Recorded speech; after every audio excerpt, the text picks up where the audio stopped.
Chapter 3, 133 Launen. The Belly of the Beast. Sitting on the cold stone floor, Sunny inhaled deeply and looked at the people that surrounded him. All of them were exhausted, wounded, covered in blood, dirt, barely staying conscious. Their armor was broken and torn, and their faces were deathly pale. They sat on the ground, too tired to move or talk, breathing heavily, and stared down with empty eyes. There were so few of them left, but also much more than he had expected. Around 100 sleepers had survived the Battle of the Crimson Spire. They were the strongest, the bravest, but mostly the luckiest warriors of the Dreamer army. 4/5 of it had been eviscerated in the slaughter, not to mention another 500 or so that had died during the bloody struggle for the throne of the Bright Castle. This 100 was all that remained of more than 1,000 humans that had been surviving on the Forgotten Shore before Changing Star had arrived in the Dark City like a brilliant omen of disaster, like a herald of ruinous change. But Sunny was appalled and horrified as much as he was surprised and elated. He had honestly thought that the number of people who would make it this far was going to be in the single digits. Looking around, he searched for familiar faces. Nephis and Cassie were there, of course. So was Kai. Effie was slumped against a wall, dressed only in her white chiton, which was now torn and painted completely red with blood. Her armor seemed to have been completely destroyed. Castor was also there, bandaging a shallow wound on his shoulder. Compared to other survivors, he seemed strangely clean. However, his armor was seriously damaged too. It seemed that even incredible speed had not been enough to avoid the fury of the nightmare horde. Seishan stood slightly apart from the rest of them, surrounded by a dozen surviving handmaidens. The beautiful woman was heavily injured, the luster of her skin and sparkling eyes growing bleak and dim. From what Sunny could see, she was barely alive. He also noticed Aiko, who was sitting on the floor wiping tears off her delicate face, but there were also many people whom he did not see. The scarred hunter who had welcomed them into the outer settlement after their long expedition was dead. So was Park, his nonchalant friend who had been responsible for turning Effie into a folk hero with his tales. The talkative watchman who had asked Sunny about his opinion on who could have killed Harris were now dead too. So was the young man who had thought that talking to Sunny was a headache. Steve, the ample giant that had been in charge of the memory market during Gunlaug's reign, did not make. Perhaps this was why Aiko, his friend, was now silently shedding tears. Even Gemma, the dauntless leader of the Dark City Hunters, had perished. Sunny did not know what could have killed the seemingly immortal man, but suspected that his last hunt had been a truly terrifying sight to behold. Most of the people Gemma had brought to Changing Star's faction with him were now dead too. And so many more. Their absence pressed down on survivors like an unseen weight. But those who survived had no time for sorrow, at least not now. They weren't free of this nightmare yet. In fact, there had just entered the very belly of the beast. Turning away from the 100 sleepers, Sunny looked into the depths of the Crimson Spire. Once, the entire tower must have been hollow, but now there were growths of coral everywhere inside. They resembled frozen waterfalls of blood, as if rivers of it had once streamed from the top of the spire and then suddenly turned solid. Because of that, it was hard to see what hid in the depths of the cyclopic construct.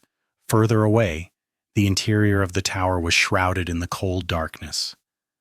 Lingering for a few moments, Sunny decided not to send his shadow to explore. The Crimson Terror had already proven its ability to hurt the It, so he was unwilling to risk the well-being of his invaluable helper. Instead, he glanced at Neph. Changing Star was peering into the growing brightness that drowned the Forgotten Shore. By now, the light of day outside was almost blinding. On her face, there was a strangely thoughtful expression. As Sunny watched, she turned around and raised her head, looking in the direction of the spire's tip. After a while, she frowned, and then faced the surviving humans. Her calm voice echoed in the darkness of the ancient tower. "It's time to go. Gather your strength. We are almost there." The sleepers looked at her with tired eyes, the light of hope igniting in them with renewed strength. Slowly they rose to their feet. Those who were relatively fine supported those who were seriously wounded. Those who had lost consciousness were being carried by their friends or fellow warriors. Soon, the procession of humans headed deeper into the spire.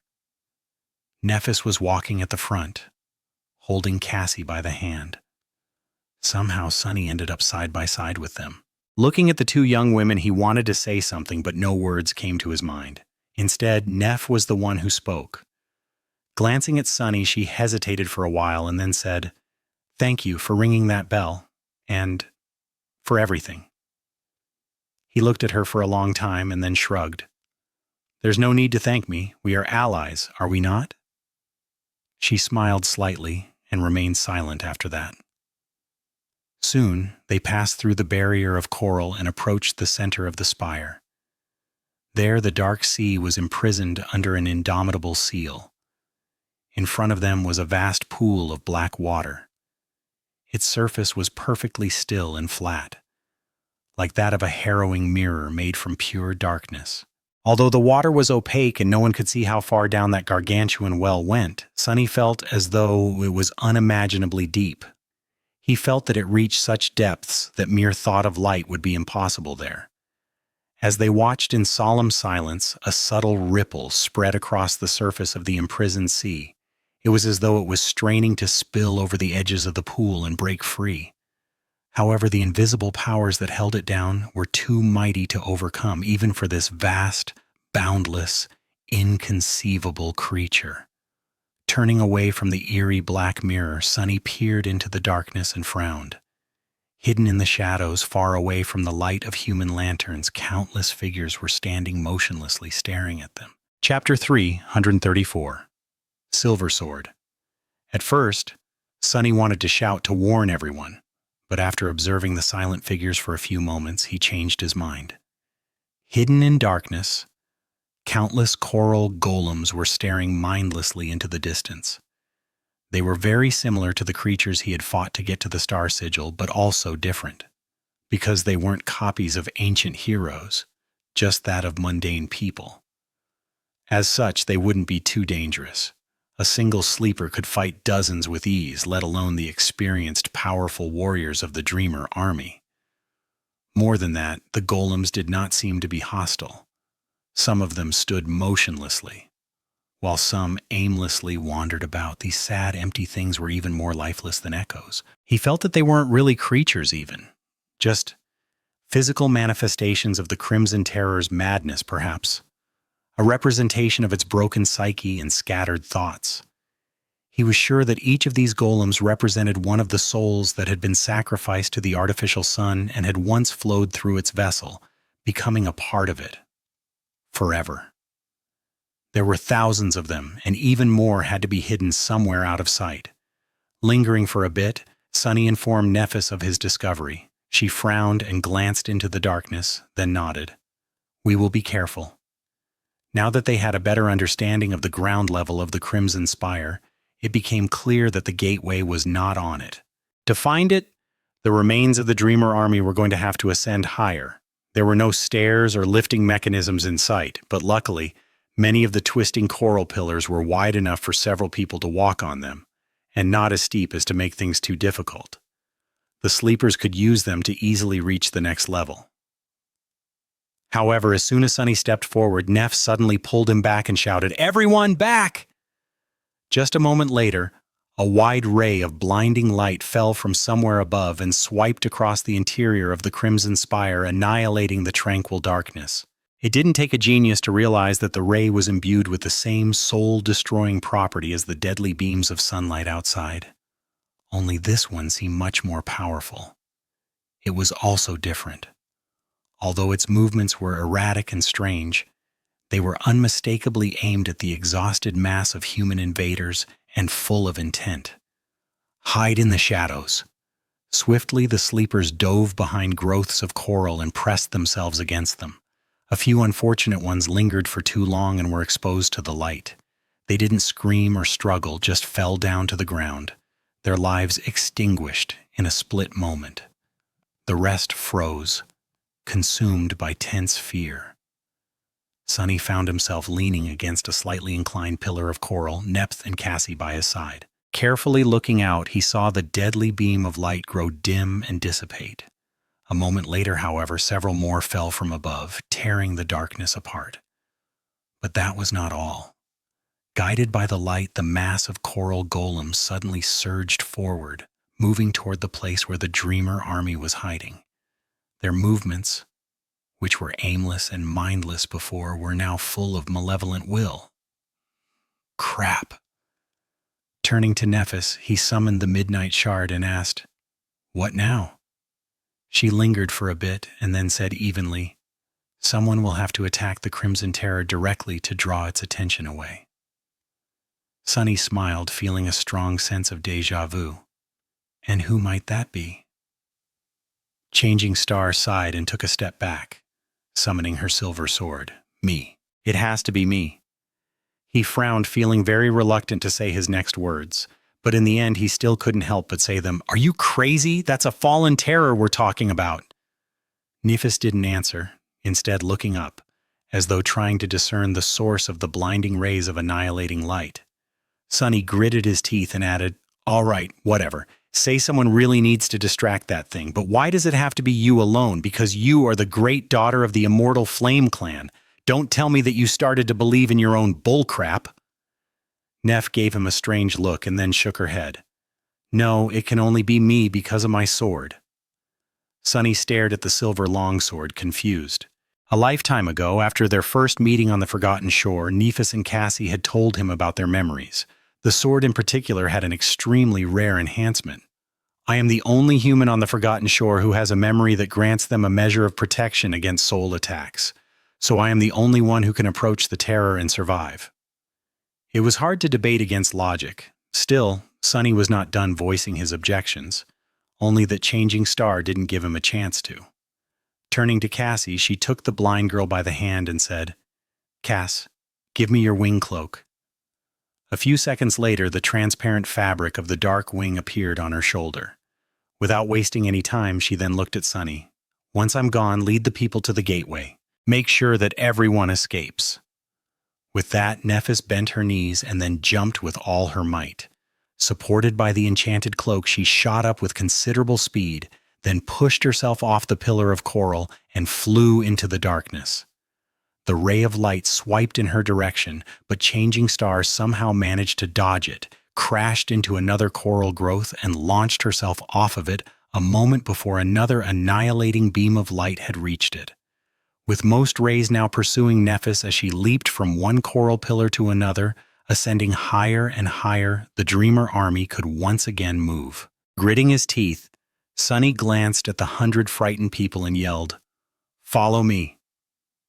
Chapter 335. 5 Ascent. Sunny had never expected to become a leader of anyone, let alone of 100 desperate people.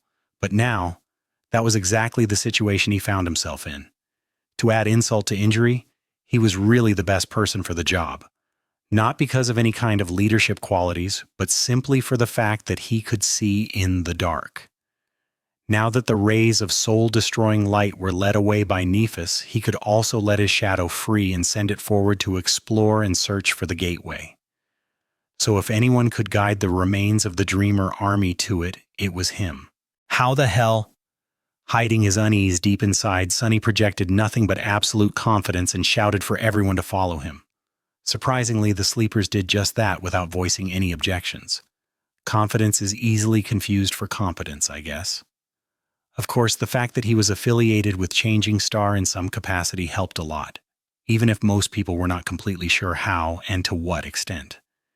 Taking Cassie's hand, Sunny dove out of his cover and dashed toward a wide, spiraling coral route that reached high into the darkness above.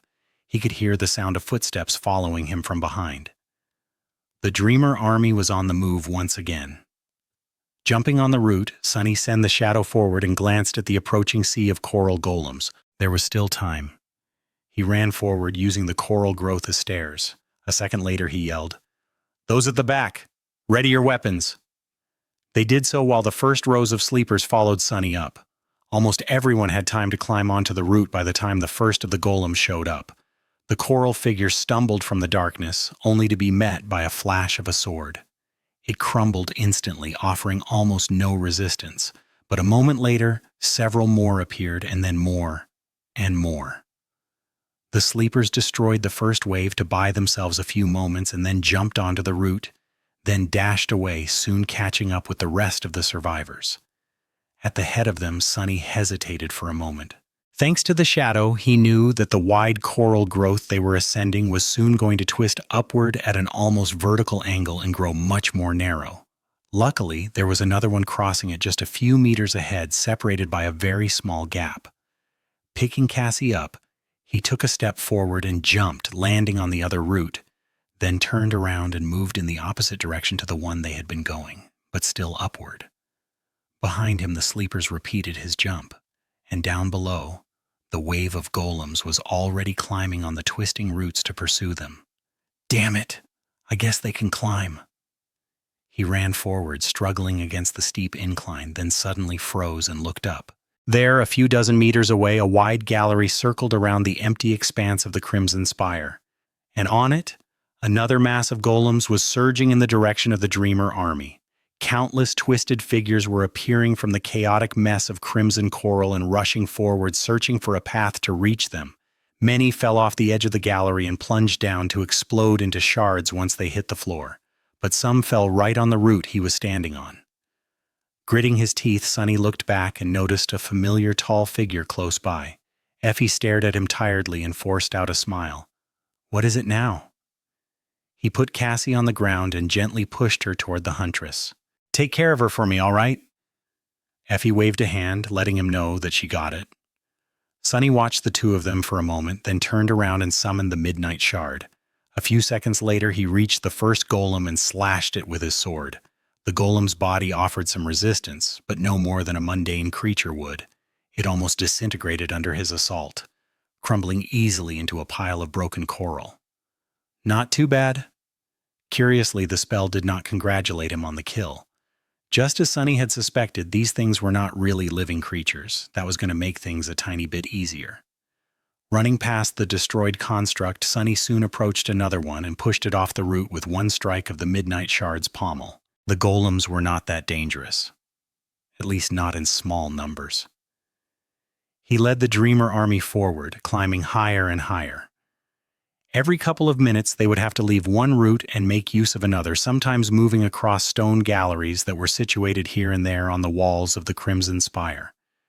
At some point, both the vanguard of the human procession and its rear became embroiled in a rolling melee with the sea of coral golems. Those in the middle only had to keep their eyes on the layers of coral and stone structures overhead to make sure that nothing fell on them. This battle was not too terrible, however.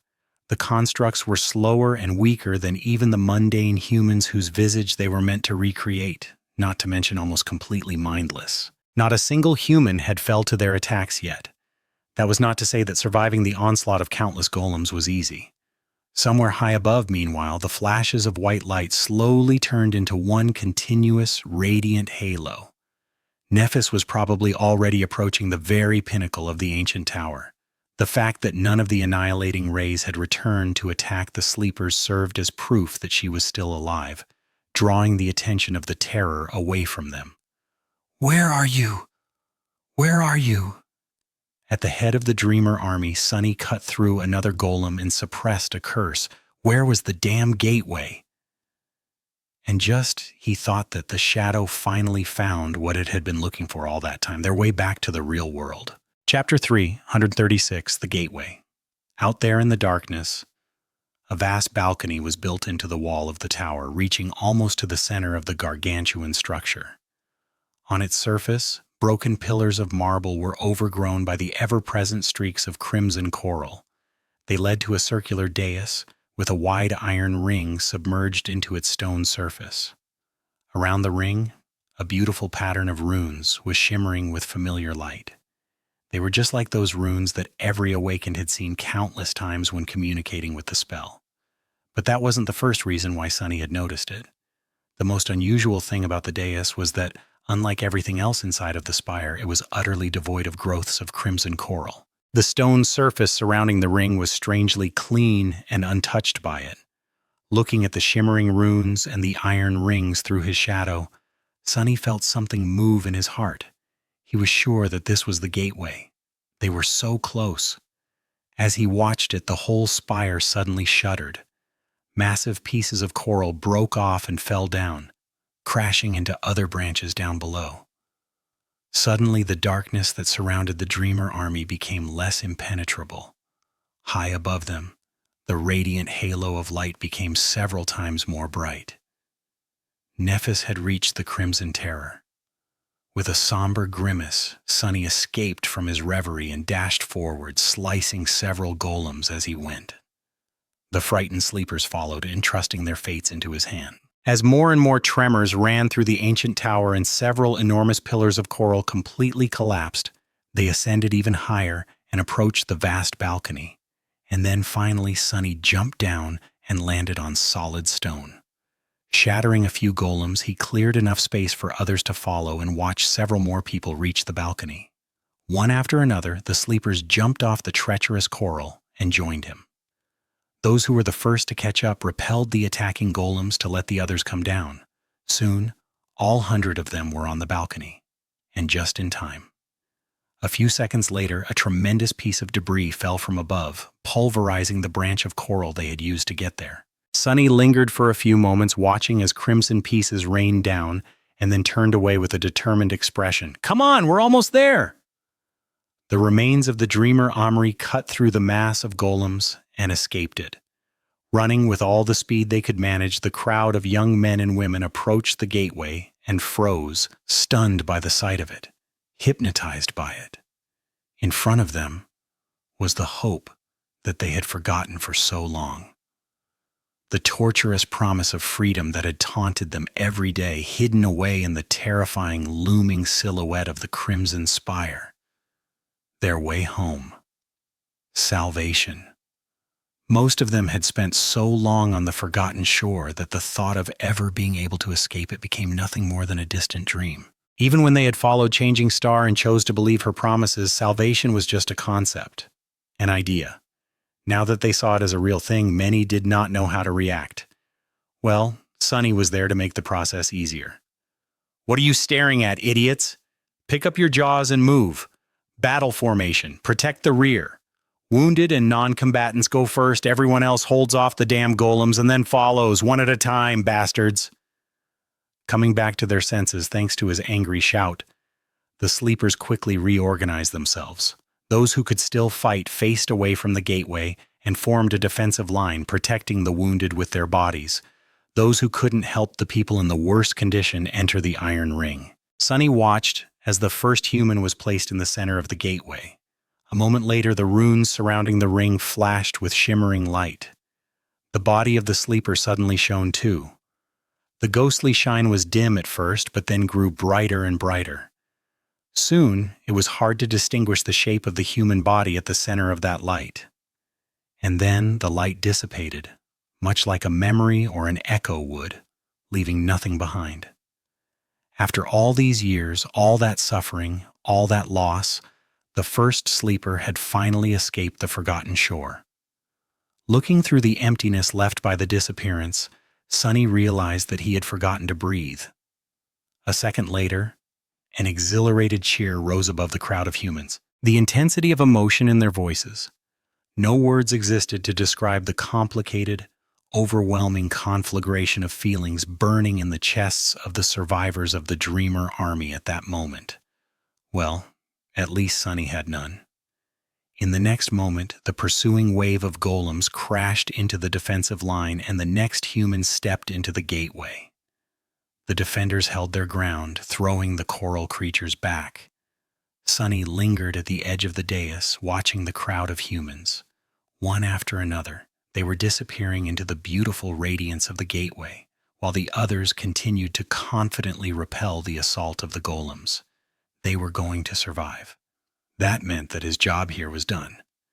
And just as he had expected, Castor was nowhere to be seen. Lingering for a few short moments, Sunny glanced at the gateway one last time and then stepped away. As he moved through the crowd of humans and approached its edge, someone suddenly called out his name. Turning his head, Sunny saw Effie. The huntress was carrying the unconscious body of Kai on one shoulder and keeping Cassie close to her own under another. The blind girl's face was ashen, confused, and empty. "Doofus, where are you going?" Sunny stared at her for a few moments and then suddenly smiled. "There's just some unfinished business I need to deal with. Take care, you three. I will see you later, I hope." With that, he took a step back and disappeared into the shadows. Chapter 337. Nobody summoning the dark wing and the prowling thorn. Sunny jumped off the edge of the stone balcony. In the next second, his dagger pierced the darkness and bit into a fractured coral branch high above. With a sharp pull, Sunny sent himself flying upward, the transparent cloak turning into a blur behind his back. All around him, the interior of the crimson spire that remained unchanged for thousands of years was shifting. The ancient tower continued to shudder and quake as it endured the calamitous consequences of the battle between changing star and the vessel of the artificial sun. Vast coral roots were shattering and plunging down, drowning the echoing expanse of the spire. Deafening clangor. As massive slabs of coral collided against lower branches, they were pulverized in turn. Moving through all this destruction, Sunny struggled to stay alive. Before he could even reach the root he had been aiming for, it was obliterated by falling debris. The mass of coral then rained down, threatening to bury Sunny under its deadly weight. Not fazed, he twisted and hurled the prowling thorn sideways, then flew out of the way of the collapsing coral. Just a second later, Sunny hit the side of an intact root and pushed himself off its surface, continuing to ascend. He spun and twisted, using the prowling thorn and every surface he could reach to dodge the falling slabs of coral, avoid being cut to pieces by deadly clouds of flying splinters, and soar higher and higher. As he did, the shadow jumped from one root to another, searching for Castor. The legacy was much faster than Sunny, but was chained to the ground and didn't have the advantage of being able to see in the dark. Sunny was certain that he would be able to catch up to him before too long, and after a few torturous minutes, he inevitably did. Emerging from a cloud of coral dust, Sunny left a crimson trail in the air as he landed on a wide root in a nimble roll. A moment later, he jumped to his feet and stood silently in the darkness, waiting for Castor to appear. Up here, at the highest levels of the spire, the chaos was not as pronounced. Those branches of coral that were going to break had already fallen, and the few remaining ones were relatively stable. That allowed Sunny to predict which route the legacy was going to take. The cool, polished wood of the weaver's mask rested comfortably on his face, hiding his features. Sunny wasn't sure what resources and connections the Han Li clan possessed, so he chose to be extra careful. He was wary of someone tracing Castor's death back to him with the help of a prophetic aspect ability or some strange and powerful memory. A vengeful legacy clan was the last thing he would want to deal with after returning to the real world, and by now, he was sure that one of the two of them was going to die here, in this cursed and dreadful tower.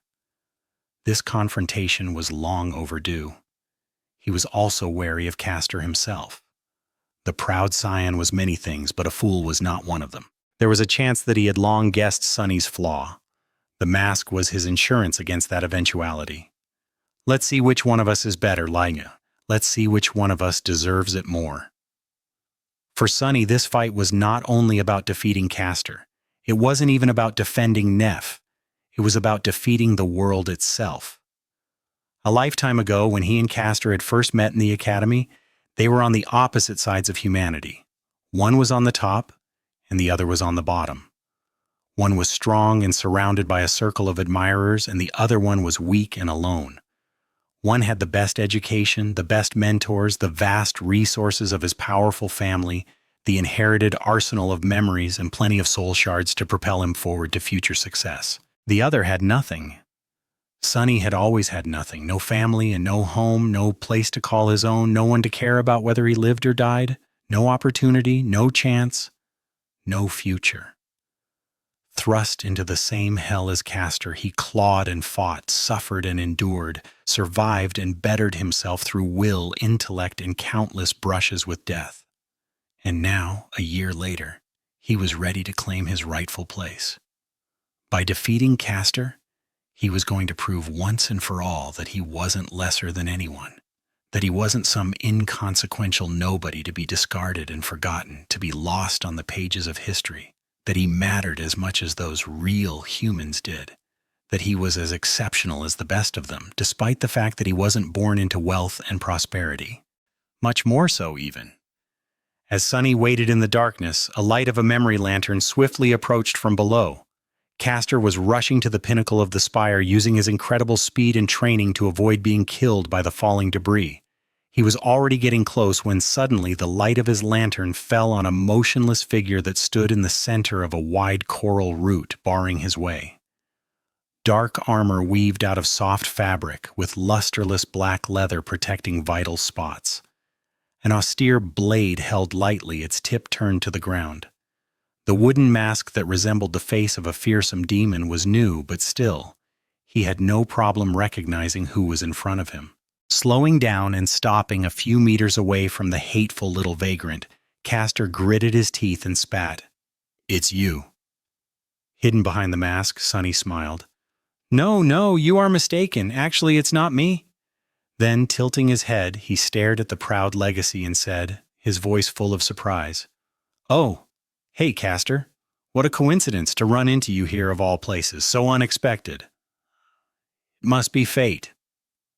Chapter 338. Rest of the Mongrels.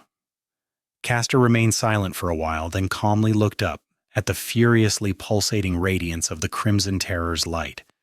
Finally, he lowered his head and exhaled through gritted teeth. "Out of my way, Sunny." Sunny blinked a couple of times, then said in a humorless tone, "Or what?" The legacy grimaced and stared at him darkly, his face full of resentment. "I am so tired of you and your insolence. Why must you always ruin everything? Why can't you just know your place?" Summoning his beautiful Jian, Castor shook his head and said, "Stay out of this if you value your life. This is the last chance I'm going to give you." Sunny did not move, watching the young man silently. There was nothing but darkness in the eyes of the disturbing black mask. A few moments later, his voice resounded from behind it, strangely hollow. "Know my place? What is my place in your eyes?" "Huh, Castor?" The legacy smiled slightly and then said naturally, as though stating a fact, "Out of the sight of those better than you, with the rest of the mongrels. What else?" Sunny shifted slightly. When he spoke, his tone was unexpectedly carefree and friendly. Not exactly what I expected to hear. Well, never mind. Before we do this, though, can I ask you one question?" Castor snarled. "Sure, go ahead." This was something that had been pressing on Sunny's mind for a long time. "Why do you even want to kill Nephis? What is so important that you are even willing to risk your life?" The legacy looked at him with no humor in his eyes. After a few moments, he said in a strange tone, "This is not something that you scum will ever understand. Survival is all you creatures care about. Duty, loyalty, honor. Those are the words the likes of you know nothing about.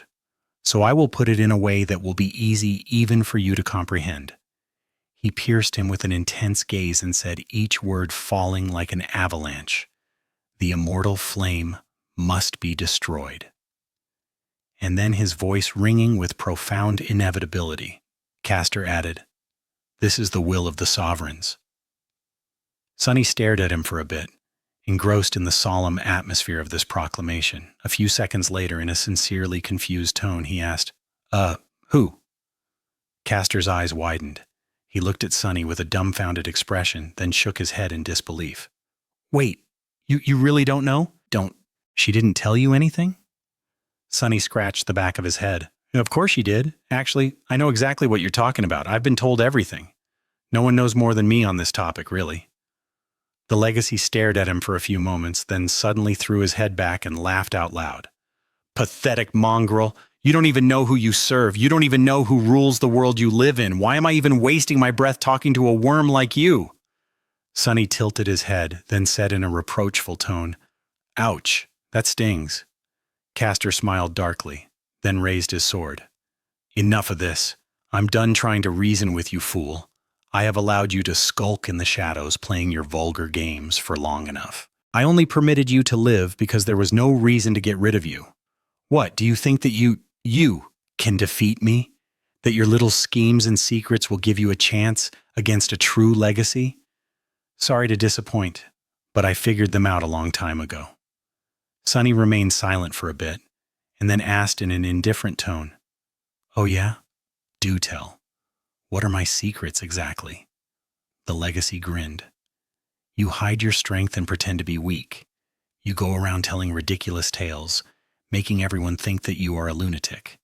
At first I thought that you have lost your mind too, but once I started paying attention, it was so obvious.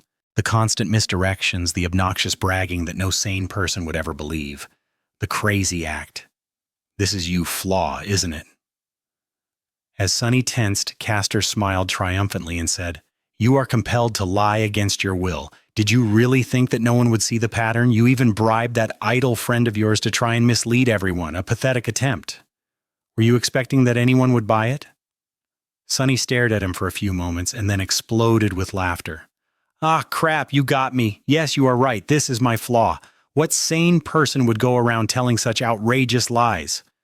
Then he pierced Castor with a murderous gaze and said, "Sadly, it seems that I am at a disadvantage in that regard. It is such a shame that I have no idea what your flaw is, huh? That I haven't figured it out a long time ago, too." Castor looked at him, a corner of his mouth turning downward. In the light of the memory lantern, he looked handsome and confident, mature. There was a short beard on his face and a few gray hairs in his luscious mane. Hidden behind the mask, Sunny smiled. "It is so sad that I don't know that your powerful, incredible, amazing aspect ability shortens your lifespan every time you use it, and that you reverse its effect on your body with a charm memory in the shape of a sand glass. Ah, if only I was more observant. Too bad I'm not." The legacy stared at him with a dark expression, his face slowly turning pale. After a while, he uttered, "It doesn't matter. After I fulfill my duty and return to the real world, the awakening will allow me to take back the years that had been stolen from me. While you, rat, will stay in this cursed place for—" Before he was done talking, a heavy triangular blade suddenly flew into his face. As a hint of outrage gleamed in Castor's eyes, he easily swatted the kunai away and turned into a blur, lunging at Sunny with astonishing speed. Invisible to a human eye, the string of the prowling thorn was wrapped around two coral outcroppings drawn across the wide route right ahead of him, and the proud legacy was about to— A green light flashed through the air, and Sunny felt his wrist jerk back, the tension of the string suddenly gone. A fraction of a second later, Castor was upon him. Chapter 339, Harder, Better, Faster, Stronger. Fast, too fast. Castor was moving with astonishing speed, his figure turning into a blur. His flaw was a cruel one, but the power of the aspect ability he possessed was also incredible. In fact, Sunny had never met anyone with an ability as powerful as this, with the exception of himself and Nephis. Even the greatest warriors on the Forgotten Shore would have had no chance against it.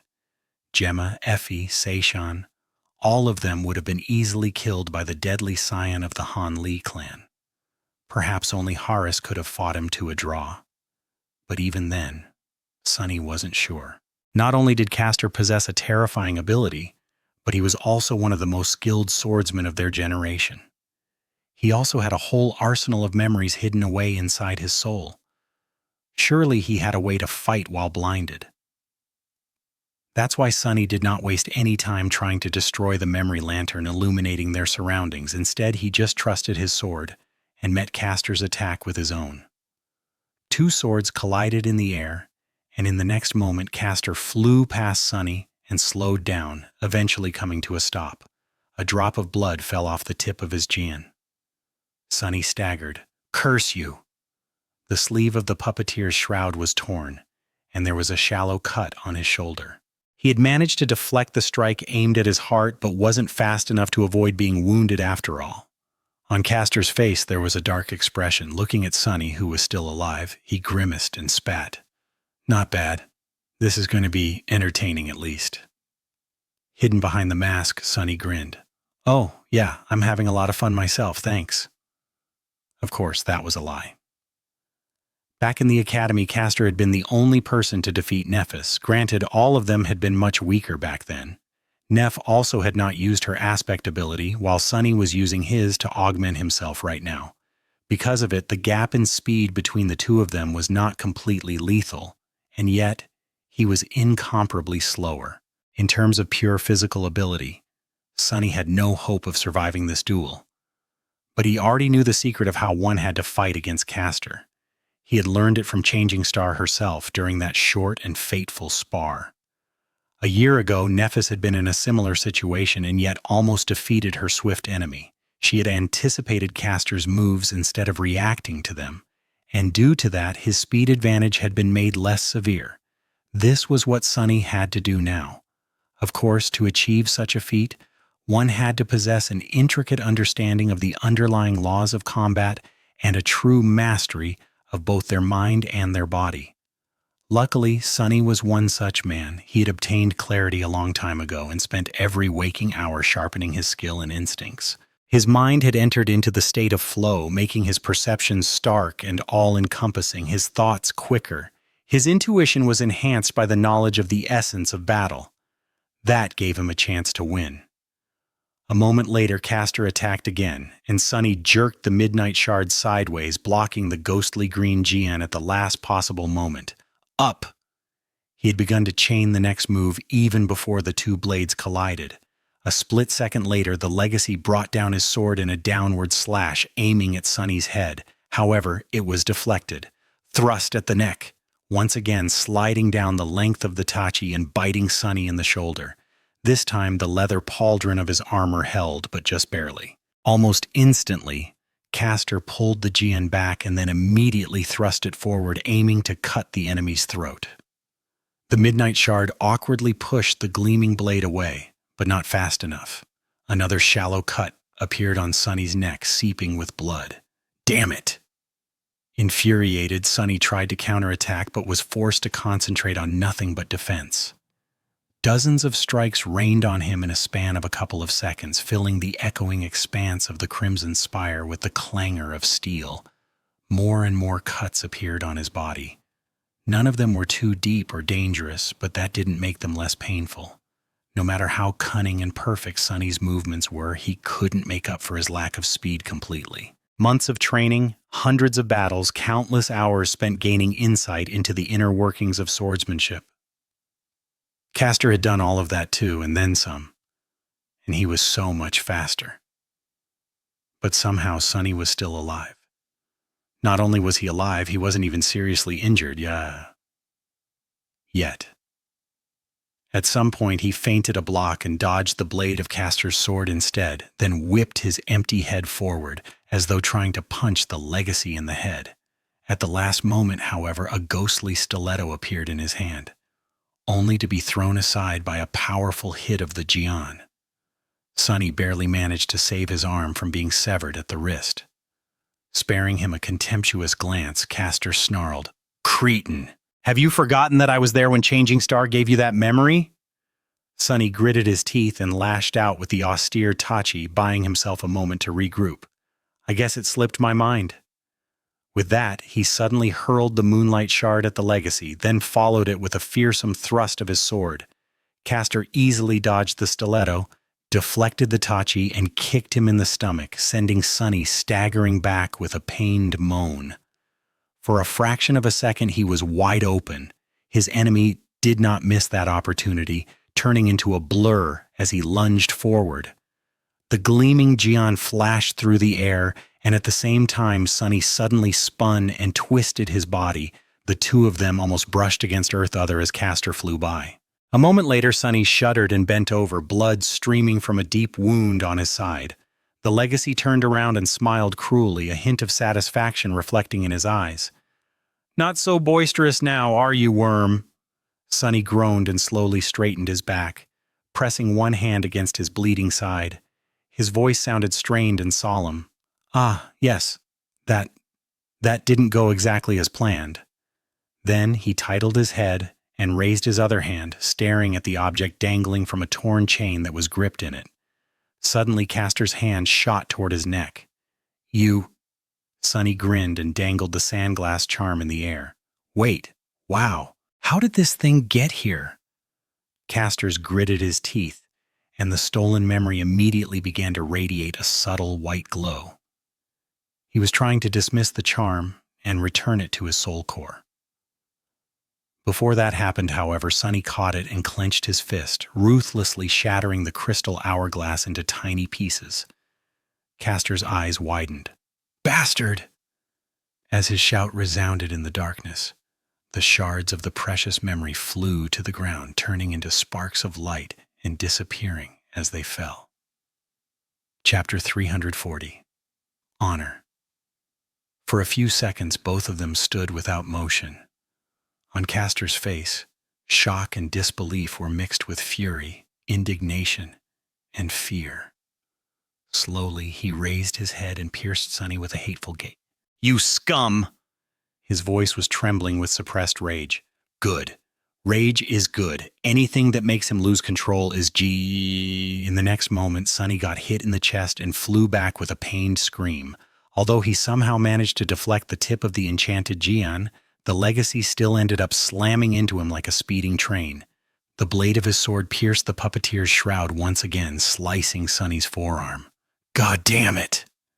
This was just unfair. The shroud was a Tier 5 memory of the awakened rank. Where did the bastard find a weapon that could cut through it so easily?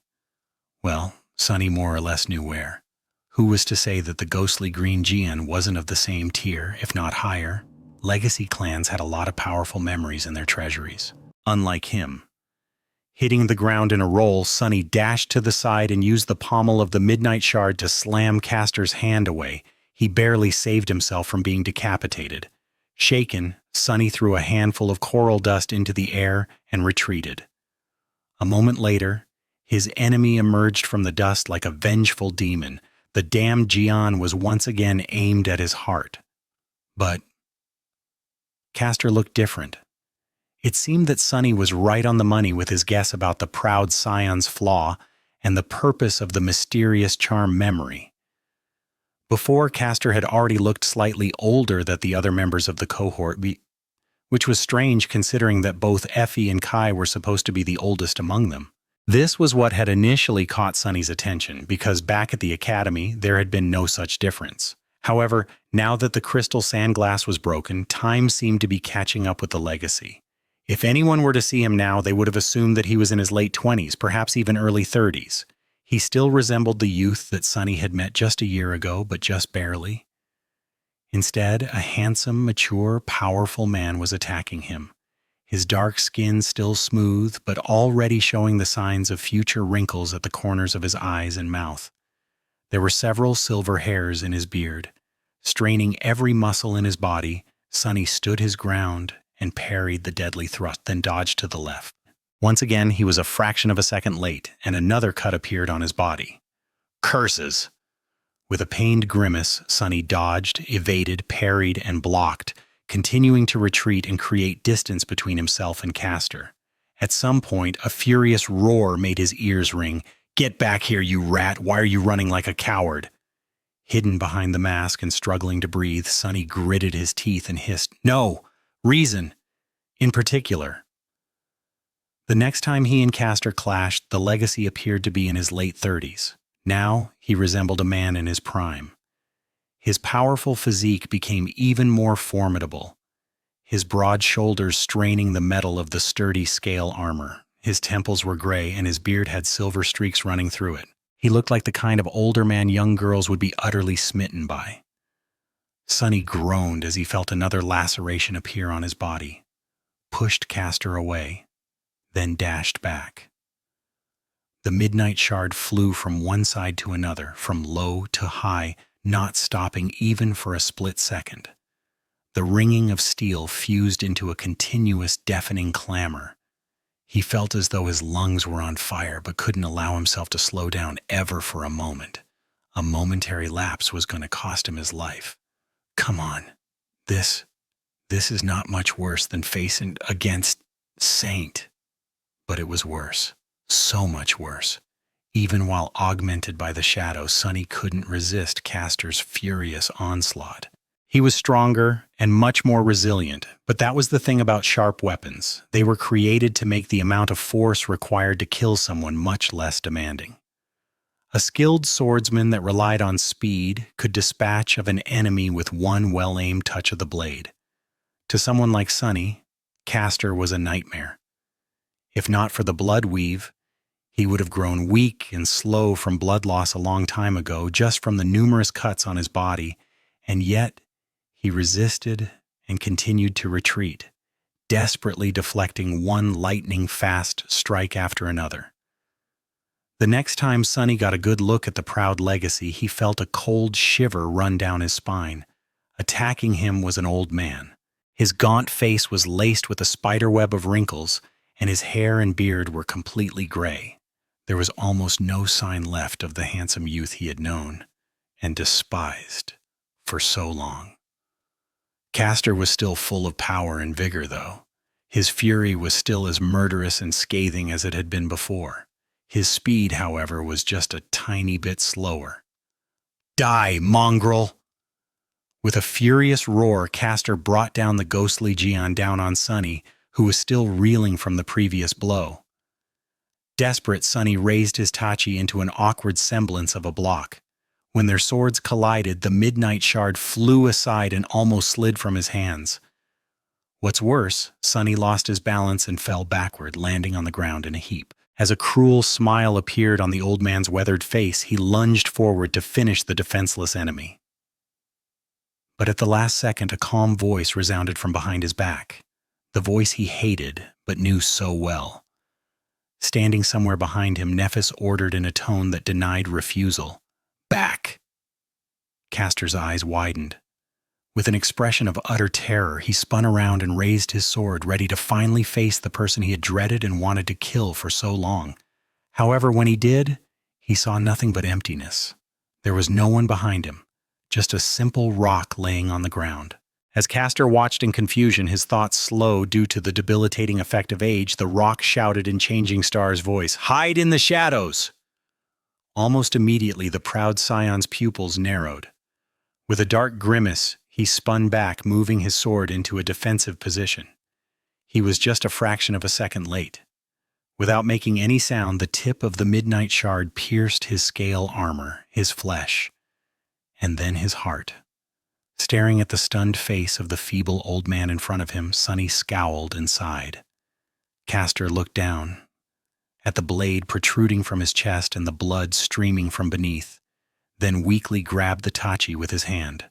A pained, resentful grimace contorted his pale, wrinkled face. Straining to raise his head, he looked Sunny in the eyes and whispered, You have no honor." Sunny stared at the dying old man with pity, then looked away. "There is honor indeed.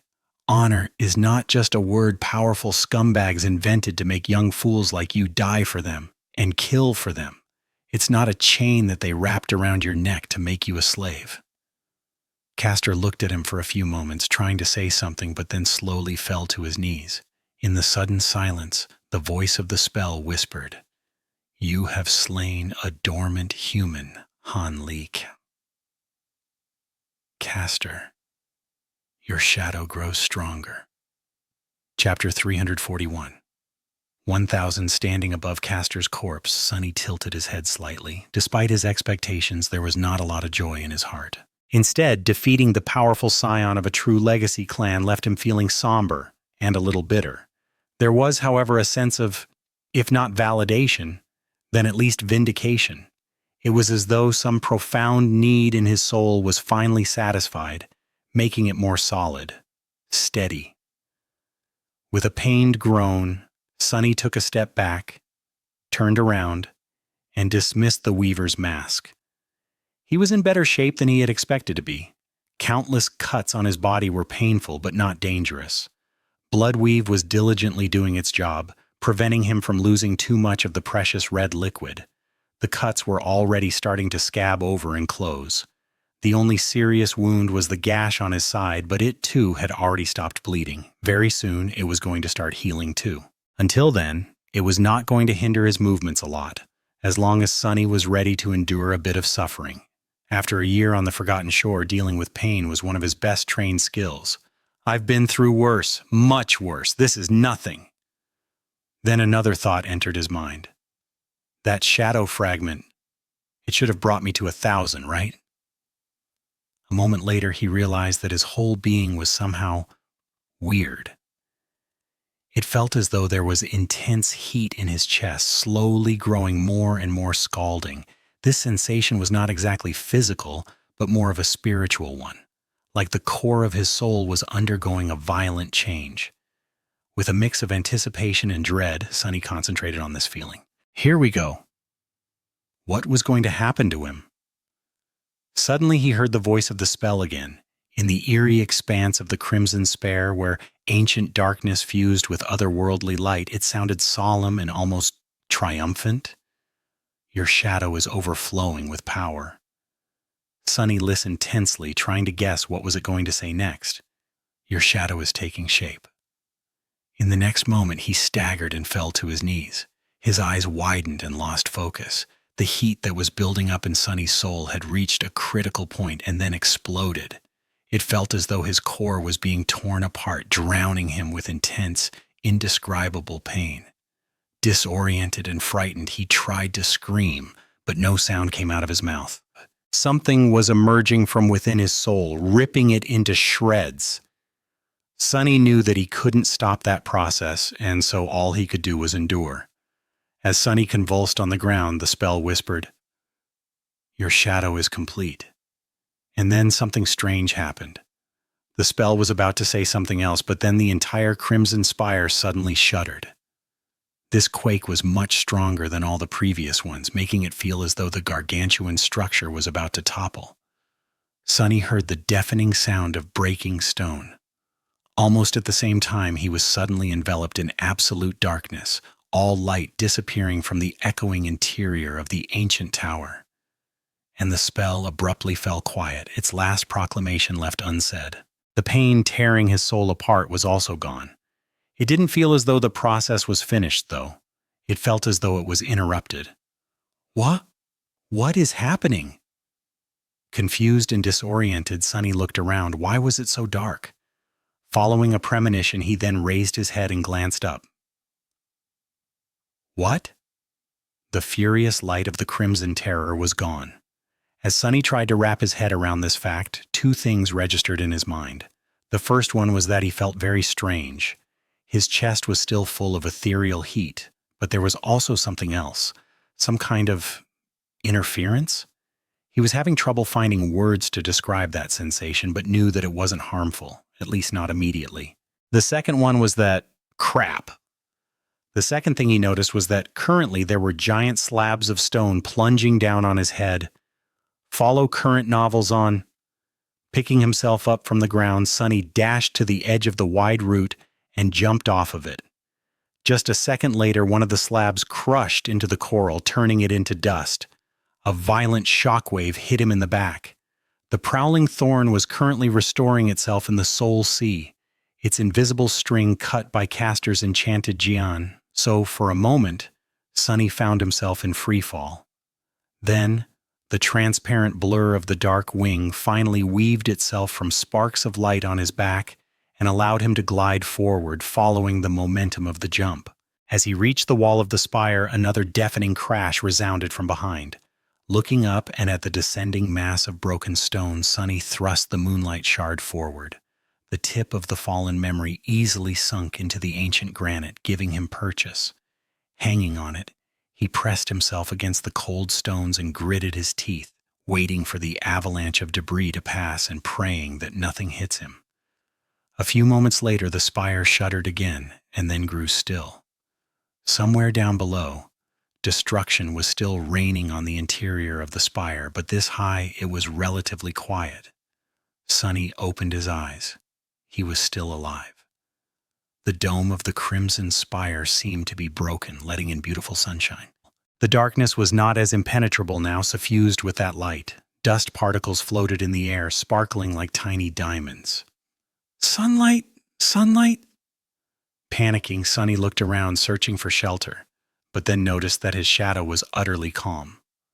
Unlike before, when his soul was being destroyed by the artificial sun, it wasn't doing anything. It did seem a bit confused, though. What the hell is going on? Perplexed, Sunny decided to make absolutely sure that the annihilating power of the terror was gone from the rays of sunshine and dove into the soul sea. What he saw there shocked him so much that he almost let go of the hilt of the moonlight shard and fell down. The entire landscape of the tranquil sea was changed. If before there was nothing but darkness, now it was filled with blinding white light. The light flowed through Sunny's soul, making the silent waters ripple and swirl. Up above, the black sphere of the shadow core was burning with furious flames. It trembled and seethed as though overflowing with power.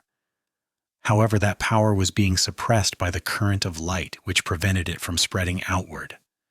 Beneath it, there was a massive whirlpool.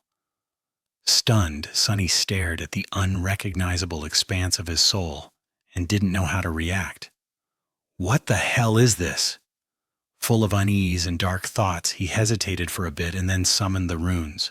Everything was the same as the last time he had glanced at them, except for one line, shadow fragments, 1,000 over 1,000. Not everything. In the cluster of runes describing his attributes, a few new ones appeared. Concentrating on them, Sunny held his breath and read, Attribute, Soul Conduit. Chapter 342. Crimson Terror, Soul Conduit. The attribute had no description, nor was its acquisition announced by the spell. Staring at the runes for a few more seconds, Sunny cast one last glance at the white void of his soul sea and left it.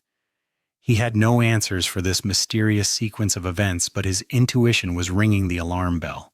He was almost sure that the strange and painful process that began after he had absorbed the last shadow fragment was somehow interrupted.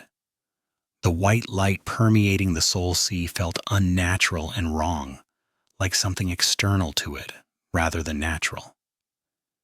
The mysterious new attribute was most likely connected to this external influence instead of to the saturation of the shadow core. In fact, Soul Conduit was most likely the manifestation of the radiant force that was currently suppressing the core. In that sense, this attribute was more akin to the mind hex of the Soul Devourer than to the Blood Weave. It wasn't something that Sunny had achieved or acquired, it was forced upon him for reasons yet unknown. Gritting his teeth, Sunny shifted and changed his grip on the handle of the moonlight shard. Then he summoned the ordinary rock and immediately dismissed it. Finally, he ordered the shadow to wrap itself around his body, then shift to the ghostly stiletto and back. At least the new attribute did not seem to be directly harmful. Sunny was still in control of his body and mind, as well as having full access to his memories and shadow control. All it seemed to be affecting was the shadow core itself, preventing it from achieving whatever it was that had failed to happen, at least for now. But how long would that safety last?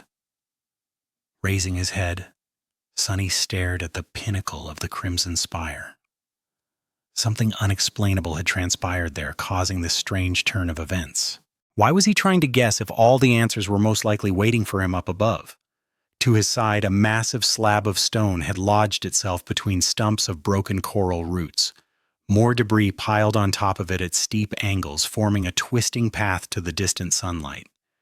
Pushing himself off the wall of the tower, Sunny glided forward and landed on the inclined stone surface. Then he lingered for a few moments and began climbing up. The higher he ascended, the more sunshine surrounded him. Eventually, the whole tower was filled with nothing but stark beams of light and deep, dark shadows. The world was black and white, as though no other color was allowed into this solemn space. After a while, Sunny approached the broken dome of the crimson spire. There, a vast hall was hidden in the darkness, both its floor and roof now shattered, letting in the brightness of the sun. With a deep sigh, Sunny reached with his hands and pulled himself into the hall. He was now at the very pinnacle of the crimson spire, in the lair of the terror of the forgotten shore. At the very tip of the ancient tower, there was once a vast and beautiful chamber. It seemed as though it had a large circular opening in its center, allowing sunlight to easily flow into the gargantuan structure at high noon. Then, however, that opening had become overgrown by crimson coral, and now it was gone. Due to something that had happened during Changing Star's battle against the Terror, the floor of the chamber partially collapsed, bringing the coral down with it. The ceiling was damaged too, although to a lesser extent. Through the chasm in the spire's roof, Sunny could see the boundless white skies and the burning orb of the artificial sun. Lingering at it for a moment, he then lowered his gaze and looked at the chamber itself. The first thing he saw was Nephis, who was sitting on the floor, staring into the distance. Although her state was not as terrifying as on that terrible night when a dweller of the depths had pulled her beneath the waves of the cursed sea, she did not look too good. The Starlight Legion armor was practically destroyed, revealing gruesome burns and cuts on her ivory skin. Just like then, white flames were seeping out of them instead of blood. These fires seemed strangely weak, though, as though on the verge of being extinguished. They were also failing to mend her mangled flesh. Neph's wounds appeared to be healing, but at a very slow pace. A far cry from the miraculous restoration that Sunny had witnessed so many times in the past. The furious power that had always burned deep within her soul seemed to be finally exhausted. Almost. Following her gaze, Sunny shuddered when he saw the Terror. The creature that had created the forgotten shore might have looked as a human once, but now it was like a feverish nightmare. For some reason, Sunny had expected to see the familiar shape of the nameless goddess whose statue was created in the likeness of the girl that had been made into the vessel of the artificial sun. What met him instead was a giant creature whose body was made out of a perverse fusion of crimson coral and mutilated human flesh. In a sense, it was similar to the crimson golems he had fought at the base of the spire. It was a twisted approximation of a living being, one that radiated a horrifying sense of madness, wrongness, and loss. Instead of a human face, the Terror had hundreds of them, all contorted in expressions of blind agony and suffering. Their mouths were open, as though straining to scream. Their eyes were empty wells of pure darkness, at least now they were. When the Terror was alive, they must have shone with blinding, annihilating light. And it was, unmistakably, dead. The harrowing creature was sprawled on the floor, its limbs unmoving, its body fractured almost in half. The edges of the terrible wound were burned and melted, leaving no doubt that it was dealt by Changing Star's incandescent silver blade. How? How is this possible? Stunned, Sunny stared at the vanquished Terror, failing to comprehend what he saw. How could Neph kill a fallen Terror? No matter how powerful she was still a sleeper. Even with the tremendous augmentation of the Dawn Shard, she should not have been capable of slaying something this powerful. Something was very wrong here. This doesn't make sense. But then again, this wouldn't be the first Terror Nephis had slain. Changing Star had killed one in her first nightmare too, earning her that name. Still, there was a vast difference between a dormant human killing an awakened Terror and a fallen one. One feat was impossible, the other was simply unthinkable. Turning to her, Sunny hesitated and then said in disbelief, You actually killed it."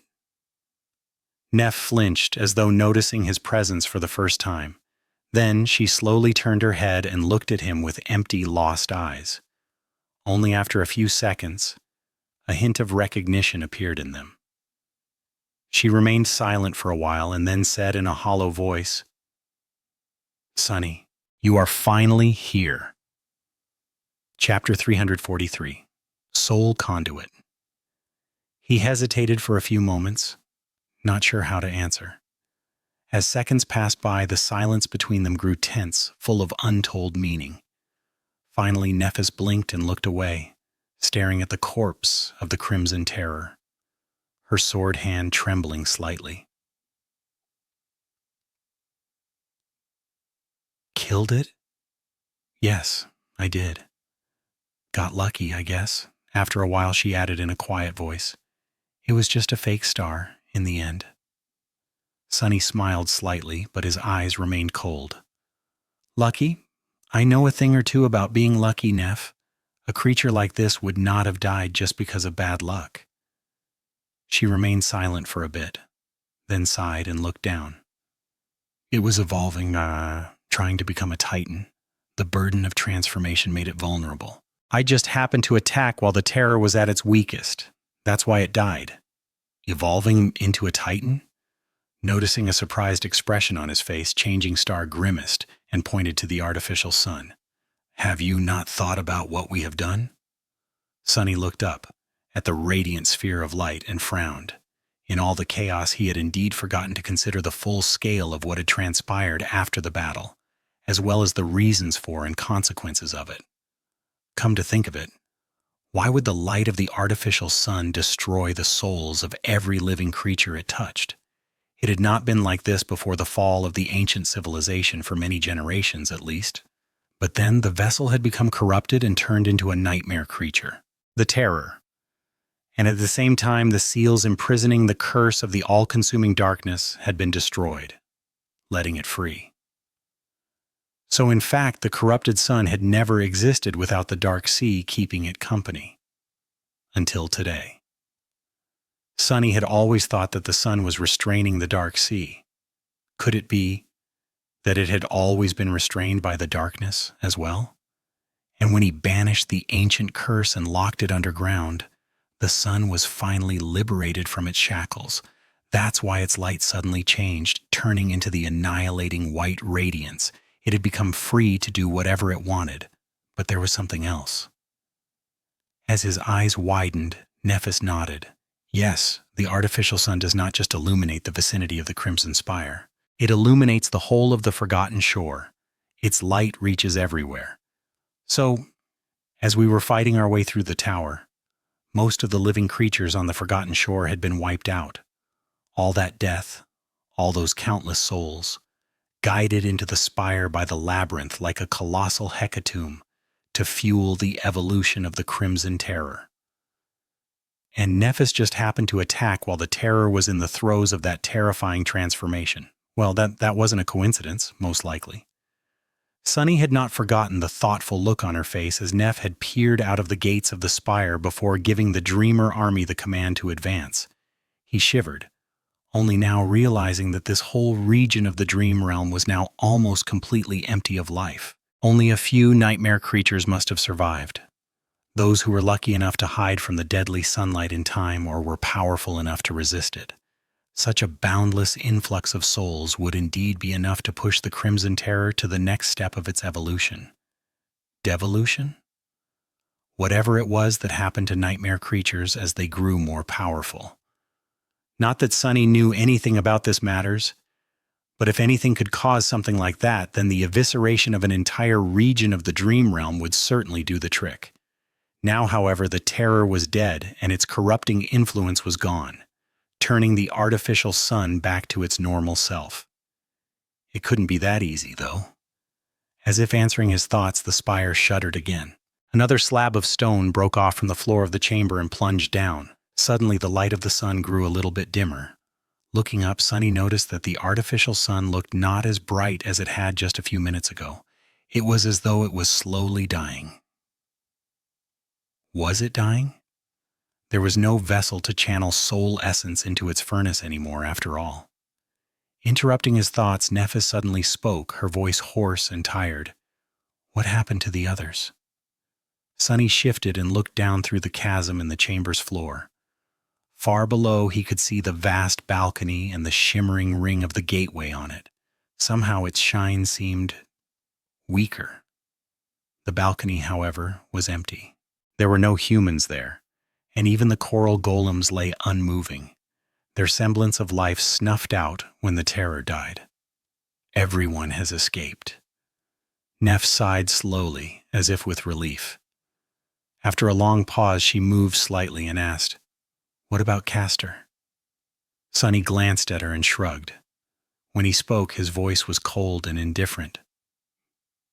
"I killed him." Changing Star remained silent for a long time. Then she whispered, seemingly addressing no one, "So that's why." Suddenly a bitter laugh escaped from her lips. Nephis raised her hands and pressed them against her face, as if overwhelmed by some deep, dark emotion. After a few seconds, her muffled voice reached his ears. "You shouldn't have killed him, Sonny," Sonny snarled. "Yeah? Why exactly?" She remained motionless for a few seconds and then slowly lowered her hands and put them on her knees. Her face was pale and bleak. "Have you checked your attributes?" He nodded and looked at her with a curious expression. "I did. There's a new one there, Soul Conduit." Changing Star stared into the distance and nodded. "Yeah, same for me." Sonny raised his eyebrow and asked, his voice calm and steady, "Any idea what it means?" She did not say anything for a while and then turned her head to look at him. "Have you not figured it out?" He shrugged. "I was a bit preoccupied. Why? What is it?" Nephis sighed and looked at the walls of the chamber. Finally, she said, "This whole tower is a giant soul machine. It was created to collect soul essence and funnel it into the artificial sun. However, it can't function without one small but crucial gear. A human to serve as the fulcrum of all that power, the conduit for all those souls." And then, in a much quieter voice, she added,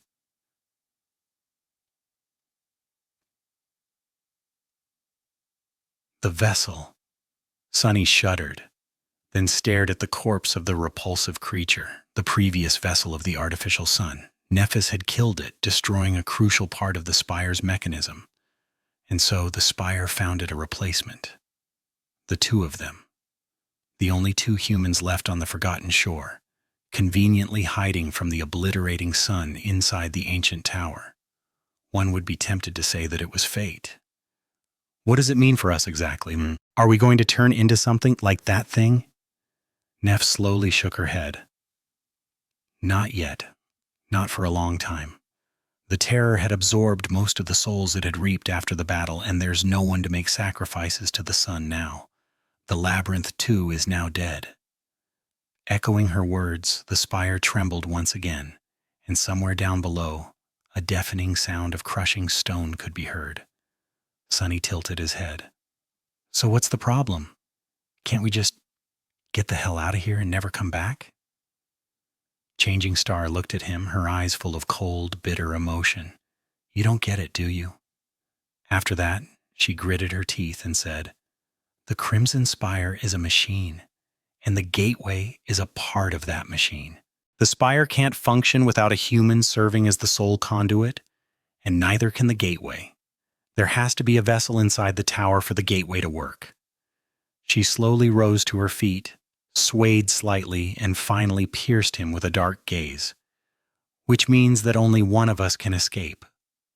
Sonny stared at her for a few seconds, then looked down at the distant ring of the gateway. Finally, he turned back to Nephis and said, "I don't suppose you'll stay behind and let me go?" Changing Star looked at him, her striking gray eyes full of intensity and nascent white flames. "I was about to ask you the same." Sonny lingered for a moment, then grinned. "Not a chance." Chapter 344. Sorrow, Pain, and Rage. Slowly walking away from the edge of the chasm, Sonny stopped opposite Nephis and looked at her. In his dark eyes there was nothing but coldness. "Well, it's not like we didn't know for a long time that this would be how things end, did we?" She stared at him for a while, then smiled bitterly. "We did." Indeed, they knew. From that terrible day when Sonny had first understood the meaning behind Cassie's vision, he suspected that one day, in order to survive, he would have to kill Nephis. This was the truth he had chosen to hide from, even if it meant losing his mind.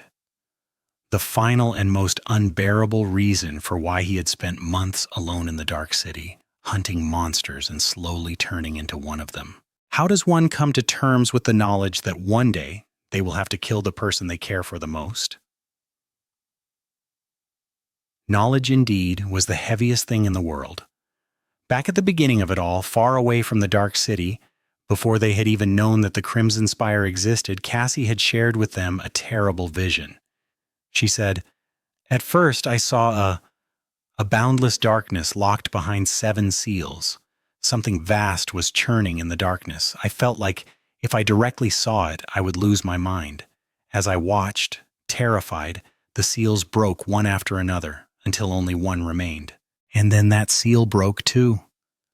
The first part of her vision described the day when the vessel of the artificial sun had gone mad, and the curse of the all-consuming darkness had escaped the prison created for it by the 7 ancient heroes.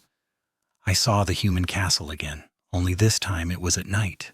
There was a lonely star burning in the black skies, and under its light the castle was suddenly consumed by fire, with rivers of blood flowing down its halls. I saw a corpse in a golden armor sitting on a throne, a woman with a bronze spear drowning in a tide of monsters, an archer trying to pierce the falling sky with his arrows. The lonely star shining in the black skies was Nephis, the herald of ruinous change, who had drowned the halls of the bright castle in blood to become its ruler, and then watched as it burned to the ground. The corpse in the golden armor was Gunnlaug, who had died on his white throne, killed by her hand. The woman with a bronze spear and the desperate archer were Effie and Kai, who had almost perished fighting against the nightmare horde during the siege of the Crimson Spire.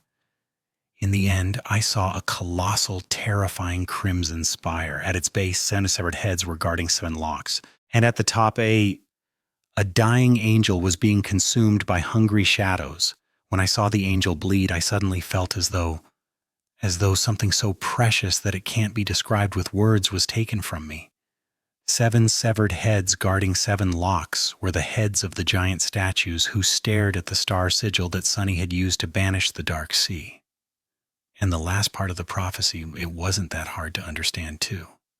Nephis was the dying angel, the precious thing that was going to be taken from Cassie, and Sunny was the hungry shadow that consumed her. It was their fate.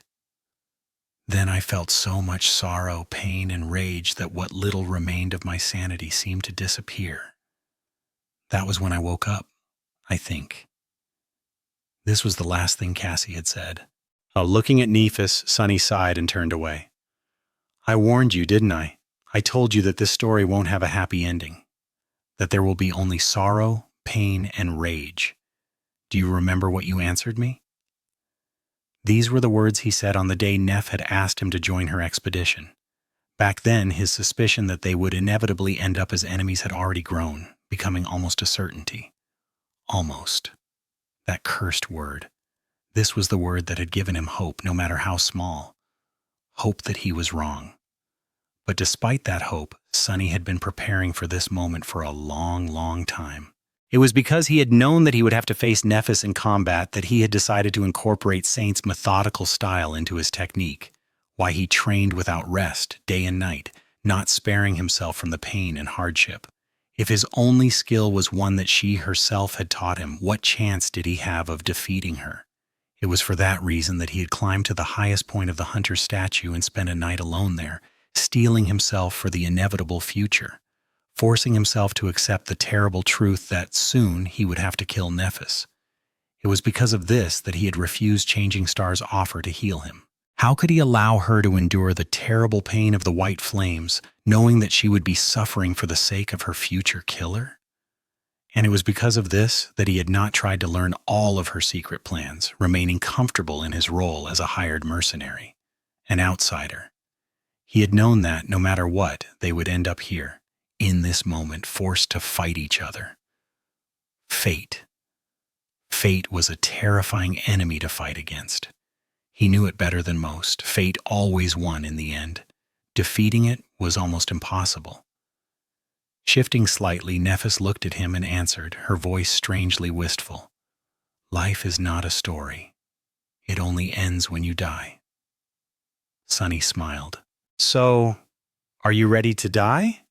As white sparks ignited in the depths of Changing Star's eyes, she answered with another question. What about you? Instead of answering, Sunny summoned the Midnight Shard and raised it, assuming a battle stance. Opposite of him, Nephis did the same, her silver sword weaving itself from blinding light. Of course, neither of them planned to kill the other.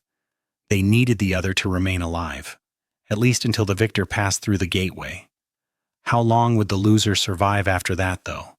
Especially if they were beaten terribly enough to lose the ability to resist further.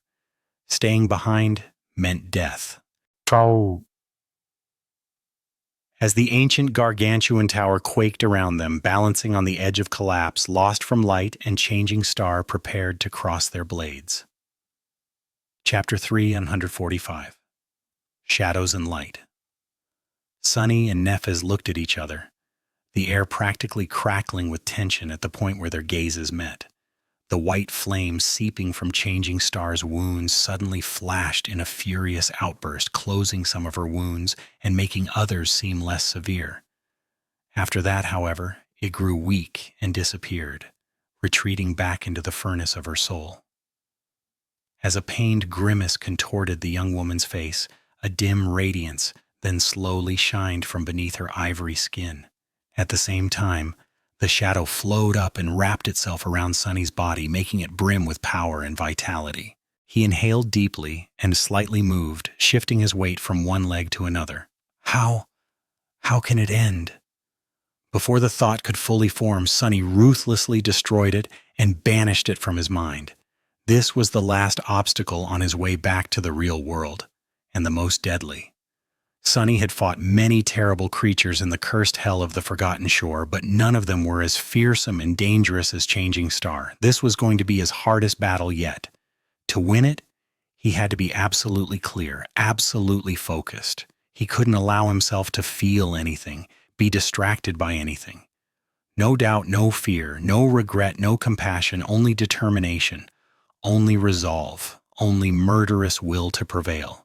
As dust particles shined in the beams of white light that fell through the broken roof of the ancient chamber, as stark shadows swelled with dark anticipation, Nephis brought the pommel of her sword to her shoulder. White flames ignited in her eyes, and then suddenly she lunged forward, fast, but not fast enough to not give Sunny enough time to react. Raising the midnight shard, he dashed forward to block her furious assault, and shuddered, the force of the impact sending a shock through his entire body. It felt as though his sword had collided with a mountain. Their blades got entangled for a moment and then separated. Almost immediately, the silver longsword lashed out again, appearing from an unexpected direction, and then again and again and again. Sunny feverishly defended, chaining blocks and deflections into one uninterrupted sequence of swift moves. Despite his best efforts, he reeled slightly after each strike. It was as though he was being hit by a hurricane of adamantine sledgehammers, each hit making his bones tremble and groan. How is she that strong? How was Nephis so strong? How was she so fast? How was she so resilient? It didn't make sense. By now, Sunny had fully saturated his core, bringing him to the pinnacle of what a human of his rank could achieve in terms of physical ability. His power was further doubled by the augmentation of the shadow, making him more akin to one of the awakened than to a mere sleeper. No dormant human should have been able to match his power in every regard. And yet, Changing Star did. More than that, she was more powerful than him, tremendously so. She was more like a nightmare creature than a human. Her movements were fast as lightning, her strength was terrifying, and her technique was flawless, leaving him no chance to exploit even the smallest of mistakes. No sleeper should have been that powerful. It was simply impossible. And yet, somehow, it wasn't. Impossible, impossible. Deflecting another blow, Sunny gritted his teeth and dashed to the side, hoping to exploit the momentary opening in his enemy's defense. However, he was met by the ruthless flash of the silver blade instead.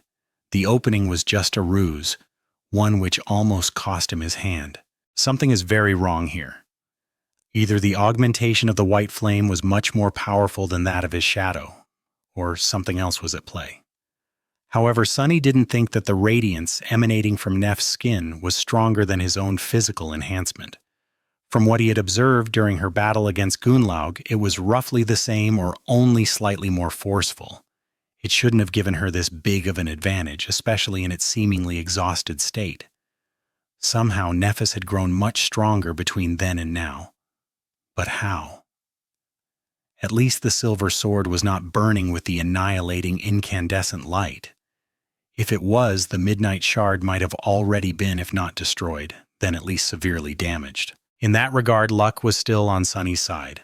They exchanged several more blows and disengaged for a fraction of a second, then closed in again. Changing Star's sword shot forward, missing Sunny's face by a few millimeters, or so he thought before sensing warm drops rolling down his cheek. A thin cut appeared on it, swelling with blood. Just a little bit to the right, and he would have lost an eye. Shaken, Sunny deflected the sword away, preventing Nephis from slicing his neck with a reverse cut, and leaned forward in an attempt to ram her with his shoulder. Changing Star easily sidestepped around Sunny and brought her weapon down, forcing him to block from a disadvantageous position and stagger back. Curse it! Their violent clash must have looked furious and morbidly beautiful. Both moved with incredible speed and possessed ferocious strength. Both were skilled and experienced, forged into formidable killers by hundreds of deadly battles. One was darkness and shadows, while the other was radiance and light. But the true combat was happening somewhere else, invisible to the naked eye. This fight was as much about strategy and insight as it was about physical prowess and technique. After all, to excel as a fighter, one had to master both their body and mind. Nephis might have been unnaturally fast and strong, but what really made her devastatingly deadly was her own battle genius, her incredible level of understanding of the laws and principles of combat. Armed with it, she was able to predict what her enemy was going to do even before they themselves knew it. But that was not all. The scariest thing about Nephis was that through that understanding, she was even able to manipulate and dictate her opponent's actions, turning them into her puppet. She was in absolute control of the flow of combat. Combat was her domain, just like shadows were his. But Sunny was not a novice either. He was a master of manipulation too. But more importantly, he had enough insight and knew Nephis well enough to, if not deceive her, then at least not allow her to lure him into an inescapable trap.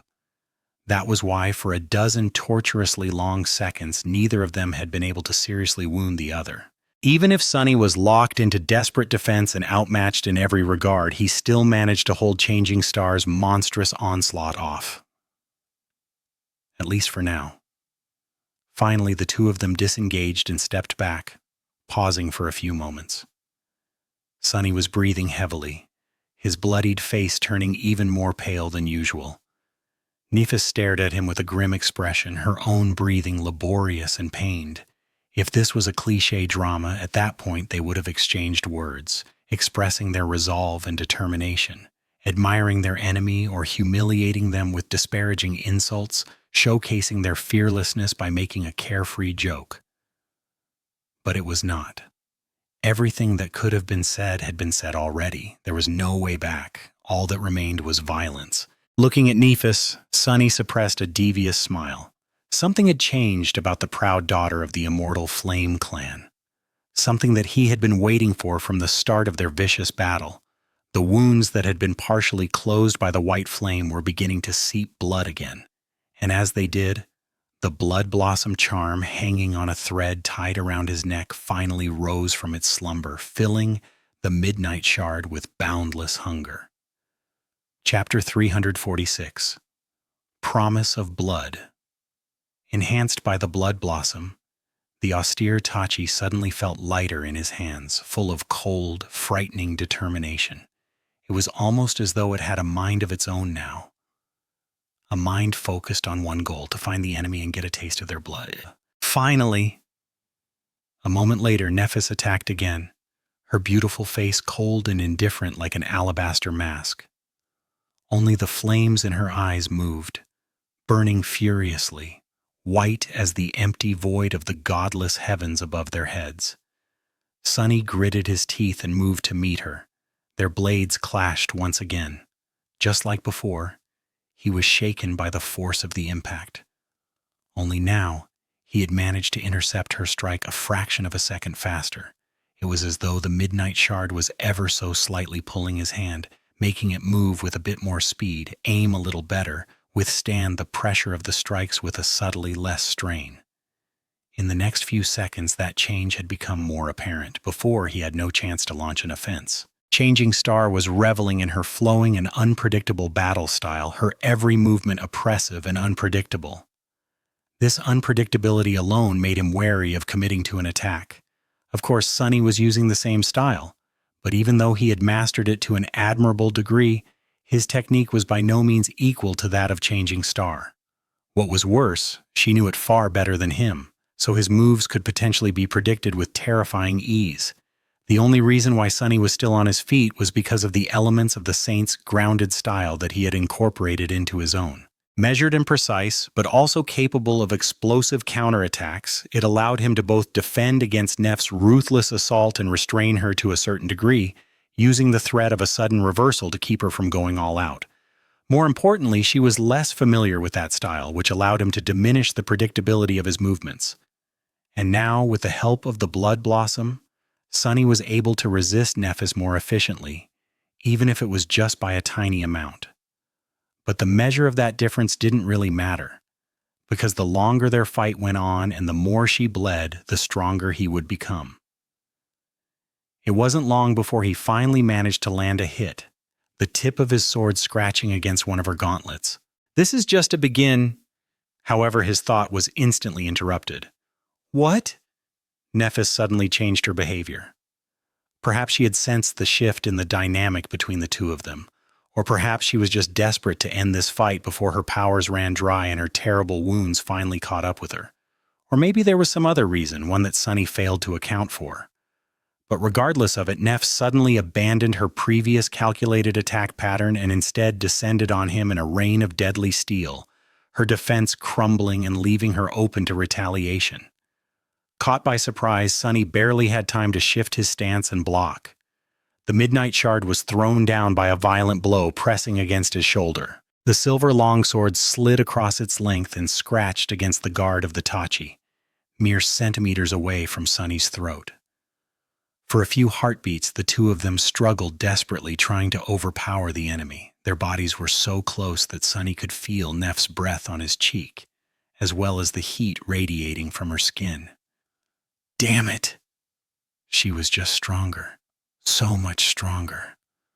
Little by little, her sword angled forward and then bit into his skin, blood flowing on its silver blade.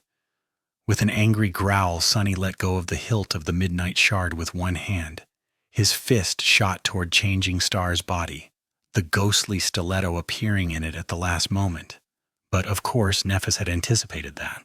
She twisted her torso, allowing the Moonlight Shard to leave a deep but harmless scratch on her breastplate. In doing so, she had to relieve pressure on the Tachi, allowing Sunny to push her sword away from his neck.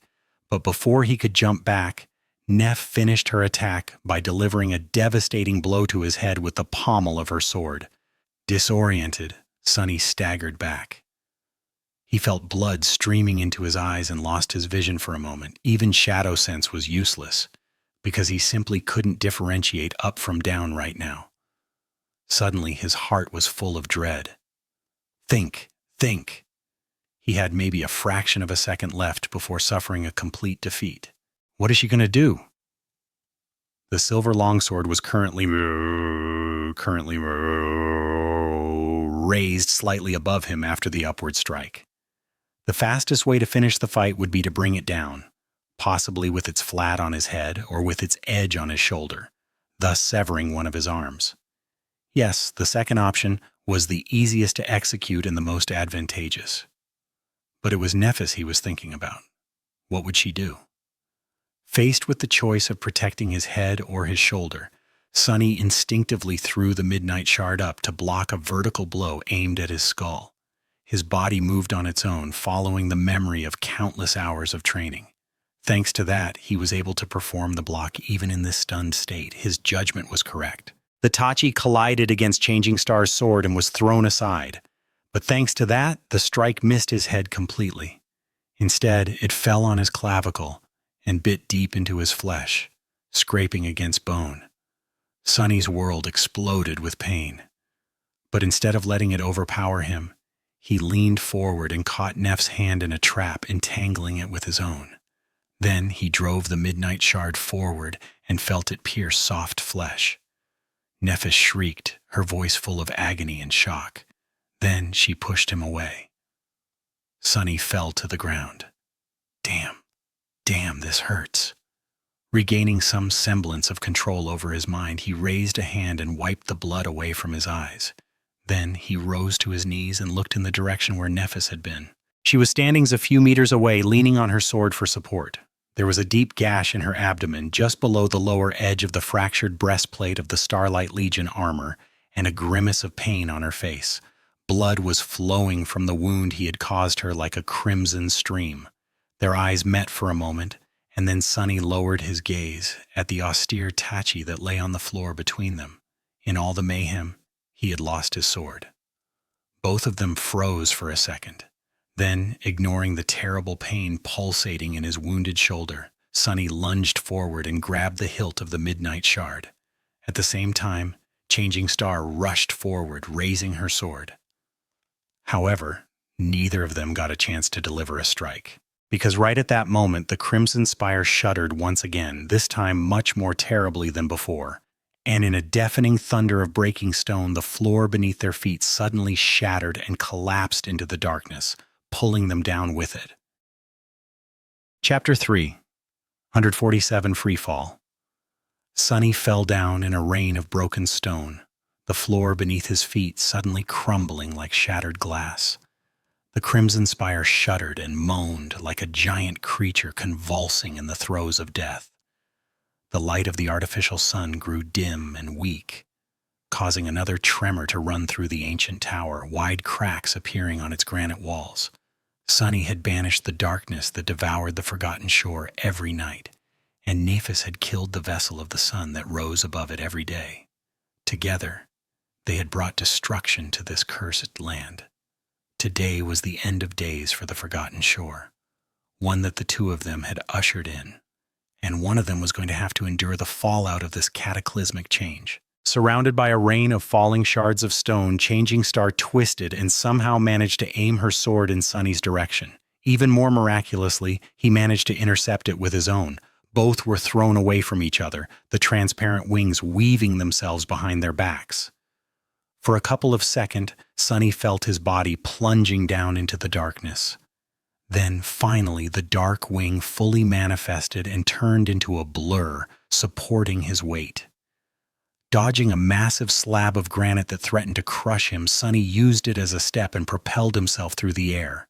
The Midnight Shard flashed, aiming at Changing Star's wings, but was blocked by the blade of the silver longsword. As the debris fell down, two human figures collided against each other and spun in the air.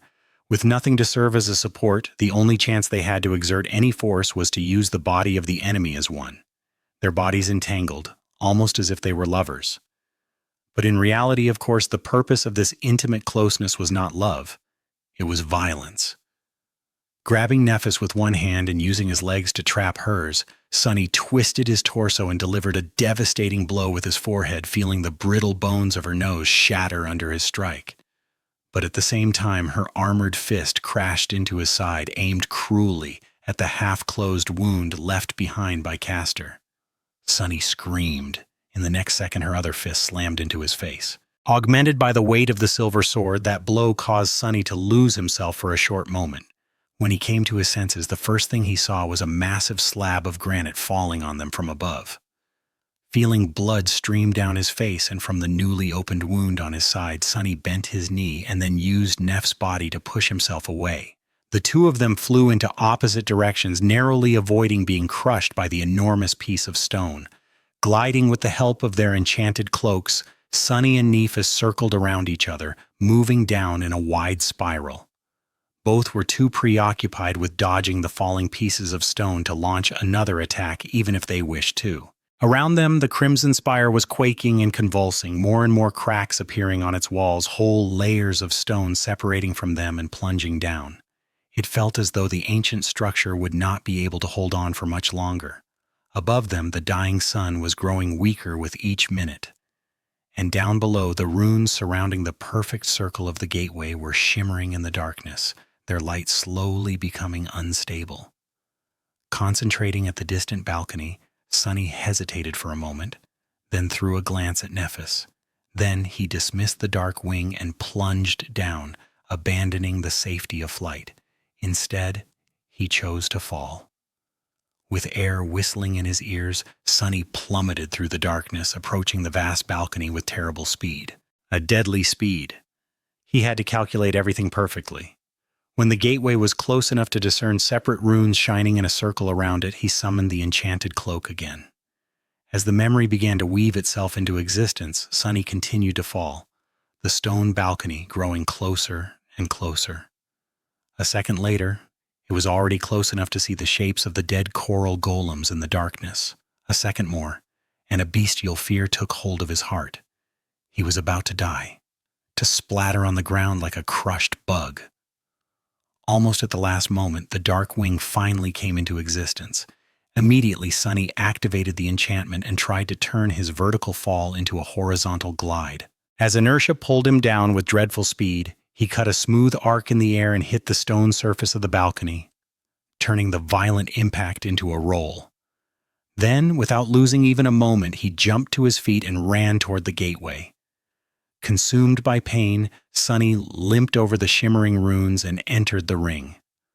Almost immediately, a strange feeling overtook him. It was like that strange and indescribable feeling you get a few seconds before realizing that the reality surrounding you is just a dream and that you are about to wake up. The light of the runes grew stronger. Simultaneously, Sunny's own body began to glow, emanating the same ethereal light. Before that glow had a chance to become bright, though, a shadow fell from above in a deadly rustle of sharp steel. No! Sunny threw his hands up, deflecting the blow of Changing Star's silver sword. Nephis descended upon him like an avenging angel, the fierce white flames burning in her eyes with frightening intensity. As soon as her feet touched the stone inside the iron ring, the shimmering runes blinked and disappeared. Both conduits were cut off from the Crimson Spire, thus breaking the flow of soul energy. Without it, the gateway could not function. Only if one of them was thrown outside would the runes ignite once again. Sunny gritted his teeth and thrust his sword forward, hoping to get Nephis before she had time to regain her balance. But she was too fast, too cunning. Before he could even get close to piercing her flesh, Changing Star was already moving, trapping his blade under her own and throwing it aside. Sunny rammed into her, throwing all of his weight into one devastating blow. At the same time, he felt cold steel brushing against his ribs, causing more blood to stream down. The two of them collided with frightening force and fell out of the iron ring of the gateway, rolling down the steps of the dais. As soon as the first of them crossed the circle of runes, they shimmered and shined once again. Sunny fell on the cold stones and remained lying there, consumed by pain and exhaustion. A low, tortured moan escaped from his lips. Something was broken inside of him. He felt weak and cold. He didn't want to stand up. "I'm not done yet. I'm not." Chapter 348, Unbroken Sunny lay on the ground, gulping air like a dying fish. It felt as though he was drowning. His body was a map of pain. He couldn't even remember how many injuries he had received. There was the gash in his side left by Castor's Jian, the gruesome wound that almost severed his clavicle, the long cut across his ribs, and many smaller ones. But he was still alive. He was still able to fight. He was still not willing to give up. All around him, the Crimson Spire was trembling and groaning, slowly starting to collapse. Gritting his teeth, Sunny tiredly pushed himself off the ground. His body protested, but he forced it into silence and slowly rose to his feet. The blade of the midnight shard scraped against the stones as he pulled it up. Nephis was doing the same. The young woman stood up and staggered, then regained her balance and grew still. Her posture was slumped, with one hand pressed tightly against the deep wound on her abdomen. Changing Star looked weak and beaten, her fearsome presence diminished. Her face was pale, bloodied, and grim, contorted by a grimace of suffering. Only her eyes, which burned with dimming white flames, were still the same, striking, cold, and full of unshakable resolve. Both of them were washed in the ethereal light of the gateway. Looking at Neph through that light, Sunny slowly inhaled and said in a hoarse voice, "Let's finish this." She stared at him for a few moments, then grinned. Her teeth were painted red by blood. In the next moment, Nephis raised her sword and dashed forward, sending a cloud of dust into the air with her feet. They clashed beneath the dais of the gateway, their swords whistling through the air like hungry fiends. The clangor of steel drowned the sound of breaking stone, resounding in the darkness of the crimson spire once again. Both Sunny and Nephis were gruesomely wounded, but neither allowed their agony and pain to make them weaker. Instead, they fought with ruthless ferociousness, throwing everything they had left at the enemy, not holding anything back. Now that Changing Star was bleeding heavily, the blood blossom hanging on Sunny's neck entered a state of frenzy. At times it felt as though his sword moved on its own, helping him strike faster, harder, with deadlier precision. He had never been as powerful as he was now. And yet, it was not enough. Nephis was still too much for him to handle. She was still too strong, too fast, too overwhelming. She was more like a monster than a human, a demon of silver steel wreathed in pale white flames. Sunny managed to add several deep cuts to her harrowing collection of injuries, but the damage he received in return was twice as terrible. His left arm was slowly growing numb, weakening his grip on the hilt of the midnight shard. His lungs were burning, and it was getting harder and harder to inhale. With each breath, a wet, disturbing sound fell from his lip. His eyes were burning too, his vision becoming blurry because of all the blood streaming into them. He had to rely on shadow sense a lot to make up for this debilitating affliction. I can't go on like this. He had to think of something devious and smart, something that would work. But for the first time, Sunny's bag of tricks was empty. No matter how much he thought, he couldn't imagine anything that would defeat Nephis. She knew him too well. Better than anyone in the entire world, 2 worlds even. And yet, Sunny felt that he had no chance of victory if everything continued as it had. He was already just 1 step away from death. And so he did the one thing he could think of, a desperate gamble with little chance of success. Summoning all of his remaining strength and resilience, he forced his perception to shift and started weaving the strange, taxing movements of the incomplete shadow dance into his technique. He allowed his mind to become formless and shapeless, and then aimed it at Changing Star, trying to mimic her incredible battle art to the smallest detail, and use it as a weapon to destroy her. After all, if not Neph, then who could he ever imitate? He was the person who knew her best in the world too. He was her companion, friend, and pupil. He was already practically her shadow, her compliant little helper, caught in the net of her schemes, in her insane, insatiable desire, and incapable of breaking free, not only because there was no other choice, but also because he didn't really want to be apart from her. He knew her flowing, deadly battle style better than anyone except for Nephis herself.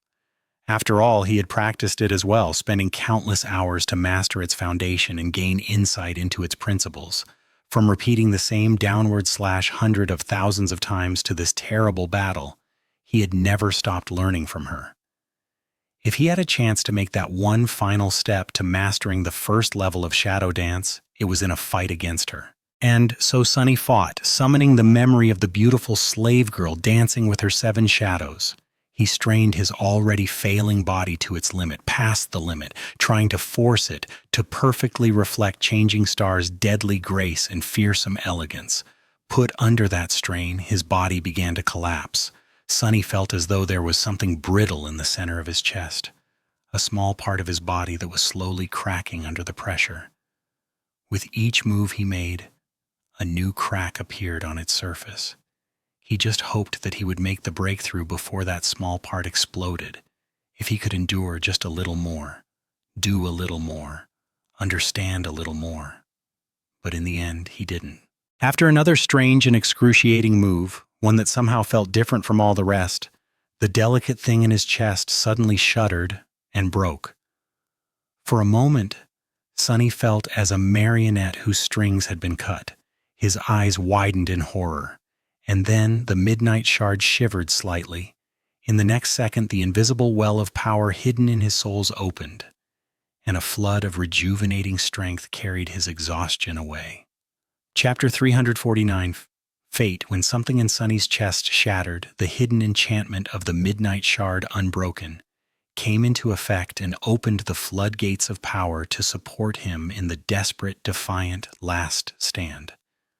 Of course, the blood weave was enhanced by it too, boosting its restorative powers. The virtuous cycle was complete, simultaneously making him much stronger and bringing him away from death's doorstep. Changing Star's sword whistled through the air, aiming to pierce his flesh, and was thrown aside by the forceful push of the austere Tachi. For the first time since the beginning of their brutal fight, Sunny didn't reel because of the violent shock reverberating through his bones. Now he had reached the absolute pinnacle of his power potential. With his core fully saturated, the shadow wrapped around his body, the blood blossom filling his memories with frenzied might, and the unbroken enchantment of the stalwart blade doing the same for his body, Sunny was as strong as he would ever be before becoming an awakened. Now he was finally able to match Nephis, almost. Astoundingly, incredibly, irrationally, she was still stronger. How? How, damn it? Sunny moved and fought, blood seeping from his terrible wounds. Although the gap in power between him and Changing Star had diminished significantly, it was still there, making him miss his attacks by a fraction of a second, be too late to block and deflect by a hair's breadth. He was still losing. As the two of them clashed furiously, sparks of burning metal flying into the air from the point where their swords met, the light of the artificial sun had grown dim and unstable, and the crimson spire continued to break apart. At some point, an enormous piece of granite crashed into the vast balcony, showering them with a rain of sharp splinters. A net of cracks appeared on the stone surface beneath their feet, slowly widening as more debris fell down. Both of them were thrown to the ground by the shockwave of the collision, but immediately got up, lunging at each other with dark, murderous determination. Sunny dodged the tip of the silver longsword and thrust his Tachi forward, leaving a deep cut on Neff's forearm, slicing her muscles apart. At the same time, she made a step forward and slammed the pommel of her sword into his mauled clavicle, making Sunny's mind explode with pain. He heard someone scream, their voice hoarse and full of indescribable suffering, then realized a moment later that that bestial voice was his own. Soon, the scream turned into a growl. He wasn't done yet. He refused to be defeated. He refused to give up. He still had a chance to win. Because through all of this, Sunny had continued to push himself toward mastering the first step of the shadow dance.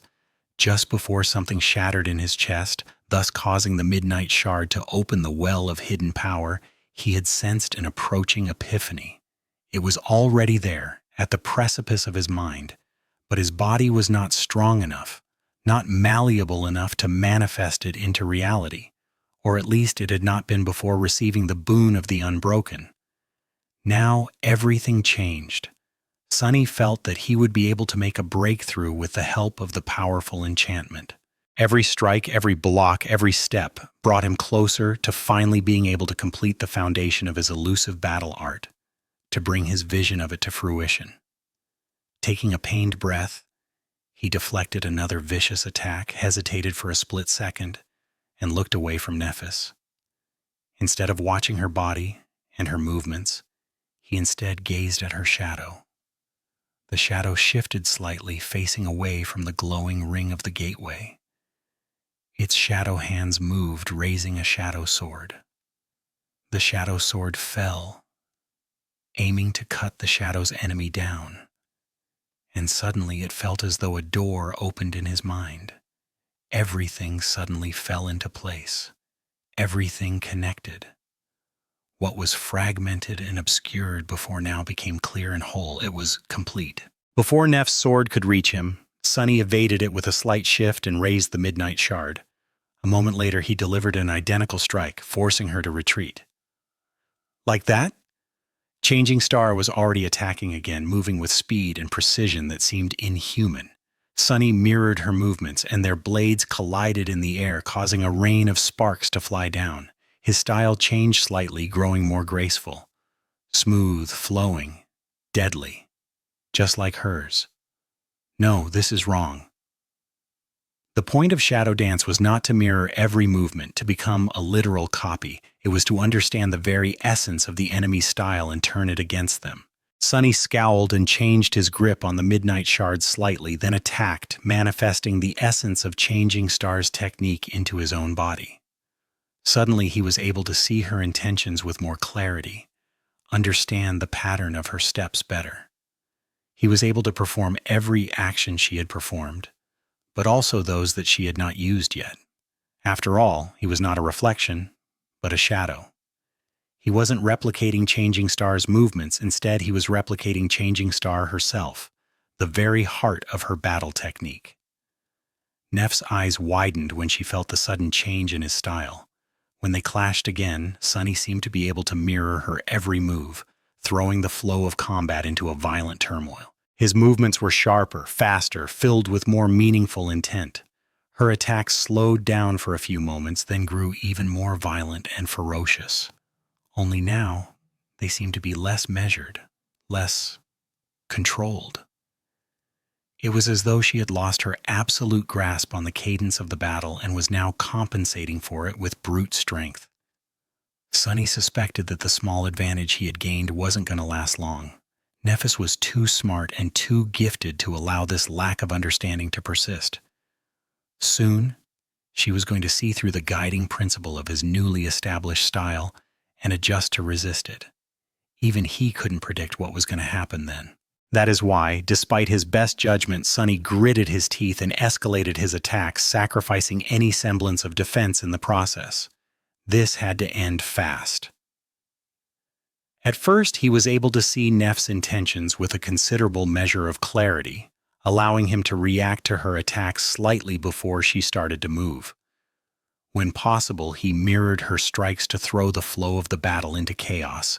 His own came with a tiny delay, lagging behind the enemy by a fraction of a second. Then they happened at the same time. And then, miraculously, his attacks started to come in advance of Changing Stars, even if the difference was barely perceptible. That was all Sunny needed. In the terrible crescendo of their merciless duel, blood fell to the cracking stone of the gateway balcony like crimson rain.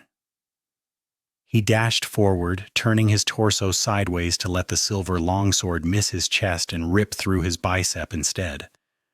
As a blinding wave of pain flooded his mind, Sunny caught Neff's arm with his own, and then, twisting it, brought his fist on her elbow, shattering it. As pieces of bloodied bone tore through her skin, Nephis shrieked terribly and made an awkward move, trying to smash him in the head with the flat of her sword. But because it was now only held in one hand, the force and speed of that strike were not as formidable as that of her previous attacks. Diving under the blade of the silver longsword, Sunny fell to one knee and pushed the midnight shard forward in a horizontal cut, its blade tearing through Neff's abdomen and exiting in a flood of blood from her back.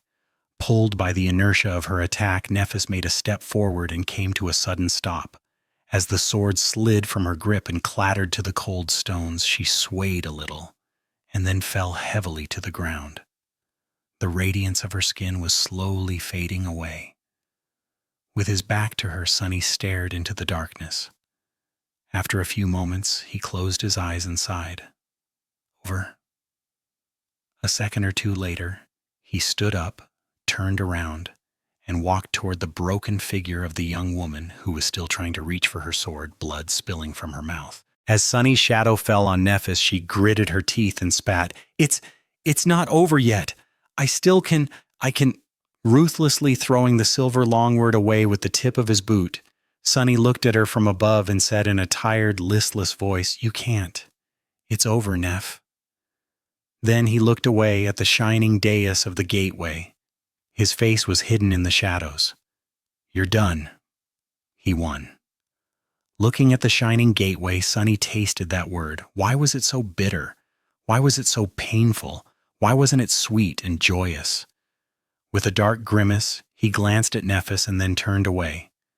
What could he say to her that had any meaning? One of them was going to escape this hell, and the other was going to stay. One was victorious, and the other was defeated. One of them was going to live, and the other was going to die. Any words he could find would be empty. but not empty enough to express the hollow sense in his heart. His feet trembled as he made the first step toward the gateway. To hell with this! Why did his heart have to feel so heavy? Why wasn't he celebrating? He deserved to be saved. He struggled and suffered to get to come this far, enduring countless horrors that would have broken and destroyed anyone else. He bled and fought, clawing his way to this point, never allowing himself to rest or stop growing. He was the strongest. He was the last one left standing. Not the countless nightmare creatures of the forgotten shore, not Harris that damned hunchback, not Gunlog the mighty bright lord, not Castor, the strongest even among other legacies, not even Changing Star, the last daughter of the legendary immortal Flace clan. No, it was him, a homeless kid from the outskirt with no place to call his own, someone whom no one had ever expected to survive, let alone thrive in the ruthless embrace of the nightmare spell, whom everyone considered to be below them, an inconsequential nobody with no chance of ever becoming anything else. Well, he showed them all, had he not? Gritting his teeth in anger, Sunny made another step. To hell with you! Behind him, Nephis had finally abandoned her hopeless attempts to reach her sword.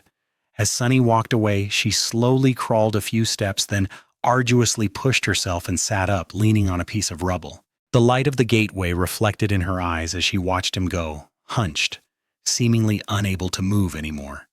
Stepping over a wide crack in the stone that was slowly approaching the shimmering circle of runes, Sunny came to the iron ring. Now only one step separated him from freedom. But instead of making it, he suddenly froze, looking into the distance with a grim expression on his face. A second passed by, then another.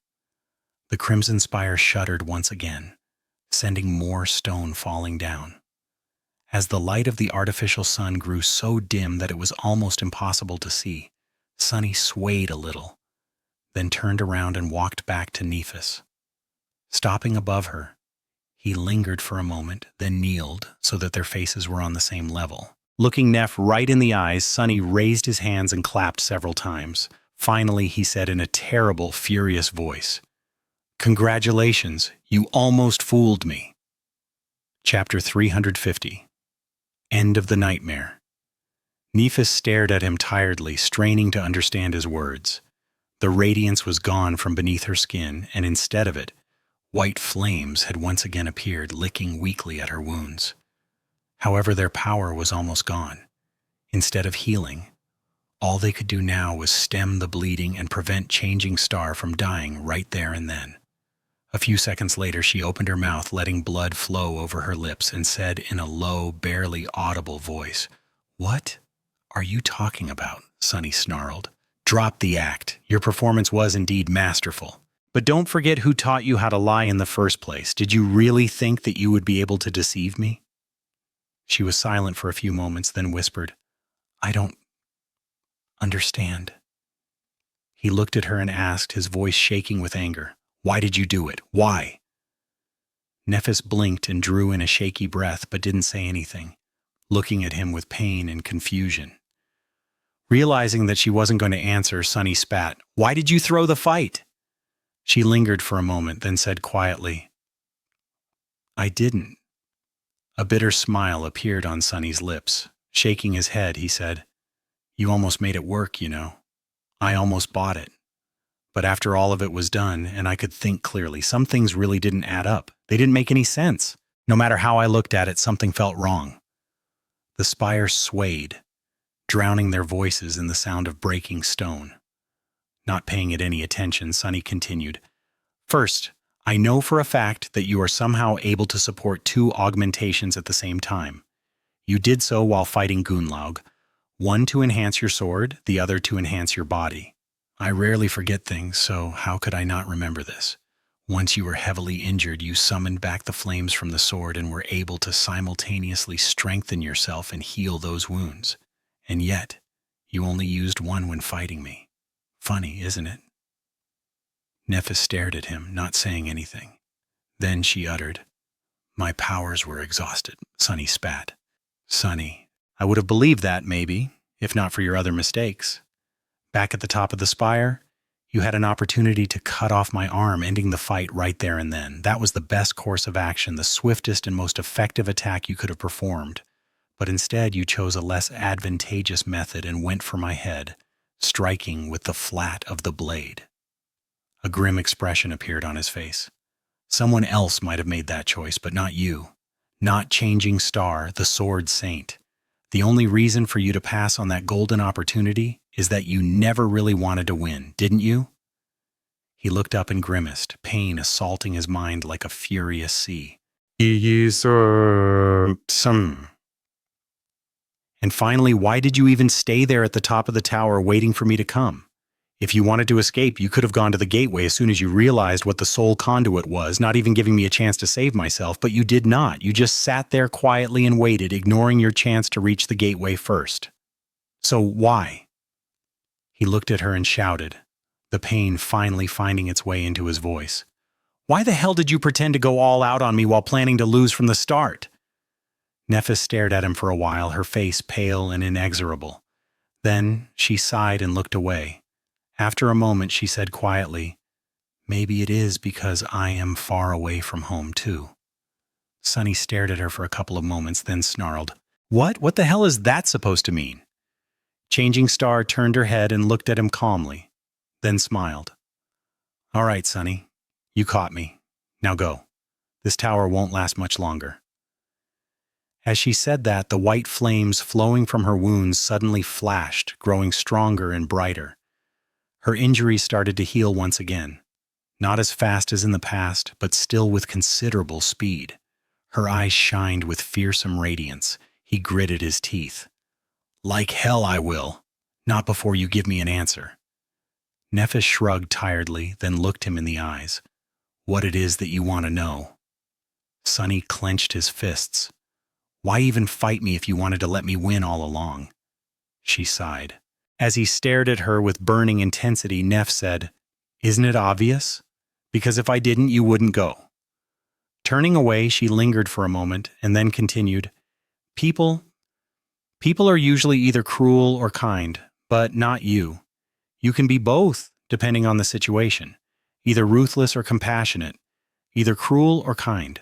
So that's what I did. I created a situation that would allow you to be ruthless and cruel, to leave me behind without showing any mercy. Sunny stared at her, his fists trembling. But why? Why would you doom yourself to save me? What happened to your goddamned goal? Didn't you tell me that you will sacrifice anything, anyone to achieve it? Nephis looked at him and smiled bitterly. Why? Are you the only one who is allowed to grow and change? Can't I change too, Sunny? She turned away and said tiredly, her voice full of invisible but crushing weight. Yes, I did say such a thing. But saying and doing are two different things, Sunny. Once it all started. Once all those people were dying because of what I have done. Once I suffered defeat after defeat. It was more difficult than I could ever imagine. It was distasteful. He shook his head in shock. So, that's it? You just gave up? After all that crap, you just decided that it was too much for you? Changing Star remained quiet for a bit, then slowly shook her head. You don't really understand me at all, do you, Sunny? Facing him, she grinned. Give up? No, I didn't give up. I didn't abandon my goal, I just realized that I was not ambitious enough. As white flames grew brighter in her eyes, Nephis said, I am going to destroy the spell, and all those who stand in my way.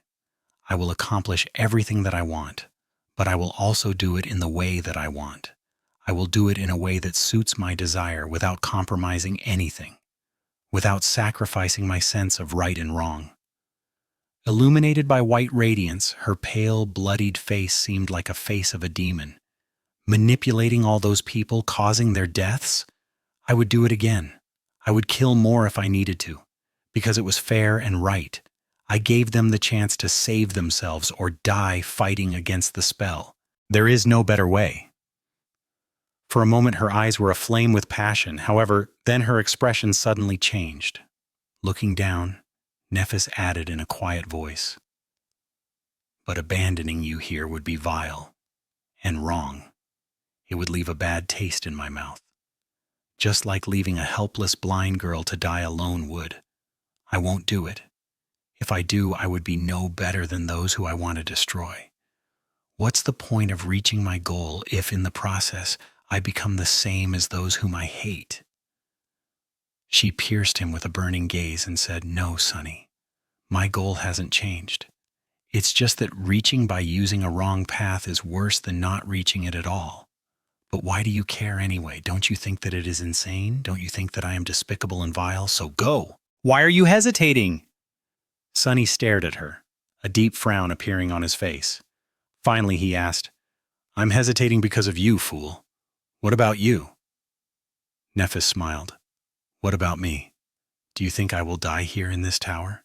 No, I will be fine. I will escape it and survive somehow. I'll find another way out.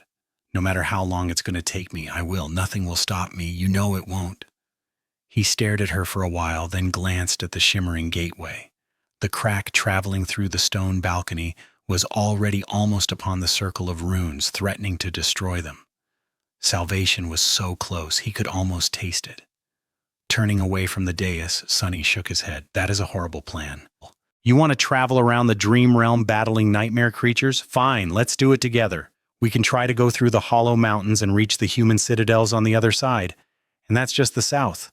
We can also try north, east, and west, searching for an unclaimed gateway. 2 of us will have a better chance to survive. The 2 of us, together, it's better than being alone, right?"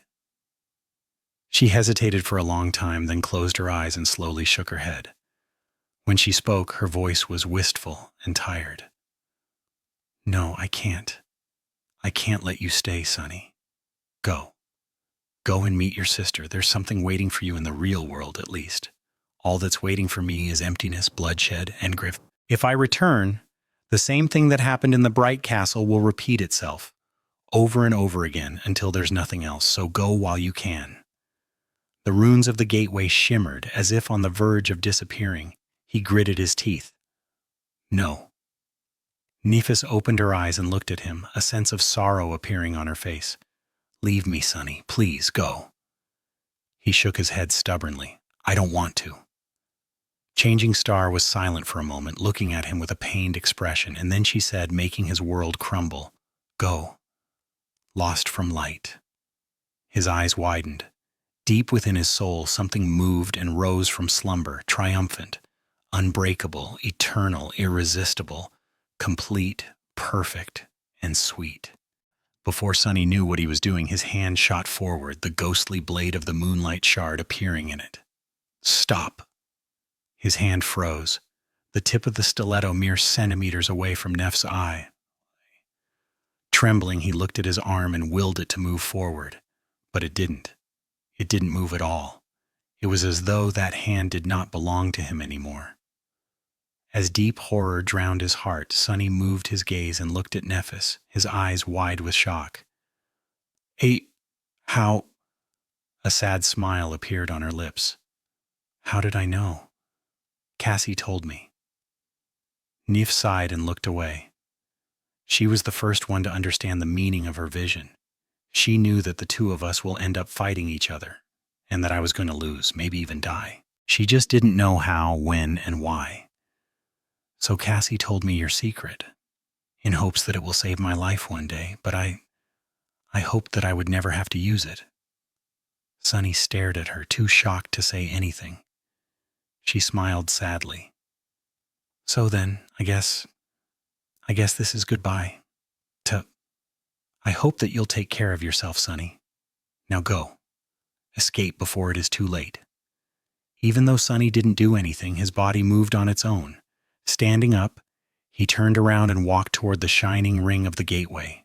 Step, step, another step. "Stop! Stop!" But his body would not listen. It just continued to move forward, indifferent to his commands. A dull ache settled somewhere in the center of his heart. "Stop!" There was nothing he could do. He was a miraculous shadow bound to a master.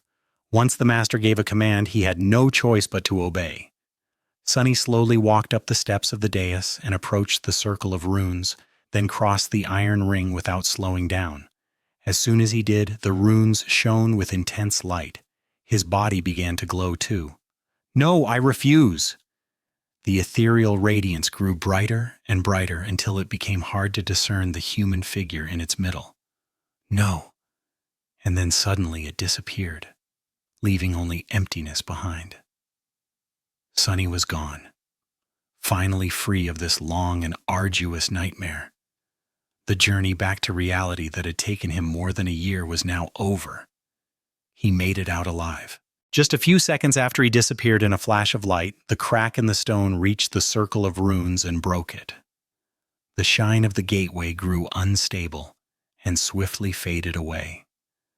At the same time, the artificial sun of the forgotten shore ignited one last time with a bright, intense explosion of light and then extinguished. Left alone in the collapsing tower and with no more light to shine upon her, the beaten, broken figure of Changing Star disappeared into the shadows.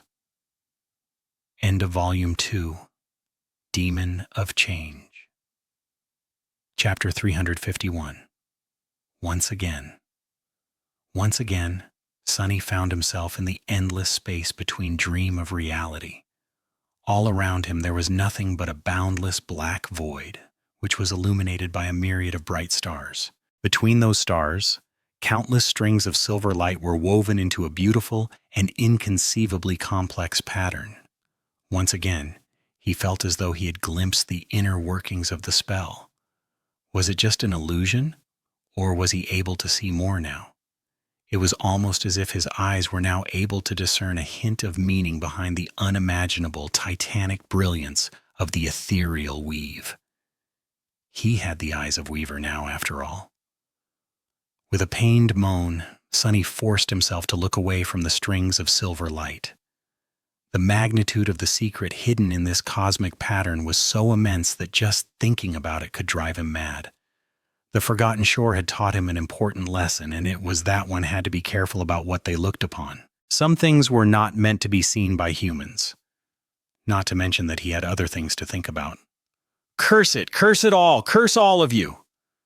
His voice disappeared into the darkness, full of indescribable fury, bitterness, and sorrow. No one was there to hear it, except for the spell, which chose to tactfully remain silent. Breathing heavily, Sunny clenched his fists and closed his eyes. He didn't know what brought him more rage and pain, the fact that he had lost Neff, or the fact that his secret had been revealed. Both were too bitter to swallow. All that time, all that suffering, and for what? He had outsmarted and defeated so many powerful enemies only for his true name to be discovered by an ungrateful, weak, blind girl, after everything he had done for her. Cassie's betrayal perhaps had hurt him the most. Curse her. Once again, he was a slave. He made a full circle and returned exactly to where he had started, in shackles. Only instead of nameless slavers, Nephis had become his master now. Nephis. Sunny gritted his teeth and groaned, a storm of conflicting emotions tearing his heart apart. Why did she have to do it? Why? The pain of losing her, the hope of finding her again, was just as strong and overwhelming as the hope that she would die and disappear forever in the unforgiving hell of the dream realm so that they would never have to meet again, so that he would be free. He clawed at his face, not knowing how to process this conflagration of feelings. For someone who had spent most of his life alone, not caring for anything, this was all just too much. Luckily, time in this boundless void was a strange concept, so he had an eternity to try and come to terms with his new reality. The spell kept silent, as though giving him a chance to do just that. After a while, maybe hours, or maybe days, or maybe just a single second, Sunny sighed. Sometime later, he opened his mouth and whispered, "I won." He had survived. Who could have thought? Slightly more than a year ago, he was thrown into a region of the dream realm that no human had ever escaped, and now he was not only returning to reality, but Aslo doing so as one of the most powerful sleepers in the history of the human race, maybe even the strongest one, or the second strongest. He had survived countless horrors, crossed a cursed sea on a boat made of demon bones, slew hundreds of nightmare creatures, gained experience and scars worthy of a lifetime, touched the hidden knowledge of the gods, saw a tyrant die and a new one be crowned, banished an ancient curse into the darkness of oblivion, and watched as a son died. And now he was about to become an awakened, an elite among elites, a person at the very top of society, one with access to the best food, the most wealth, the highest forms of prestige, the highest everything. All his dreams were going to come true. All his suffering would now be rewarded. I will not be sad. I will not be bitter. I will not be angry. Who should I? Had he gone through this nightmare to be left heartbroken on the other side? No. He had earned this joy, this delight, this triumph, and he was going to enjoy it. Slowly, a shaky smile appeared on Sunny's face. At first, he had to force himself, but after a while, the smile became sincere. That's right, victory is supposed to be sweet. So, let's see, what should I start with? As if answering him, the spell finally spoke. Its voice sounded a little strange, as if it was continuing a sentence after being interrupted. Your shadow is overflowing with power. Your shadow is taking shape. Suddenly, Sunny felt his soul begin to radiate a strange heat once again. Crap! Your shadow is complete. Something inside of him exploded, drowning his whole being with indescribably suffering. With a startled yelp, Sunny fell down. How come I end up on my ass every time I come to this place? The first time Sunny had appeared in the void, he was so shocked to discover the divine rank of his aspect that his legs buckled. And now, due to the painful transformation happening to his soul, he ended up in the same situation again. Because he had left the Crimson Spire, the soul conduit attribute was gone. And without its interference, the strange process that had begun due to the saturation of the shadow core was finally able to continue. It was just as painful as Sunny remembered. Gritting his teeth to prevent himself from screaming, Sunny tried to endure that terrible agony. He was no stranger to physical pain, but this was something different. It came from the soul itself, and for that reason was so much worse. Ah, damn it all! However, it was still not nearly as bad as the chilling torture he had gone through after consuming the drop of Weaver's blood, or the nightmare he had endured after meeting the Black Knight for the first time. And it didn't last as long. After a while, the pain lessened and then finally disappeared, leaving him feeling refreshed and whole again. Sunny carefully stood up and looked down, checking to see if he was still in one piece. He felt stronger. Much stronger. Stronger, faster, more resilient. Very much so. He felt so powerful, in fact, that for a moment Sunny even entertained the idea that he had subconsciously commanded his shadow to wrap itself around his body and was now enjoying the effect of its augmentation. To make sure that this wasn't the case, he habitually glanced down to check on the shadow and froze. What the hell? The shadow was not wrapped around his body. It was where it was supposed to be, on the unseen surface Sunny was standing on, somehow visible despite the darkness of the black void. But it wasn't alone. Two identical shadows were currently staring back at Sunny. One seemed sulking and morose, and the other appeared to be joyful and friendly. Chapter 3. 152 Monster Core. Sunny stared at the two shadows, dumbfounded. After a while, he said in an uncertain tone, Am I seeing things, or are there two of you? The shadows, of course, did not answer. They had no vocal cords, after all. However, the sulking one looked at him with contempt and shook its head in derision. The friendly one, meanwhile, looked down shyly and slightly shrugged. What is going on? Frowning, Sunny lingered for some time and then dove into the soul sea. With the soul conduit attribute gone, it was back to its usual tenebrous appearance. The surface of the water was tranquil and still, and hundreds of motionless shadows stood silently in the darkness. Above him, shining spheres containing the memories were circling around the... Sunny raised his head, then flinched once.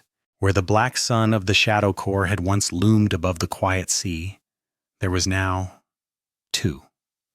Two identical shadow cores hovered in the dark sky, shining with lightless black radiance. He blinked. Two. There's two of them. A few minutes passed, or at least something that felt like a few minutes. There's two. I have two cores. Why do I have two cores? Humans only ever had one soul core. That was a fact. Only nightmare creatures had more. Sunny looked down at his hands, then made them into fists, feeling newly gained strength course through his muscles.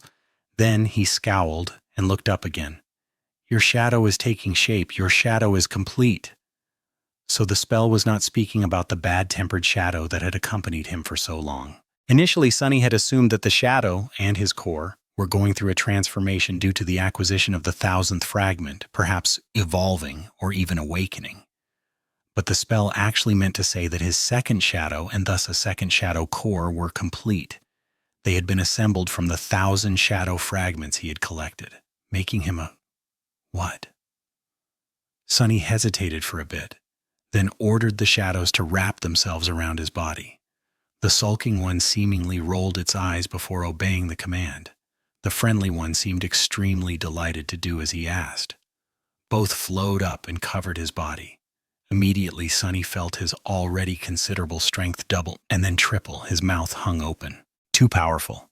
This is too powerful. This was incredible. To experiment further, he commanded one of the shadows to return to the surface of the tranquil water. A moment later, he had a shadow once again, but still enjoyed the familiar augmentation, even if it grew weaker, returning to its previous strength. He then summoned the Midnight Shard and ordered the second shadow to wrap itself around its blade. Now, both his body and his sword were augmented. Then he sent the sulking shadow to join the friendly one. His body was not enhanced anymore, but the austere Tachi felt much sharper, more lethal, more deadly.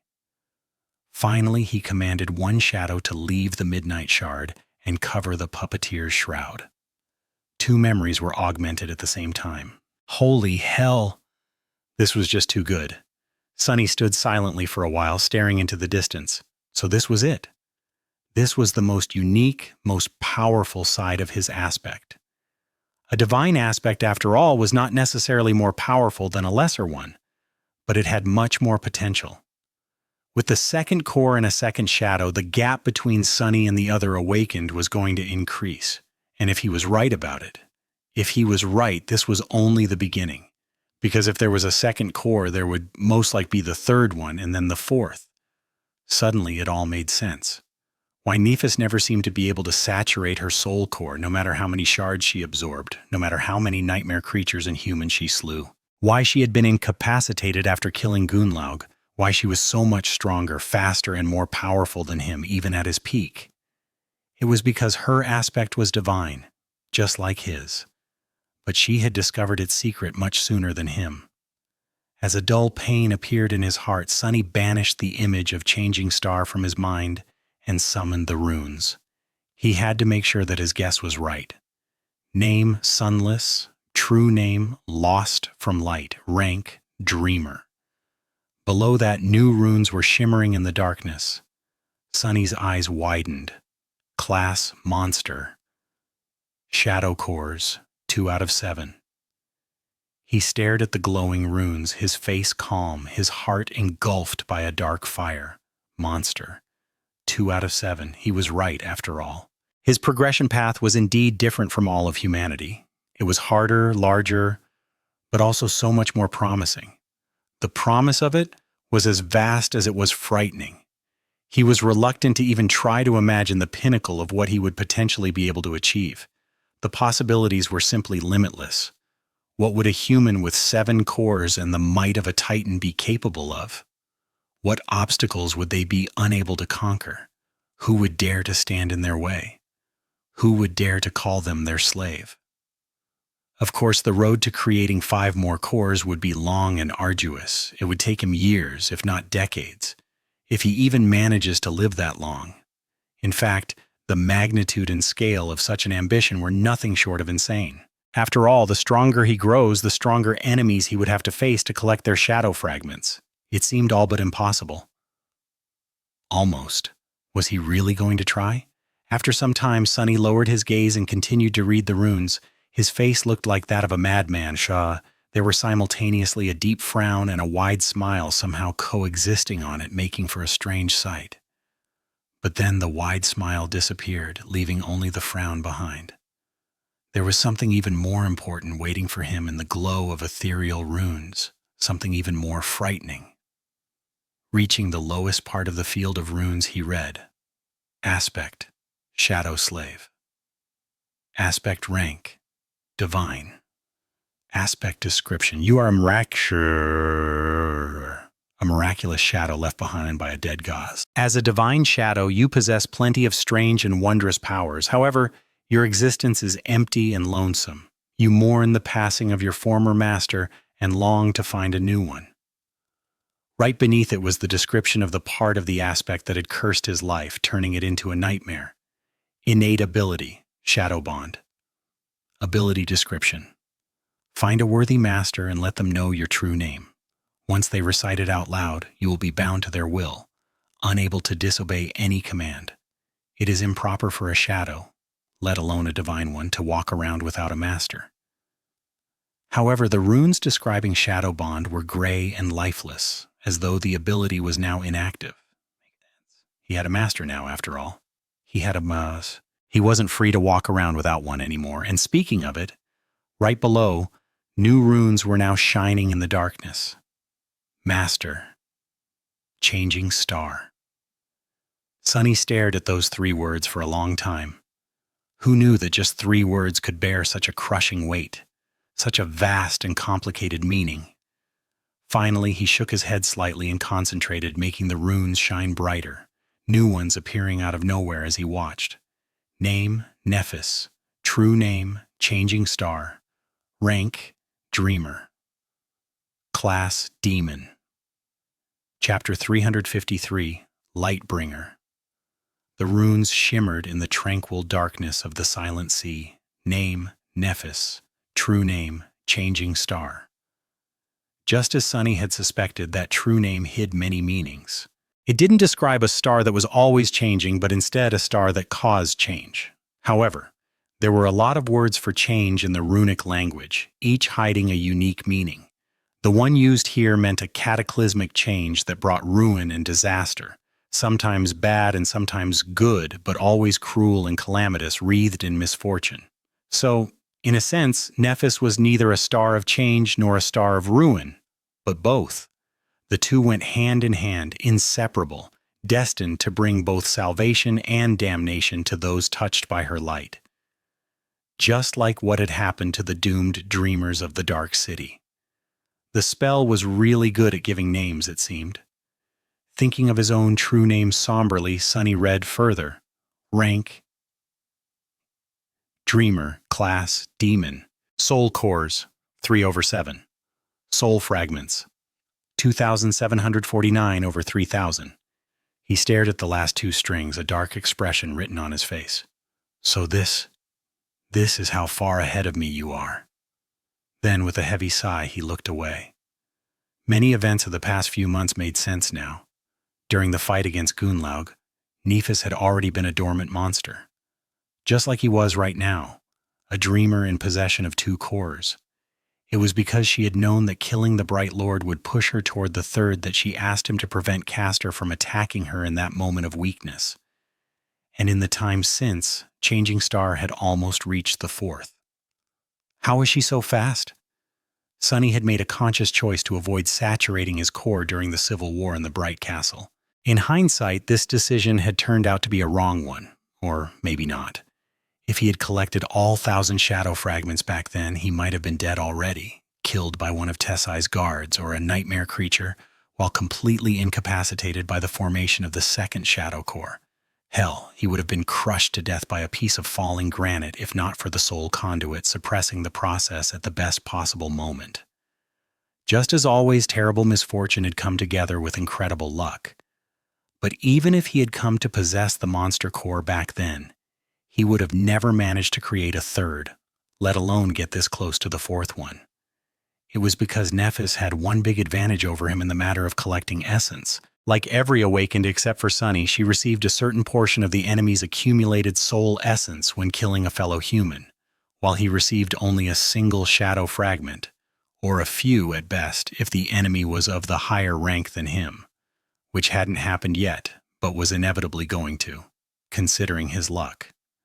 The war against Tessie and Gemma must have been a true feast for Changing Star, especially when slaying those experienced members of the host that had long saturated their cores themselves. She was always on the front line, after all, fighting, killing, leading her followers.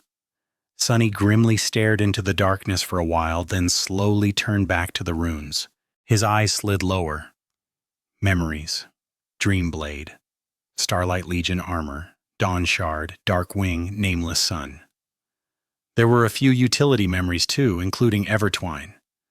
The golden rope he knew so well, but Sunny did not pay them a lot of attention. His sight was attracted to the Nameless Sun. What was that memory, and why hadn't he seen or heard of it before? Memory, Nameless Sun. Memory rank, Ascended. Memory tier, 6. Memory type, Weapon. Memory description. For a long time, the Nameless Sun suffered in solitude, longing for all the things that were lost. Only when she lost that longing, too, was the crimson terror of the Forgotten Shore finally born. His eyes narrowed. So, she received a memory after killing the vessel after all.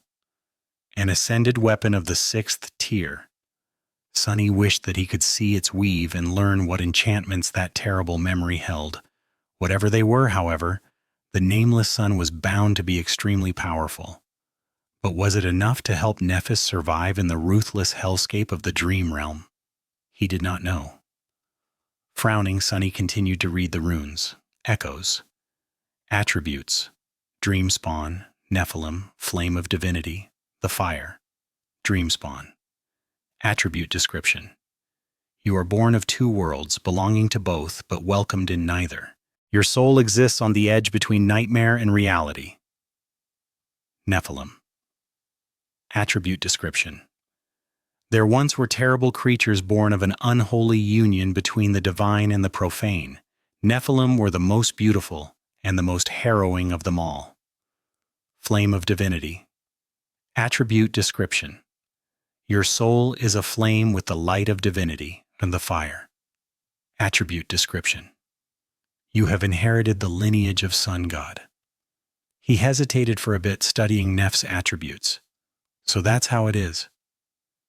Sunny had always wondered what was her innate attribute, the one that was at the center of all the rest, the core of her being, just like his fated trait. He often thought that it was tied to drive, battle prowess, or will, but it was not. Instead, Neph's innate attribute was called Dreamspawn and tied to her nature as a child of a hollow mother. In a sense, she was connected to the dream realm and the nightmare spell from before she had even been born. Her core trait was duality. If his guess was correct, that duality was further expressed after Nephis had conquered her first nightmare and received her aspect, as well as a new attribute, Nephilim.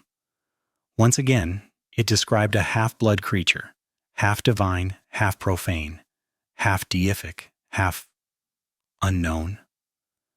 Suddenly he remembered how Changing Star had stopped and stared at the depiction of a radiant being engraved into the walls of the ancient mine below the hollow mountains. Was that creature one of the Nephilim? Or a fallen angel from whom Nephilim were supposed to be born? After all, the similarity between that creature and her own powers was hard to deny. And then there was the last attribute, the fire. Sunny rubbed his face. A lineage attribute, somewhat similar to his own blood weave. Finally, the meaning behind that word became clear.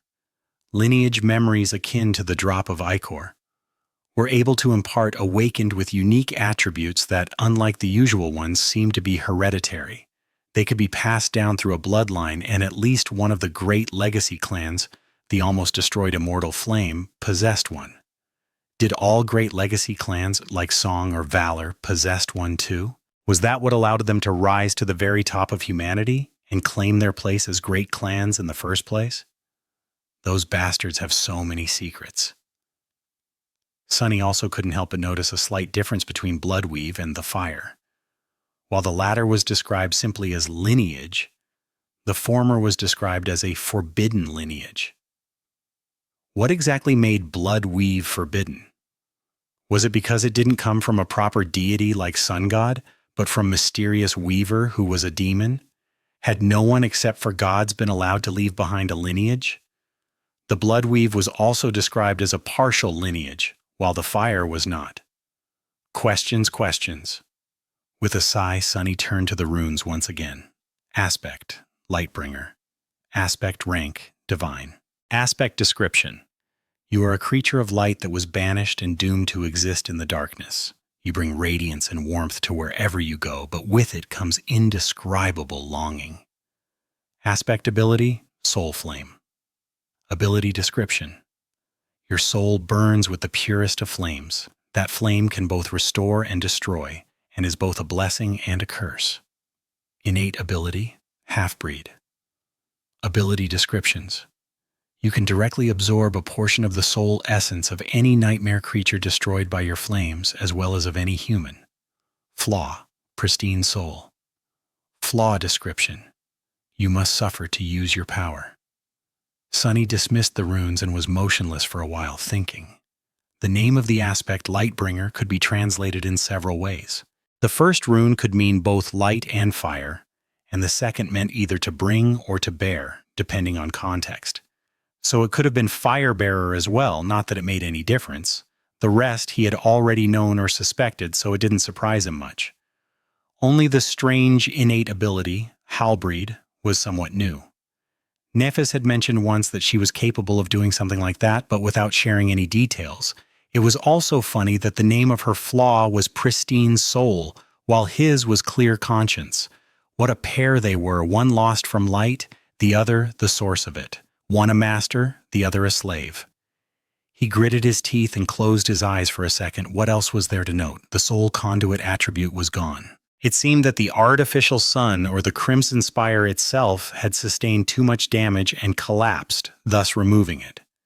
He had escaped just in time. I guess there's not a lot of secrets left between us now. Sunny was sure that there was a new rune that Nephis could summon, one reading Slave. Just like he now had access to all the information about her, she was going to learn everything about him, the unique nature of his cores, the shadow fragments, the true identity of the marble saint, the weaver's mask.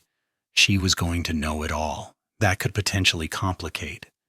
Before he could finish that thought, however, the spell spoke again, its voice filling the black void with melodious whispers. The second seal is broken, awakening dormant powers. Oh, crap. I almost forgot. Sunny stared into the void with wide eyes. He was about to awaken. Chapter 354. Awakening. Just like after the first nightmare, Sunny suddenly sensed something waking up within him. Back then, it felt as though this new power came from inside his soul as opposed to some external source. This time the feeling was very similar, only more intense, more defined. It was coming from his shadow cores. They were radiating an ethereal but almost palpable heat. The energy was circulating through his entire body, changing it, making it stronger. It was somewhat similar to the strange feeling he got every time he received a shadow fragment, but so much more powerful. 1,000 times more powerful, and deeper too. With a barely audible gasp, Sunny slowly sat down and crossed his legs, then closed his eyes, concentrating on the transformation. Every fiber of his being was soon full of the mysterious energy. The familiar euphoric feeling overwhelmed him, washing over his mind like a warm wave. However, Sunny wanted to feel more, understand more. He wanted to remember this moment in every detail. It was his triumph, after all. Beneath the physical changes that his body was undergoing to become better, stronger, more perfect, was another, subtle but equally incredible change. It was happening to his soul. Sunny had no words to describe it, but knew that he had never experienced anything as wonderful. The transformation of his soul was not at all painful, like the creation of the second shadow core had been. and not nearly as torturous as the agony that consuming a drop of divine blood had caused him. It felt natural, right, and profound, as though he was coming one step closer to becoming complete, to what he had always been meant to be, a better being. Soon the pulsating waves of heat retreated, replaced by a wave of soothing coldness. The dull ache in his heart that had remained there unnoticed ever since leaving the forgotten shore lessened a little. His mind became calm and tranquil. Sunny felt like a sword that had been tempered and fortified in a fiery crucible, a being made of cold, pure, resilient steel. He exhaled slowly and opened his eyes. His body felt stronger, faster, and more enduring, similar to how he felt when wrapped in the shadow. The change was sufficiently pronounced, and he knew that it would only grow greater if he used one or both of the shadows to actually augment him. But it wasn't the main difference. Sunny knew that the actual quality that separated Awakened from the Dreamers was not physical might, but a new innate ability. Just like Dreamers gained the ability to sense and interact with soul cores, the Awakened could do the same with soul essence. But knowing and feeling were two different things. Before, he could vaguely feel his shadow core. The feeling was elusive and ethereal, but unmistakable. He felt its emptiness at the start of his journey and felt it brimming with power near the end. Now that power wasn't contained inside the shadow cores anymore, but broke free, flowing naturally through his entire body. It circulated slowly, coming and going from the cores, passively saturating his bones and muscles with power. Sunny instinctually felt that, with some practice, he would be able to direct the flow of shadow essence to concentrate it in a certain area. He could expend some amount of essence to give his arms incredible, explosive strength for a short amount of time, or feel his legs with the power to jump a dozen meters into the air. In short, it wasn't as though he had become monstrously strong and would be all the time, crashing through walls and breaking delicate things by accident. Instead, by wisely controlling his shadow essence, he would be able to gift himself short bursts of truly inhuman physical might. The rest of the time, he would enjoy a much smaller, but still considerable, passive effect of his body being saturated with freely flowing essence. More training. Sunny could now control the shadow essence by instinct, but if he wanted to truly master it and do it more efficiently, he would have to learn from experienced Awakened. Some instructors at the academy existed for the sole purpose of teaching newly awakened just that after all. And then there was a whole another layer of combat strategy that he would have to understand and master. Sleepers thought much like mundane humans, only with more power and tools. But battles of the Awakened were much more tactical. While essence always restored itself to the core's maximum capacity, it took time. In the reality of a battle, it was a finite resource. Because of it, one had to be smart and careful about how and when to use it. He would also have to absorb as many shadow fragments as possible to increase the capacity of his cores. Luckily, he now had 2 of them, which already gave him a big advantage over the rest of the Awakened. But this new amazing quality he had received was not the end of the awakening. The main event was yet to happen.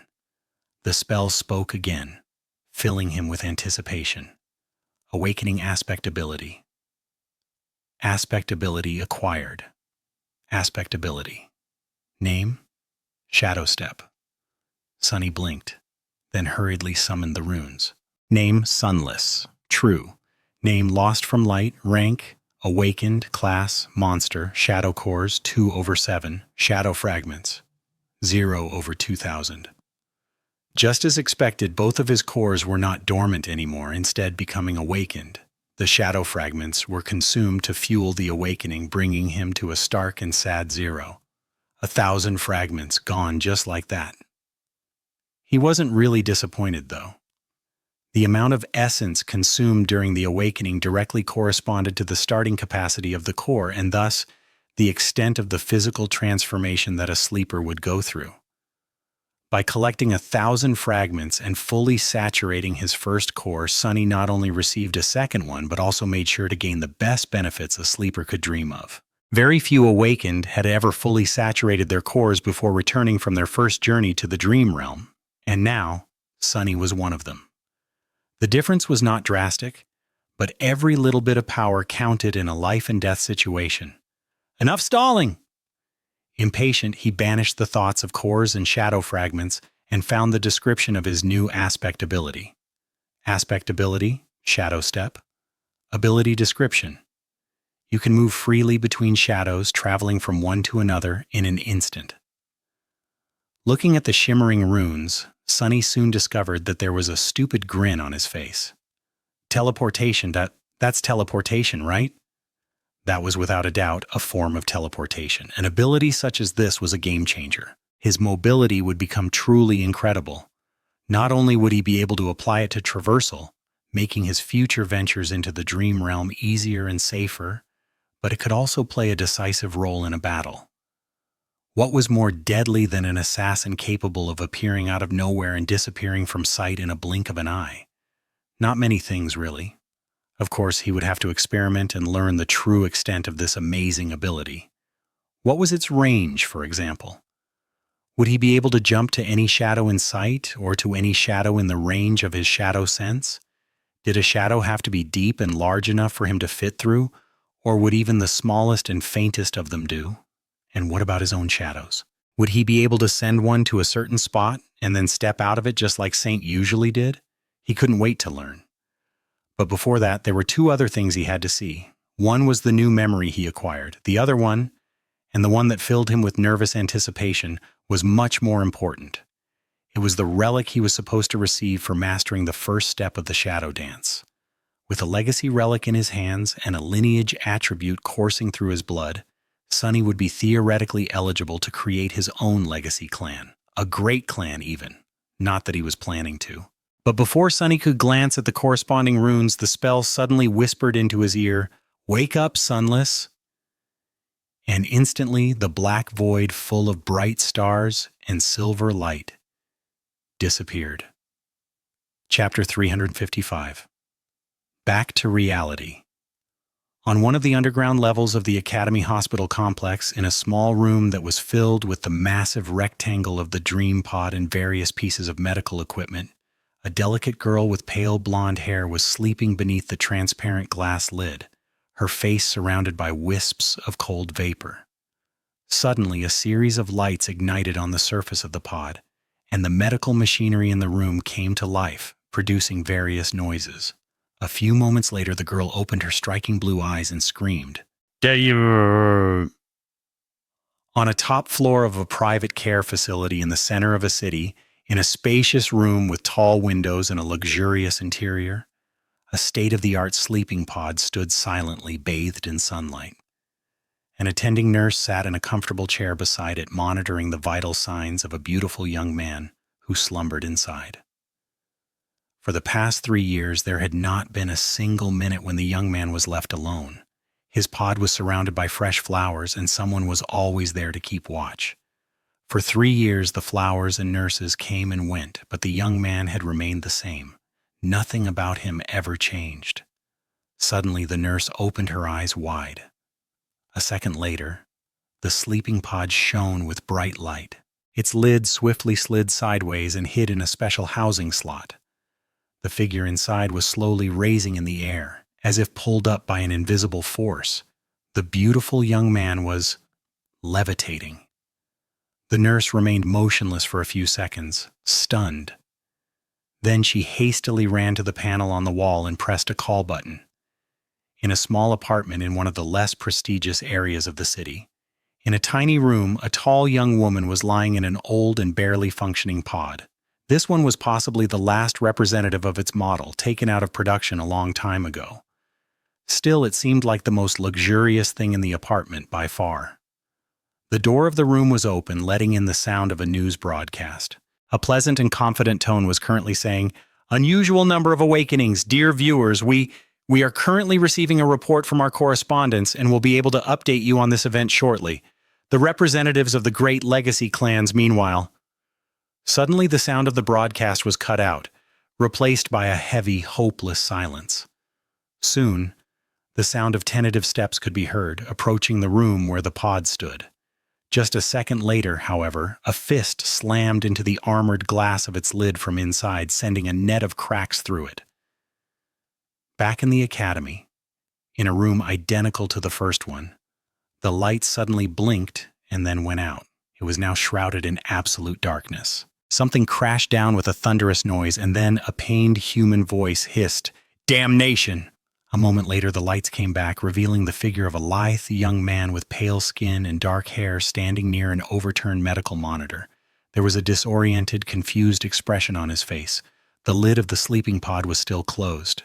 However, it was empty. And a few hundred meters away, hidden even deeper underground, there was another room. This one was slightly bigger and much better guarded than all the others. In it stood a simple sleeping pod. Beneath its transparent lid, a young woman with ivory skin and long silver hair slept undisturbed by anything.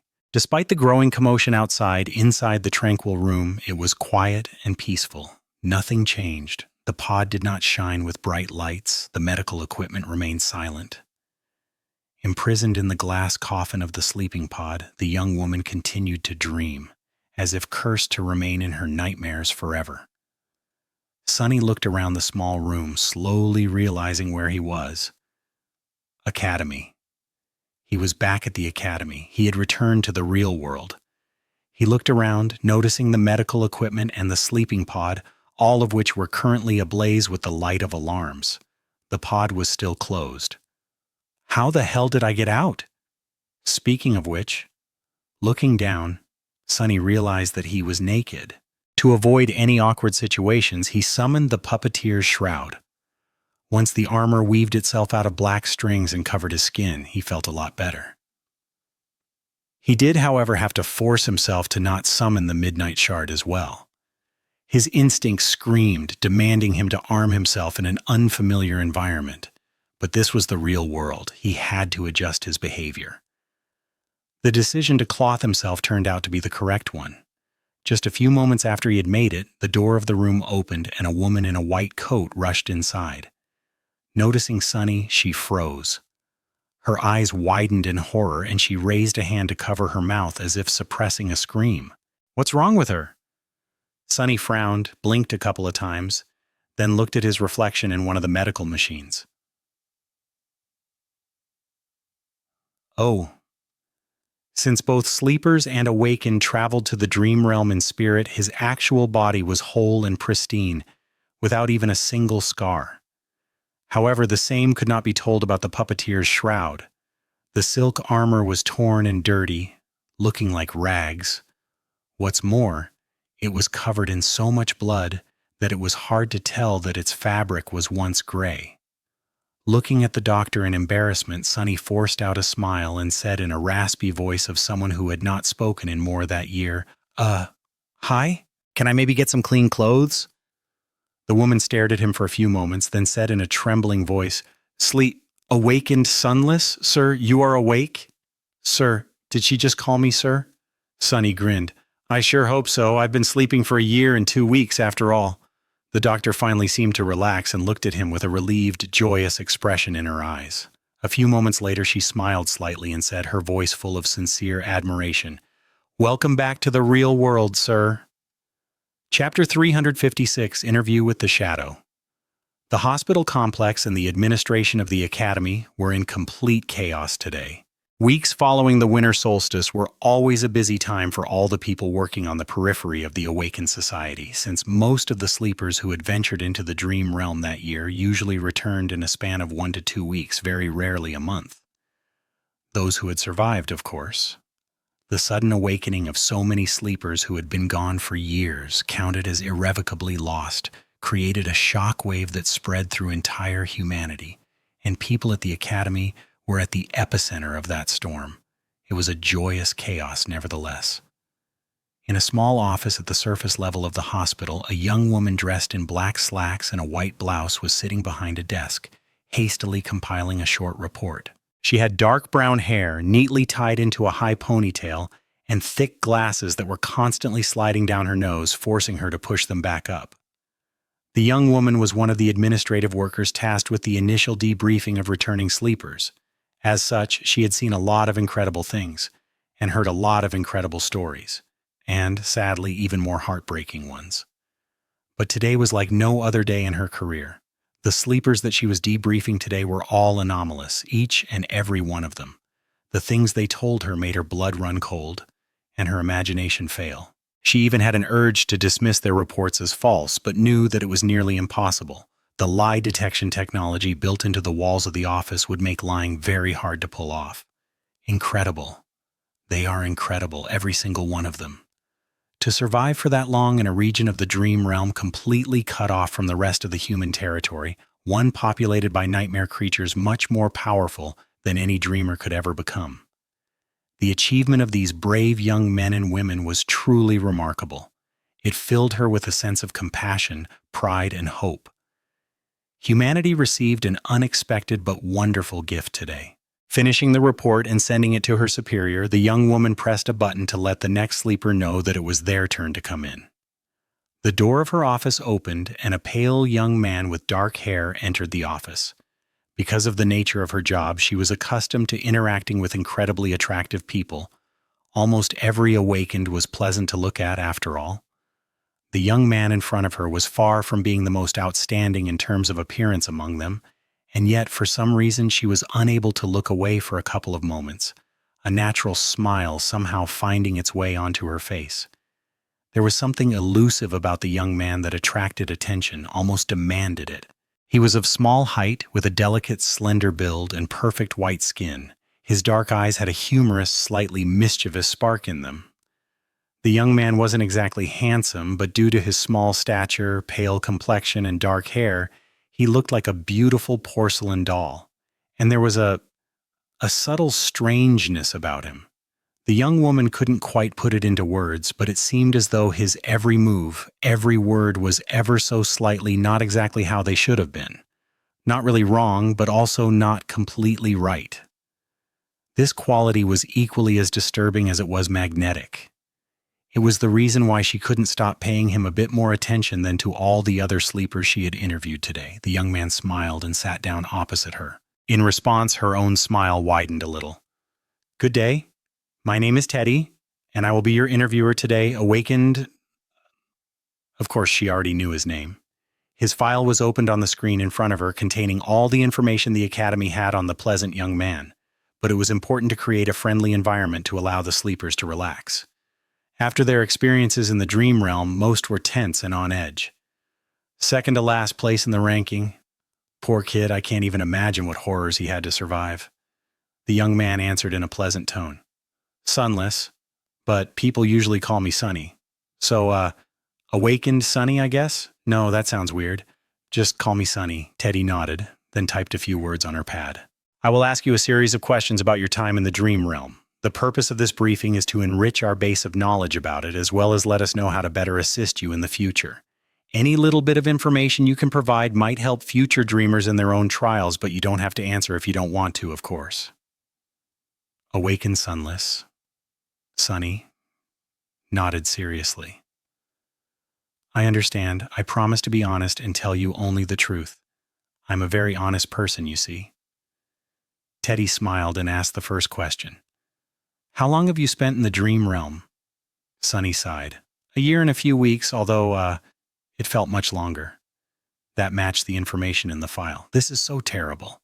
A whole year out there?" She smiled with encouragement. "I see. You did very well, Sunny.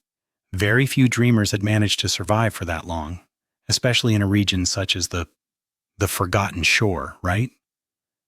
He shivered slightly before answering. "Yeah, that's what we called it."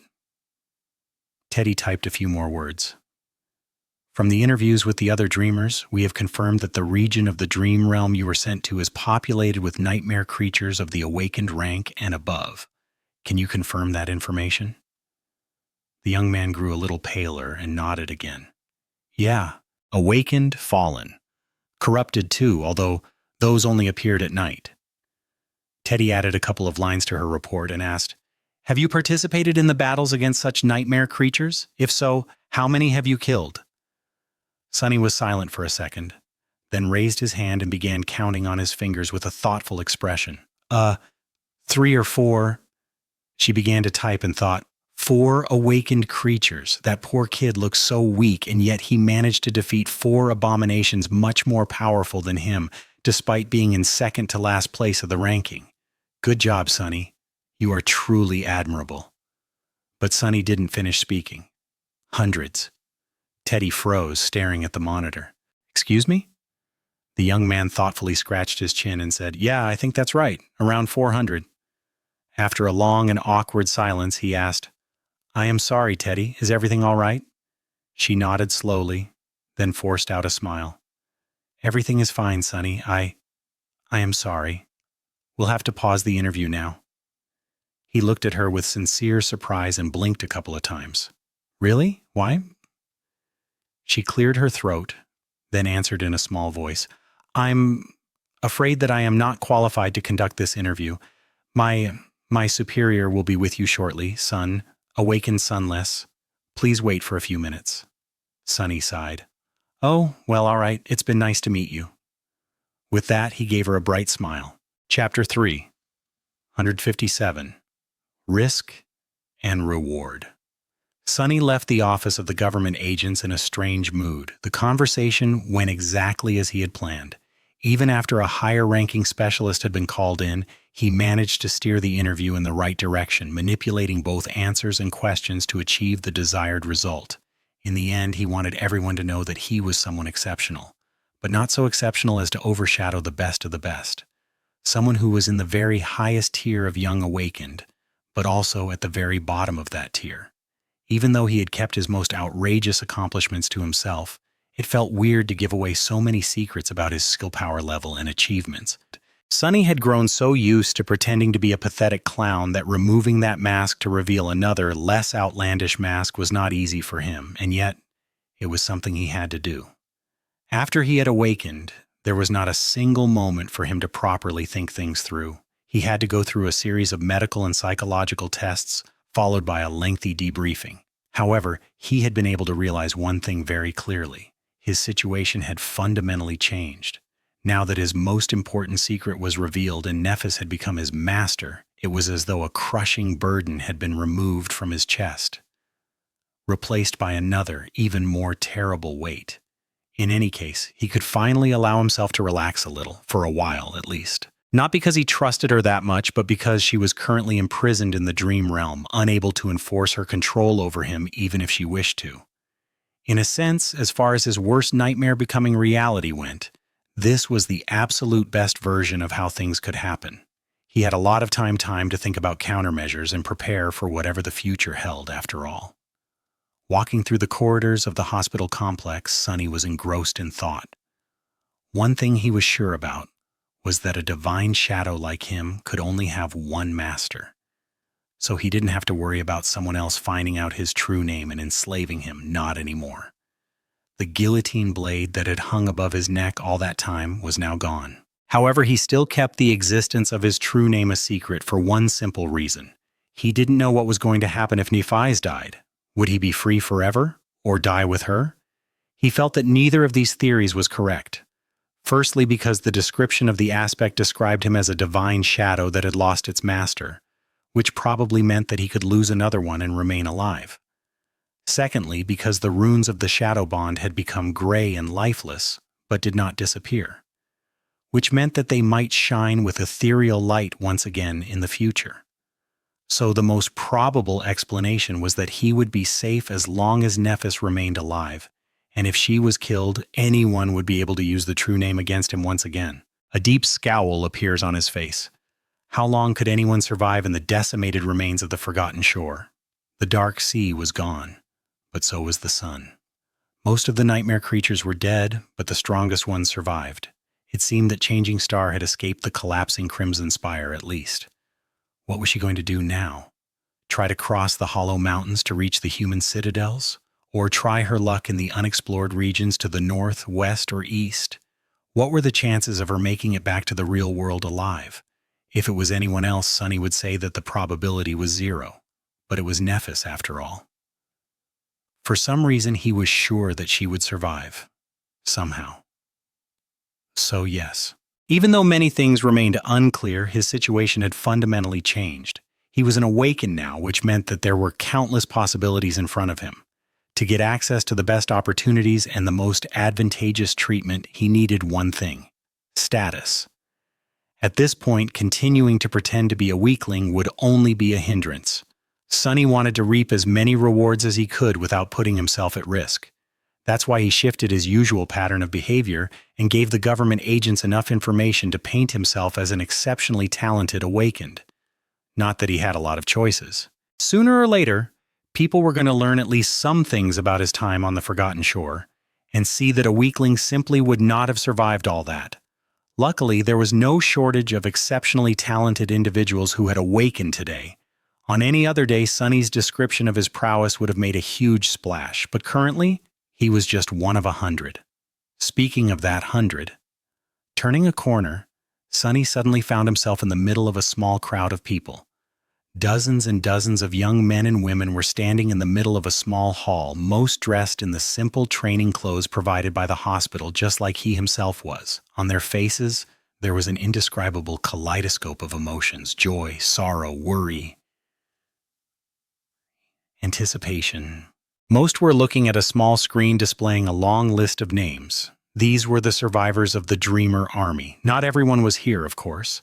Some spent many years on the Forgotten Shore and had been transferred to other facilities by the government or their families. Sunny didn't see Seishan Kai or Effie or Cassie. His face darkened. The absence of the first two made sense. Kai was probably being cared for in an expensive VIP care facility, while Seishan had to be kept in the stronghold of her clan. However, he had no idea where the other two were.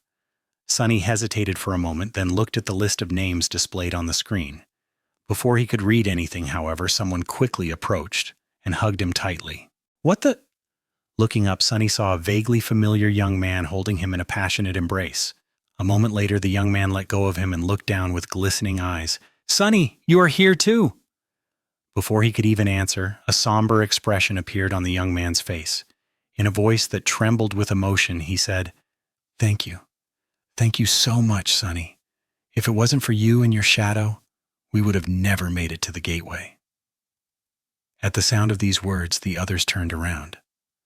As soon as they saw Sunny, bright smiles ignited on their faces. A hum of voices rose from the crowd. "Guys, it's Sunny! Thank you, man. We will never forget what you did for us." Sunny stared at them, dumbfounded. Weird. This is so weird. Ever since he had come to his senses near the sleeping pod, mundane humans were treating him with the utmost respect. They even went so far as to use honorifics, calling him Sir or Awakened Sunless. And now this?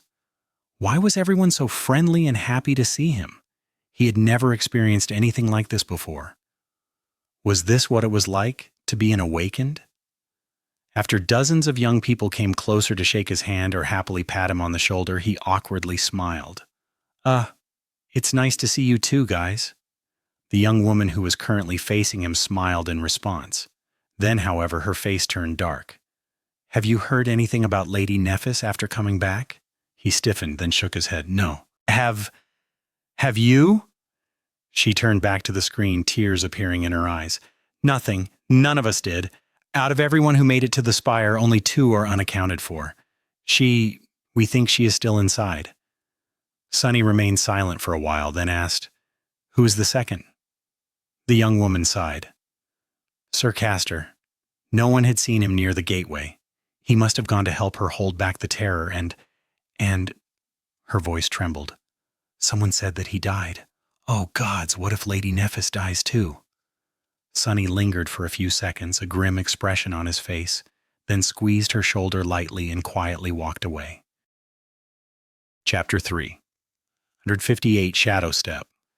The hospital staff had provided each of the newly awakened with a small room at one of the underground levels of the complex to have a place to rest and get accustomed to their new abilities while waiting for more permanent accommodations, if they were going to remain at the academy, of course. It was also a place they could take their families to talk and spend time together in privacy. Currently, many emotional reunions were taking place in similar rooms around Sunny's, made especially joyous and heartbreaking because the survivors of the Dreamer Army had spent long years on the Forgotten Shore. They had gone through hell, indeed, but their loved ones in the real world had suffered a great deal as well. Not that Sunny would know anything about that. No one had been waiting for him to return, after all. In any case, the room he had been provided with was sufficiently comfortable. There was an area for training, a desk with a pitcher of water and some snacks, a sofa, and even a bed. None of the returned were going to sleep, of course, not for a few days at least. At the very end of the field of shimmering runes, Sunny could now see a new string of symbols. Gateway. Usually the name of the gateway that an awakened had last used would be written there. This was their anchor in the dream realm.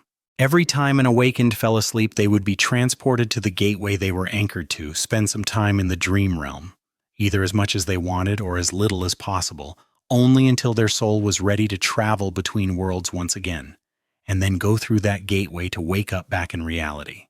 However, the gateway of the Forgotten Shore had been destroyed. For that reason, every single survivor of the Dreamer army now had no anchor in the dream realm. That didn't mean that they would remain in the waking world forever, though. Rather, it meant that they were going to be transported to a random one as soon as they fell asleep, just like during their first journey into the land of nightmares.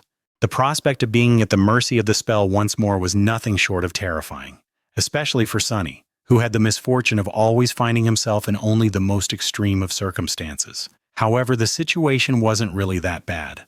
There was a way for a newly awakened to change their anchor without relying on chance. It was to acquire the services of a saint who would be able to take them to the dream realm without involving the spell, appearing near the saint's own anchor. Of course, that anchor would most likely be situated in one of the human citadels, allowing the awakened to anchor themselves to a gateway in human territory. There were just a few dozen saints alive across all of humanity, so for an average awakened, their help was not easy to get. However, Sunny was not an average awakened. In fact, none of the survivors of the Dreamer army were. Every year, the most promising of the newly awakened were recruited by powerful citadels and provided the means to anchor themselves to their gateways. Everyone profited from this arrangement. The talented awakened received a chance to change their anchor if they wished to do so, while citadels received new powerful defenders or useful craftsmen to enhance their living conditions and infrastructure. With how extraordinary the 100 survivors of the Forgotten Shore were and how unusual their circumstances turned out to be, there was going to be a small recruitment war happening in the next few days.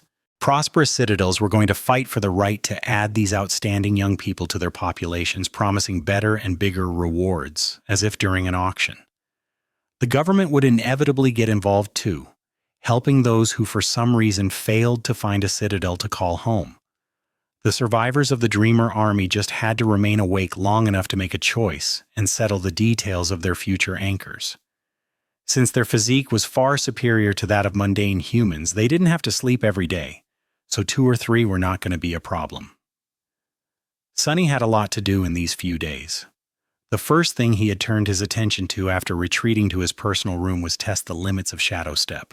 The result of these tests left him pleasantly surprised. Just like he had suspected, the ability to travel between shadows was akin to a weird form of teleportation. He could enter a shadow that was large enough to encompass his body and instantly appear from another. The distance of that jump, however, was not too large. Currently, it was even smaller than the range of his shadow sense, around a dozen meters or so. However, he knew that it would increase as he absorbed more shadow fragments, just like the range of shadow control had increased back on the Forgotten Shore. There was an exclusion from that rule, too. He was able to travel between his own shadows no matter how far apart they were. By now, he could control his shadows from as much as a couple of kilometers away. That meant that if both were sent into opposite directions and reached the limit of the shadow control range, he could potentially instantly cover about 4 kilometers of distance in less than a second. And that was just one side of Shadow Step. The other was, arguably, even more miraculous and unexpected. Before, Sunny could move through shadows as though he was one of them, becoming practically undetectable. But now, he could literally become a part of the shadows, diving into them and becoming incorporeal. Not only did it make him completely undetectable by means of sight, hearing, and smell, but it also allowed him to move with incredible speed through any uninterrupted shadow, no matter how long and vast it was. In that state, he was invulnerable to physical attacks, but also unable to perform physical attacks of his own. It also felt very strange, sort of peaceful. Sunny had to constantly remind himself to concentrate and not forget what he was doing. That ability would become truly incredible at night or in the depths of some terrible cave system, like the one they had traveled through on their expedition to the Hollow Mountains. In short, Shadow Step was incredible. However, it came at a price. Unlike shadow control, which was as natural to Sunny as breathing, using Shadow Step required him to expend essence. The more distance he covered with a jump, and the more time he spent as an incorporeal shadow, the more essence he would have to consume. Sunny suspected that the theoretical 4-kilometer jump would eat through all of his essence, leaving both of his cores dry as a desert. Spending essence was not the same as spending shadow fragments, of course. His soul always slowly generated essence, eventually filling his cores to their maximum capacity, while shadow fragments increased that maximum capacity and were used to create new cores, as well as turn echoes into shadows. Still, he also needed essence to fight effectively and use the more powerful enchantments of higher rank memories, so balancing its expenditure was an intricate task. Truly, becoming an awakened had opened a whole new layer of both incredible opportunities and insidious problems. It was a lot to take in, but he was going to get there eventually. Sitting on the floor of his temporary quarters, Sunny sighed and summoned the runes. Finally, it was time to reap his reward. He had worked so much and done so much to get here. First, repeating the same sword strike thousands of times day after day until his hands bled and his muscles screamed from the pain. Learning the basic katas and movements of Nef's flowing battle style, then gaining enough insight into it to make it his own. Almost dying to receive the gift of clarity, then fighting against the Shadow Saint and slowly incorporating her grounded technique into his. Studying the movements of his shadow to catch the slight difference in how it held itself, then spending countless hours trying to decipher the hidden meaning behind it until his mind was ready to boil. Solving that mystery and traveling into the past to observe the birth of the nameless temple slave and the beautiful dance of his mother. And then torturous practice and arduous process of turning his vision of the elusive and wonderful battle art into reality, only to finally succeed in the middle of the furious, bloody battle against Nephis. Of all his achievements, this was perhaps the one he was proud of the most, because Shadow Dance was entirely his. It was something he created out of almost nothing, something that bore and expressed his individuality. Sunny had never received any type of inheritance, so this legacy, which was created by himself and for himself, held a special place in his heart. And looking at the shimmering runes, he read, Aspect Legacy Shadow Dance. Shadow Dance Mastery Level 1 out of 7. First Relic, Claim. Second Relic, Unearned. Third Relic, Unearned. Holding his breath, he concentrated on the runes describing the first relic and whispered, Claim. As Sunny watched, the runes glowed brightly for a few seconds and then changed. First Relic, Claimed. And a moment later the spell spoke softly into his ear. You have received an Aspect Legacy Relic. You have received a Shadow Soul Serpent. Chapter 359, Soul Serpent. Sunny stared at the runes for a while, then slightly tilted his head. A shadow. What an unexpected boon. Usually a legacy relic came in the form of a memory, or very rarely an echo. Perhaps there were some other types of relics out there, but he had never heard of them. That didn't mean much, though. By now, Sunny was reasonably certain that there were a lot of things that he, as well as the rest of mundane humans, had never heard about. Awakened kept a lot of secrets. Nevertheless, receiving a shadow pleasantly surprised him. Looking up, he saw new runes appearing out of thin air. Shadows. Marble Saint. Soul Serpent. Sunny hesitated for a few moments, then furtively looked around. The small room was empty and quiet. Feeling a little bit stupid, Sunny shook his head and summoned his new shadow to take a good look at it. A slight breeze moved his hair, and in the next second, nothing happened. Nothing. Huh? Sunny frowned and looked around the room, then scratched the back of his head. What the hell? Where's the damn snake? He had hoped to see a giant serpent made out of shadows appear in front of him, with black scales as thick as plate armor and a mouth wide enough to swallow his enemies whole. or an average-sized snake at least. But there was nothing.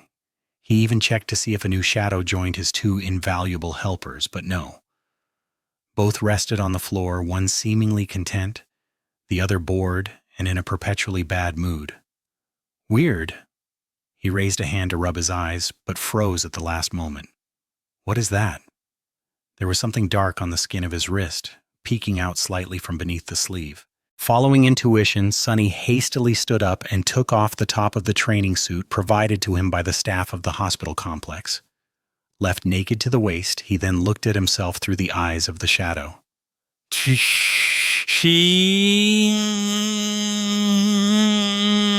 Out there on his pale skin, an intricate image of a black serpent was tattooed, so detailed that it almost seemed alive. The serpent coiled around his arms and his torso, its tail resting just above his right hand, its head just above his left.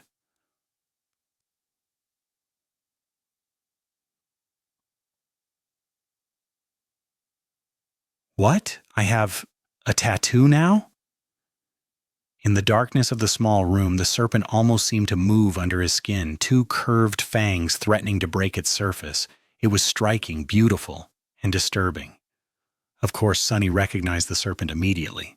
Both the nameless temple slave and his mother had a very similar image marking their skin after all. It was the shadow god's mark. But why did his new shadow turn into a tattoo? Confused, Sunny listened to his body and soul, trying to feel if something had changed about them. And soon he did notice a small difference. The flow of the shadow essence through his body had changed. If previously it had circulated naturally, now it seemed to follow the coils of the serpent, moving faster and with more intent, as if directed by them. Soul serpent. Does that thing enhance my shadow essence control? To experiment, Sunny poured essence into his limbs and then performed several movements of shadow dance. After that, he jumped from one shadow to another a few times, expending even more essence. He felt the difference instantly. Not only was he able to control the essence better, but it also seemed to be consumed at a slightly slower pace and restore at a faster one. Soul Serpent served as a channel for it, existing both on the material and the spiritual plane.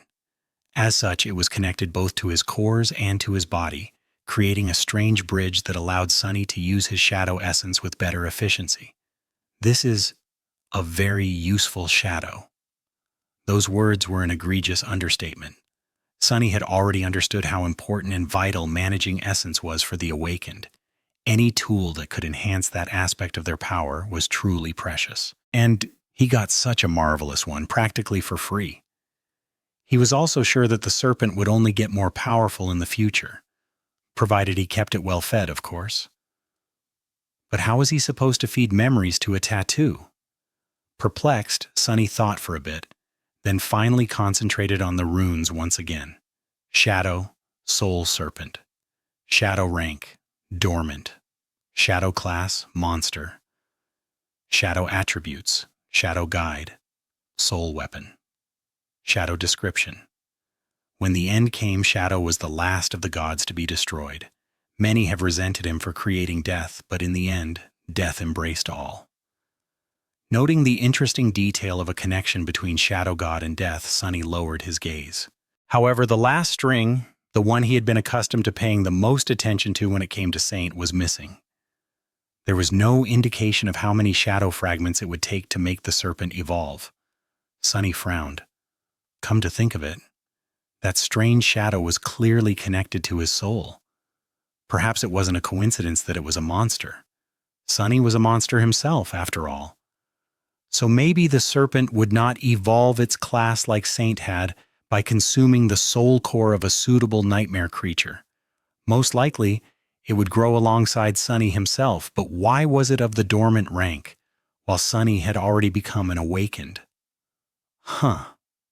Maybe its rank was not tied to Sunny's soul, but to his comprehension of the shadow dance. Currently, he had mastered only the first of the 7 steps of the battle art, and the serpent belonged to the first of the 7 ranks. Would it evolve to a higher rank if he mastered more steps? Full of thoughts, Sunny sighed and turned his attention to the shadow's attributes. Shadow guide. Attribute description. Soul Serpent guides shadow essence as it flows through your body. Soul Weapon. Attribute description. Soul Serpent can assume the form of a weapon. The form of a Wait, what? Sunny blinked a couple of times, then stared at his left wrist where the head of the Soul Serpent was drawn under his skin. Its scales were so intricate that it almost seemed as if the creature was moving. Now, it really was moving. It really was. Following Sunny's mental command, the Soul Serpent slithered up to his hand and then escaped from it, turning into a dark blade. As the coils moved across his body, the blade grew longer and longer until a hilt wrapped in black leather rested comfortably in his grip. The tattoo was gone. Sunny found himself holding a lusterless greatsword. It was a menacing, formidable, foreboding odachi. Including the hilt, the odachi was as long as he was tall. It was surprisingly light for its length, but heavy enough to inflict truly devastating wounds. Almost invisible on the dark steel, and lifelike image of a coiling serpent was etched into its blade. He weighed the greatsword in his hands for a while, then smiled darkly. Truly, this is a weapon worthy of a shadow. It was still weak, though. If it was a memory, it would have been only a dormant one of the second tier. Sunny was going to have to put in some work to make the dark odachi really fearsome. With a sigh, he commanded the serpent to slither back onto his body and then to disappear entirely. A few seconds later, his skin was clean and empty once again. What a bountiful harvest I had today. Sunny stared at the darkness for a few minutes, then sighed heavily. It was time to do something that he had dreaded doing ever since returning to the real world. He couldn't put it off any longer. Chapter 360 Broken. In a heavily guarded underground room, a young woman with silver hair was sleeping in a transparent machine that kept her body alive. Her face was pale and thin, painted by the ghostly glow of machine lights and deep, angular shadows. The room was peaceful and silent, the hum of machinery creating low background noise. From time to time, a piece of medical equipment produced a sound and grew quiet again. A blind girl with piercing blue eyes stood quietly near the sleeping pod, an empty expression written in the delicate lines of her beautiful face. If it wasn't for the fact that her hand rested on the hilt of an elegant rapier, a person would easily mistake her for one of the hollows that were cared for on another level of the hospital complex. The door of the room did not open, however. There was suddenly another presence inside. A young man with pale skin and dark, cruel eyes appeared out of the shadows and walked over to stand on the opposite side of the sleeping pod. His steps were soft and quiet. He lingered for a while, then looked down at the young woman sleeping beneath the glass lid of the mechanical coffin. For a second, his face became contorted by a terrible grimace. Grief, anger, fear, and longing mixed in his eyes, then disappeared, hidden behind a mask of cold indifference. Sunny stared at Nephis for a long time, trying to get his emotions under control. He knew that seeing her like this, weak and helpless, would affect him. But he didn't know just how much it was going to hurt him. He also had not anticipated how dark the thoughts entering his mind would be. I can kill her right now. One strike of the moonlight shard, and I'll be free again. But no, he couldn't. Firstly, because there was no guarantee that Nephis would die if her body was destroyed. Just like there were hollows, people whose souls had been destroyed while leaving an empty body behind, there were lost. People whose bodies in the real world had died, leaving their souls wandering the dream realm. He suspected that this was the reason why the people who wanted Changing Star dead had sent Castor to kill her in the dream realm instead of infiltrating the academy. And secondly, and maybe more importantly, he simply could not bring himself to harm Nephis. Not again, not anymore, and not like this. Cassie, on the other hand, with a dark grimace, Sunny slowly moved his gaze to the blind girl. As if noticing it, she turned slightly and said, "Hello, Sunny." He stared at her, his eyes burning with fury. "What, you can see now?" Cassie lingered for a moment, then shook her head. "No, but something like that." A wild grin appeared on his face. "Congratulations. Really, good for you. You won't be useless anymore, at least." He knew that his words were going to hurt her, and was glad to say them for that reason. The blind girl didn't react, and just continued staring into the emptiness, her eyes cold and distant. But he wasn't fooled. He knew her well enough to recognize the ocean of pain hiding behind that coldness. "Good, suffer. You deserve this." Sonny opened his mouth, wishing to accuse her, but then forced himself to stop. He had to keep himself under control. Swallowing his angry words, Sonny gritted his teeth and spat. "How? How did you even know?" Cassie hesitated for a bit, then answered quietly. "When you killed that spy from the castle, you said it out loud then. I saw it. In a vision. After that, the rest was not impossible to figure out." His eyes widened. Sonny remained silent for a long time, trying to deal with the shock that her words had caused him. "Harper? When I killed Harper?" The memory of that horrible day sent a shudder through his soul. He remembered it so vividly, the blood streaming down his hands as he held the pitiful young man down, murdering him, giving into the agony of the flaw, and whispering in a hoarse, barely audible voice, "Lost from light I am. Lost from light." Standing in the underground room of the hospital complex, Sonny wanted to both laugh and cry. So this is it. This was what did me in. One mistake, I only made one mistake, and it was all it took to undo me. It was almost as if Harper had managed to avenge himself from beyond the grave. Well, he had never gotten a grave, really. Sonny just dumped his body in the ruins for the nightmare creatures to feast on. A lot of good it did him in the end. Piercing the blind girl with a burning look, he said through gritted teeth, "So that was why you were waiting for me back then, why you gave me the eternal spring. You were ready to say goodbye. You knew?" Cassie slowly faced him, then said in a steady, even tone, "Yes, I did." Sonny looked down, clenching his fists. "You knew. If you knew, then why didn't you try to change anything? Why, curse you?" Cassie stared at him, her calm expression finally collapsing. Pain, sorrow, and anger contorted her face, and with a voice so hurt that it almost sounded as if she was bleeding, she answered, "Didn't try? Of course I tried. I tried everything I could to make the future I saw change, but no matter how much I tried, it never did. It always remained the same. Even worse, my attempts only made it appear even more inevitable." Turning away, she gritted her teeth and remained silent for a while, her hands trembling. I was the first one to understand what my vision of the Crimson Spire meant. Shadows devouring a dying angel. I understood it on that very day." Cassie closed her eyes for a moment, then spoke again, her voice quiet. "Don't you remember? I even asked you to promise to always protect her. And what did you say?" Sonny stared at her, remembering. Yes, at the very start, there had been a conversation like that. "No, I said no." A fragile smile appeared on Cassie's face. "Yes, you said no. And on that day, I knew that I had to make a choice, and I made it. I chose Neff." She shivered and hugged herself as if dying of cold. "I had to betray one of my best friends to save the other. And I did. I chose to sacrifice you to save Neff.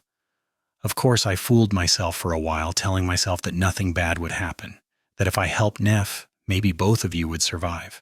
But deep down, I knew that it was just one of the possible outcomes, so what was the difference? I betrayed you. And you know what?" A small, bitter laugh escaped from her lips. "It was for nothing. I betrayed my best friend, and nothing still changed. I sacrificed you but couldn't save anyone. Despite it all, I couldn't change fate." Sonny stared at her for a while, then snarled. "So that's it? That's your speech? That's what you have to say for yourself? What do you want me to do, pity you?" A furious gleam appeared in his eyes. "After everything I have done for you, after I saved your life countless times, took care of you as if you were my sister, this is how you chose to repay me? By giving my biggest secret to Neff so that she could use it against me when the time came?" Cassie remained silent, not saying anything. "Do you even know what you've done? Do you even know what you've taken from me?" She hesitated for a bit, that answered quietly. "I didn't know why or how my vision would come true. I only knew that it would happen in the spire, so I gave your secret to Nephis, hoping that she would survive thanks to it." Sunny laughed, then grew quiet. An oppressive silence settled between them and remained unbroken for several minutes. After a while, he finally said, "I can understand. Rationally, I do. You were forced to make a terrible decision with both choices being a betrayal, and you chose to help Neph, who was with you first, who saved you when I would have just left you to die." But then a cold gleam appeared in his eyes. "But that doesn't mean that I can forgive it. You go to hell, Cassie. Go to hell and die there for all I care. I hope that I will never see you again." With that, Sunny turned around to leave, but then stopped. He couldn't help but be cruel to her one last time. Oh, and that secret? It was the reason why she got stuck there all alone. "So, in a sense, you have doomed both of your friends." As he spoke those words, Cassie flinched. A satisfied, vindictive smile appeared on Sunny's face. But why did it hurt him so much to say those words? "So, congratulations. You've made it back, Cassie. Go back home, spend time with your family. Didn't you tell me that your mother makes the best eggs? Eat your fill. Try to enjoy them, knowing what you did." As the blind girl paled and turned away with a broken expression on his face, he smiled bitterly and dissolved into the shadows. Bonds of friendship were such a fragile thing. They were so hard to create, but so easy to break. All it took was a moment. Chapter 361. The Goal. Sitting with his back against the door of his room, Sunny stared ahead, his heart empty. He had lived most of his life alone. 1 year ago, he had entered the dream realm alone, and now he was alone once again. But not having something was very different from losing it. Now that he knew how precious true friendship and affection were, existing without them felt like torture. It felt like there was a bleeding wound on his soul, left there after he had so cruelly severed the tether connecting him to Cassie, one of the very few people he cared for in this world. Hurting her felt good and justified, but instead of relief, it only brought him more pain. Nevertheless, he did not regret what he had done. Sometimes one had to endure suffering. Sometimes pain was necessary. Now, Sunny was completely alone. So was Cassie. And somewhere in the dream realm, Nephis was alone too. The three of them had done the impossible, but paid a heavy price for it. What a fiasco. Who would have thought that one day he would not only escape the forgotten shore, but also become vastly more powerful than he had ever dreamed, only to sit on the floor in a dark room, feeling miserable. With a resentful grimace, Sunny shook his head and sighed. Enough of wallowing in self-pity. He had a lot of things to do, a lot of plans to make. The horrors of the forgotten shore were now behind him, but new threats already loomed in the distance. Firstly, he was now at the mercy of another person. Despite the fact that his master was lost in another world, with very low chances of ever making it back, Sunny felt that they were fated to meet again. He didn't know how to feel about that, or rather, he both desperately longed for Nephis to return and wished that she died. His emotions for her were intense, overwhelming, and an absolute mess. Despite all that, Sunny didn't think that she would die. Somehow he was sure that Nephis would not perish in the dream realm and eventually make it back. Maybe in a few months, maybe in a few years, but she would achieve the impossible once again and return to the real world. The question was, how? Would she travel to the human territory through the hollow mountains or head in another direction? They didn't know much about what surrounded the forgotten shore from the east, west, and north. He doubted that those places were better than the horrifying, misty mountains, though. That doubt was based on one simple fact. There was no information about them, which meant that no human had ever returned from those regions of the dream realm to tell the tale. Although deadly, hollow mountains were at least known to mankind. Chances were Changing Star would choose to try her luck there instead of venturing into the unknown. Nothing was more dangerous than that you knew nothing about, after all. Unknown, Sunny frowned. That was another problem he had to face, or rather, an opportunity he would potentially be able to exploit. Due to his fated attribute, Sunny had stumbled onto the legacy of a creature named Weaver and got a glimpse into the secrets of the gods. What he saw there left him both terrified and breathless. There was a boundless mystery hiding in the ruined land of dreams and nightmares, a tapestry that connected the dead gods, the unknown, the demons, and the nightmare spell together. The former rulers of the dream realm were gone, but the spell remained, and humanity, including Sunny himself, had now become an unwilling part of that tapestry through it. Sunny's most ardent desire was to control his own fate, and he couldn't achieve it without knowledge. Now that he knew what to look for, he had to deepen his understanding of the fate of the gods and the origins of the spell. Who knew, maybe that was where the keys to his freedom were hidden. And then there were the sovereigns. His face grew dark. Honestly, why is everything so complicated? Why couldn't he just open a memory store, become wealthy and fat, and leave peacefully ever after? That was his plan all along. However, the recent revelations made Sunny doubt the validity of such plans. Judging from what Castor had said, there were some figures hiding in the shadows, ruling over the human world. And not only were they there, but Sunny was also apparently unwillingly doing their bidding. He still remembered the warning Nephis had given him once. She told them that there were words that could get him killed simply if he learned of their existence. Well, now he knew a lot of those words. Sovereigns, domains, lineage memories. Was he going to pretend to know nothing and hope that those powerful beings would not turn their gaze to him one day, or was he going to do something to prepare for the day they do? Did he even have a choice, knowing what he did, with his fate hopelessly entangled with that of Changing Star, who was embroiled in these clandestine machinations just by virtue of her birth? So bothersome. What was he supposed to do? What was the plan of action? Sunny sighed. Well, it was simple, really. Learn as much as he can about the sovereigns, but in a way that would never lead back to him. Explore the past of the dream realm to gain insight into the demons, the gods, and the unknown. But first and foremost, grow stronger. Much, much stronger. When Nephis returned, he had to be ready for the worst. Sunny didn't really think that Changing Star he knew would abuse her power over him. In fact, he was almost sure that she wouldn't. Not only because of the bond between them, but also because, in Neph's warped mind, doing so would simply be beneath her. However, he wasn't going to let this sweet hope prevent him from creating contingencies. If she ever decided to truly make him a slave, one of them was going to die. Standing up, Sunny walked over to the desk and wrote on a piece of synthetic paper, 0/2000.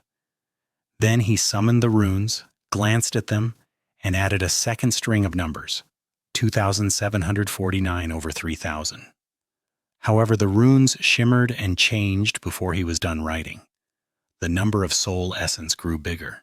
Sunny stared at the runes for a few seconds, then corrected the number. Then he put the pen down and looked at the piece of paper in front of him. 0/2000 less than 2,773/3000. All right, so this was it. This was the plan. From now on, this was his life's goal.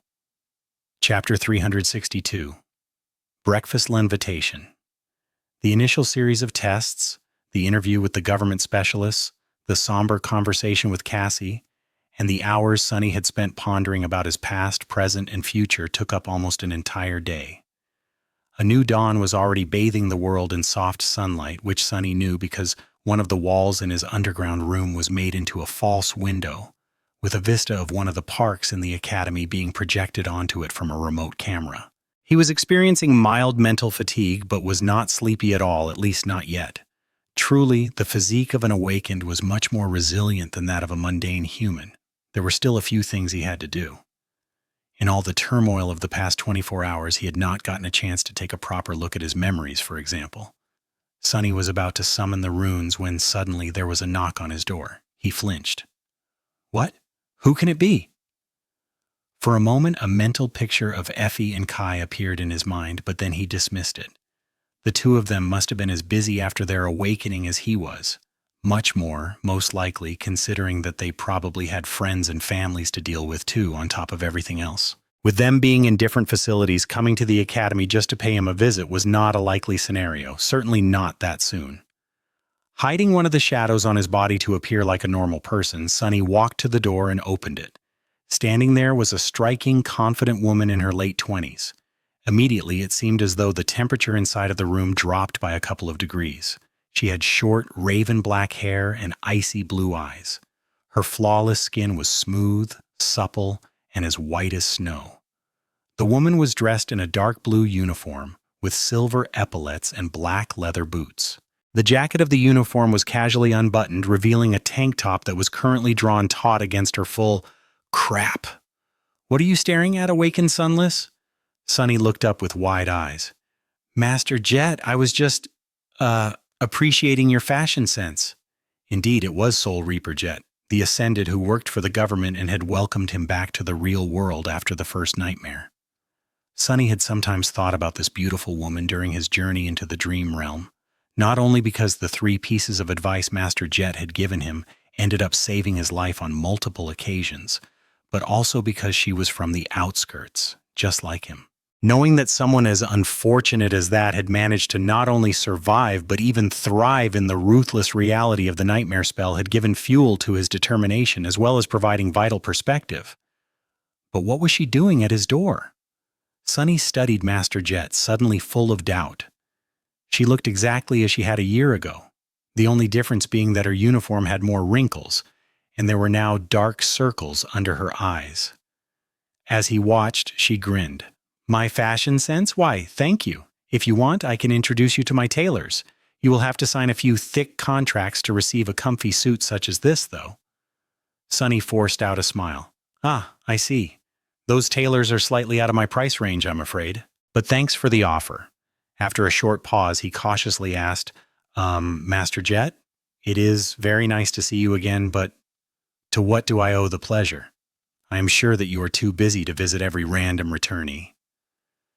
She looked at him for a couple of seconds, then suddenly yawned and shook her head to chase away sleepiness. "Correct, but since there's some procedure you still have to go through and we already know each other, I thought that I'd do the honors." With that, she looked around the deserted corridor of the hospital complex with a dubious expression, lingered for a couple of seconds, and then asked, "Want to eat?" Sometime later, the two of them were walking through the ground level of the Academy Hospital. Sunny had thought that Master Jet would take him to the cafeteria there, but instead she headed toward the exit. Where are we going? I thought that cafeteria was this way?" She looked at him with confusion, then grimaced slightly. "Hospital food? No thanks. Let me take you to the instructor's lounge. That's where they keep the really good stuff." Sunny coughed. "But, Master Jet, you're not an instructor?" She smiled, then pointed to the 3-star insignia on her left sleeve. "Technically, I'm not, but the academy is a government facility, so I outrank most of the people here. What are they going to do?" He blinked a couple of times, then shrugged. Indeed, what are they going to do? Tell a master to get out? Who would be that suicidal? As they exited the hospital complex and walked across the academy grounds, Sunny couldn't help but throw furtive glances at the confident young woman. Not because he was mesmerized by her, but because seeing her again was a strange experience. Back when they first met, he was just fresh from the first nightmare, barely accustomed to his new status as a sleeper. Being in the presence of a master was like standing in front of a legend. He remembered vividly how much fear and awe this beautiful stranger inspired in him, how acutely he felt the measure of ease with which she would be able to kill him if she wished. All it would take was a flick of her finger. Now, slightly more than a year later, so much had changed. He was still pretty sure that he had no chance of taking her in a fight, a fair one at least, but the reverent fear was gone, replaced by simple respect. Sunny knew that he had it in himself to, if not win, then at least survive a confrontation with someone like Jet. In a sense, he was now half a legend himself. As he thought about how different things had become, the two of them approached a small, picturesque building near the center of the academy. Without slowing down, Master Jet walked past a few people that were staring at her with a strange mix of regard and disdain and entered the instructor's lodge. "Oh, right, I remember Teacher Julius mentioning that she has a terrible reputation. To be exact, he described her as a murderous savage, barbarian, having a problematic personality, and psychopathic killer, Uh, no wonder people were giving them weird looks throughout the whole walk. For some reason, Sonny suddenly felt annoyed. Maybe because Jet was someone he knew, or maybe because she used to be an outskirt rat just like him, but he found himself feeling protective. Stare away, bastards. See if we give a damn. Master Jet clearly didn't, so why would he? Sonny looked at the next person to give her a dirty glance coldly, activating the murder math to its fullest potential. Immediately, the onlooker paled slightly and turned away. Sonny smiled. That's right, look away. Now, the most important part. Let's see what the instructors eat. Chapter 363. Citizen Sonny. At first glance, the interior of the instructor's lounge seemed simple and cozy. Most of the furniture was made out of wood, creating a warm and welcoming atmosphere. Bright sunlight streamed through the tall windows, which were open slightly to let in the chilly winter air. However, his eyes widened slightly when Sonny realized that all the wood around him was natural, not synthetic. Extravagant. Wasteful. Noticing his expression, Master Jet smiled slightly. Let me guess, you have never seen that much real wood in one place? Sonny hesitated, then gave her a nod. Only in the dream realm. The young woman grinned, moved a chair back with her foot, and sat down at one of the table. Where do you think all this came from? He looked around, seeing the instructor's lounge of the academy from a completely new perspective, then silently sat down, lost for words. Master Jet summoned the menu, made a selection, then leaned back and tiredly rubbed her face. Believe it or not, the chair you're sitting on is made out of a dead titan. Sonny stared at her, shocked. Suddenly, he had a strong impulse to jump out of the chair. What? She chuckled and gestured around. All of this, actually. Back when Bastion was first established, it was surrounded by a vast and very hungry forest. The whole thing was one giant nightmare creature. Clan Valor spent decades at war with it, losing many knights. In the end, the forest was destroyed, leaving behind a lot of high-quality lumber. And here we are. Sonny scratched the back of his head, then cautiously knocked on the wooden table. The thing seemed dead, but he decided to remain alert just in case. It had once been a part of a titan, after all. Soon their food arrived. Sonny half expected for it to be delivered by an actual echo, but luckily it was brought by a mundane automated server. Taking his plates off the motorized tray, Sonny stared at the feast in front of him with wild eyes. There were fried potatoes, baked beans, juicy roasted meat, a salad made out of real vegetables, a bowl of fragrant soup, several pieces of oven bread, butter, jam, and even chocolate pudding for dessert. It was the most beautiful sight he had ever seen. It was also his first time seeing some of these things in real life. Suddenly, the position of a research assistant once promised to him by Teacher Julius did not seem so unattractive. Please excuse me?" Master Jet waved at him and concentrated on her own food. Not wasting any time on manners, Sonny assaulted his breakfast with the same level of ferocity as when battling nightmare creatures. Sometime later, with his belly on the verge to bursting open, he pushed away empty plates and leaned back with a satisfied smile on his face. "Ah, this is life." Master Jet glanced at him with a dry smile. "What did I tell you? This is where they hide the good stuff." Sonny looked at the empty plates with regret and sighed. "Yeah, although after a year of eating almost nothing except for monster meat, I would have been satisfied even by synth paste." Her smile dimmed at the mention of the most common food in the outskirts. As 2 glasses of beautiful dark tea steamed in front of them, Master Jet sighed, then took out something from the inner pocket of her uniform. It was a small metal box with a sensor on its lid. Placing the box on the table, she looked at Sonny and asked, "You must be wondering why I visited you, right?" Sonny tilted his head slightly, stared at the metal box for a few seconds, and then answered in a cautious tone. "Yes, to be honest, I am very curious." She nodded, then smiled reassuringly. "Don't be nervous, it's just a formality, and a very beneficial one at that. Put your finger on the sensor." He hesitated, then did as she had told. The sensor buzzed for half a minute, and then a small green light ignited on the metal box. With a quiet click, it unlocked. Master Jet opened the box and took out several objects. A slick communicator made out of flexible glass, a memory chip with the government seal etched on its surface, and a small iron badge with 2 stars engraved into it. Pushing them towards Sunny, she lingered for a moment and then said in a light tone, "Congratulations, awakened Sunless. You are now officially a citizen, of the 7th rank, no less." Her words struck Sunny like a hammer. Silent, he stared at the 3 objects in front of him, his face not betraying even a hint of emotion. A citizen. Back in the outskirts, people lived and died dreaming of becoming one of the true citizens. That simple word hid so much meaning. Access to proper food, human rights, and better life. To all the things that none of them really had. To having a future. Very few of these people had ever gotten the chance to hear the word citizen in connection to their name. Being poor and lowly only led to becoming destitute and falling to the bottom. It rarely led to rising higher, let alone soaring to the peak. And here he was, not only becoming a citizen, but even jumping over all the steps and arriving at the very pinnacle of the social hierarchy in one go. Not just a citizen, and not even one of high rank, but of the highest. 7th rank. There's literally nothing higher. Finally, his expression changed, becoming grim. Looking up at Master Jet, he asked in a somber tone, "I get it that I would be made a citizen after awakening, but 7th rank? Isn't that a little too much?" Master Jet laughed. "Sunless, you don't really know what you did, do you?"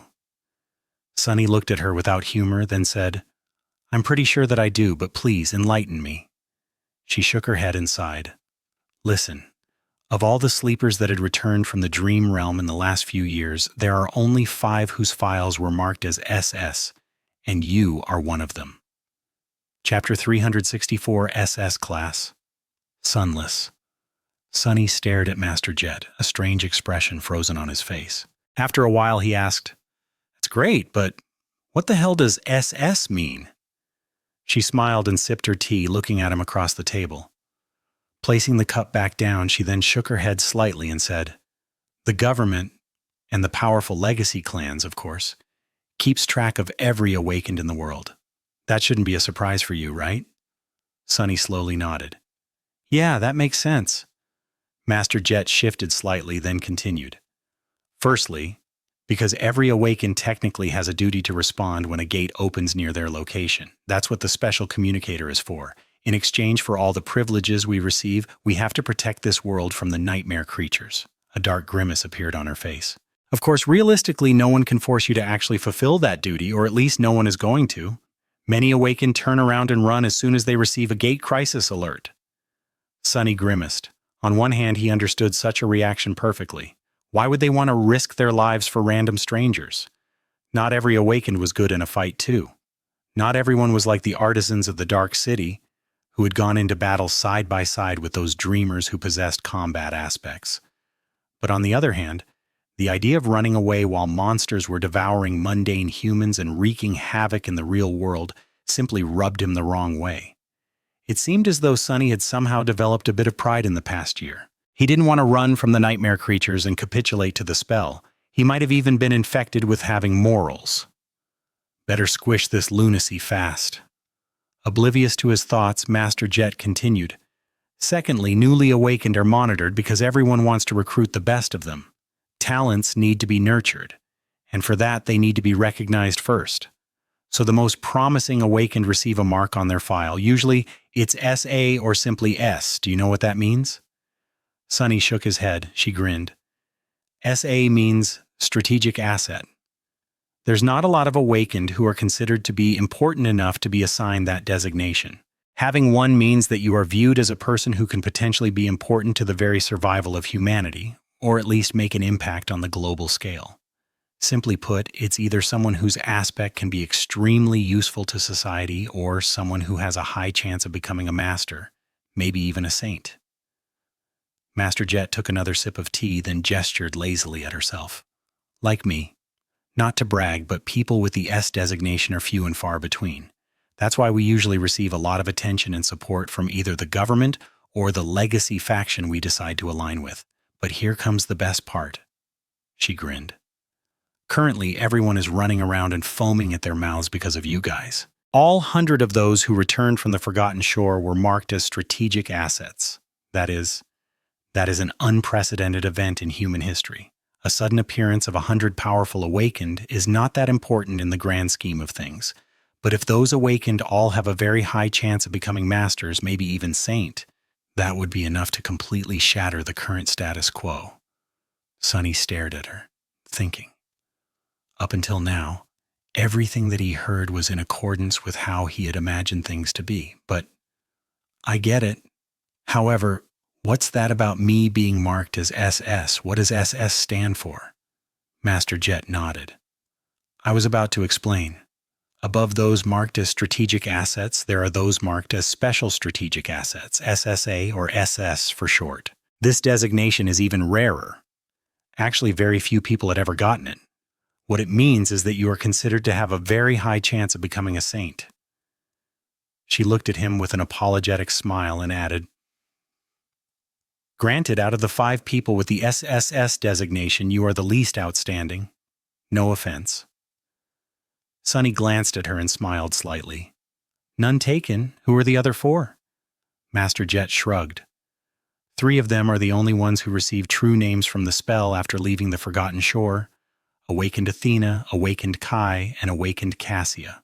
The 4th one is Awakened Song Se-shan, who is, well, from one of the great clans. To be honest, your own achievements, while still incredible, pale in comparison to theirs. But someone had noted that you went from being the second to last in the Academy rating to leading 100 sleepers to the gateway during the last leg of the journey. You are seen as someone with great growth potential, in short. He nodded, somewhat satisfied by that answer. It's not as bad as I thought. Actually, it was perfect. It was exactly the result he had hoped for. To be considered one of the best, but also the worst of the best. He needed status to receive all the best opportunities in this world. He needed to have value. Looking at the beautiful ascended in front of him, Sunny took a sip of the tea, then smiled brightly. So, that really sounds great. A great honor and so on, but what I really want to know is what exactly can I get thanks to being the 5th most incredible person of an entire generation? Master Jet laughed and glanced at him with approval. Good. Straight to the point. Well, that depends. What is it that you want the most? Sunny didn't hesitate before answering, his tone steady and firm. To be free. The smile disappeared from her face. Looking down at her tea, Master Jet lingered for a while and then said wistfully, Then you're out of luck. I am sorry, but freedom is just a myth, Sunless. No one is free in this world. Mundane humans have to toil and struggle to remain alive. Even if they are fortunate enough to reach the height of success and acquire great wealth, their lives still belong to the awakened who protect them from the nightmare creatures. But the awakened, we are not free too. Our lives belong to the spell. She paused, then added with slight sadness, If we want to survive its trials, we need to tether ourselves to others, be it powerful clans or the government, or even just the members of our cohort. We have to depend on our allies and companions, and they in turn have to depend on us. All of us are chained to one another, Sunless, and that is the only way we can survive. So, think again about what you want. Think carefully. Sunny stared at her for a long time, his eyes full of a dark, deep, heavy emotion. After a while, he sighed slowly, then said, If that is the case, then I want to be strong. Chapter 365. Young prospect Master Jet looked at him for a while, then smiled. Perfect. That is a good goal to have, especially for people like us. She took a sip of tea, then closed her eyes for a few moments. All right, there are many ways to become strong, some more straightforward than others.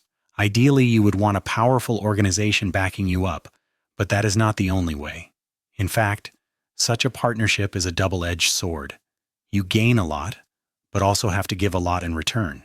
I'll provide you with the basic information and you can decide for yourself. Sunny straightened a little and listened to her attentively. Master Jet thought for a few seconds and then said, In this next few days, you will have to decide what citadel to go to. That is not the same as joining a faction, but closely tied to it. Usually, young awakened have to compete for the right to join a desirable faction and therefore be taken to the citadel it operates from. Your case is different, though. Everyone wants you. And I mean everyone. So you can pick any of the human citadels in the dream realm to call home. She paused, yawned, and then continued. As you should already know, there are 3 great human citadels in the dream realm, as well as many smaller ones. The primary citadels belong to the great clans, while the smaller ones can be either ruled by a lesser clan or remain independent. Regardless, all of them are situated around the 3 main human enclaves and tied to them in one form or another. No matter where you go, you'll be in the sphere of influence of one of the great clans. It's just that you can be either in its center, close to the center, or on the periphery. Sunny scratched his head. What about the government? Doesn't the government control many citadels? Master Jet shook her head. Out there in the dream real, the government has less influence than the great clans. It does, however, maintain a presence in all the important citadels, which allows us to play a unique role. In the dream realm, we serve as a connective tissue between the 3 factions, I guess. That flexibility has its own benefits, if you ask me. She knocked lightly on the table and said, In any case, even if you decide to refuse the obvious choice of settling in one of the great citadels, you'll have to select one of the 3 territories. They are not connected, as some people think. In fact, there are deadly and extremely hazardous regions separating each of the human dominions from each other. So, that is going to be your first decision, which territory to choose. That made sense. If Sunny chose to go to Bastion, for example, he would have the opportunity to build a relationship with the great clan Valor, which ruled it, or any of the lesser clans in its sphere of influence. He would lose the opportunity to be recruited into the great clan Song, though, or any other clan that existed in a separate human territory, and so on. Master Jet finished her tea and looked at the empty cup with a solemn expression. Oh yeah, this is where I was supposed to give you the recruitment speech and try to convince you to join the government forces, but I'm not gonna... You are smart enough to figure out the pros and cons of that path by yourself. All I will say is that you will never be truly accepted as an equal by the members of the legacy clans, SS designation or not. Maybe they won't say it to your face, but you'll always be treated as someone a tiny bit lesser, at best. Sunny's expression darkened. Castor's face suddenly appeared in his mind, eyes full of disdain. What had the proud scion called him? A mongrel?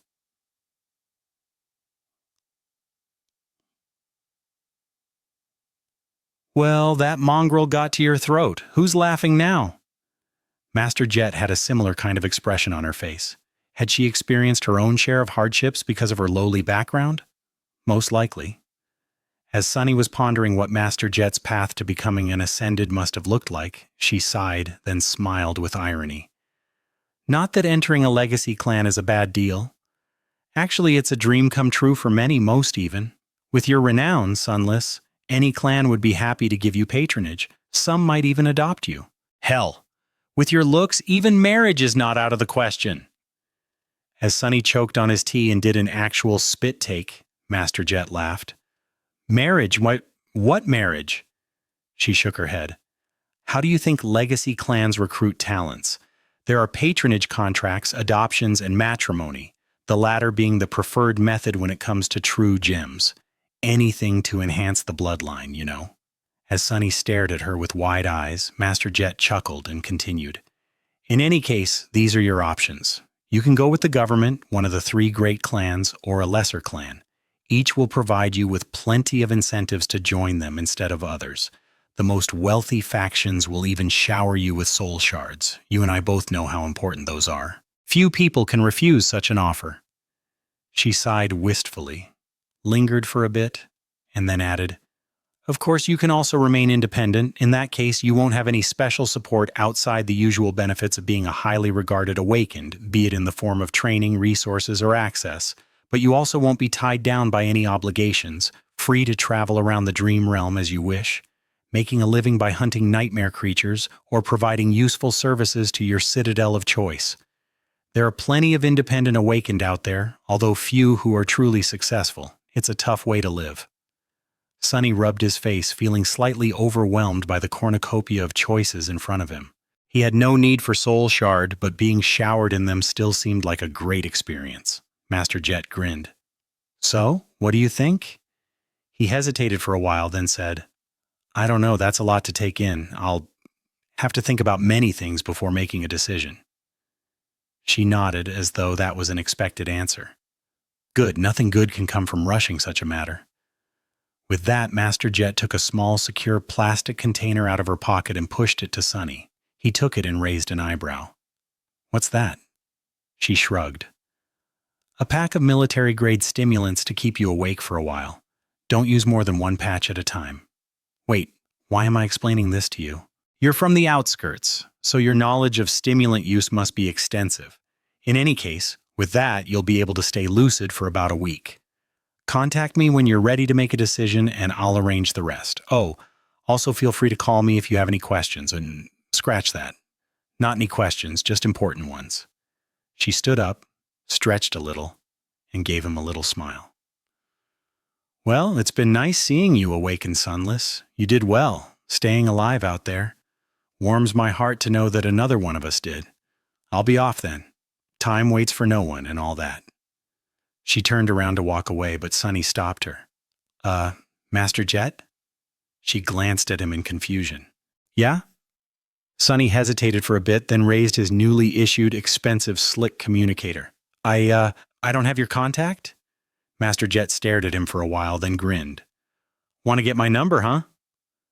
Feeling his ears turning slightly red, Sunny coughed, but then took hold of himself and said with an easy smile, Yes, how else am I going to call you when I've made a decision? The beautiful woman shook her head, then took his communicator and entered her contact information into it.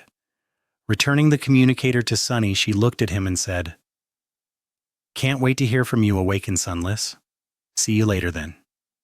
With that, Master Jet walked away, leaving Sunny alone at the table. Looking around, he sat in silence for a while. Finally, he said quietly, I wonder, can I get another of everything I ate? That'd be great. Chapter 366, Lessons of History. Sometime later, Sunny exited the instructor's lounge.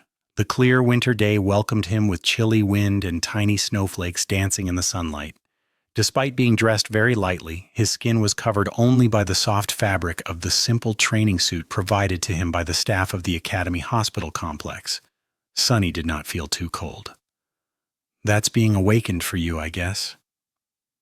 If it had been a year and a few months ago, he would have been desperately searching for shelter, hoping that he would not freeze to death overnight or, even worse, get sick. But now, Sunny felt great. He wasn't even uncomfortable. Pulling down his sleeves to hide the serpent tattoo, he inhaled the cool, perfectly filtered air, smiled, and started walking. Decisions. The conversation with Master Jet had been useful, but left him with more questions than answers. Each of the choices presented to him had alluring benefits, but also very serious drawbacks. Great clans, lesser clans, government, or independent. Sunny tried to imagine himself as a legacy and silently shook his head. All that prestige, all that wealth, the admiration of the masses. Being a legacy meant being a part of the nobility, the elite above all elites. It was the exact opposite of what Sunny had been all his life.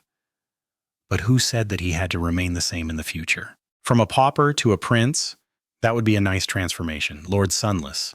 That had a nice ring to it, didn't it? There were serious disadvantages to making such a choice, of course.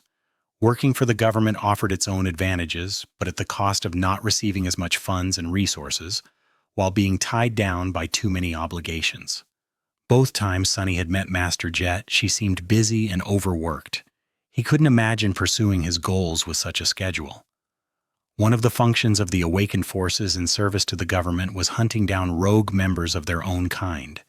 Awakened were people, after all, and there were criminals among them too, especially because many were traumatized and driven to the edge of madness by their experiences in the nightmares and the dream realm. If Sunny could absorb the essence of those humans he killed like all the other awakened, that path could have offered him a faster track to saturating his cores. But as it was, he didn't see himself putting on the uniform, unless there were the new gates opening every day, thus providing him with the endless supply of nightmare creatures to hunt. By the way, how many gates were opening in a given year, on average? Suddenly, Sunny realized that he had no idea. The propaganda never mentioned concrete numbers, only the fact that Valiant Awakened had the situation under control. Did they really? The last option was to remain independent. That choice was seemingly in contradiction to his desire to acquire status and as many benefits as possible, but only on the surface. In fact, Sonny had already received most of what he wanted by becoming a high-ranking citizen and getting a free pick of any citadel. Of course, not having the vast resources of a legacy clan or the government would be a huge loss. But it would also provide the best chance he had to keep all his secrets to himself. All three options were worthy of being considered. In the end, it all came to the fact that he simply didn't have enough information to make a decision. So getting information was his first priority, but how? What was it called? A library. The academy has to have one of those, right? Sonny, of course, had never been to a library, but he was familiar with the concept. There were similar types of public terminals in the outskirts too, although using them cost credits. He had never had any to spare, so his visits were few and far between, and he went there for entertainment, not to study. Now that Sonny had himself a state-of-the-art communicator, he could access a lot of information from the network, but doing so would doubtlessly leave a digital trail behind. Considering that some of the topics he wanted to research were rather dangerous, he wanted to remain as anonymous as possible. A library it is. 10 minutes later, he approached a square white building. Like most of the academy, its walls were made out of smooth, pristine alloy, with wide windows that could be covered at any moment with reinforced shutters. There weren't many people in sight, so Sonny assumed that the library was not a popular destination among the awakened. Why would it be if most of the information stored there could be accessed remotely? He was the weirdo for coming here in person. Entering through an automatic door, Sonny looked around and blinked a couple of times. Everywhere he looked, tall shelves full of paper books stretched into the distance. Between them stood tables meant for study, with several young men and women reading behind them silently. Most of them were using terminals to take notes, but some were actually writing by hand. What the hell is that? All those books, of course, were printed on synthetic paper, but why have them printed at all? Wouldn't it be way more convenient to read from a terminal like all normal people did? He had never seen a physical book in his life. The very idea of using one was mind-boggling. But then it made sense. Digital data storage technology was highly advanced, but susceptible to various types of damage. During the dark times, which came before the even darker times of the nightmare spell, back when humanity had been consumed by an endless series of devastating wars and cataclysmic natural disasters, a lot of knowledge had been lost due to over-reliance on digital mediums. Whole layers of culture were irrevocably gone as the result. Paper was still the safest way to preserve knowledge. It's just Sonny had never thought about it before. Still weird. Trying to not show his confusion, Sonny furtively looked around and noticed a member of the library staff. It was a young man. No, wait. A young woman? A young person with short black hair and intelligent brown eyes who was currently reading a vintage-looking book. There was a badge on her chest with the name Wren written on it. At least Sonny thought that it was a name. Maybe it was some weird title among the librarians. Who knew what kind of strange customs they had here? Approaching the young librarian, he stopped a couple of meters away and waited patiently to be noticed. However, Wren continued to read, fully engrossed in whatever story the book told, eyes full of deep emotion. Curious, Sonny looked at the title on the cover. Free Fall. Sounds familiar. Must be a really great book. Maybe I should read it someday. Hey, can I get some directions? Wren lingered for a couple of seconds, then reluctantly put down the novel and looked at him with a neutral smile. Of course, how can I help you? He lingered for a bit, then said with uncertainty, How can I read about the dream realm and the current state of human expansion into its various regions? Wren blinked a couple of times, then asked politely, Can you be more specific? Sonny sighed. I want to see a map and a list of all the citadels out there, as well as learn who owns what and why, I guess. The librarian smiled brightly. Ah, you are a lover of history as well. Of course, of course. You have come to the right place. We have all the records you'll ever need here. Nickel. Sonny flinched. Nickel? What does nickel mean? What is happening? Suddenly, another young librarian appeared out of nowhere. This one was definitely a guy wearing a wrinkled white shirt and a brown vest. He was tall and handsome, with slightly disheveled red hair, scruffy bristle on his chin, and a friendly face. There was a badge on his vest, too, with the word Nickel written on it. The two were a strange pair. Nickel, could you please escort this young man to the Dream Realm history section? The tall librarian glanced at Sonny and gave him a wide smile. Sure, please follow me. They headed into the depths of the library, leaving Wren behind. A few moments later, Sunny heard the rustle of paper pages coming from behind. The smaller librarian was once again engrossed in the book. Yeah, I should definitely check that novel out. A citizen of the 7th rank should be well read, right? Nickel led him through the library, asking a few questions to narrow down the search. Soon, they arrived in front of a particular set of shelves, full of books having to do with the dream realm and the history of humanity's slow exploration of it. The young man helped Sunny select a few, wished him luck, and disappeared as quietly and swiftly as he had appeared. Sunny looked at the spot where Nickel had been just a few moments ago, then slowly shook his head. A librarian. That guy could have been an assassin instead. Well, maybe he was. Come to think about it, working in a library could be a perfect cover for clandestine operators. Maybe I should become a librarian too. Making sure that no one was watching him, Sunny put his books on a nearby table and walked back to the shelves. There he stared at a certain book that he had noticed a few minutes ago. Its title was simple, The Immortal Flame. Sunny hesitated for a bit, and then took the book off the shelf. He was pretty sure that the Sovereigns were at least partially responsible for the fall of Neef's clan. If so, there had to be some hints of their identity in the history of the Immortal Flame. This has to be a good place to start looking for some answers, right? Chapter 367, Fog of Time. Sunny brought the book back to the table and sat down, looking at the plain cover with a complicated expression. Of course, he knew a few things about the Immortal Flame clan. Everybody did, considering how prominent the achievements of its members were. Even though Sunny missed out on receiving a proper education, the legendary figures of Changing Star's father and grandfather had long ago found their way from the pages of history into the popular culture. Their names were pretty much synonymous with heroism and the indomitable nature of the human spirit, famously painted with a tinge of tragedy. Immortal Flame was the first awakened to become a master, and Broken Sword, his son-in-law, was the first master to become a saint. Of course, they had not done so alone. Each had a group of powerful companions to share the burden of challenging the spell. So, a more proper statement would have been that they were the leaders of the first cohorts to conquer the second and third nightmares. However, the names of their comrades were not as well known.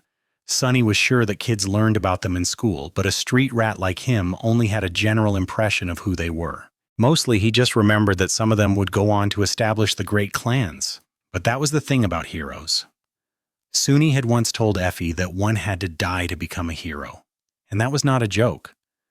A person could possess renown and respect for achieving something incredible, but it was the act of making the ultimate sacrifice that elevated one to heroic status. That's why the Immortal Flame clan was revered much more than the other great clans.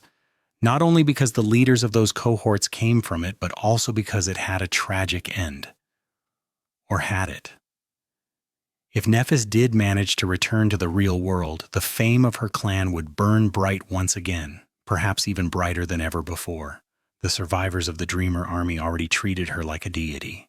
With a sudden frown, Sunny awkwardly opened the book and started reading. Accustomed to reading off a screen, he struggled for a bit with the printed text, but then quickly got used to it and engrossed himself in the illustrious history of the famed clan. The first part was dedicated to Immortal Flame himself, and although it was interesting, there was not a lot of information there that Sunny could use. He already knew that Neff's grandfather had been among the first wave of people infected by the nightmare spell, and that he fought against the nightmare creatures during the initial mayhem that followed its appearance. Back then, millions of people were suddenly thrust into the first nightmares and died, resulting in millions of nightmare creatures entering the real world. Of course, almost all of them were only of the dormant rank, but even that turned out to be too much for the armies of the already reeling humanity to handle. Whole nations were destroyed, and for a while the planet was submerged into absolute chaos. It was only thanks to people like Immortal Flame, who had not earned his true name yet back then, of course, that the situation changed. There were those who had survived the first nightmare, then entered the dream realm and carved their path to gateways. After returning to the real world, they united and fought back against the tide of nightmare creatures, eventually establishing a new world order, the one that existed to this day. They were tough, tough people. Becoming an awakened was hard enough even today, with all the accumulated knowledge about the spell being freely accessible to everyone. Back when it first appeared, people like Immortal Flame didn't know anything. They didn't know what an aspect was, how many ranks and classes of the nightmare creatures were there, what they meant, what the memories and echoes were, what a gateway was. Most important of all, they didn't even know if saving humanity was even possible. And yet, somehow, they learned and fought back. Sunny couldn't imagine how dark and hellish that time must have been. Truly, they deserved his respect. But sadly, they didn't deserve his time. At least not now. He had much more pressing things on his plate, so Sunny just skimmed through the pages describing Immortal Flame's life, his eventual triumph over the second nightmare, and heroic death. The legendary master died defending the evacuating cities from the onslaught of terrible creatures that entered the real world through a Category 5 gate. That happened just a year or so before Sunny was born, and had cost humanity an entire continent. It was also the event that led to Neff's mother becoming hollow, although that tragedy was not described in the book in great detail. All that was said about it was that Smile of Heaven died during the disaster while protecting civilians. Sunny sighed, then concentrated on reading about Broken Sword. Neff's father was not a legacy by birth. In fact, he came from a very humble background and rose from absolute obscurity to the very pinnacle of prominence thanks only to his talent and battle genius. He was a pauper who had won the heart of a princess and became the heir of the most venerated clan in human history. The narrative of the book framed the history in a way that suggested that Broken Sword had been heartbroken by the death of his wife, and that it was this loss that drove him to rise even higher and challenge the third nightmare. Miraculously, Broken Sword succeeded, becoming the first saint. There was no happy end to his story, though. Just a few years later, he perished in the dream realm while exploring a region that would later be categorized as a death zone. The book ended with a long-winded tribute to the two legendary heroes and an explanation of how important their contributions were to the survival and future prosperity of the human race. Sunny closed the book and shook his head. What a load of crap. He might not have been educated, but like most people in the outskirts, Sunny had the instinctive skill of recognizing propaganda and reading between the lines of official statements. And this was what the book was: an embellished, partially fictional version of events that the government liked to feed to people. The truth was hard to come by. There were several things about the supposed history of the Immortal Flame clan that didn't make a lot of sense to Sunny. The first one was the circumstances of Smile of Heaven's tragic death. On paper, everything seemed fine, but Sunny knew that she was not, in fact, dead. Not in the traditional sense of the word, at least. She was hollow. But how could she become hollow? According to the book, at that point in time, Broken Sword had already become a master. The two of them were partners both in life and in battle, leading their cohort together. That would suggest that Smile of Heaven was a master too. But masters traveled to the dream realm physically, as opposed to in spirit, like Sleepers and Awakened did. There would have been no soulless body left behind if she had died there, so how is it possible? The timeline doesn't add up. The second questionable point was Broken Sword's own death. Saints were extremely powerful beings, and killing one was not an easy task. Even when met with an overwhelming foe, a saint should have been able to at least escape. Saints simply did not die, unless they had a reason to stand their ground and fight to the last breath. The only creatures that could kill them instantly were too powerful and rare to stumble on one randomly, even when exploring an unknown region of the dream realm. Would Broken Sword have been so reckless and stubborn, knowing that he had a daughter who needed his care and protection? The legendary swordsman didn't strike Sunny as someone who would allow himself to die easily, unless some other forces were involved. And finally, there were the other members of his cohort. Sunny whispered their names: Broken Sword, Smile of Heaven, Asterion, Kaisong, Anvil of the Valor clan. Asterion, Kaisong, Anvil of Valor, Aster Song Vale. Chapter 368. Aster Song Vale. Sunny spent several hours reading the book about the history of the Immortal Clan book, and now, finally, he was starting to feel sleepy. Not to the point of needing to use the stimulants provided to him by Master Jet, but enough to make it harder for him to concentrate. Rubbing his face, he mentally repeated the names of Broken Sword's companions, the brilliant warriors who had become the first saints of the human race. Asterion, Kaisong, Anvil of the Valor clan. Were they the Aster, Song, and Vale? While not exactly the same, the names of the members of the legendary cohort were too similar to the 3 words that Nephis had once told him to never say out loud, among a couple of others, to be merely a coincidence. Let's see. What do I really know about all that stuff?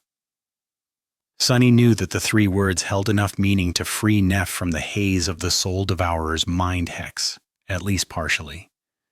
She had reacted to them very strongly, so much so that Soon had actually been afraid for his life for a bit there. She had also asked him a strange question. He repeated it mentally, careful to not say anything out loud. Which domain do you belong to? Sunny had had no idea what a capital letter domain was back then, and he didn't know now. But he was, indeed, sure that there was a capital letter there. He also suspected that people who had been trying to kill Nephis for most of her life were connected to these mysterious domains, which meant that Castor had been too. From that, it wasn't hard to conclude that domains and sovereigns, who apparently willed the destruction of the immortal Flame Clan, were tied together, or more likely the same. And all of it had something to do with lineage memories and the attributes they bestowed, like the fire attribute that was described as the lineage of the sun god, or his own blood weave, which was apparently both incomplete and forbidden. Sunny massaged his temples and sighed. For a long time he had no clue about what Aster, Song, and Vale meant. But after meeting Seishan, an adopted daughter of the great clan Song, he began to suspect that they were the names of the 3 legacy clans responsible for the numerous attempts on Neph's life, and maybe even the deaths of her parents and the downfall of the immortal Flame Clan. Not only because of his inherent dislike of legacies, but also because of how peculiar Changing Star had described her relationship with the Handmaiden. Trusted, not really, never actually. Why would Nephis say that she would never ever trust Seishan? Maybe it was because Seishan belonged to one of the clans responsible for the undoing of her family. That was a logical assumption. But now, Sunny saw that maybe he was wrong. Maybe Aster, Song, and Vale weren't the names of clans. Maybe these were the nicknames belonging to 3 people. Asterion, Keysong, and Anvil of Clan Valor. They were Broken Sword's companions, and as such, Nephis had to have met them a lot before her father died. Neither Broken Sword himself nor his daughter would have been addressing them by their full names either. What would she call them? Uncle Aster? Auntie Song? Sunny looked down, a dark expression appearing on his face. If these were really the people that had later sent numerous assassins to hunt down the little girl who trusted them, then the hatred Nephis had for them would be easy to explain. It would also be easy to explain how a saint of Broken Sword's talent and might had died. Maybe he had been stabbed in the back by the people he trusted the most. Even though there was no proof, it all made too much sense. Sunny felt that he was on the right track. But how were Asterion, Kaisong, and Anvil of Clan Valor connected to the mysterious sovereigns? Did they serve them, or... His eyes widened. A terrible suspicion entered his mind.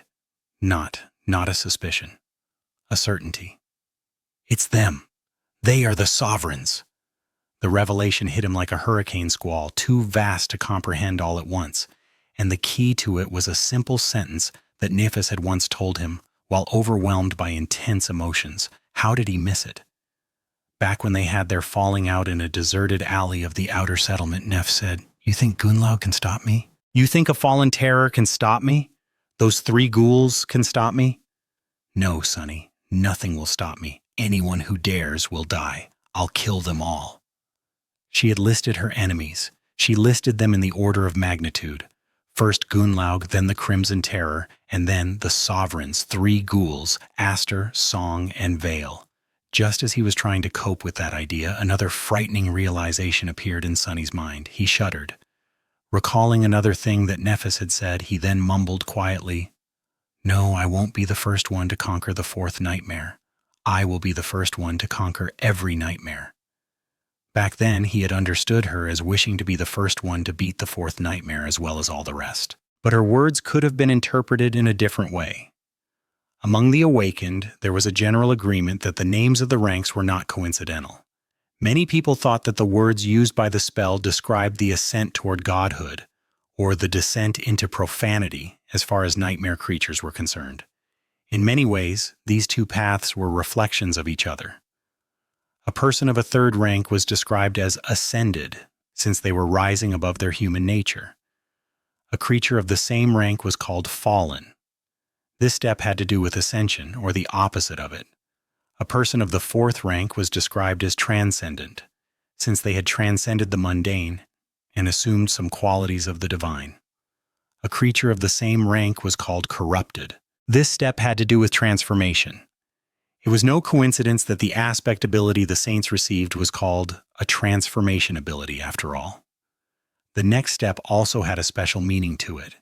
It represented authority and reign.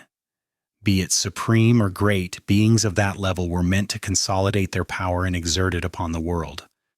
The fifth step of the class hierarchy was much the same, allowing nightmare creatures to create and control armies of lesser minions. Such creatures were called tyrants. What would a human who had reached the supreme rank be called then? Sunny trembled. A sovereign! Nephis had not meant that she would not only be the first human to conquer the fourth nightmare, but also all the rest. She had meant that she would be first to conquer the fifth, the sixth, and the seventh, because the fourth nightmare had already been conquered. Gods! Kai of the Great Clan Song, Anvil of the Great Clan Valor, and a person called Asterion had conquered it, and Broken Sword of the Immortal Flame. Broken Sword had been mysteriously killed in the process. Aster, Song, and Vale had returned from the fourth nightmare wreathed in new authority, while Broken Sword perished. What was a domain? Possibly the expression of the fifth aspect ability they had received, a special one, just like the special transformation ability the saints possessed.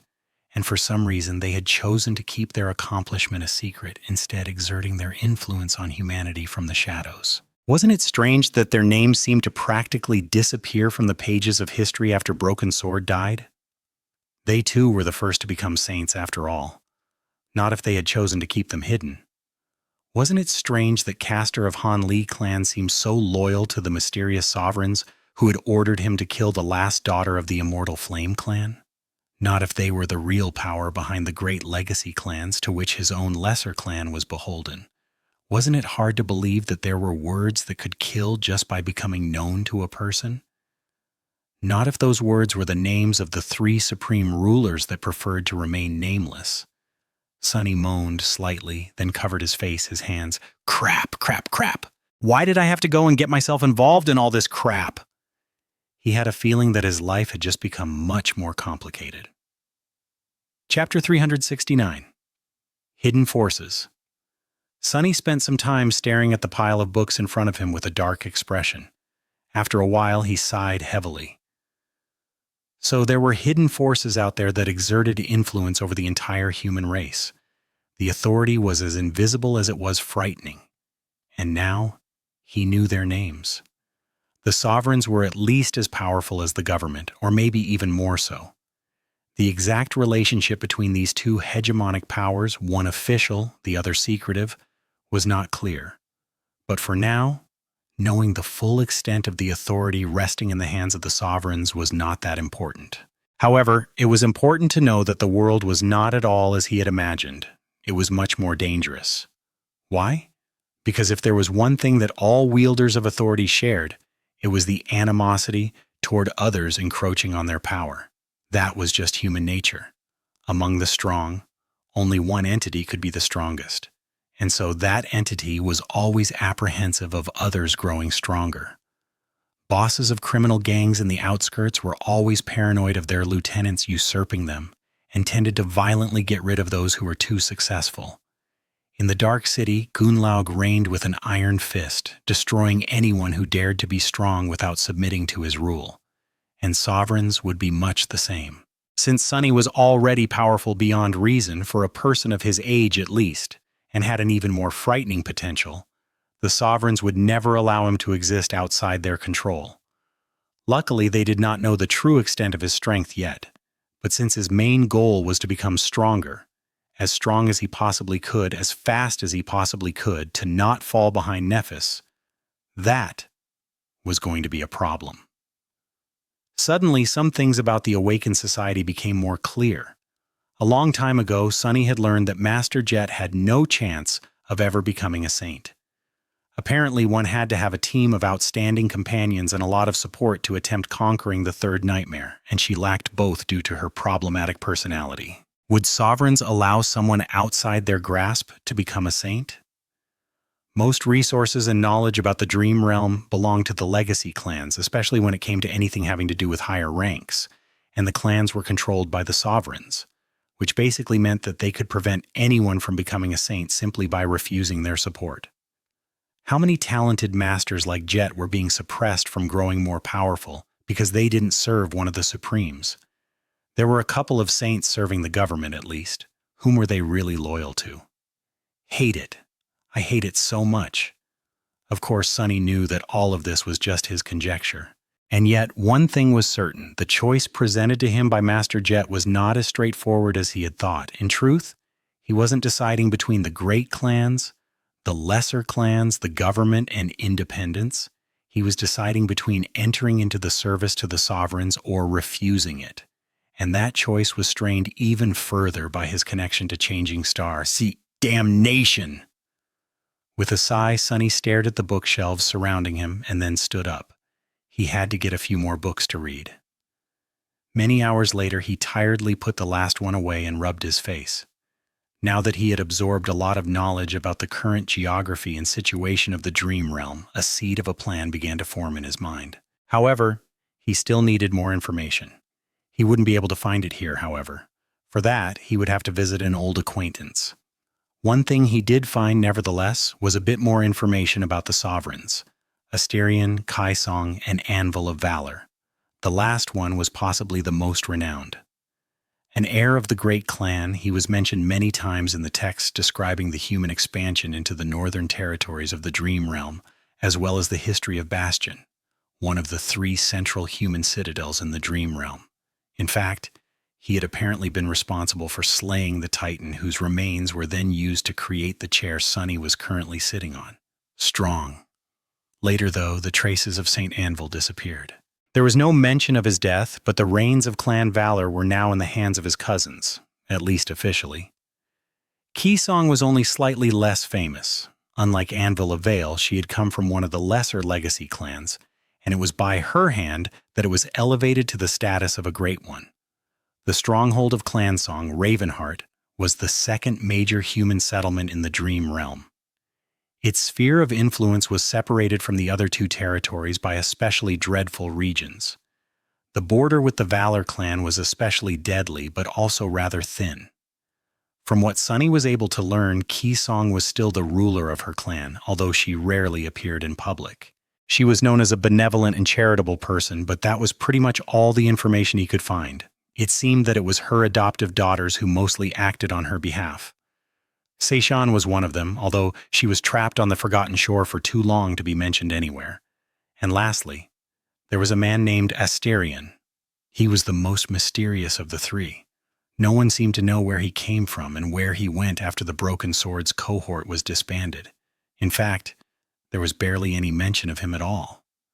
Asterion was not connected to the 3rd Great Legacy clan, at least from the looks of it, or any lesser clan for that matter. Sunny couldn't even find out when and where he had been born, let alone if he was still alive. Even in the text describing the deeds of Broken Sword and his companions, the name Asterion was only mentioned in passing, as though he had never made any important contributions. Sunny shook his head and scowled. Let me guess. He's the most terrifying of the 3. That was an easy conclusion to make, because it took one to know one. Sunny himself was barely mentioned and tended to hide his contributions. Ugh, my head hurts. The worst part was that this was only half of all the research he had to do. He had learned enough about the human position in the Dream Realm and the Sovereigns. Now, he had to learn as much as he could about the gods, the demons, and the unknown. It was time to pay teacher Julius a visit. Of course, Sunny couldn't visit his old instructor with empty hands. Pushing the books aside, he activated the terminal embedded into the table, lingered for a few moments, and then typed, "All of the Forgotten Shore is separated into 3 parts, one of which..." Chapter 3. 170 Exploration Report. It took Sunny the rest of the night to compile all of the information he had gathered about the Forgotten Shore into a succinct, comprehensive report. Knowing how passionate teacher Julius was about researching the dream realm, Sunny tried not to miss any important detail. He had described the geography and environment of the region to the best of his ability, including all the notable landmarks he visited or heard about, as well as the peculiar nature of the dark sea and the labyrinth. He also described most of the nightmare creatures he had seen, met, or fought, writing down everything he knew about their powers, behavior, and weaknesses, writing through the lens of his own experience where he could. When possible, he included the information received directly from the spell, complete with the descriptions of memories and echoes he knew about. Of course, he provided those texts both in the human tongue and in the runic language. Lastly, he had written down the results of his exploration and studies into the history of the Forgotten Shore, describing in detail every engraving, every mosaic, and every mural he had seen. He also added his theories about what had happened to the ancient civilization, as well as his observations on how the ancient people of the Forgotten Shore had lived before the fall. Of course, there were things that he had kept to himself. Sunny omitted anything having to do with the nest of the vile thieving bird, the weaver, and the underground chamber beneath the ruined cathedral. He did not mention the stone saint, firstly because he wanted to keep her existence a secret, and secondly because she was connected to the unknown. He also avoided mentioning his battle against the coral golems and the banishment of the cursed sea, as well as the eventual fate of the Crimson Terror and the destruction of both the artificial sun and the spire itself. As far as everyone was concerned, Sunny had left through the gateway with the rest of the dreamers. No one had paid attention to his whereabouts in those last minutes, and he wanted to keep it that way. Well, no one except for Effie and Cassie, but he was reasonably sure that they would be discreet about certain things, and even if they failed to keep their lips sealed, Sunny had ways to explain his actions without revealing the truth. Finishing the report, Sunny leaned tiredly on the back of his chair and glanced at the screen. There, a long title was shown. Exploration Report on the Forgotten Shore by Awakened Sunless. I think that's good enough. Sunny had no idea how to write an academic paper, or a proper field report for that matter. So he had written and structured this document in a way that would have been the most helpful for his younger self a year ago, when he had entered the Forgotten Shore without knowing anything about it. A manual such as this would have made so many things easier. With a sigh, Sunny sent the report to his communicator, then turned off the terminal and stood up. Stretching his tired body, he swayed a little and yawned. It was already 2 days since his return to the real world, so the fatigue was slowly accumulating. Soon, he would have to start using the stimulants provided to him by Master Jet, but that moment had not come yet. Sunny walked away from the table, then hesitated a little and came back. Picking up several books from the orderly pile, he returned them to the proper shelves. After every book was back to its intended place, he nodded with satisfaction and finally left the library. What a fascinating place. I like it there. Looking back at the unassuming building, Sunny breathed in the cold winter air and remembered the description of Weaver's mask. Weaver believed that knowledge was the origin of power and so always hid behind numerous lies. What would the demon of fate think about this place? It was, after all, a palace of knowledge. Sunny remembered the deceptive pages that presented a washed, polished version of history and smiled. Yeah, but it is also a palace of lies. It was weird returning to the sleeper compound. The low, fortified building was much like he remembered, only weighed down by more snow. Sunny had not spent a lot of time here, but those days before the winter solstice were some of the most memorable in his life. So much excitement, so much dread. Who knew that he would not see it again for more than a year? Entering the familiar hall, he looked around, half expecting to see a crowd of nervous sleepers. But of course there was no one around. Everyone had already left for their first venture into the dream realm, and it was too early for the next year's dreamers to arrive. Walking through the empty halls, he found his way to the lower levels of the compound and approached the wilderness survival classroom, which also served as teacher Julius's office. Opening the door, he saw the spacious and tastefully decorated room where he had spent most of his short stay at the academy. Suddenly, Sunny was overwhelmed by a wave of nostalgia. "Are you crazy? You're too young to be nostalgic about the good old days."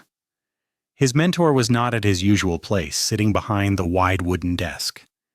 Instead, the old man was standing in front of a glass case, studying the skull of a ferocious creature stored inside and taking notes. He hadn't changed at all. Teacher Julius was still old, with messy gray hair, absent-minded eyes, and a pair of bushy eyebrows that seemed to have a life of their own. His posture and expression were full of quiet melancholy.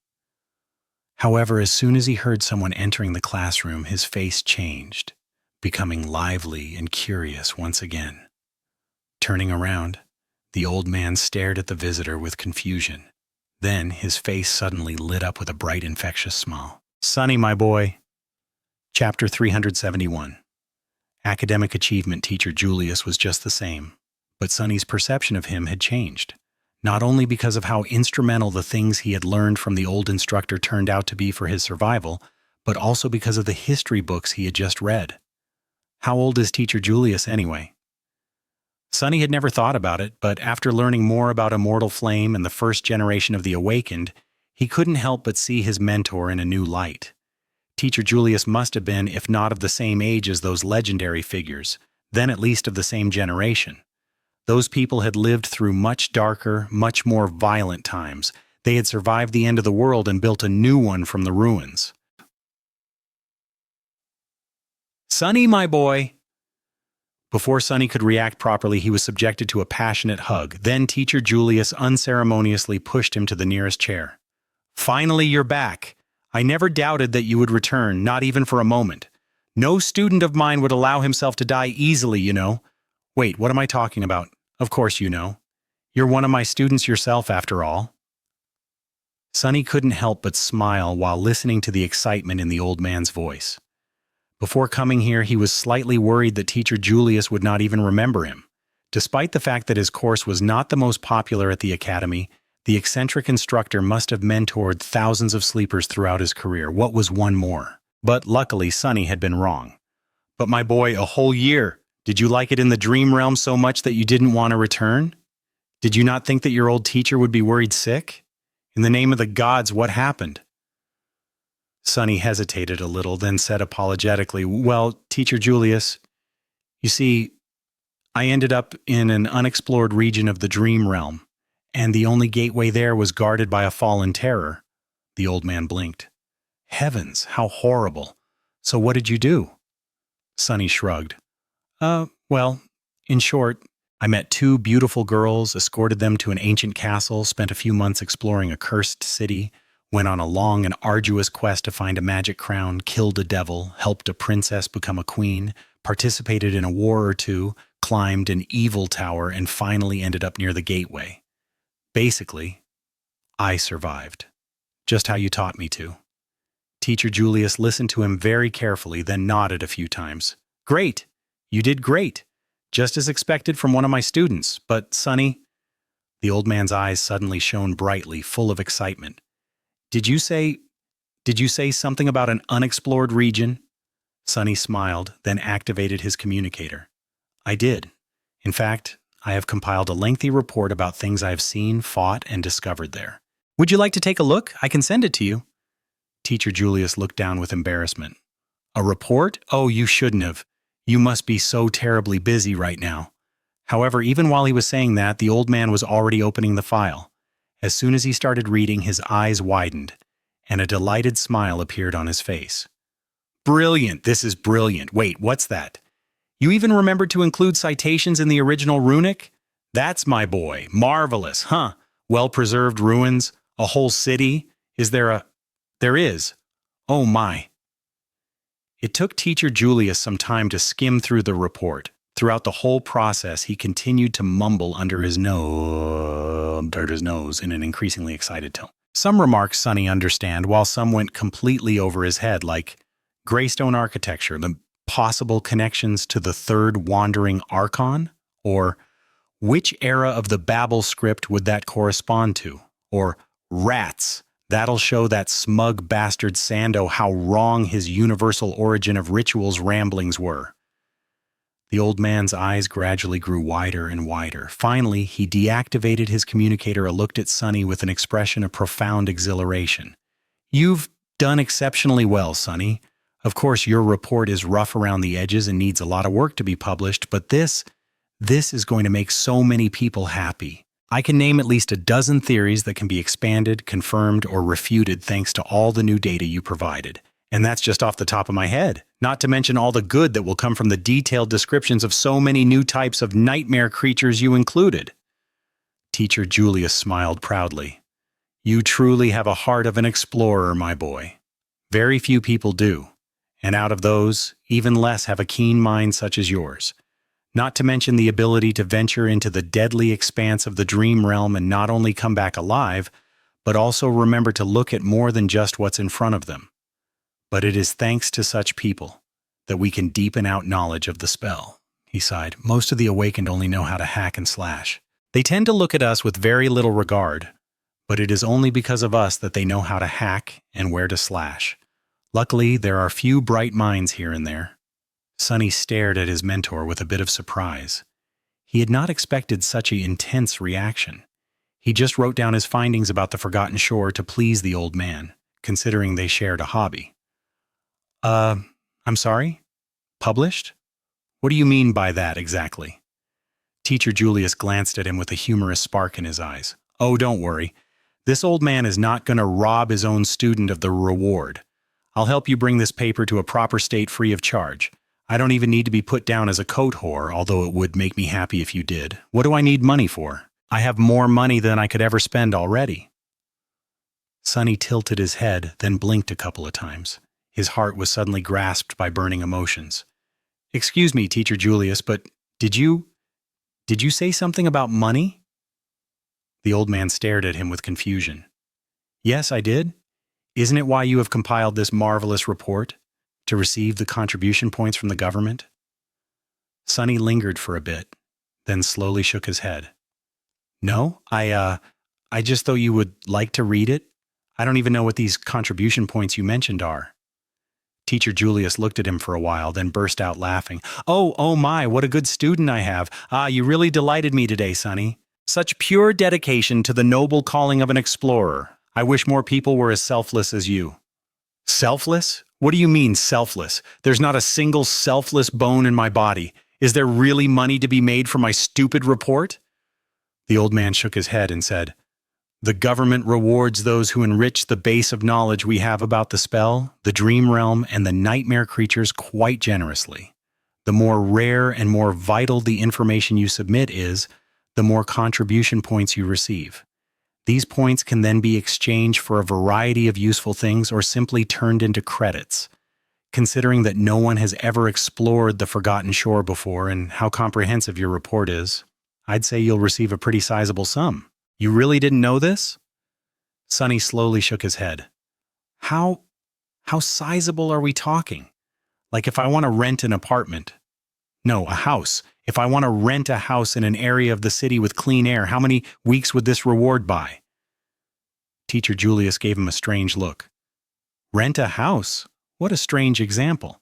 Sonny, with how unique the data you contributed is, you don't need to rent a house. Wouldn't it be easier to just buy one? Sonny? Sonny couldn't respond immediately, though. He was in the process of falling out of his chair. Chapter 372. Names of the Gods. After a while, he regained enough composure to continue the conversation. Sonny and Teacher Julius chatted for a while, discussing the exact process of publishing the report, what changes would have to be made, and how they would work together to bring the project to fruition. All of it, of course, was going to happen only after Sonny had settled in the dream realm and found a citadel to anchor himself to. Right now, he did not exactly have time to work on an academic paper. Teacher Julius also shared some of his knowledge about the human settlements in the dream realm and his views on how to decide on a proper citadel. All his advice, however, could be described in one sentence: find one with good plumbing. Sonny wasn't sure what to make of it. but judging by the pained expression on the old man's face, it was indeed an important factor. Finally, he managed to turn the conversation toward the things he really wanted to learn about. Speaking of that, I am really unclear on one thing. While exploring the Dark City, I found a few places of worship. However, the deities they worshipped seemed to be different from the ones I heard about in my first nightmare. Did the native humans of the dream realm all have different gods? Teacher Julius looked at him and smiled. Ah, the gods. That is an interesting subject indeed. He thought for a few moments, then said, Yes and no. The gods worshipped in different regions had different names, but from what we can tell, those names all describe the same entities.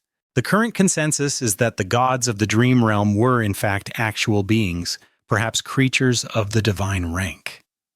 Sunny nodded. Really? Then where are they now? The old man sighed. That is the strange thing about the gods. They are dead, just like everything else in the dream realm is dead. They seem to have been alive in the time periods of many of the nightmares, but the ruins we have encountered and explored mostly describe them as being destroyed. By what or whom, we do not know. We also don't know if they existed before or after the nightmare spell itself appeared. He lingered for a bit, then added, But we do know a few things about the gods. For example, how many of them there were. Sunny smiled. Let me guess. 7? Teacher Julius chuckled. You would think that, right? But no, there were only 6 gods. Their most common names were Sun, War, Beast, Storm, Heart, and Shadow. Although those names don't do them justice, truth be told. Sunny raised an eyebrow. Really? How so? His mentor rubbed his chin, then said doubtfully, Well, a god is too vast of a being to be described with one word. Take the goddess of war. Oh yes, their gender seems to be very mercurial. The war god is supposed to be the deity of warfare, and in a sense he, or she, is. But he is also the god of life. What? How does it make any sense? The old man smiled. War is synonymous with struggle. And what is life if not a constant struggle for survival? So the goddess of war can also be called the goddess of life. She is also the goddess of progress, technology, craft, intellect, and through all of this, the patron goddess of humanity. Teacher Julius got engrossed in his favorite field and went on a small tangent. Or take the beast god. He is also often described as the goddess of the moon, as well as hunting, carnal desire, blood, beauty, and the cycle of birth and death. The sun god is also the lord of light, a manifestation of fire, passion, creation, and destruction. The storm god is also the god of the depths, of the oceans, of darkness, stars, travel, guidance, and disaster, and so on. Sunny coughed. What about shadow god? The eccentric instructor shrugged. I'm not too familiar with that one. As far as gods go, shadow is not very prominent. Well, as a shadow should be, I guess. He is sometimes called the god of peace, death, solace, and mysteries. That's about it, I think. Sunny hesitated for a few moments, then asked carefully, I see. Hard to imagine that only 6 entities were responsible for all that. Were there perhaps any other divine beings? Teacher Julius thought for a few moments, then shrugged. There certainly were many beings that were either partially divine or even almost as powerful as the gods themselves. We don't know much about them, though. Take demons, for example. Sunny held his breath. Demons were such mysterious creatures. They were described as having power almost equal to that of the gods, but of a different nature. They also seem to have created themselves, or at least appeared out of nowhere.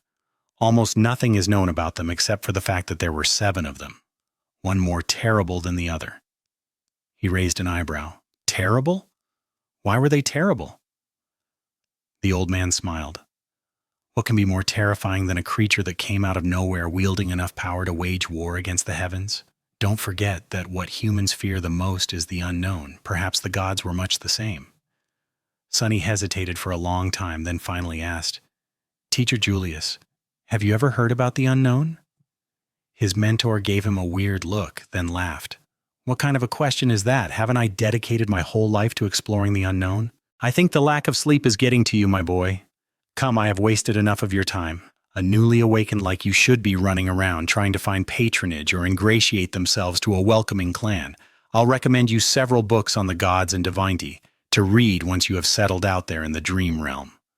Sunny smiled weakly, realizing that teacher Julius did not know anything about the Weaver, the reasons for why the gods were dead, and the unknown. Strangely, he felt relieved. Chapter 373. Reunited, leaving the sleeper compound, Sunny felt as though even the winter cold could not keep him from feeling sleepy anymore. Wondering what time it was, he looked up out of habit and glanced at the sun. The sun was all wrong. Suddenly, Sunny was wide awake, his hand instinctively outstretched to summon the midnight shard. It took him a few moments to recognize his error. "Oh, the sun is normal. It's just not the same as on the Forgotten Shore." He also didn't have to measure time by observing the sky anymore. He had a communicator that could show him what time of day it was, up to the exact nanosecond.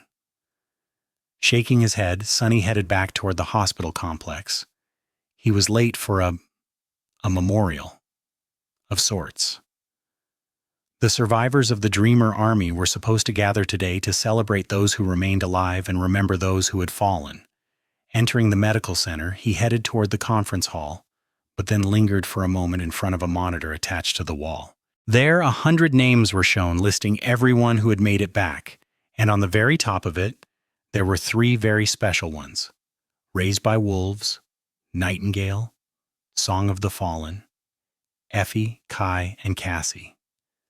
Sunny stared at the 3 true names for some time, then slowly lowered his gaze. Right beneath was his own name. With a grim expression on his face, Sunny opened the doors and entered the hall. The former sleepers of the Forgotten Shore were all there, at least those who had awoken at the academy or could make it there for the memorial. He looked around the crowd, searching for familiar faces. It was strange to see all these people back in the real world, especially without Nephis. Now that they were out of danger and had lost their leader, there wasn't a lot to keep them together, and so much to split them apart. Before, they were united by necessity and the irresistible will of Changing Star. Now nothing remained to prevent the old grievances from pulling them apart. And yet, the 100 survivors seemed strangely united. Perhaps it was the shared trauma of their harrowing experience in the dream realm, or something else that Sunny couldn't quite understand, but there was no division between them. On the contrary, every awakened gathered in the hall seemed to share an invisible bond with all the others. Weird. Many people welcomed his arrival with warm greetings. Sunny smiled awkwardly and did his best to reciprocate their goodwill. After a few such encounters, he finally noticed Kai at the back of the crowd. Sunny stumbled and stared at his friend for a couple of seconds. I'll be damned. How could that guy become even more gorgeous? The awakening made Kai's slender figure even more graceful, his perfect face even more handsome, and his electric green eyes even more mesmerizing. His luscious dark auburn hair was now neatly cut and styled. His clothes were simple and exquisitely fashionable, and the several pieces of jewelry he wore somehow managed to enhance every one of those features by bringing it just the right amount of attention. Such injustice. With a resentful sigh, Sunny made his way through the crowd and approached his friend. Kai noticed him from afar, and then the conference hall suddenly seemed to become much brighter due to his brilliant smile. Sunny, you are finally here! Sunny wanted to answer, but then froze for a second, noticing a stranger next to the charming young man. A sickly, terribly gaunt young woman was sitting in a wheelchair, staring at them with a tired expression. There was clearly something defective about her body. She was unhealthily thin, with pale skin stretching over brittle bones, and a strange twist to her spine. Her legs seemed lifeless and weak, tucked awkwardly on the step of her wheelchair.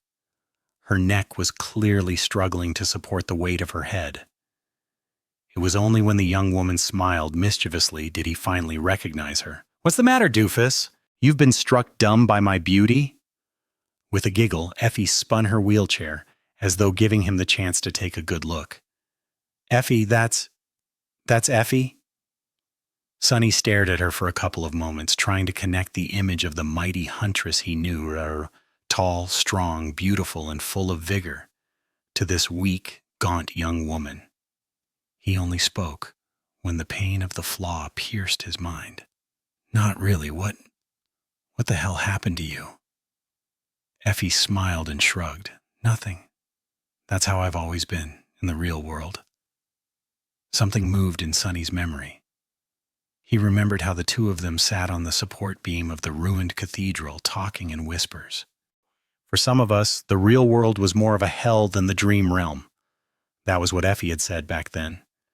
Noticing the strange expression on his face, she grinned. Don't worry about it. At least now that I'm awakened, I can move my hands. Look at this. She grabbed the handles of the wheels, then balanced her chair at an angle and spun it around again. See? Ain't that the coolest thing you've ever seen? Sonny hesitated for a bit, then said quietly, Yes, one of the coolest by far. Effie gave him a smile, then glanced at Kai. See, Knight? Your celebrity aura got nothing on my burning charisma. The young man looked at her but didn't say anything. Instead, he suddenly took a step forward and gave Sonny a big hug. Sonny! Thank gods you're alive! Sonny squirmed a little but then surrendered to being embraced. With a resigned expression, he endured for as long as he could and then said through gritted teeth, Why shouldn't I be alive, fool? I wasn't the one whose unconscious, lanky body had to be dragged all the way to the gateway. Kai squeezed him even tighter, then finally released his hold on him. Taking a step back, the charming young man hesitated for a couple of seconds and sighed. Still, with your luck, I am surprised that the whole spire didn't just fall on your head. Sonny froze, then forced out a smile. Yeah, that would have been terrible, wouldn't it? Chapter 374, Dinner with Friends. Soon several instructors appeared. In a solemn and sonorous atmosphere, each of them gave a small speech congratulating the survivors of the Dreamer Army on overcoming the immeasurable hardships and returning to the real world alive. They also spoke about those who had fallen and offered words of solace, saying that their sacrifice would not be forgotten by mankind. After all, mankind only continued to exist because of young men and women like them. To Sonny, those words rang hollow and empty, but they affected many people in the crowd. He saw a few people crying, the others trying to keep a brave face. Everyone had lost a friend, a companion, or a loved one during the tumultuous last days on the Forgotten Shore. Finally, Instructor Rock took the stage and spoke in length about the meaning of being an awakened, their duty to safeguard humanity, and what they should do and expect in the next few days. However, at some point, he was interrupted. Lady Nephis, tell us what happened to her. A hum of voices rose above the crowd, everyone joining in that plea. Instructor Rock sighed. Calm down, Awakened. I'll tell you everything we know. The survivors of the Dreamer Army grew silent, staring at him with piercing intensity. The mighty man hesitated for a few seconds, then said, As all of you know by now, the gateway of the Forgotten Shore seemed to have been destroyed. Changing Star, who took it upon herself to distract the fallen terror to allow her people to escape, did not make it through in time. A heavy, tortured tension hung in the air. The young men and women gathered in the hall kept silent, but their faces betrayed the storm of painful emotions raging in their hearts. Instructor Rock continued. However, she is still alive out there in the dream realm. Her vital signs and brain activity readings are all stable. It seems that Lady Nephis managed to escape the terror at least. He didn't need to say the rest. Everyone understood what it meant. She was trapped in the dream realm with no way to come back. Sonny glanced at the newly awakened around him, wondering what their reaction would be. Guilt, sorrow, fury. However, he was surprised by what he saw. A few moments later, a voice resounded from the crowd full of adamant belief. She will return. If anything can do it, it's Lady Nephis. A wave of voices then joined that first one, all expressing their agreement. That's right, she is Changing Star of the immortal flame. She won't die. Who says that she escaped from the terror? I bet that Lady Nephis is currently roasting its meat, looking at a map and thinking where to find another gateway. Exactly. Immortal flame cannot be extinguished. There was no guilt, sorrow, or fury. Only hope, only faith. Uncomfortable, Sonny turned to Effie and Kai. Both seemed to be a little bit sad, but strangely calm. What do you guys think? Effie hesitated for a few seconds, then shrugged. I sort of agree. If anyone can make it out alive from there, it's Princess. It sounds impossible, but, it's her. You know how she is?" Kai remained silent for a bit, then nodded. "That's what I believe too, or at least try to believe." Saying those words, he looked around with concern and said, "But Cassie must be devastated. Have you seen her?" Sunny stared at him grimly, then turned away. "I did earlier. She is." Strangely, today the blind girl was nowhere to be found, to his relief. Kai sighed, then rubbed his face. I really want to sleep. It's tough staying awake for that long. What about you guys?" Sunny shrugged. "I'm fine for now." "Fine. I also have a pack of military-grade stimulants to keep me awake for a few more days." Effie glanced at them and grinned. "I am not sleepy at all. However, to be honest, I am dying from hunger. There has to be food here somewhere, right?" Sometime later, they were in the cafeteria of the hospital complex. Sunny and Kai were already done with their dinner and observed with dark fascination as Effie was finishing her 4th serving. There was a small mountain of empty plates in front of her. Finally, the huntress was done with the food and leaned back tiredly in her wheelchair, full of satisfaction. That's life. Sunny, go bring me something to drink." He stared at her with a dark expression and asked, "I already brought you the last 3 trays. Why don't you ask Kai?" Effie grinned. "Aren't you the youngest? Respect your elders, brat. Also, Kai and I are big shots now. Way out of your league. Why would I ask a valiant true name awakened to serve me food when there's a nameless gremlin like you loitering around?" Sunny gritted his teeth, then obediently stood up and went to bring the young woman a few drinks. When he returned, Kai looked at him apologetically. "Sorry about that, Sunny. Actually, I am really surprised that you didn't receive a true name as well. No one deserves it more than you, in my opinion, really." Sunny shifted uncomfortably and said, "Yeah, well, you're not wrong. I do deserve a true name, don't I? What a travesty." Effie giggled. "Hey, Knight, what do you think Sunny's true name would be?"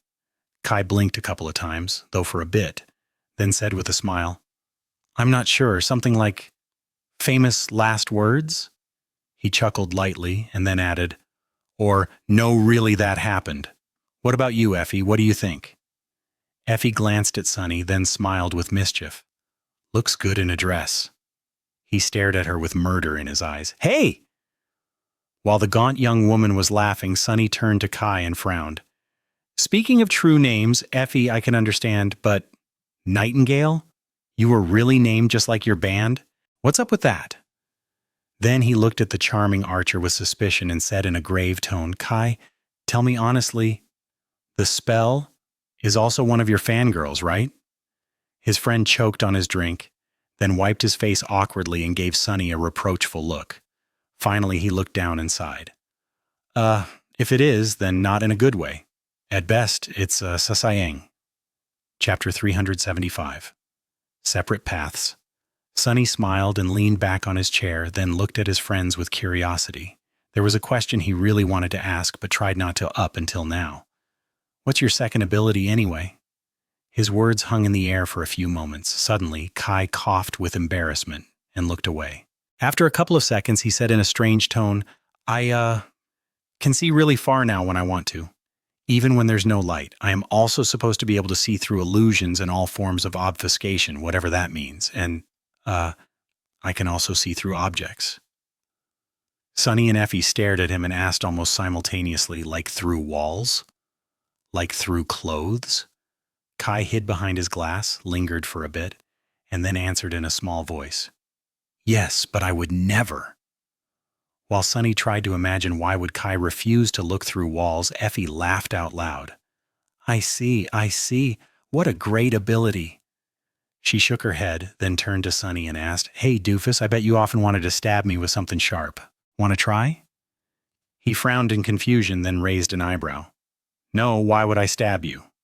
Effie looked at him with expectation clearly written on her face, then sighed in disappointment when he didn't move. That's a shame. I wanted to demonstrate my second ability to you. Basically, it makes my whole body invulnerable. Well, comparatively, of course. Skin of steel, that sort of deal. A very sweet, comprehensive defense boost, if I do say so myself." Sunny blinked and looked at the gaunt young woman with a bit of awe. Indeed, that was a very powerful ability. Combined with Effie's previous one, it turned her into an exceedingly formidable presence on the battlefield, as if she had not been a real menace already. Effie glanced at him and asked curiously, "Well, what about you?" He shifted slightly. "A very neat type of conditional short-distance teleportation. Kai can see through walls, I can go through walls, while you can just plow through them, I guess, in your usual barbarous fashion." Effie grinned. "Plowing, huh? Interesting choice of words. I wonder if—" Sunny hurriedly changed the subject. "So, what are your plans, guys? What citadels are you going to?" His sudden question changed the mood of the conversation. For a while, a strange silence settled among them. All three had contemplative, wistful expressions on their faces.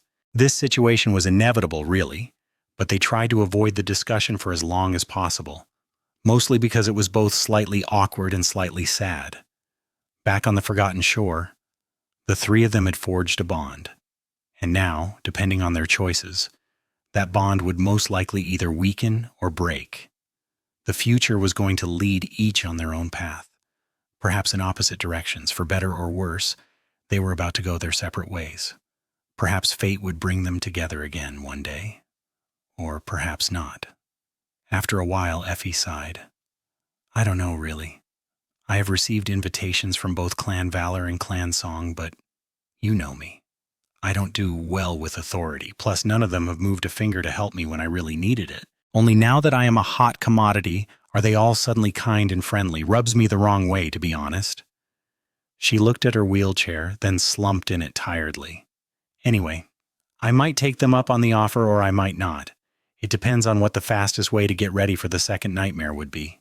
Maybe I'll have a better chance of becoming a master soon if I stay independent and don't have to compete against the actual heirs for resources and attention." After the second nightmare, one's spiritual body became their physical body. Reaching the rank of a master would free Effie from her terrible disability, so Sunny understood her motivation perfectly. Now he knew why she had said that. For her, striving to conquer the second nightmare was the only way. Funnily enough, through no wish of his own, Sunny had ended up in a similar situation. Kai remained silent for a few moments. Then he too sighed. "As for me, my agency has secured me a very good position in Bastion, so I'll be going there soon. I won't have to fight another nightmare creature for a long, long time. I guess, maybe even never." For someone who was speaking about being safe and comfortable for the rest of his life, he didn't sound too happy. There was a note of reluctance in his voice, even shame. Sunny frowned. "You dropped that tone immediately, Kai. There's nothing wrong with living like a person should, not having to worry about being eaten every goddamn day. Don't even think about feeling bad about it. Got it?" The charming young man smiled sadly and nodded. "I do. Please forgive my ungratefulness. But what about you, Sunny?" Sunny scratched the back of his head, then shrugged. "Well, I am rich now. You won't believe it, guys, but as it turns out, scribbling a few words about the things you see in the dream realm can actually earn you money. And I think I can weasel my way into receiving a salary from the Academy as a research assistant, whatever that means. So, actually, I haven't decided on a particular citadel yet, but I can pick pretty much any of them since the government is being very friendly." Both Effie and Kai stared at him with incredulous expressions, clearly trying to imagine Sunny as an academic or even an instructor. Then both shook their heads simultaneously. "Can't imagine."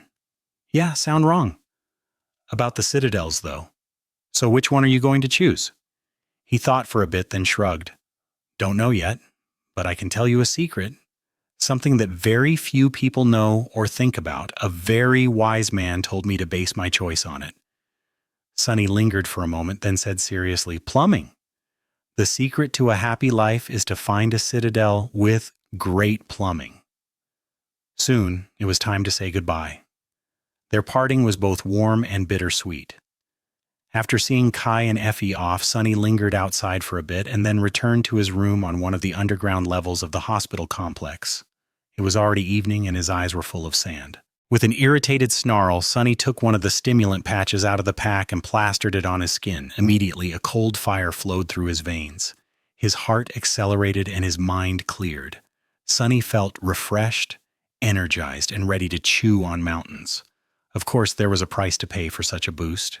It would be inevitably followed by a debilitating crash of the same magnitude, unless he used another stimulant, that is, and then another, and another. Only with each new one the duration of the effect would shorten, and the strain on his body would increase. If he was a mundane human, his heart would have probably exploded just from one of these unassuming patches. The government didn't joke around with its military tech, but he wasn't ready to make a decision just yet. He had to do a few more things, like finally checking on his new memory. Chapter 3. 176 Broken Oath. Summoning the runes, he glanced at a particular cluster.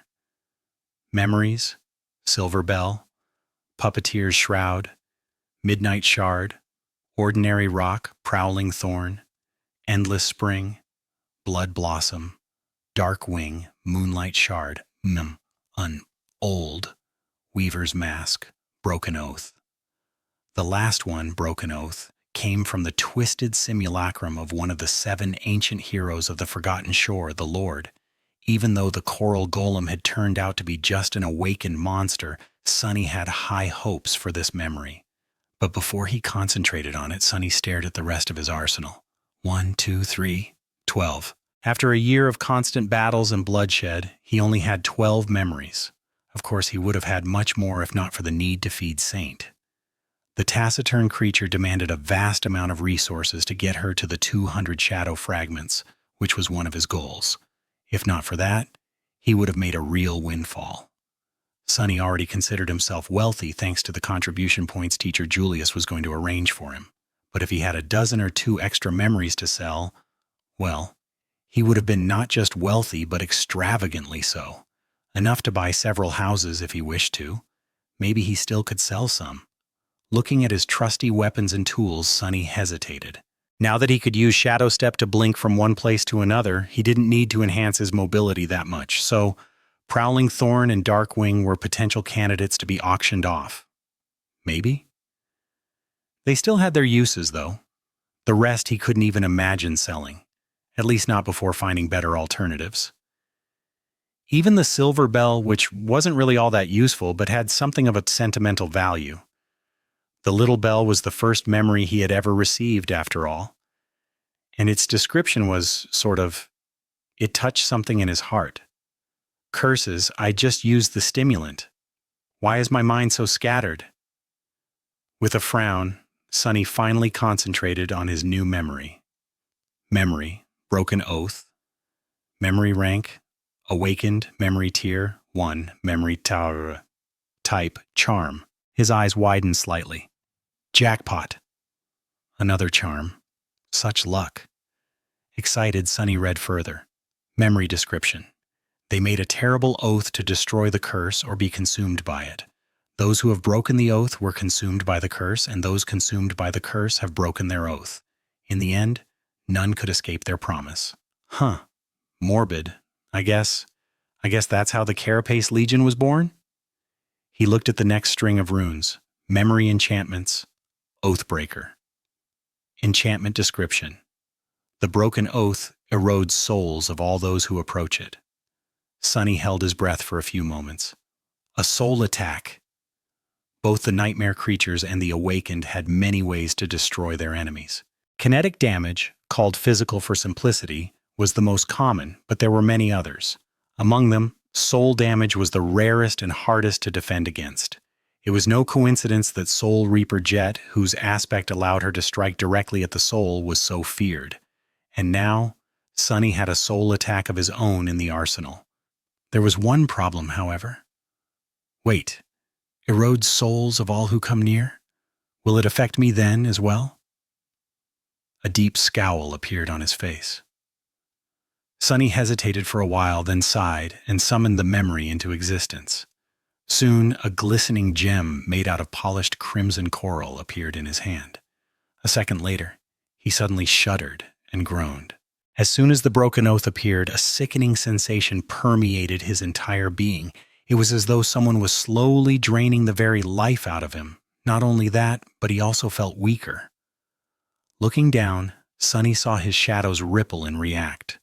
The surly one stared at him with outrage and waved its hands in the air angrily, while the friendly one was hugging itself pitifully and pacing. Damnation!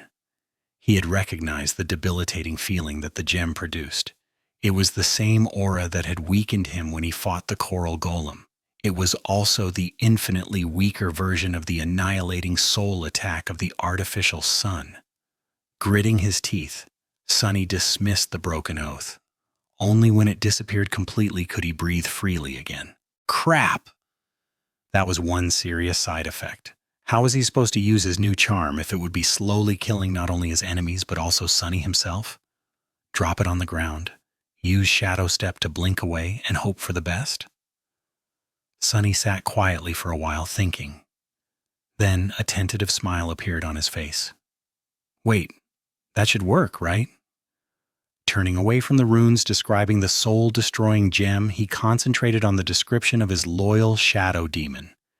Shadow, Marble Saint Shadow rank, Awakened, Shadow class, Demon, Shadow attributes, Battle Master, Stalwart, Spark of Divinity, Shadow abilities, Weapon Sage, Underworld armament, Shadow fragments, 80 out of 200, concentrating on the Underworld armament. Ability, Sunny Red, Shadow Saint's armor can accommodate a charm memory to inherit its enchantments. His smile widened. Good. That's the first part. Looking a bit higher, he found another string of runes. Attribute, Stalwart. Attribute description. The Stone Saint is highly resistant to all forms of damage as well as being fully immune to mind and soul attacks. Fully immune to mind and soul attacks. Yes, Sunny let out a satisfied sigh. The broken oath was pretty useless by itself, but when combined with Saint's special ability and attributes, it would make his shadow even more lethal. That was because Saint was a very special kind of demon, one whose will couldn't be intruded upon or shaken, both her mind and her soul. Well, the shadow that inhabited her body instead of a soul were utterly indomitable. He only had to make sure to not be anywhere near the living statue while she had the crimson gem set into her armor. Tricky but doable. And speaking of armor, he was not done exploring his memories yet. In fact, he had left the best for last. Looking at the shimmering runes, Sunny concentrated on a particular string, one that looked broken and incomplete. Memory, old. Now that he was awakened, he could finally restore the broken onyx armor he had bought from Steve for a measly handful of soul shards, the ascended suit of armor of the 6th tier, the most powerful memory he owned. Or seen, even. Summoning the old, Sunny strained his muscles and with some effort managed to place it on the floor in front of him. Even now that he was an awakened, the weight of the stone memory was not something he could endure easily without using both of his shadows or wasting essence to enhance his strength. Breathing a bit heavily, Sunny studied the damaged memory. The suit of ancient plate armor was jet black in color. Its design was intricate and solemn, radiating a feeling of dark resolve and stalwart adamantine grace. Its glossy surface seemed to absorb and devour any light that fell on it.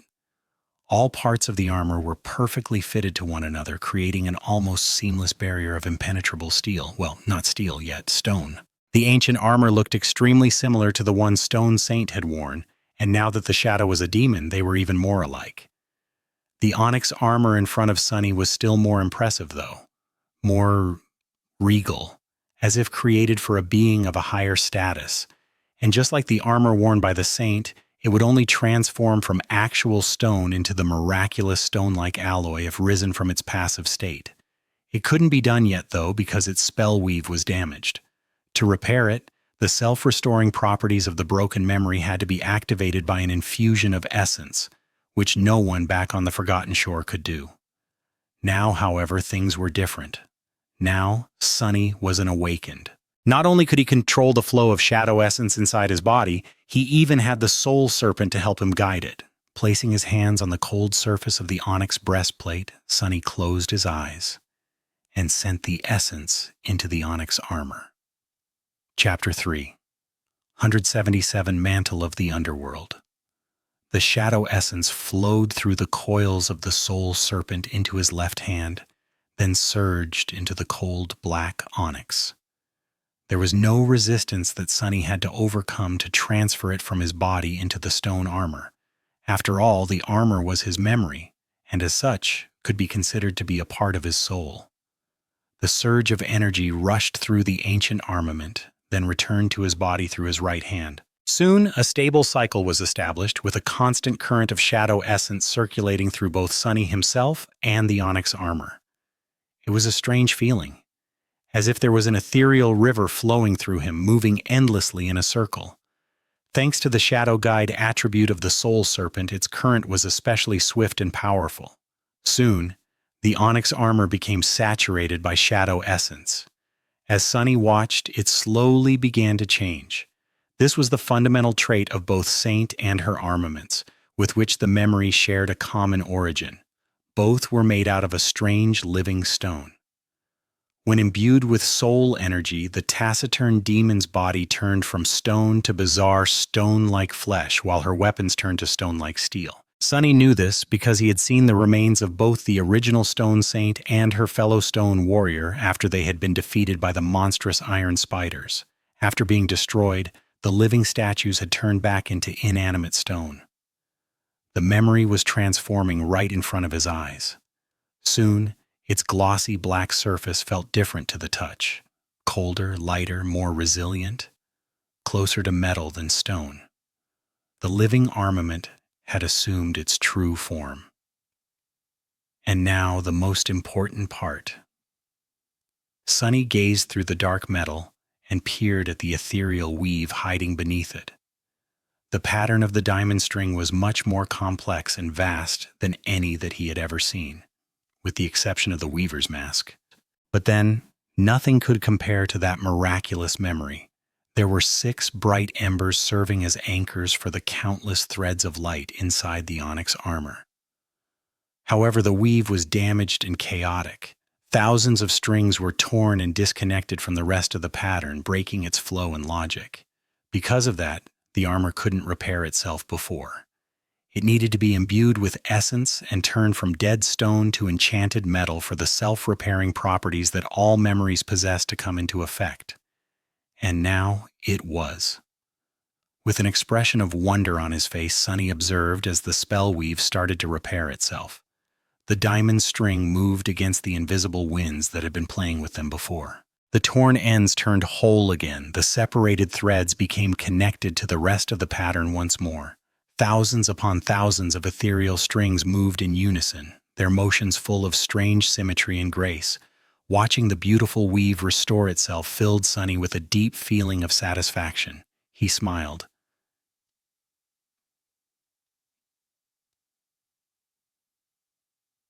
This feels right. He continued to pour essence into the ancient armor and watched as it slowly returned to its intended state. And then it was finally whole once again. With a content sigh, Sunny removed his hands from the breastplate of the onyx armor and retrieved the shadow essence back into his body. After the memory turned back into stone, he dismissed it. After that, not wasting any time, Sunny dove into the soul sea, walked to stand between the 2 shadow cores, and summoned the memory down. As soon as the silhouette of the ancient armor appeared from the sphere of light, he glanced at the runes surrounding it. Come on, be good, be great. I've waited for this moment for so long. He read the first string of runes. Memory, mantle of the underworld. Whoa, sounds awesome. But underworld? That word again. One of Saint's abilities was called Underworld Armament. Her own runes also described the creator of the living statues as residing in the cavernous halls of a dark domain, as well as being the last child of the unknown. Was Saint made by the ruler of the underworld or something? Sunny shivered slightly, then glanced at the intricate black armor with a solemn expression. Well, if her creator was indeed one of the 7 demons and a sibling to Weaver, the demon of fate, then ruling the underworld might not have been out of the question. Shaking his head, Sunny returned to reading the runes. Memory rank, ascended. Memory tier, 6. Memory type, armor. Memory description. Vowing to never look upon the goddess of the black skies again, the prideful demon retreated into the darkness beneath an unassailable mountain chain. He wasn't the first to lead his army against the gods. However, he was the first to shed their blood as well as learn the secrets of his own. Lead an army against the gods? When teacher Julius mentioned that demons had enough power to wage war against the heavens, Sunny had thought of it as a figure of speech. But maybe it was not? Perhaps a few of them had really tried. And what was that about the secrets of the blood? Endless questions like always. Shaking his head again, Sunny turned away from the description and continued to read. Memory enchantments, living stone, feather of truth, stalwart, underworld armament, prince of the underworld. Sunny stared at the long list of enchantments for a while, his heart beating wildly in his chest. Can't be, living stone. Attribute description. This armor can repair itself while being worn, feather of truth. Attribute description. The weight of this armor can be changed at will. Stalwart. Attribute description. This armor provides extremely high protection against physical attacks, high protection against elemental attacks, and a moderate amount of protection against mind and soul attacks. Underworld armament. Attribute description. This armor can accommodate a charm memory to inherit and enhance its enchantments. Prince of the Underworld. Attribute description. This armor grows stronger according to the amount of opponents its wielder defeats.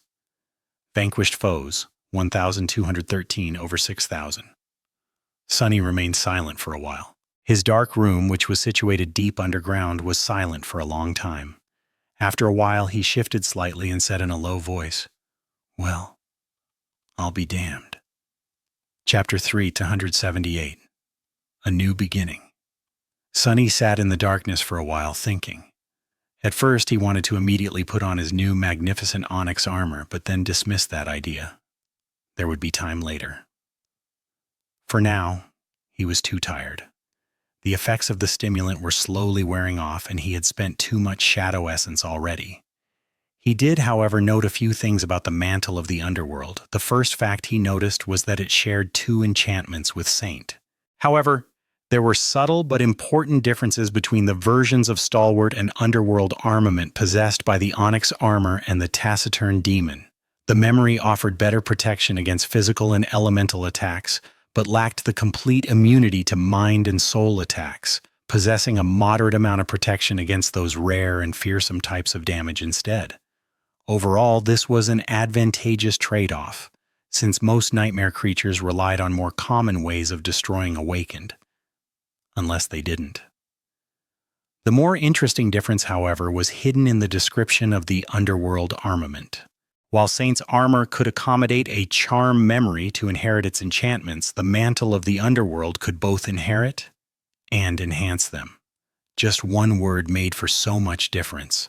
Sunny couldn't wait to explore this subtle trait of his new memory. Livingstone and Feather of Truth, meanwhile, were pretty obvious.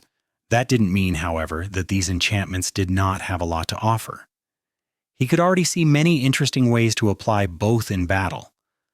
The downside was that both were active enchantments and as such would require a constant flow of essence to function. What's worse, the armor couldn't even be used without activating the first one. But the most interesting enchantment was, without a doubt, Prince of the Underworld. A growing memory. Pondering about that strange and miraculous enchantment, Sunny couldn't help but think about the first lord of the Bright Castle, who had supposedly been the first master of the mantle of the underworld. What tier and rank was the onyx armor when he had first found it? How many of the vanquished foes had been defeated by his hand? Was the mantle of the underworld one of the reasons for his legendary achievements? For the longest time, Sunny had wondered about how an ascended memory of the 6th tier had ended up in the hands of humans in the Dark City. It had to have come from destroying a fallen terror, or so he had thought. Now there were other possibilities, but all these questions were doomed to be left unanswered, sadly. The First Lord and his companions had taken the answers with them to the grave. Remembering the lonely cairn in the hollow mountains, Sunny sighed. Then his thoughts wandered to something else. The goddess of the black skies. Storm god? Teacher Julius had described Storm God as being the deity of the depths, of the oceans, of darkness, stars, travel, guidance, and disaster. He also said that the gender of the gods was subject to change. Stars, darkness, and storms were somewhat related to black skies. Frowning, Sunny remembered the runes describing the mantle of the underworld. Indeed, black skies could also be translated as skies covered by storm clouds, or the night sky. Interesting. Translating the runes reminded him of something. Opening his communicator, Sunny found a note he made during his conversation with Effie and Kai. There, their true names were written down in runic language. Nightingale. Kai's true name was pretty simple to understand, but the spell chose to interpret it rather creatively. Even though Sunny had no idea if the dream realm had actual nightingales, the runes described a pretty similar bird. Probably. Translated literally, they meant sings beautifully from the night skies, which could mean either enchanting siren of the night or simply a nocturnal bird. Huh. Effie's true name was more straightforward, but also far more morbid. Raised by wolves could mean just that, but a more direct translation had a different meaning. Born from wolves, or born from being eaten alive. Sunny shivered, then deactivated the communicator and closed his eyes for a second. There was one more thing he could do. Summoning the runes once again, he found the description of Weaver's mask and read, Memory enchantments, mantle of lies, simple trick. Now that he was an awakened, he could try to activate the mysterious enchantment marked by 3 question marks. Even if all of his essence would be only enough to keep it working for a split second, he could. But he was reluctant to. Sunny knew nothing about the enchantment, but from the boundless, inconceivable pattern of the mask's weave, he got a feeling that it was somehow connected to eyes, vision, and sight. He suspected that the vile thieving bird was a cursed devil, at least, and it had been driven mad by just one glance at the reflection in the weaver's eye. Would something similar happen to him? There were things, after all, that humans weren't meant to see. Even gods struggled with looking at some truths, it seemed. No, not now. Sunny was somewhat willing to risk it, but doing so right now would have been really unwise. What if he passed out from shock? That would transport him to a random spot in the dream realm, and knowing his luck, that spot would be populated by horrors beyond imagination. With a sigh, he dismissed the runes and took out another stimulant patch. Some other day, when I am much, much stronger. With that, he removed the old patch and put another one in its place. Time to put all I learned together and make the final decision. What should I choose, stability or danger? Safer road or an unknown path? 2 days later, Sunny was sitting on a bench opposite the entrance to the Academy Hospital complex with a cup of bitter, dark coffee in his hand. In his other hand, he was holding a slick communicator. Taking a sip of the terrible drink, Sunny grimaced, then lingered for a few moments and sighed. Finally, he pressed the call button to contact Master Jet. She answered after a couple of seconds. Her voice sounded a little tense, and there were strange, barely audible whispers mixing with the background noise of the call. Ah, awakened Sunless. What? Wait, give me a second. Something crackled violently, and in the next moment, the background noise was gone. Much better. So, have you decided? Sunny took another sip of coffee and said, Yeah. He hesitated for a bit, then added, As far as joining the legacy clans or the government, I've decided against it. I don't know enough and have no leverage to ensure a good deal. Plus, that option will remain open for me in the future even if I stay independent for now. The reverse, however, won't necessarily be true. In any case, it's a serious matter, one that should not be decided upon in a span of just a few days while suffering from sleep deprivation and stimulant abuse to boot. Master Jet turned on the video function of the call and smiled. The smile was bright and beautiful, but Sunny couldn't help but notice that right behind her, something was currently on fire. Makes sense, so then, which citadel? That was the real question. While Sunny decided to remain independent for now while leaving himself an opportunity to join a powerful faction later, his choice of an anchor was going to limit which factions he would be able to interact with later on. He was silent for a bit, then said, Clan Valor territory. Master Jet nodded. Solid choice, Bastion, or a smaller citadel? Sunny drank some more coffee, then spoke the name of the citadel he had chosen into the communicator. Jet's eyes widened slightly. She didn't say anything for a while, then asked with a bit of surprise in her voice, "Are you absolutely sure?" He nodded. "Yeah, I thought about it long and hard." Master Jet stared at him with a slight frown for a few moments, then shrugged. "Well, okay then, but that might take a couple of days to arrange. The place is too far north and there's not a lot of saints in those parts, but I'll find a way." Sunny smiled. "Thanks, I really owe you one." She smiled in response and then winked at him. "Be careful with what you say, Sunless. I might just take you up on the offer and come knocking on your door one day, asking for a favor." He took a sip of coffee and shrugged. "Sure, no problem. Oh, and call me Sunny, please." "Everyone does." Master Jet blinked a couple of times, then grinned. "All right." Turning away from the camera, she quickly glanced at something beyond the screen and then added, "Chained aisles, huh? Good luck, Sunny. I hear it's a real hell." Chapter 379, Chained Aisles. In the vast, empty darkness, myriads of distant stars were shimmering with ethereal light. The vista of the night sky was boundless and stark, full of promise and mystery. Above it was another sky, this one blue and bright, full of sunlight and gentle winds. White clouds flowed across it, telling enchanting stories with their movement and shapes. Between the bright sky and the dark sky, an island floated in the air. It was surrounded by freely levitating pieces of rock and ancient masonry, its surface awash in the soft radiance of the sun, its underbelly veiled by impenetrable darkness. Several gargantuan chains stretched away from the island, cracking thunderously as it slowly rose and fell. The clangor of iron was almost loud enough to drown Sunny's voice. Almost.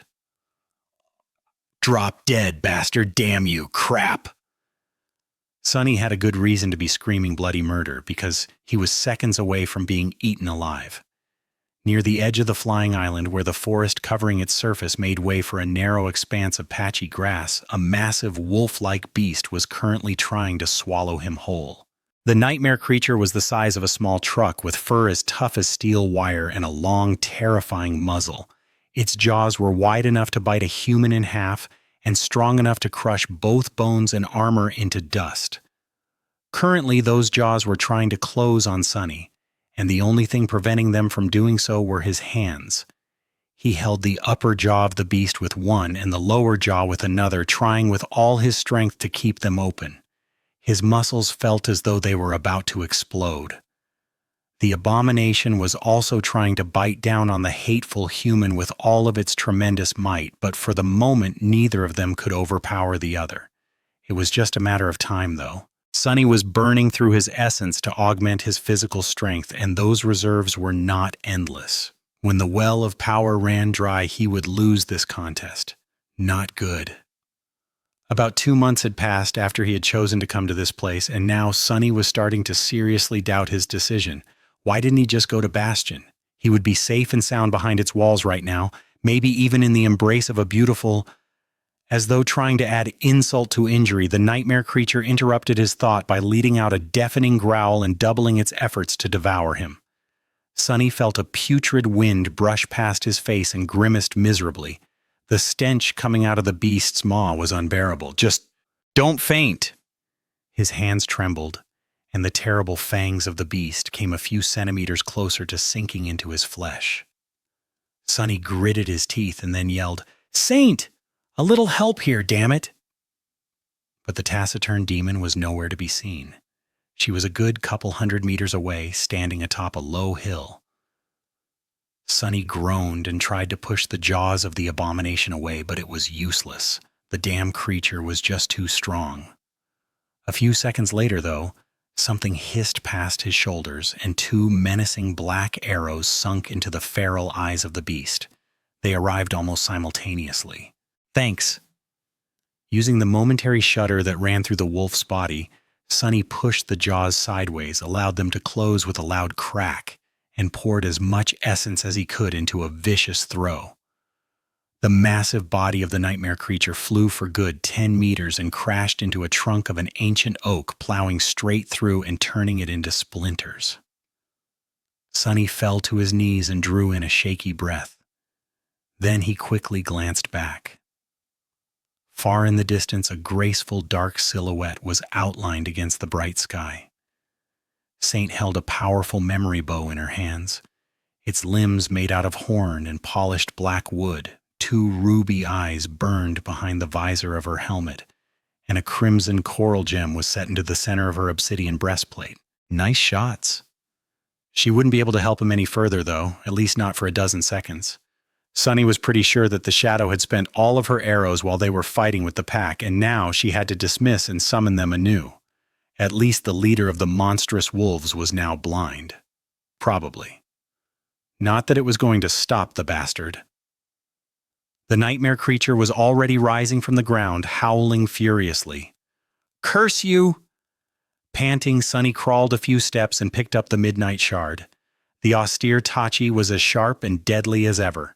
The problem was that the last remaining abomination was clearly of the fallen rank, so the stalwart blade was having trouble breaking through its hide. Still, Sunny had to work with what he had. Making sure that the sun was behind him, he stood up and leaned on his sword, watching tiredly as the massive beast turned its ugly head and faced him.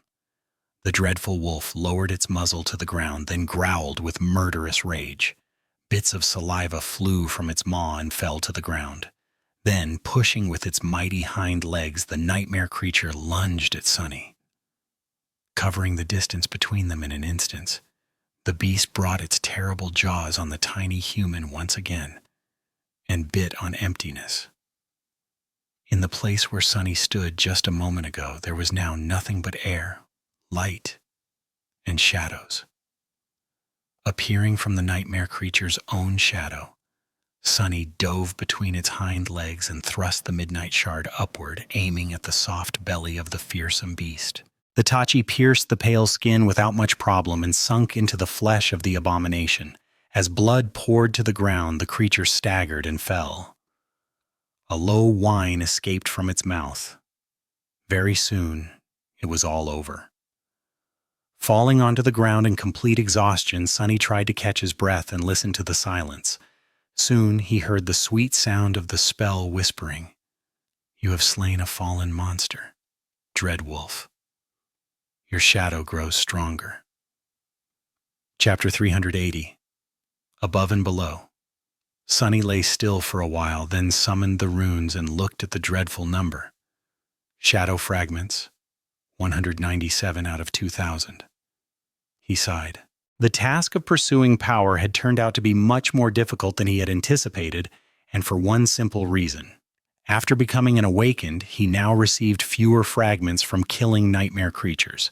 If before he could get 2 by slaying an awakened monster, now it was 1. If before he could receive 4 by slaying a fallen monster, now it was 2. What's worse, his hopes of growing strong by hunting down scores of dormant creatures had been mercilessly crushed, because he didn't receive any fragments from killing those weaker than him at all, which was a real disappointment. Who didn't love punching down? Sunny was at the very bottom of the power structure for most of his life, so he'd been really looking forward to having an opportunity to bully something weaker than him for a change. Alas, it had turned out to be a waste of his time. Of course, Sunny had also become tremendously more powerful. He could handle himself in a fight with fallen beasts and even monsters, especially with the help of Saint. That was the only reason why he had not fallen off behind Nephis, who was still alive somewhere in the dream realm and growing more powerful with each day. He had not managed to diminish the gap between them by a lot, but at least he was not worse off than at the start of this. Thinking of changing star, Sunny looked into the distance. A somber expression appeared on his face. Think about something else. There was only one bright side to all of this. While dormant creatures did not bring him any shadow fragments, they did bring him memories, and those memories could be fed to Saint. Her own counter now showed shadow fragments, 157 out of 200. Not bad. A low, eerie sound of giant iron links scraping against each other interrupted his thoughts. The island Sunny was currently on seemed to have entered the ascending phase, so his time here was running short. Standing up with a sigh, Sunny summoned the moonlight shard and walked over to the corpse of the dread wolf. He had to retrieve the soul shards before it was too late. The Chained Isles. The Chained Isles were a strange place. Situated at the very north of the territories claimed by humans, they bordered the Hollow Mountains. That was one of the reasons why Sunny had chosen that region as his hunting grounds, but it wasn't the only one. The whole region consisted of numerous islands that somehow floated in the air, connected to each other by gargantuan iron chains. It was mostly unexplored, and the awakened population here was not very large. Notably, there were not a lot of masters and saints here, especially those associated with the legacy clans, be it great or lesser.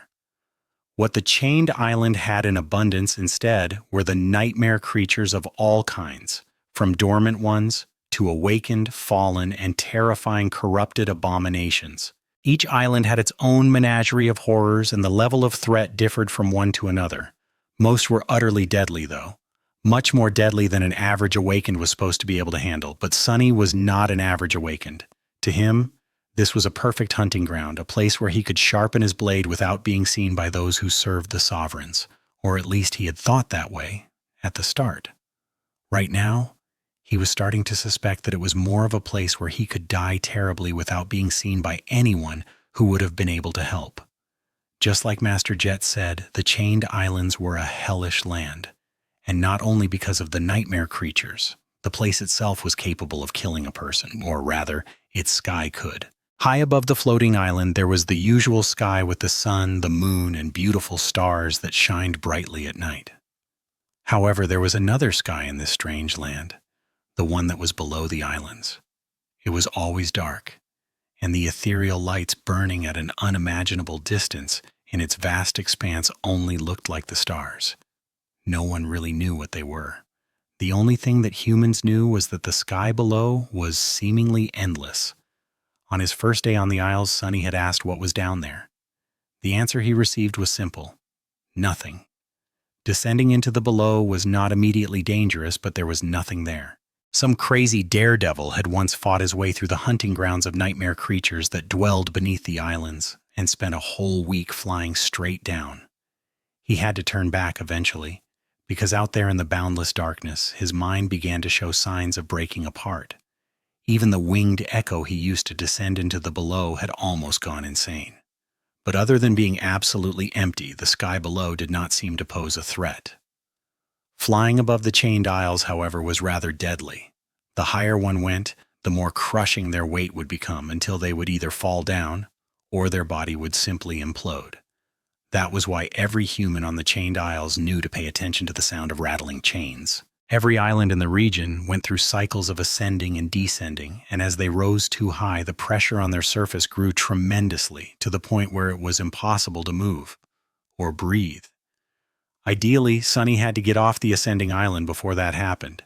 He should not have been lingering to retrieve the soul shards from the corpses of the monstrous wolves he and Saint had killed, really, but his eyes glistened with avarice.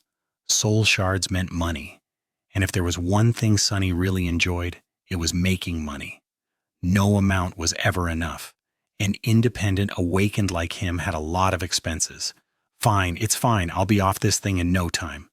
He quickly cut the dead beasts apart and fished out the soul shards from inside their bodies. Hiding the beautiful crystals in his pack, Sunny hesitated for a little, then sent his essence flowing and tossed the first corpse off the edge of the island. He was planning to come back here soon, and leaving so much meat lying around could make the future visit rather problematic. Sunny only had one more carcass to dispose of when he suddenly noticed a swift silhouette descending from the skies. Commanding Saint to hide herself in the shadows, he summoned the midnight shard and looked up tensely. What the hell? Surrounded by a halo of sunlight, a majestic griffin was quickly approaching the island. At first, Sunny assumed that it was a nightmare creature, but then noticed a human figure on the monster's back. A human rider meant that the magnificent griffin was an echo. Sunny's face grew dim. Very few people could have such an echo on the Chained Isles, and out of those, He was pretty sure that he knew the identity of the unwelcomed visitor. Chapter 381, Roan of White Feather. The griffin folded its white wings and dove down, then opened them up near the ground to slow its fall. Sunny raised his hand to cover his eyes from the dust that was sent into the air by the powerful gust of wind.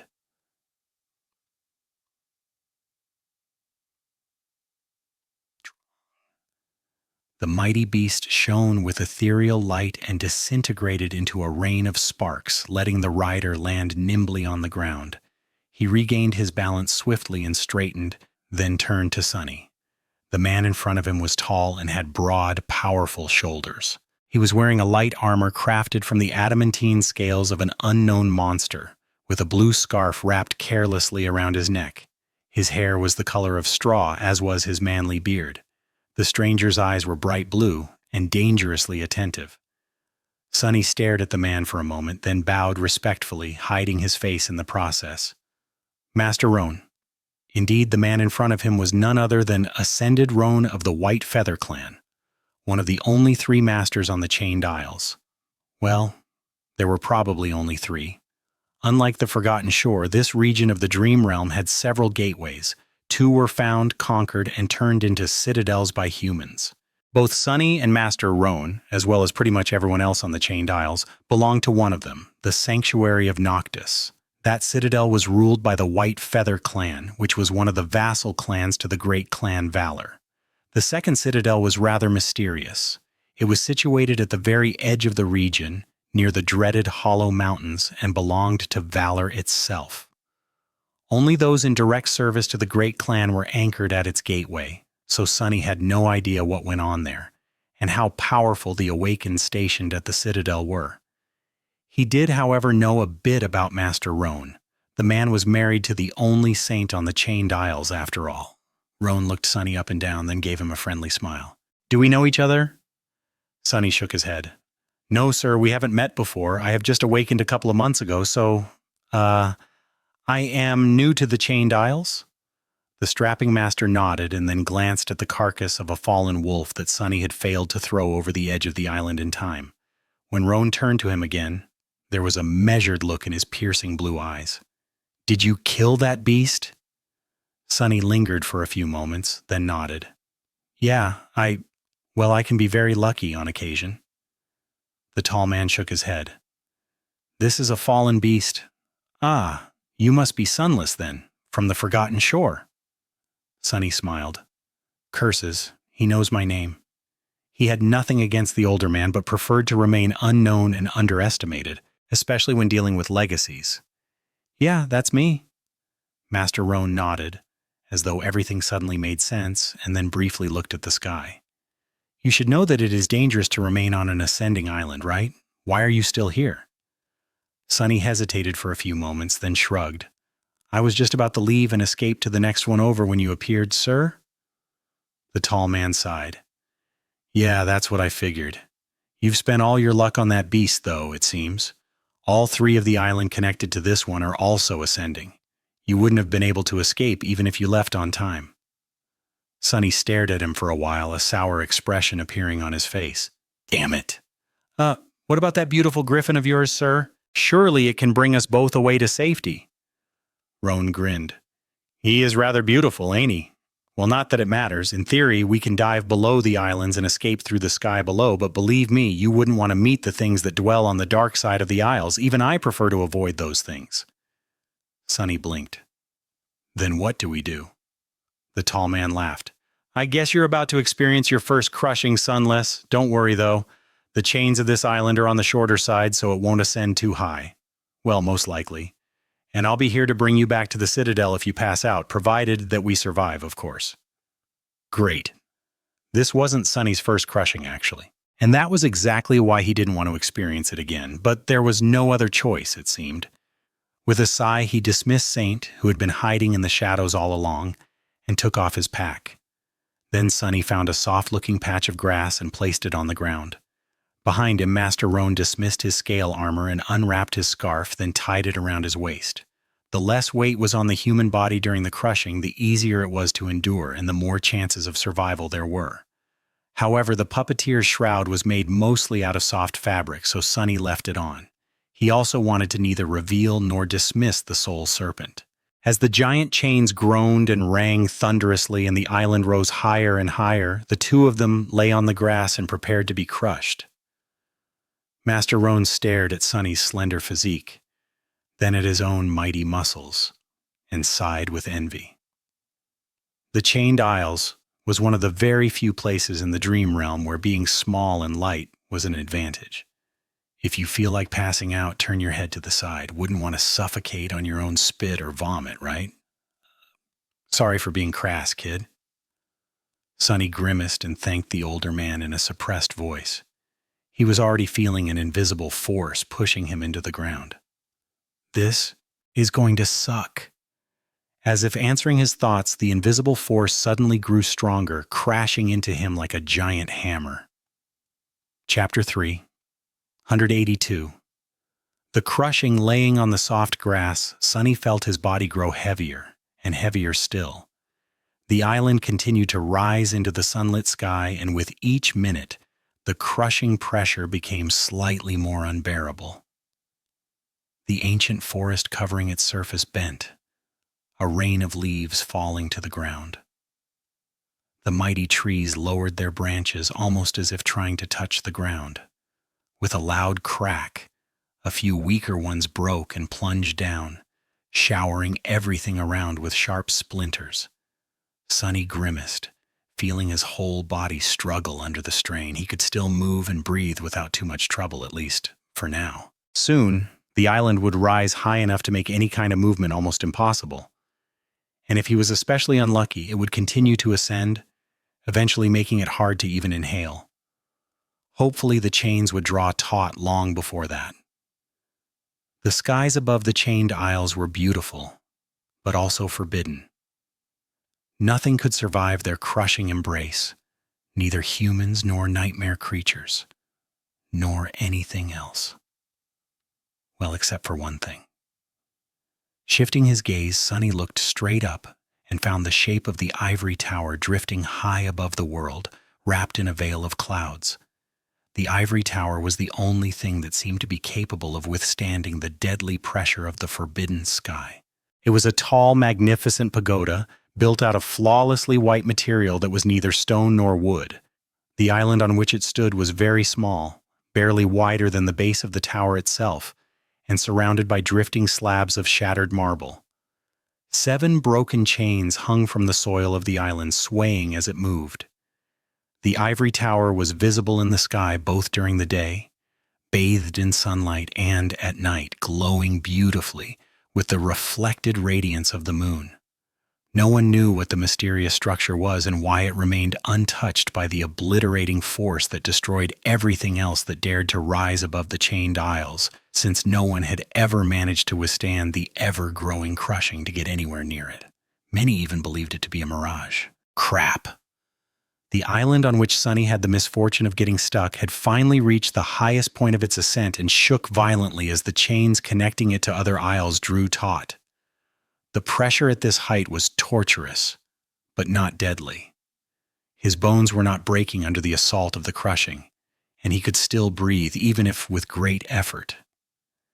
It would have been better if Sunny could wrap the second shadow around his body, but he didn't want to appear too strong in front of Master Roan. Speaking of the devil, the mighty rider chose that exact moment to speak. His voice sounded a little strained. "Hey, Sunless, can you breathe all right?" Sunny gritted his teeth and struggled to speak. In the end, all he could manage was an affirmative grunt.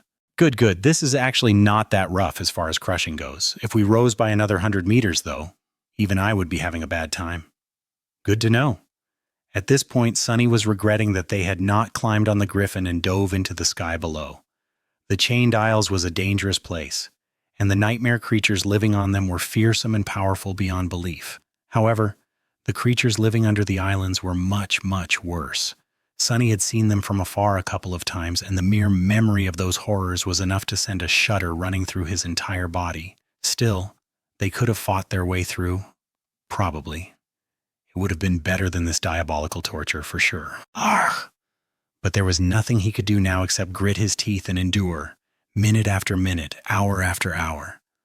Sonny couldn't even think properly because of how terrible the pressure of the boundless skies was. All he could do was suffer silently and stare at the ivory tower.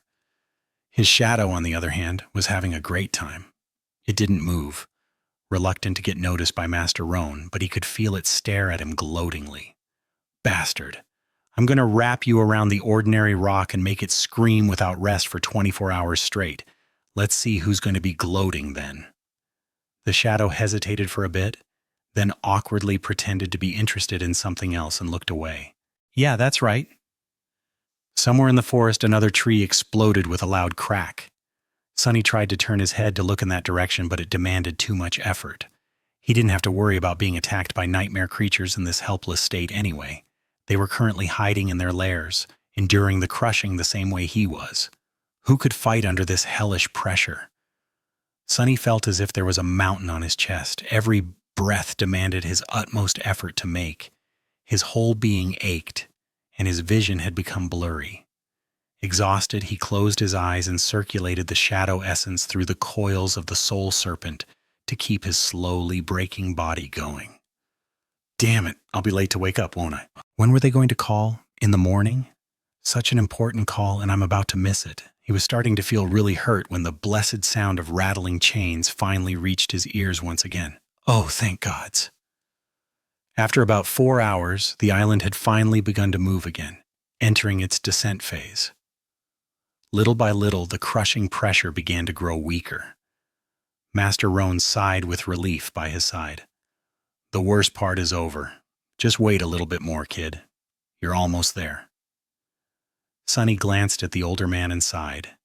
He used to hate it when people called him kid, but not anymore, at least not as much. He just felt a little wistful. He didn't feel like a kid. Not for a long time now, not since coming back from the Forgotten Shore. A dozen long and torturous minutes later, the island descended enough for them to move, and then slowly stand up. The crushing was over. Chapter 3. 183. Cowardly Researcher. Sonny slowly rolled on his stomach, then rose to his knees. He was breathing heavily, and his whole body felt as if it had just gone through a meat grinder. Master Roan, on the other hand, looked almost unperturbed. The rider was already on his feet, tying the blue scarf around his neck with a relaxed expression on his face. The forest around them let out an almost human sigh of relief. The ancient trees creaked and cracked, rising their branches back toward the sun. Those that had broken remained on the ground, adding to the nearly impenetrable layer of deadfall. Sonny glanced at the older man with a bit of envy, then stood up and tried to shake off his exhaustion. After spending a few minutes resting and drinking greedily from the endless spring, he almost felt alive again. Glancing at the tall man, he asked, "How are you able to fly up there on your griffin? I mean, no offense, but that seems like something only a crazy person would do." Roan laughed. "I don't rise too high unless I really have to. Usually you can fly above the descending islands without experiencing too much pressure. After a while, you develop a sense of how much your body can handle and for how long." He massaged his broad shoulders and added, a note of pride in his voice, "Plus, I am a master after all. I can withstand much more than an awakened would. You did exceptionally well, however. To be honest, I was pretty sure that I would have to abandon my patrol to bring your bleeding body back to the sanctuary at full speed, then throw it into the gateway. I guess it's true what they say about you Forgotten Shore kids." Sonny blinked a couple of times and asked cautiously, "What do they say?" The older man smiled. "Tough as nails, disturbingly indifferent to pain and fear, strong, almost scary. Scary children, that was the exact phrase I heard." Sonny lingered for a few moments, then scoffed. "Indifferent to pain and fear? What nonsense. I pride myself on being a coward, and as one should. What's wrong with being a coward? Fear keeps people alive, while bravery gets them killed. As for pain, no thank you. I have been beaten, burned, crushed, drowned, cut, stabbed, pierced, bitten, chewed, and gutted enough times for several lifetimes already." As Master Roan gave him a strange look, Sonny raised an eyebrow. What?" The tall man shook his head, then scratched his chin and said in a wondering tone, "No, nothing. It's just, if that is true, Sunless, then what are you doing here on the Chains Isles? Shouldn't you be having a nice time in a safe place like Bastion?" Sonny looked away in embarrassment, then coughed. There are several reasons for that, actually. Not the least of which is that he looked side to side, then lowered his voice and said in a gravely serious tone, "You won't believe it, but the government actually pays you money for writing down things about the dream realm. And since the Chained Isles are largely unexplored, they pay me premium for going around dusty ruins here and scribbling down a thing or two. I am technically a contracted researcher, believe it or not." He grinned and watched as Master Roan stared at him with an incredulous expression. After a while, the older man said, "You are a strange fellow, you know that?" Sonny shrugged. "Huh? Everyone knows that, I think. Anyway, don't tell anyone about what I've just said. I don't want the competition." The tall man blinked a couple of times, then smiled. "No problem. Do you need me to take you back to the sanctuary, or will you be fine returning on your own?" Sonny thought for a bit, then said, "I'll be fine. It's not that far anyway. If I make haste, I'll be back before morning and go straight back to the real world. I have business to attend to there, actually." Master Roan nodded and patted Sonny on the shoulder. "All right, then I'll be on my way. It's been nice meeting you, Sunless. If you need anything in the future, don't hesitate to find me in the sanctuary." With that, he summoned his echo. A sea of white sparks appeared out of thin air and swirled, slowly turning into the figure of the mighty griffin. The winged beast towered above Sonny like a gargantuan mix between a lion, an eagle, and a pure nightmare. Slowly, it lowered its head, staring at him with two beautiful, inhuman eyes. Its beak looked about as fearsome and terrifying as that of a spire messenger. Sonny tensed a little and took a couple of steps back, prepared to dissipate into the shadows at any moment. He didn't really think that Master Roan would suddenly attack him, but being paranoid was better than being dead. The tall man summoned his armor, then easily jumped on the griffin's back and raised a fist to bid Sonny farewell. In the next moment, the echo stretched its wings and pushed itself off the ground, sending a squall of hurricane wind in all directions.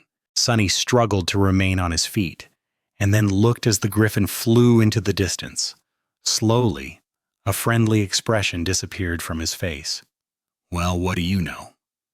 The famed master had turned out to be a rather pleasant person. Granted, he was a legacy by marriage, and not by birth. Still, Sonny had expected to be treated with a lot more disdain and contempt, at best hidden behind a mask of false courtesy. Come to think of it, the saint governing the Chained Isles herself was pretty down to earth, if a bit cold. Not that Sonny had a lot of opportunities to interact with her after that first day when she had brought him to the sanctuary. With a sigh, he walked over to the carcass of the monstrous wolf and sent it flying over the edge of the island with a frustrated push. The corpse of the abominable beast plummeted down and soon disappeared into the darkness of the sky below. Making sure that nothing appeared from beneath the island to snatch it, Sonny lingered on the edge for a couple of minutes, then sighed and jumped into the bottomless abyss himself. Chapter 384. Traversing the Elslands. Falling through the boundless blue skies with the wind whistling in his ears, Sonny threw his hands to the sides and summoned the dark wing. As the translucent memory weaved itself from light behind his back, he shifted his weight and allowed the air resistance to push him off course, effectively turning left. A few seconds after that, he activated the enchantment of his cloak and slowed down his fall, simultaneously turning the downward momentum into a forward push. In these past 2 months, Sonny had become somewhat proficient in navigating the sky. Cutting a smooth arc in the air, he swiftly approached one of the gargantuan chains connecting the forest island to another, flew above it for a few minutes, and landed nimbly on one of the massive links. The giant chain swayed lightly beneath his feet. Somewhere behind him, it rose and merged with the soil of the island. In front of him, there was a vast expanse of empty heavens. Here on the border to the sky below, it was currently twilight. The chain stretched into the distance, disappearing into the darkness of the void a few hundred meters away. As the dark wing turned from a blur back into a transparent cloak, Sonny sighed and walked forward. Each link of the heavenly chain was as wide as a road, so he didn't need to be afraid of falling off. Approaching the connection between two links, Sonny either jumped down or glided up to the next one. Walking across the length of the chain that was drawn between the bottomless abyss below and the boundless sky above, he soon left the light of the sun behind and entered into the eternal darkness of the below. Here there was no wind and no sound, only silence. If not for the swaying of the chain, Sunny would have thought that he had entered a completely new world. A myriad of ghostly lights were burning somewhere far below, pretending to be stars. Making sure that no one was watching him, Sunny lingered for a few moments, and then dove into the iron surface of the chain. His body turned into an incorporeal shadow and merged with the darkness enshrouding it. Here in the sky below, he was in his natural element after all. Sunny couldn't travel through the empty darkness itself, but the chains were covered by an impenetrable veil of shadows. He could swim through them for as long as he had essence to spare, safe from the terrible creatures that lived on the dark side of the chained aisles. Rushing forward with terrible speed, Sunny slid over the surface of the chain and flew through the darkness like a ghost. He went faster and then faster still, circling around the chain several times and leaving the forest island far behind. Covering the distance to the next isle in mere minutes, he escaped from the shadows the moment the sunlight touched the iron chain once again and shot upward in a spin. The dark wing turned into a blur, pushing him even further up. Sunny soared above the floating island and then glided smoothly to its surface, landing on solid ground with a light step. This one was much different from the one where he had fought the monstrous wolves. Instead of a forest of twisted trees, the isle was covered by jagged rocks, with an ancient ruin standing lonesomely in its center. Sunny had explored the massive structure already and wasn't interested in visiting it again. Jumping from one shadow to another, he avoided the nightmare creatures populating the island and soon approached its other edge. Technically, from here, he only needed to cross 2 more aisles to reach the sanctuary. However, one of those aisles was home to a dreadful and utterly terrifying corrupted monster, so he was going to have to make a big detour. Sunny looked at the sun and then jumped off the edge once again. Just like that, he traveled from one island to another for a few hours. When possible, Sunny turned into a shadow and rushed along the lengths of heavenly chains, then emerged from the darkness and traversed the islands themselves on foot. Each island was different from another. Some were desolate and bleak, some covered by grass and vegetation. One was full of beautiful white flowers, while another hid a clear, tranquil lake. A few were covered by ash and flames, while several were covered by the ruins that some ancient civilization had left behind. If there was one thing that united all of them, it was that each was dangerous in its own way. The desolate islands were home to swarms of monstrous, gluttonous ants. The grass covered the maws of giant abominations that hid beneath, waiting for prey to step into their trap. The vegetation was predatory and deadly if one wasn't careful to not get too close. The beautiful white flowers could put a person to sleep from which they would never wake up. The tranquil lake was home to a creature so terrifying that Sunny did not even dare to approach its clear waters. And these ones were on the safer side, as far as the chained aisles went. Due to their proximity to the sanctuary, they were well explored, and anything dangerous enough to pose threat to the citadel had long been destroyed by St. Tyrus herself. Sunny had been to these islands already too, so he knew his way around them. Each was either descending or ascending. The former were easier to cross, while the latter forced him to walk while suffering from the early stages of the crushing. If an island he wanted to use was too high, Sunny had to change his plan and seek out another way. After a while, his reserve of shadow essence became dangerously low. Knowing that he will have to make a stop, Sunny chose a relatively safe island and headed toward it. Gliding to the surface, Sunny tiredly dismissed the Darkwing tiredly and looked around. The island he was currently standing on was rather close to the sanctuary and usually empty of any nightmare creatures. However, it was wise to make sure. Sending his shadows in different directions to scout for potential danger, Sunny sat on the ground and summoned the endless spring.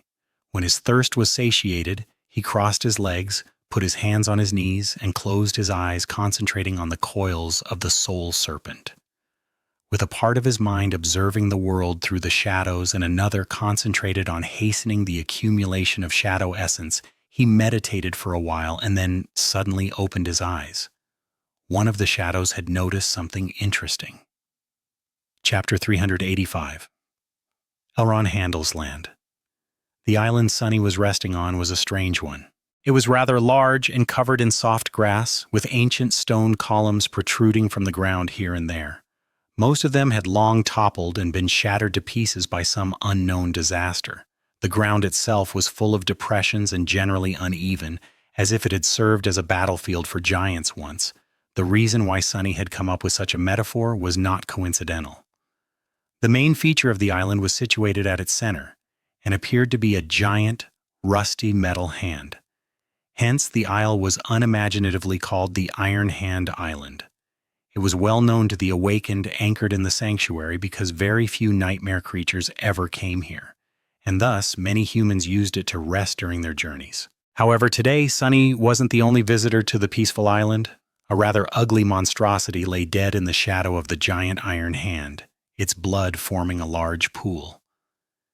It had a body like that of a snake, two powerful hands protruding from a human-like torso, a head with a long and toothy muzzle, and two leathery wings. From the looks of it, the creature had landed on the island due to heavy injuries and then succumbed to the most recent crushing.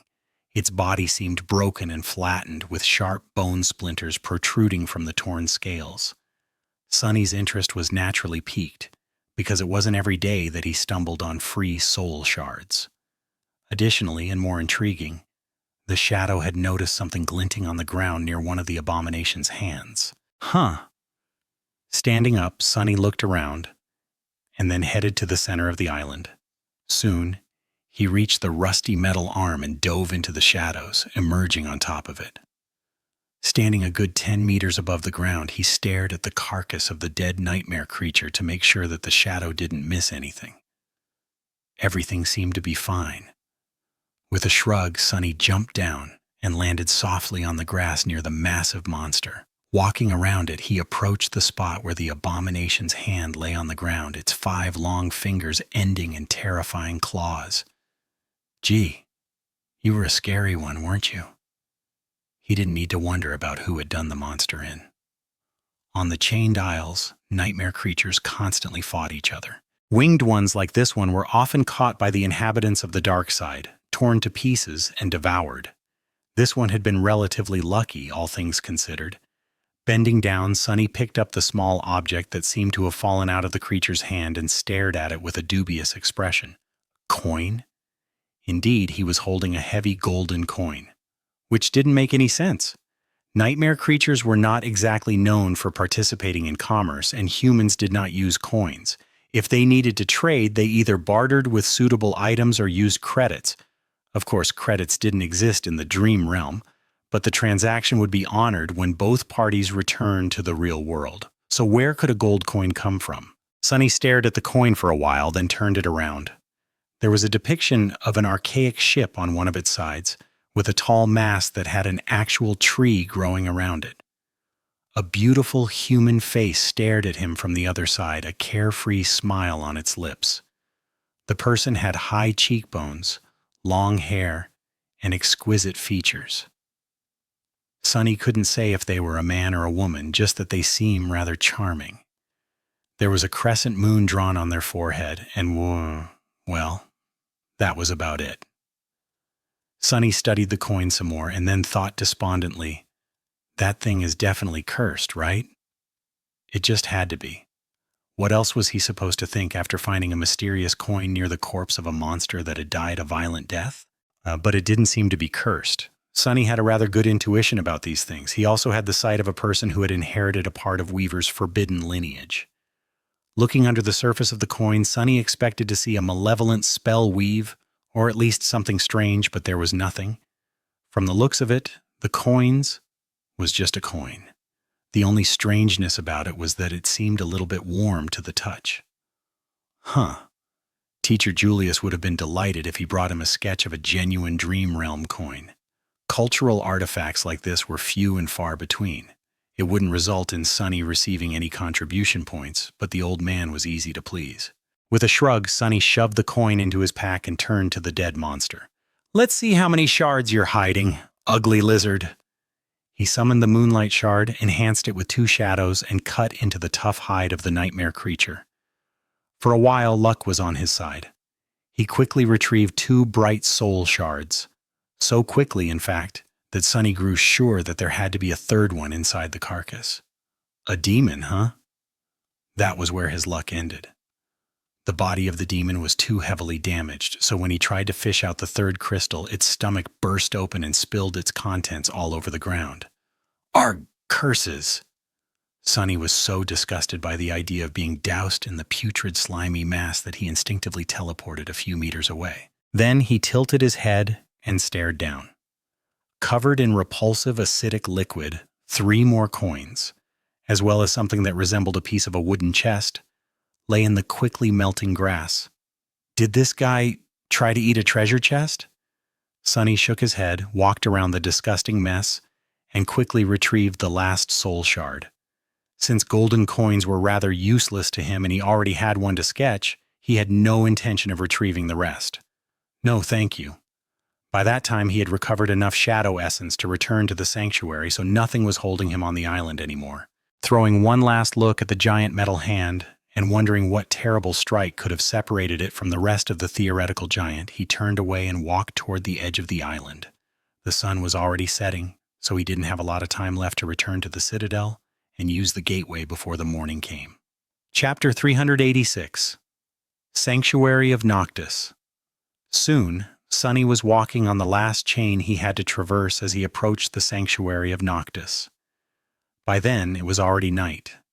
Up above, the pale disk of the crescent moon shone softly, its light reflecting off the white walls of the ivory tower. Countless stars shimmered on the dark velvet tapestry of the night sky.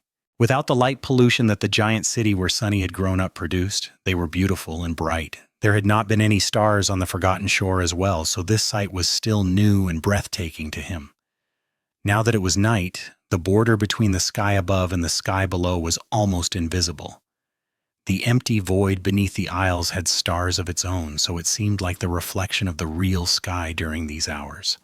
The only difference between them was that it lacked both the moon and the ethereal silhouette of a graceful white tower floating through the clouds. The chain swayed lightly as Sunny walked.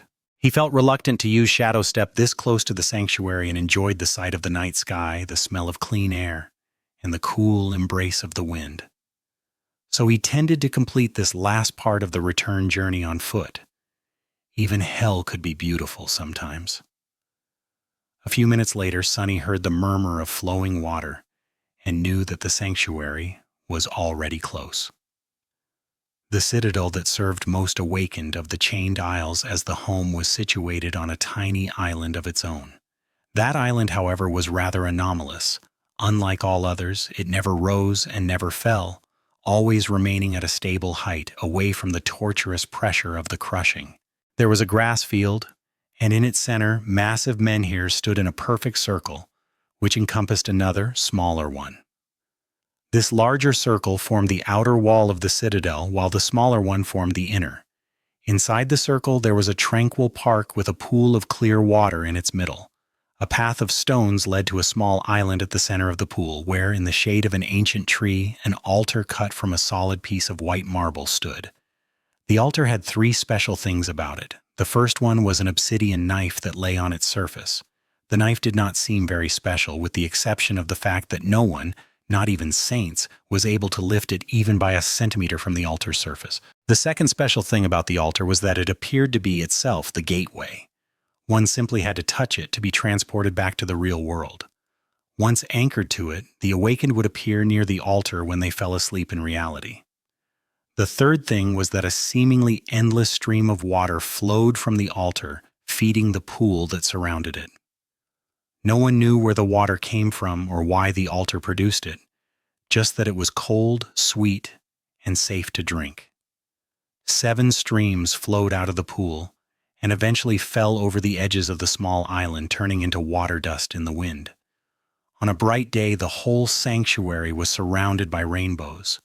It was the murmur of these waterfalls that Sunny had heard as he approached the citadel. Using the dark wing to glide upward and land on the soft grass of the island, he walked over to a stone post that stood nearby and rang the bronze bell that hung on it. This was to let the watchman know that he was a human and not a nightmare creature that needed to be destroyed. Soon, a whistle came out of the darkness, and Sunny walked forward on a path that led to the towering menhirs. A few minutes later, he had walked between two massive stones and entered the sanctuary of Noctis. No one really knew who Noctis was and why this place was called in their honor, if that name even belonged to a living creature. It was just what the spell called this place, so humans followed suit. In any case, the space between the two rings of menhirs had been made into a place for the awakened to rest and recuperate between their ventures into the wild expanse of the Chained Isles. The White Feather clan had built walls to close the spaces between the standing stones and recruited several people with useful utility aspects to make living conditions better for those who chose to come here or were sent to this region by the spell. Currently, there were about 200 awakened populating the sanctuary, which was enough to keep it functioning and safe. This late at night, most people were either sleeping, resting, or had already returned to the real world, so Sunny did not meet anyone as he headed toward his assigned living quarters. Like everybody else here, he was assigned a small room after becoming anchored to the sanctuary. It was situated near one of two entrances, so he didn't have to walk for a long time. Entering the room, Sunny quickly took off his pack and placed his trophies, a scattering of soul shards, a few weird-looking fruits, and the golden coin, into a chest standing near the bed. Then he threw the pack on the floor, lingered for a few moments, and left. Usually he would have stayed until the morning and went to either the kitchens or the improvised marketplace at the park to trade the shards for memories or credits, chat with other, awaken to learn the latest news and important information about the Isles, or simply relax. But today he had to hurry to the real world. Entering the park, Sunny approached the deep pool of clear water and stepped onto the first stone of the path that led to the altar island. Soon he was standing in front of the white altar, surrounded by the tranquil sound of rustling leaves and running water. Glancing at the obsidian dagger, Sunny resisted the urge to try and lift it. He had already done so many times before, all with no result whatsoever. Maybe one day. With a sigh, he took a step forward and placed his hand on the altar. The marble felt cool to the touch. In the next moment, the darkness of the night was momentarily illuminated by a flash of ethereal blue light. When it dissipated, there was no one standing under the branches of the ancient tree. Sunny had left the dream realm and returned to the real world. Chapter 387, Withered Flowers. Sunny opened his eyes in the cool cradle of the sleeping pod. The lid was already sliding away, and the lights in the room were gradually turning brighter. The panoramic wall in front of him opened to a view of one of the academy parks. The eastern horizon was already painted lilac by the rising sun, but the world was still shrouded in darkness. Made it. With a sigh, he rose from the pod and lowered his feet to the cold floor. These first moments after leaving the dream realm were still strange to him. It just seemed weird to be able to escape it so easily without having to fight through a sea of monsters and struggle against terror, desperation, and pain. How could something so meaningful be so simple? And yet it was. In the past 2 months, coming and going from the dream realm had almost become a routine for him. Not that he had done it as often as most awakened did. Standing up, Sunny grimaced, then massaged his shoulders and glanced at the sleeping pod darkly. Now that he was an awakened, the academy had granted him a personal living space in one of the dormitories. These quarters were much the same as the room he had lived in during his preparations to enter the dream realm for the first time, but with one significant difference. There was a smaller room adjacent to the main one housing a humble meditation space and an individual sleeping pod. The problem was that pod was not at all as advanced and state-of-the-art as the ones used for the sleepers. It did its job fine as long as an awakened remained in the dream realm for about 8 to 12 hours, as most of them did. However, Sunny was in the habit of spending much more time there. His recent adventure, for example, had lasted 3 whole days. He had to work hard to not fall behind, after all.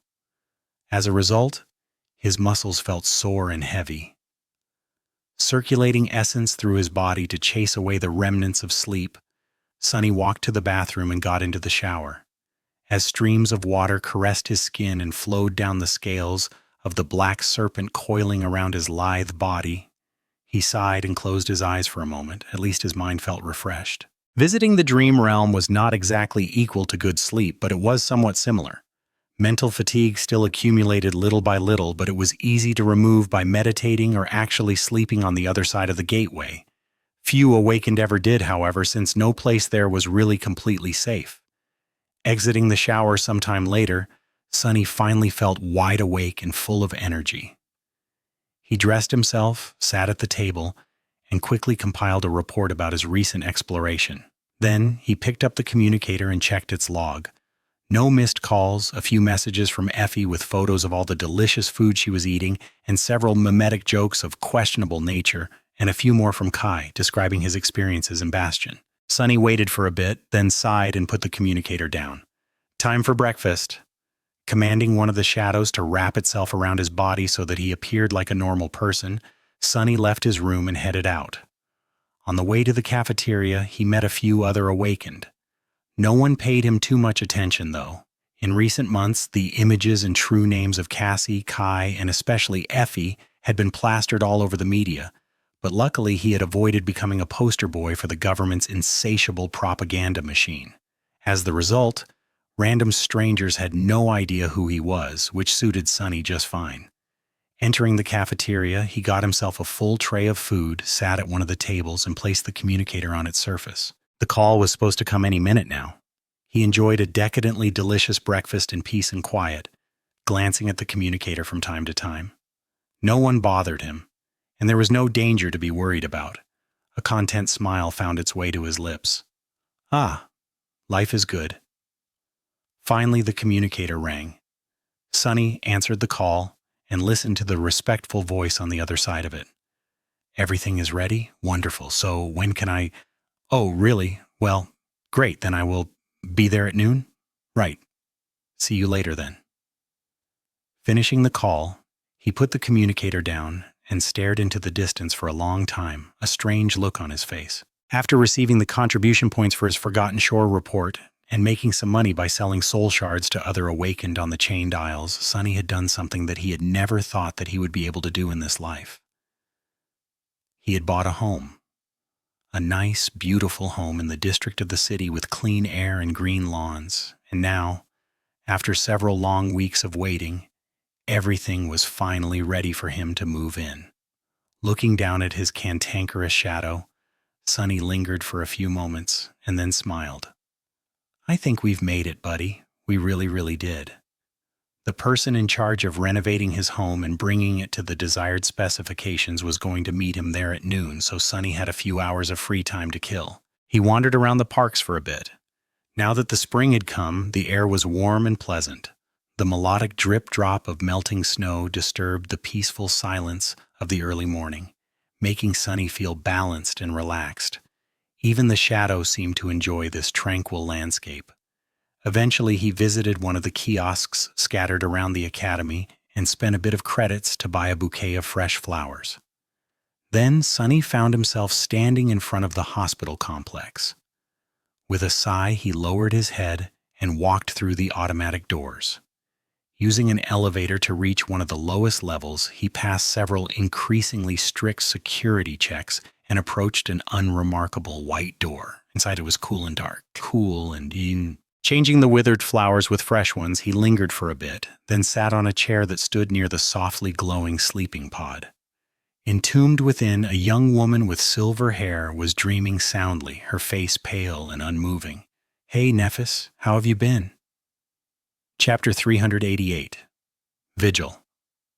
There was no one in the room besides the two of them. Well, Nephis wasn't really there either. In a sense, Sunny was alone. In more senses than one, really. There were two small tables standing on both sides of the sleeping pod, each bearing a vase with fresh flowers. Sunny only ever changed flowers in one of the vases, while Cassie tended to the other. They had yet to bump into each other while visiting Neff after that first fateful day, though, which suited Sunny fine. He didn't really want to see the blind girl now, or ever again. Glancing at Changing Star, Sunny sighed and kept his mouth shut. He didn't know what kinds of recording equipment were installed in the room, so his one-sided conversations with Nephis had to happen in the safety of his mind. I've just returned from the dream realm, spent a whole 3 days there, exploring ruins and hunting down a few nightmare creatures, my shadow fragments. Well, you already know. I've been working hard to not let you leave me completely in the dust. Oh, I met a master from the White Feather clan yesterday. He seems like a nice enough guy. You would have liked him, I think. He paused for a few moments and wondered if this was considered crazy behavior. Talking to a person that wasn't really there, pretending that they were. Maybe it was. But despite how much Sunny hated to admit it, he wasn't as fine and stable as he pretended to be. He was angry, guilt-ridden, and lonely. He missed Nephis much more than he had ever expected. Out there on the forgotten shore, she had somehow become a fundamental part of his life. It was strange to exist without her occupying a place in the same world as him. Painful. He missed Cassie too. Or rather, the version of her that had lived in his mind before everything they had turned to ashes. He missed their friendship, their camaraderie, their trust in each other. Things that had been broken and lost. Sunny sighed. You know, these days I often think about the time we spent in the labyrinth. The three of us. It was a simpler time, don't you think? A wonderful time. It seemed so terrible back then, but now I miss it a lot. I wonder if you do too. He grimaced, then looked away. Anyway, what else? Oh, that house I bought is ready. Kai and Effie are doing fine. They are both very busy, though. I hear that Cass is doing well too. She had become the leader of those forgotten shore awakened who remained independent. People are calling them the Fire Keepers. Funny, right? Sunny lingered for a while, gathering his thoughts.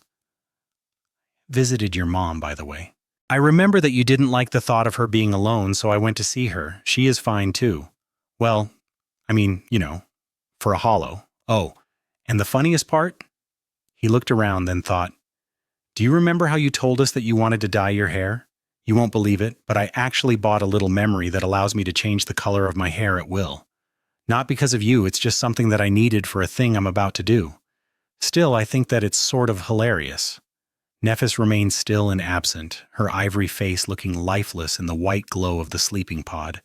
He gritted his teeth. Where are you? How are you doing? Are you hurt? Are you fucking happy?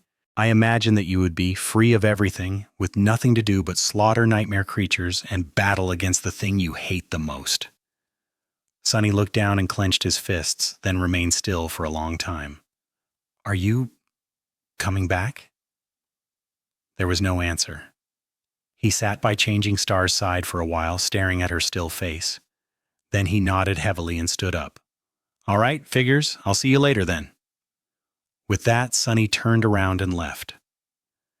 Exiting the academy, Sunny lingered for a bit, then turned around and looked back. The massive red gates looked very different from how they used to, back when he and Nephis walked through them 16 months ago. The space in front of them had been empty then, but now it was filled with tens of thousands of burning candles. These candles were an altar to Changing Star. After the survivors of the Forgotten Shore had returned to the real world, their story spread like wildfire and captured humanity's attention for a few weeks. Both the independent media and the government propaganda machine added fuel to the fire, spinning it as an inspirational epic of human resilience, heroism, and sacrifice. And Nephis, of course, was the protagonist of that epic. Most of the Forgotten Shore awakened were her willing apostles, after all. In their hearts, she was their savior. They were also under the impression that Changing Star had become trapped in the dream realm in order to give them a chance to escape. Their voices fell into fertile soil. Nephis already had the established mythos of the immortal Flame Clan to raise her into the spotlight of glory, and with her extraordinary accomplishments on the Forgotten Shore, it only grew brighter. The thing that really elevated and exalted her, however, was something else. It was martyrdom. People loved nothing more than a martyr. Just like Sunny had said, a person had to die to become a true hero. Changing Star, however, had done something strange. She was now somehow neither dead nor alive, which only made the whole thing more gripping and emotional. Nephis had become a martyr without actually dying, which was, coincidentally, very fitting, considering her clan's name. All of humanity was now entranced by the story of the last daughter of the legendary Immortal Flame clan, the heiress to two most prominent warriors in human history who had been thrust into hell, stormed the citadel of a fallen terror that ruled it and fought the creature off long enough for 100 sleepers to escape back to the real world, staying behind to ensure their survival. From the outside, she seemed like a paragon of humanity. Sunny didn't know who came up with the idea of placing candles near the gates of the academy, but it was rather ingenious. People seemed to believe that the immortal flame would not be extinguished as long as at least one candle continued to burn for Changing Star. So the academy had unexpectedly become a place of pilgrimage for thousands of humans who wished for her to do the impossible once again and return alive. The idea was so poignant that even Sunny himself had felt compelled to light a candle a couple of times. Zealots. With a dismissive shake of his head, he turned around and walked away, leaving the sea of candles behind. None of them really knew Nephis. Only he did. She didn't need their candles to escape the dream realm. Perhaps it was the dream realm that needed help escaping from her. Chapter 389. A place to call his own. Sunny spent some time in a crowded carriage of a public train. Since personal transport vehicles were rare, expensive, and demanded a special government license to purchase, most people in the city used public transportation to move around. Magnetic trains, usually simply called trams, were the cheapest and most popular form of it. During his time in the outskirts, Sunny rarely had a reason to use one, but when he did, people didn't pay him any attention. Sometimes they even went out of their way to not notice him. But now, things seemed to have changed. Sunny had his eyes closed, observing the carriage through the shadow in case there was danger. There wasn't. However, he was surprised to notice that people, especially young women, threw curious glances at him from time to time. Huh, is the soul serpent showing? But no, his sleeves hid the coils of the shadow completely. Strange, must be the clothes then. Sunny had not ventured out of the academy a lot during the past 2 months, but on one of those expeditions, he had bought himself some unassuming but pricey civilian clothes. According to Kai, they were understated and stylish, whatever that meant. Sunny basically just went for the only comfortable thing the store had in dark colors. He sighed. That just shows how shallow people are. A simple change of wardrobe and suddenly I'm at the center of attention. Why are girls so materialistic? To be fair, many guys stared at him too. By the time Sunny reached his stop, he was a bit flustered. Leaving the crowded train behind, he sighed with relief, hid his hands in his pockets, and walked out of the familiar tram terminal. The part of town he came to was somewhat near its center, as far removed from the outskirts as one could imagine. It was peaceful, quiet, and green. The air was almost as fresh as that of the dream realm. The houses in this district were also the opposite of the human hives Sunny was accustomed to. Weirdly, they were all very low, no more than 2 or 3 stories high. The ground itself rose and fell in artificial tiers, each street existing on its own wide terrace. Out here, the snow was already gone, revealing beautiful lawns and greenery. The whole district looked like a garden. Obviously, not everyone could allow themselves to live here. Most of the locals were either reasonably wealthy or worked for the government. However, as far as citizens went, they were not of the highest ranks. There were other, much more affluent districts in the city, and the real elites, as well as most awakened, lived there. But that was one of the things Sunny liked about this place. He could do without being around other awakened all day, every day, or anyone, really. It took him around 15 minutes to walk from the terminal to the desired address. Of course, Sunny could have reached it much faster by jumping through the shadows, but he preferred to not use his abilities outside of the dream realm in the academy. It made him feel more human. Finally, he stopped in front of the home that was going to be his and stared at it for a few minutes. The house in front of him was 2 stories high with gray walls and a slanting tile roof. It had a synthwood porch, a lawn, and a big window opening to the view of a spacious living room.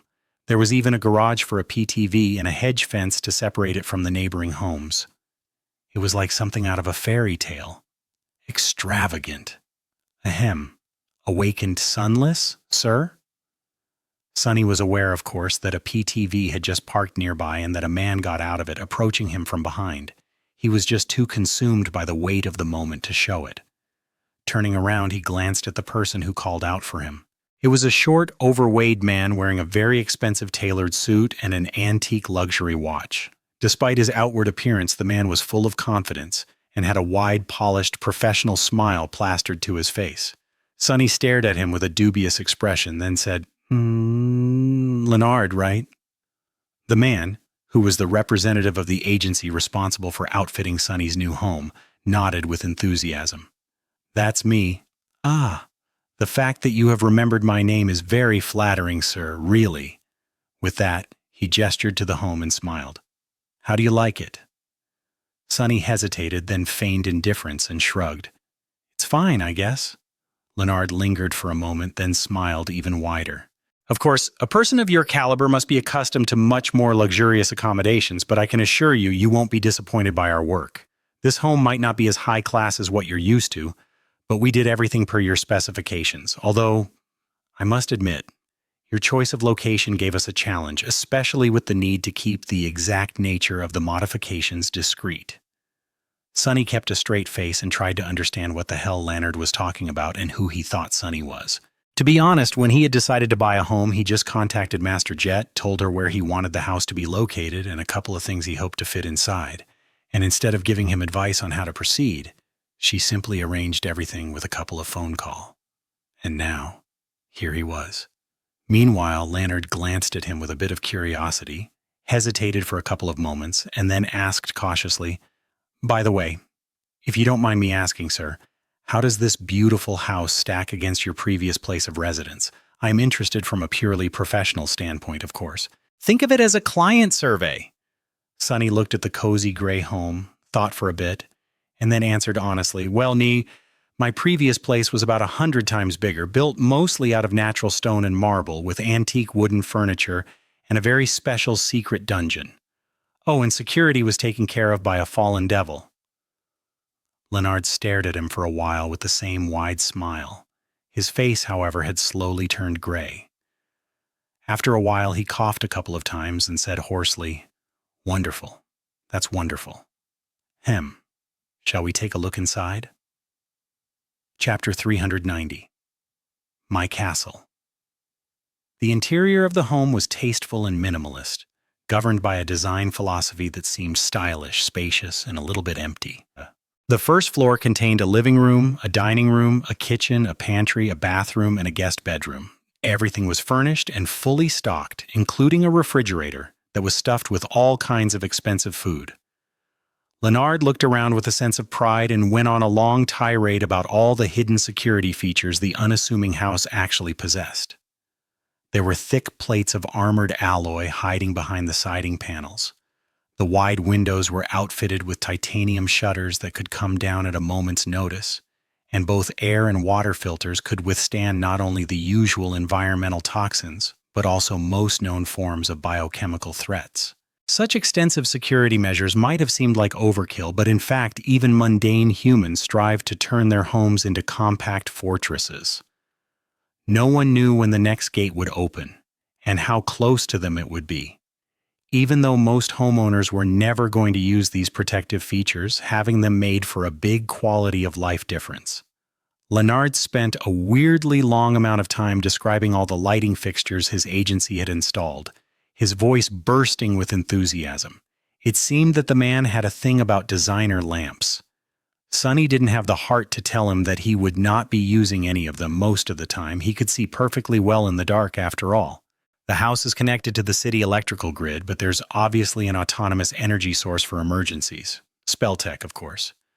Power units are easily accessible for purchase and last for a very long time. By spell tech, he meant that the autonomous generator was built by combining modern technology with awakened powers. The power units it required had to be either recharged or created by someone with a suitable utility aspect.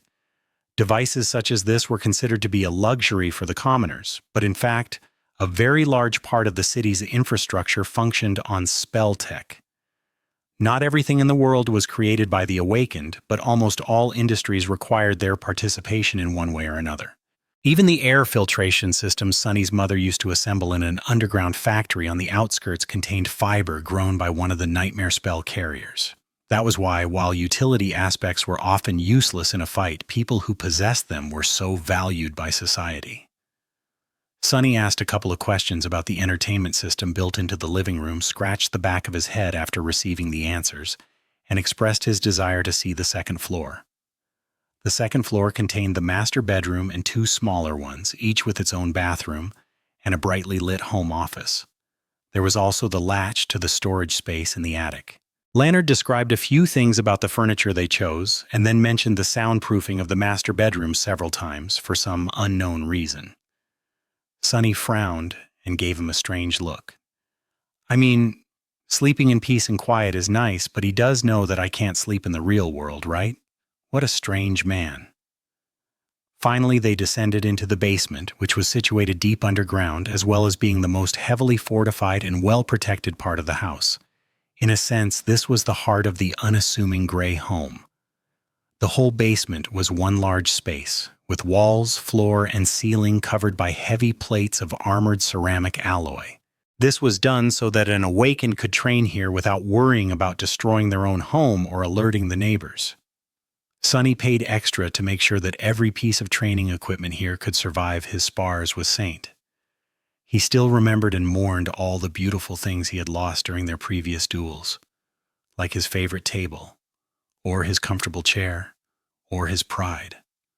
The basement could be isolated from the rest of the house and from the outside world, turning into a heavily fortified, impenetrable alloy box. The reason for this level of additional security stood in a small alcove at the far end of it. It was a state-of-the-art, beautiful, incredibly expensive sleeping pod, the best money could buy. Sunny walked over to it and stared at the softly illuminated, luxurious cradle for a while, then smiled. No more sore muscles. In its closed state, the pod looked like a steel monolith. As far as high-tech coffins went, this armored one was a real beauty. Sunny couldn't even call it a coffin, really. That thing was a whole sarcophagus. With its help, he would be able to spend entire months in the dream realm without subjecting his physical body to any damage. He wasn't planning on getting lost in the spell for so long, of course, but it was better to be safe than sorry. Leonard chuckled. I'm not going to lie. Every time I find myself in such an environment, I can't help but feel a little scared. Have you ever heard about Dracula, sir? Sunny glanced at him, then shrugged. Not really. What is that? The short man shivered. Just a legend, thankfully. Dracula was a fiend that fed on human blood and slept in a coffin underground, hence the... Sunny smiled. Oh, a vampire? Yes, I've met one or two. Leonard grew pale, remained silent for a while, then squeaked. Met? Not paying him any attention, Sunny turned to the second pod that stood near the first one. This device looked similar enough to a sleeping pod to be mistaken for one, but had nothing to do with sleeping. Well, not technically. It also had a cradle and a heavy lid, but unlike Sunny's new sarcophagus, it wasn't designed to accommodate a human body for long periods of time. In fact, there was a plaque on the inside of the lid advising people against overusing the equipment and asking them to behave responsibly. It was the best available dreamscape pod, allowing one to enter the advanced virtual reality simulation that existed on the edge between technology and magic. Sunny had big plans for that thing. Chapter 391. Dreamscape. Dreamscape was a place that was neither real nor a part of the dream realm, but instead existed somewhere in between. It was created and maintained by a combination of advanced modern technology and a very special aspect ability that a certain master, now already a saint, possessed. Their power had to do with illusions, and so that was what Dreamscape was, a massive illusion that countless people could share. However, that illusion was not entirely malleable and functioned according to a set of absolute rules. It reflected reality instead of being a complete replacement for it. As the result, a person entering it was bound by the same laws that existed in the real world. And since one of those laws was the nightmare spell, a person's aspect, abilities, memories, and echoes would function in the illusion the same way they functioned outside of it, with one important difference. One couldn't be hurt, wounded, or killed in the dreamscape. Neither memories nor echoes could be destroyed.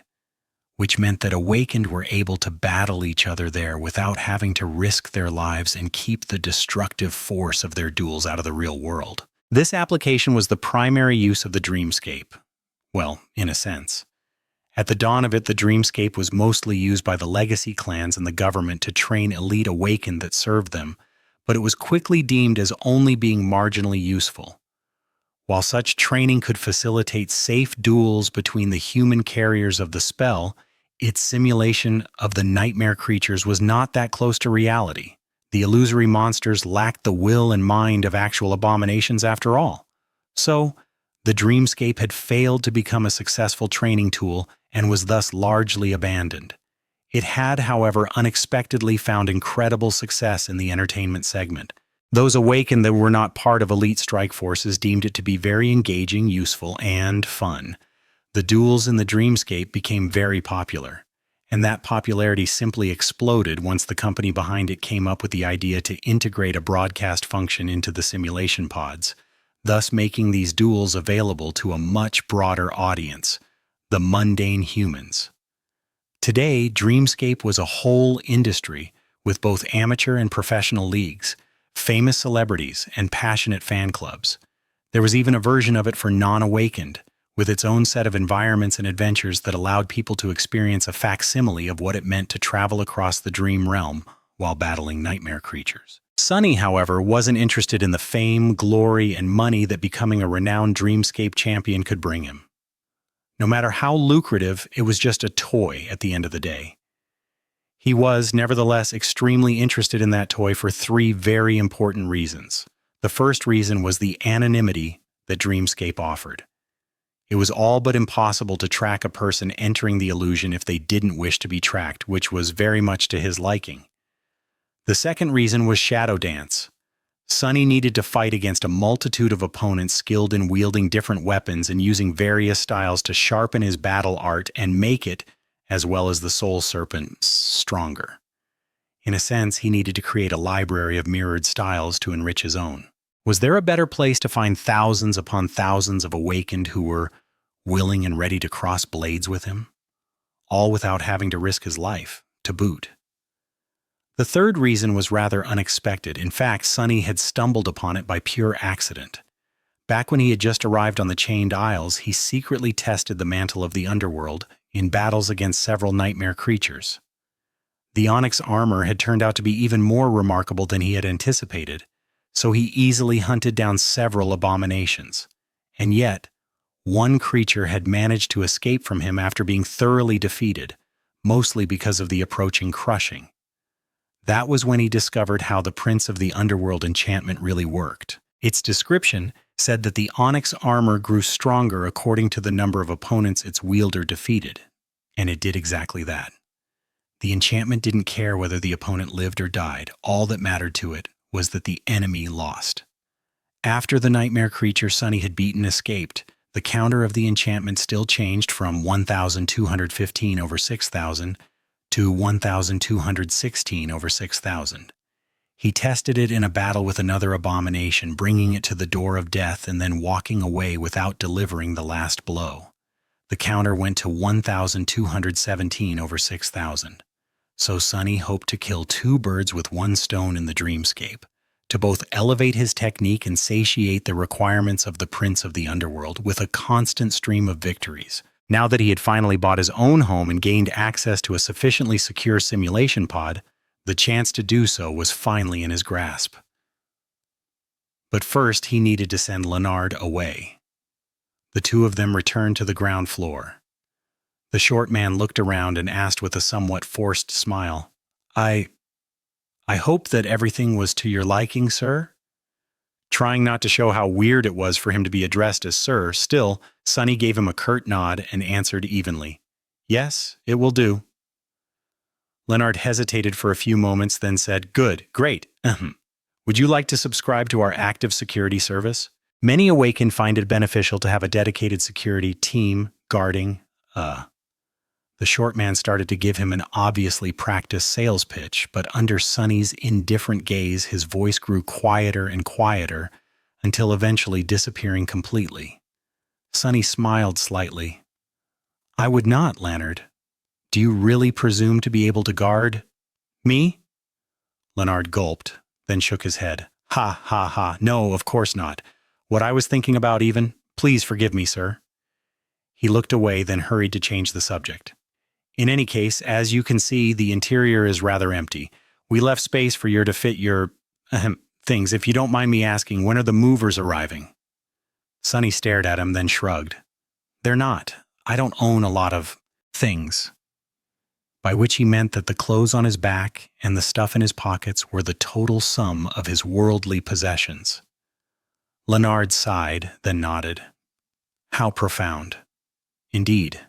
People these days are too preoccupied with material possessions. They define themselves through the ownership of things, not noticing that those things actually own them. I envy your wisdom, sir. What on earth is that guy going on about? Sonny stared at Leonard's tailored suit and antique watch with hidden envy.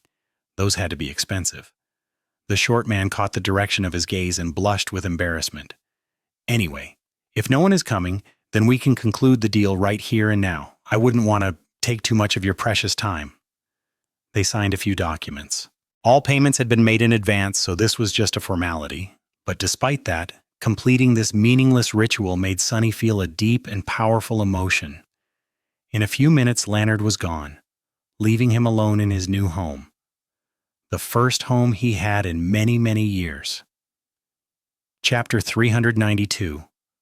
Birth of a Legend. For a while, Sonny stood motionlessly in the living room. Then he slowly wandered around the house, looking at its walls and tastefully furnished rooms. Finally, he found himself near the refrigerator and took out a glass bottle full of clear, pure water. With it in hand, Sonny walked outside and sat down on the porch. The terrace district was quiet and peaceful. The air was still cold, but the sunlight was already full of warmth, promising a vibrant spring. The wind rustled the leaves gently, and streams of meltwater murmured softly as they ran down the pavement. Sonny stared at the piece of land that he now owned and opened the glass bottle. He spent quite a while there, sipping water and looking at nothing in particular. As hours passed, several PTVs drove by.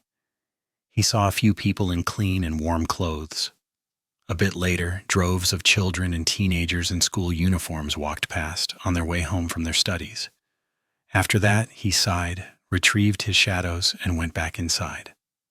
Bringing the empty bottle back to the refrigerator, he stared at it for a few moments. Inside, there was food. So much food. Enough food to last him for a month. All easily accessible, delicious, and well within his means. Dear. Before Sonny knew it, his fist slammed into the door of the refrigerator, easily piercing the thin metal sheets and turning the vegetables stored on the other side into vapor. Pieces of metal and plastic flew in the air, and the whole house trembled slightly. The refrigerator itself cracked and deformed, nearly bursting apart from the force of the impact. Sonny stared at his hand in shock, then awkwardly retrieved it from inside the devastating device and looked at the broken thing with dismay. Crap! Now he was going to have to buy a new one, and replace all the food, and clean up all the mess. What the hell is wrong with me? Shaking his head, he put the empty glass bottle on the counter, sighed, and went to find a mop. Sometime later, Sonny returned to the basement and approached the Dreamscape pod. He looked at it for a while, then turned around and paced around the armored dojo, frowning. Come on now. You've been preparing for this for a long, long time. As he paced, his whole presence slowly changed. The way Sonny walked, the way he held himself, the way his hands moved all became slightly different. There are 6 gods. The War God, also known as the God of Life. The Beast God, also known as the Goddess of the Moon. The Sun God. As he recited the names of the gods and their various aspects, the manner in which he spoke also changed. The difference was subtle but noticeable. One after another, Sonny changed every little bit of behavioral traits that could be traced back to him. He had spent a lot of time training for this moment, using the physical malleability of a shadow dance practitioner to make himself unrecognizable. Surprisingly, the task had turned out much easier than he had thought. It was basically his specialty anyway. Weaver's mask could protect his identity from all who would wish to learn it through magic, but he had to deal with mundane forms of identification on his own. After a while, when he was ready, Sunny undressed, approached the simulation pod, and climbed into its cradle. As the polished mask of black wood appeared on his face, the lid closed. A string of shimmering letters appeared in front of him. Enter dreamscape? Yes. No. He sighed, then concentrated on the yes. A few moments later, his vision darkened. Sunny found himself standing in a boundless, black void. All around him, countless stars burned with ethereal light, an inconceivably complex weave of strings connecting them together. There was, however, no logic or sense in the pattern. He didn't feel any meaning hidden in the beautiful weave of the strings of light. It was just a pretty backdrop, and nothing more. A fake. Other than that, though, the simulation was pretty realistic. He looked down and saw his naked body, the soul serpent coiling around his arms and torso. The dreamscape recreated his appearance to the SMA, in great detail.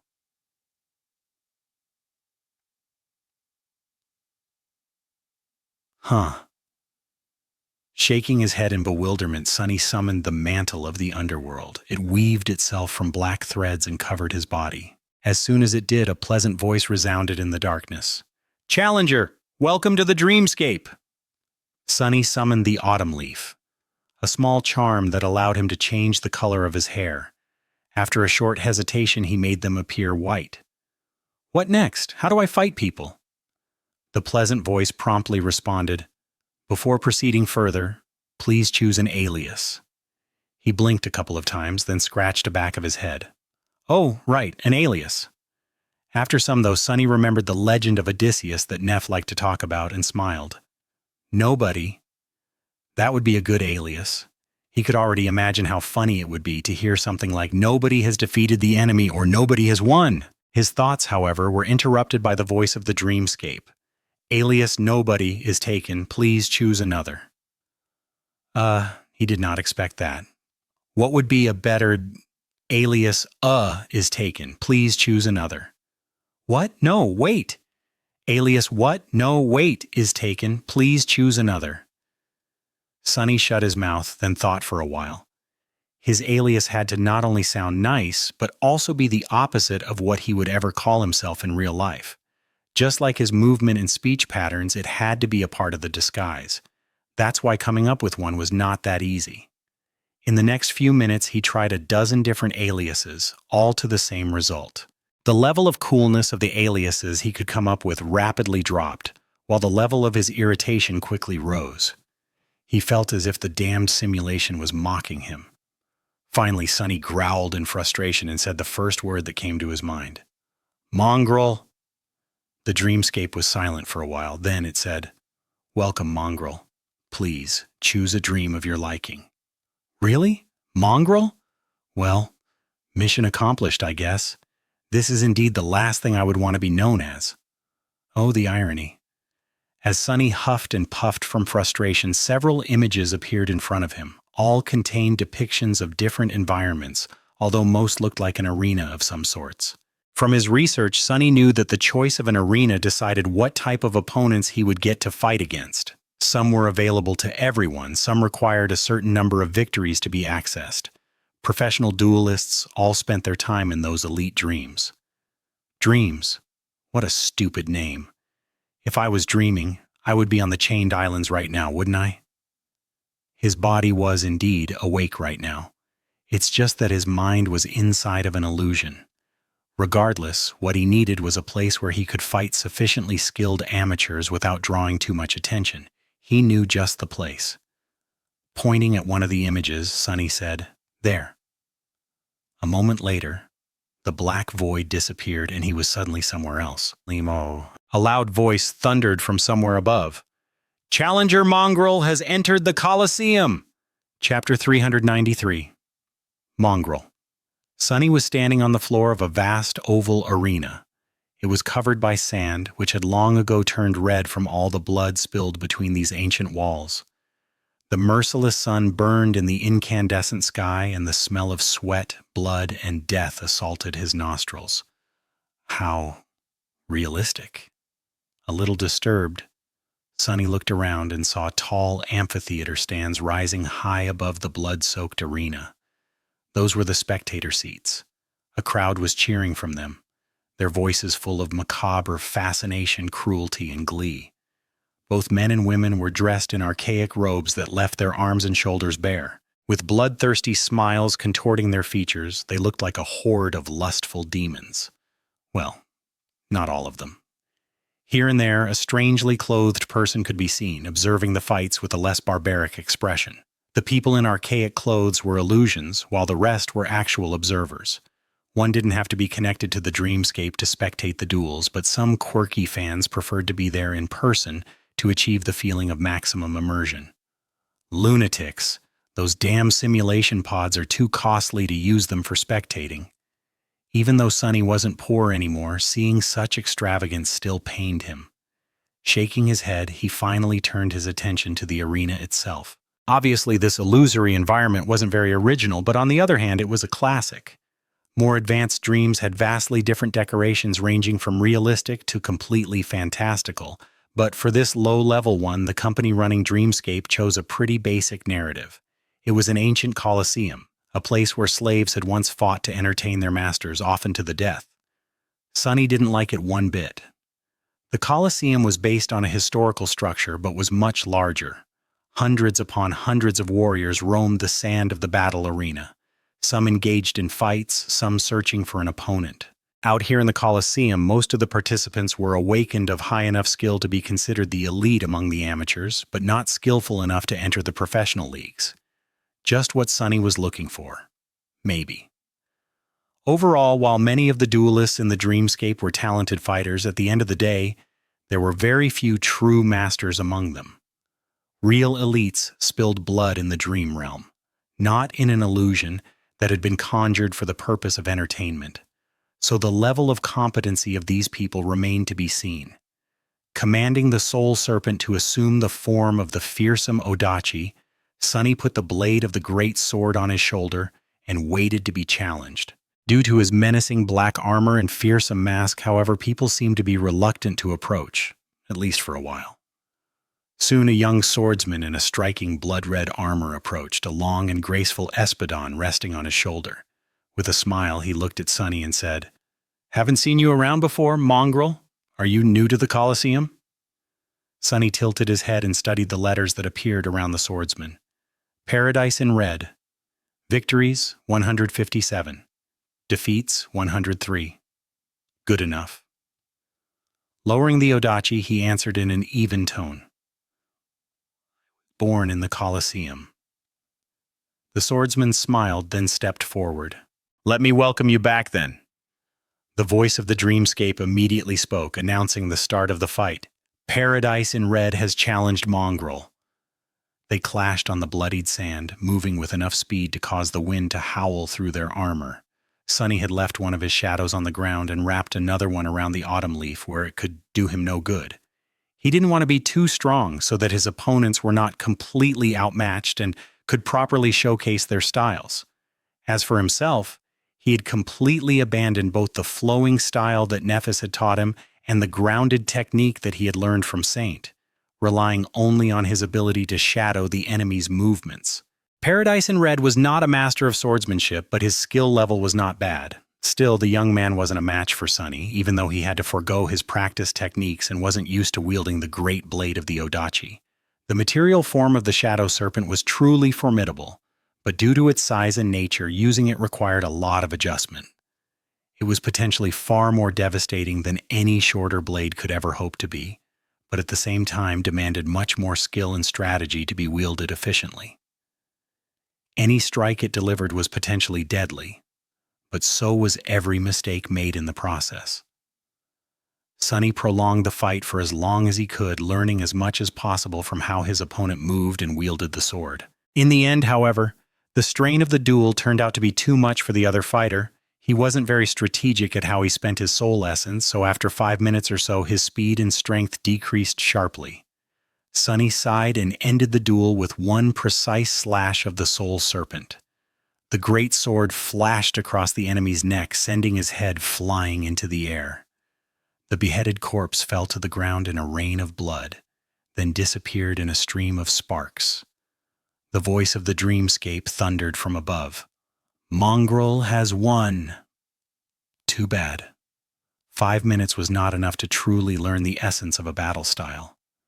However, Sunny was certain that he would face another practitioner of this battle art eventually. There were not that many popular styles among the amateurs after all. A few days or weeks later, he was bound to fight against someone with a similar technique again. Attracted by his flashy victory, a few more challengers approached. Sunny flourished the soul serpent, then stopped it abruptly mid-air. Drops of blood flew to the sand, leaving the dark blade perfectly clean. Under the mask, he grinned. Ah, so cool. Good thing that I learned this trick from Saint, too.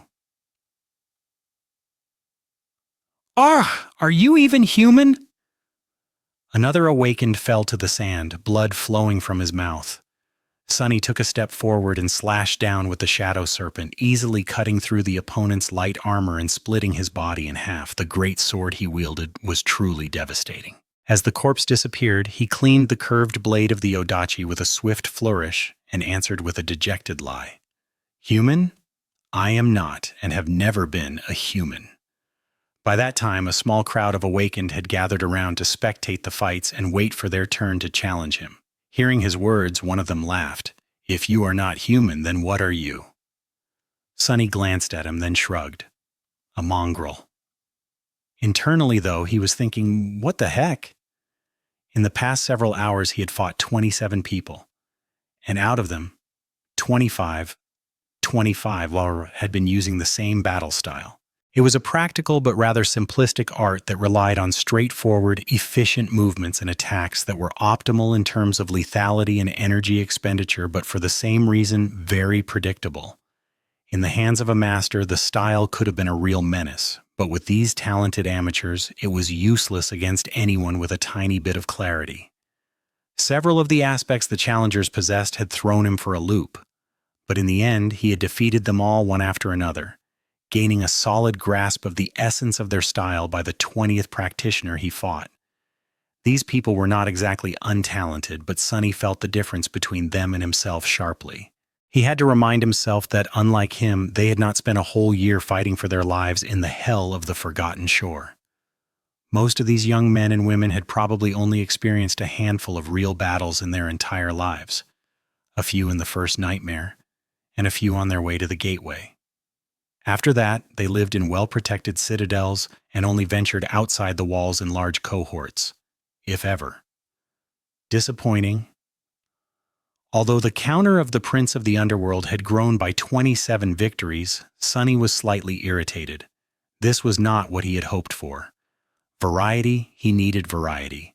He needed to create a truly versatile library of styles to allow Shadow Dance to be more efficient in the future. The more basic styles he learned, the easier it would be for him to shadow a truly unique technique if he needed to. As he was thinking that today was a complete bust, a sudden wave of whispers ran both through the crowd of the awakened fighters and the human spectators observing them from the stands. A dozen or so meters behind Sunny, a tall figure suddenly appeared out of thin air. When people saw the new arrival, their eyes widened. Chapter 394. One Strike. Leo Stryker appeared on the Coliseum and looked around with a bit of nostalgia. A few years ago, at the very start of his career, he had been a frequent visitor of this arena. This was where it all had started for him. Times had changed, of course. Using the few moments before he was recognized, Leo smiled widely and said, well, did you really think that I would forget about the Public Mondays, guys? Of course not. This is a sacred tradition. Sacred, guys. Some of the Strike Force veterans might remember how I started in the amateur arenas, and now that I am a brilliant, famous, and incredibly handsome celebrity, I have to return here from time to time to, stay humble. There were currently around 20,000 people watching his broadcast, and pretty much all of them immediately exploded with a flood of mocking messages. Glancing at the broadcaster interface that Dreamscape provided to popular duelists like him, he grinned and winked, humored by some of the good-natured jabs thrown his way. Leo Stryker was not the most extraordinary fighter in the Dreamscape, but over these past few years he had gathered a rather large following thanks to his skill, flair, and boisterous personality. He was so popular, in fact, that thousands of younger awakened became enamored with the battle style he and a few of his duelist buddies practiced. As the result, the roaring lion strike style had become all the rage among the amateur duelists, and his old mentor was now flooded by a deluge of new pupils. That fact really warmed Leo's heart. He was glad to be able to repay the old man for all his patience. Leo spent most of his days participating in top-level duels on the professional league arenas, but on Mondays, he liked to visit a public dream or two, chat with fans, fight a few amateurs, and provide them with pointers as a way to give back to the community. Today was one such Monday. Looking around the Coliseum, Leo noticed a small gathering a dozen or so meters away from him and headed over. As he walked, he heard excited voices. "Hey, isn't that Leo Stryker?" "No way, wait, it's him. I can recognize that gorgeous armor with my eyes closed." "Leo, love you, man. Keeping it real like always." "Strike Force Roar. I've been watching your broadcast for 2 years, Leo." A friendly smile appeared on his face. Waving at several fans, he approached the crowd of challengers and glanced at the lone figure standing in the empty space in the middle. "Whoa, this dude has style." The man in the middle of the crowd wore a beautiful onyx armor that radiated a sense of solemn, dark menace. His face was hidden behind a fearsome black mask, with 3 twisting horns rising from it like a jagged crown. His hair was stark white, and there were 2 pools of impenetrable darkness in the place where his eyes were supposed to be. His weapon of choice was a long, curved odachi forged of lusterless black steel. It rested on his shoulder, seemingly devouring the bright light of the illusory sun. The stranger looked more like a demon than a human being. Leo let out an approving whistle. "Is he also a broadcaster? Huh, I don't recognize those memories." He checked the stats of the demonic warrior. Mongrel. Victories 27. Defeats 0. A newbie, but a talented one. A perfect KDA, what a rarity. In any case, that guy was incredibly photogenic. A duel with him was not going to be interesting due to the gap in their skill, but it would definitely look stunning. Leo felt a little ashamed to break Mongrel's perfect streak, but this talented amateur would receive useful advice in return, which was far more useful. Who knows, they might meet again in the professional arena one day. Looking at the invisible camera, Leo raised an eyebrow and asked, "What do you say, Strike Force? Should we challenge that dark and handsome guy other there?" As the viewers expressed their approval, he approached Mongrel and gave him a friendly smile. "Hey there, friend, that's a big sword you got there. Do you even know how to use it?" Teasing the opponent was another sacred tradition of the dreamscape, and Leo was rather good at it. Mongrel shifted slightly and faced him. The disturbing mask stared at Leo, making him shiver slightly for no apparent reason. "No," Leo laughed. "No, you don't know how to use your sword? Well, would you like me to teach you?" The demonic warrior stared at him and didn't even move. "No." "What's up with that dude? Does he not know other words? Come on, work with me here, buddy." "I am dying here, trying to make this duel entertaining." With a sigh, Leo stepped forward and unsheathed his own blade. The viewers once again exploded with a flood of messages, and at the same time, the voice of the dreamscape announced, "Leo Stryker has challenged Mongrel." "God damn it!" Sonny stared at the young man in a beautiful azure armor, cursing his luck. Why can't he get a hint? Even though Sonny couldn't say a word of truth while wearing Weaver's mask, he tried to communicate his reluctance to fight this guy, to no result whatsoever. He didn't have anything against the new challenger. What did the dreamscape call him, Leo? But there was one problem. Just from the way the young man walked, Sonny could tell that he practiced the same damned battle style that everyone else here seemed to practice. And Sonny had more than enough of it for one day. Ugh. His time in the real world was limited, so he really hoped to experience a more diverse collection of opponents before it ran out. Maybe there's still hope. Maybe the next one is going to be different. It was better to finish this fight quickly then. Sending the happy shadow from the autumn leaf to his body, Sonny lured the shadow serpent and took a step forward. His opponent, meanwhile, smiled. "Let me teach you the first lesson. You should always wear a helmet into the battle, fool." Dashing forward, Sunny easily deflected Leo's blow and pierced his head clean through by continuing the same motion. As the corpse of the eloquent young man fell down and disintegrated into a rain of sparks, he flourished the odachi to clean it from blood, returned to his previous spot, and indifferently put it on his shoulder. I swear to gods, the next person to challenge me better be using a different style, otherwise I might get angry. Leo Stryker found himself standing in a boundless black void, his mouth agape. His viewers, too, were uncharacteristically silent. One strike, one strike. He killed me in one strike? He lingered for a few moments, then turned to the invisible camera and forced out an awkward smile. That was really unexpected, right, guys? Then his smile grew wide and sincere. That strike force is what people call finding a diamond in a pile of, dung. Incredible luck. Yeah, definitely a stroke of luck. Oh, by the way, has anyone clipped it? Chapter 395. Roaring Lion, Hidden Dragon. Leo sent the clip to a couple of his buddies and waited in the dark void, chatting with the viewers and laughing about his terrible performance in the duel against the demonic newbie. That mongrel, there's something about him. Just as he had expected, his friends joined him in the dreamscape almost immediately after receiving the message. Yes, his defeat was rather embarrassing, but there was an opportunity in every disaster. This was going to be a very special broadcast, a rare and bombastic crossover episode. Answering the invitations, two figures joined him in the black void.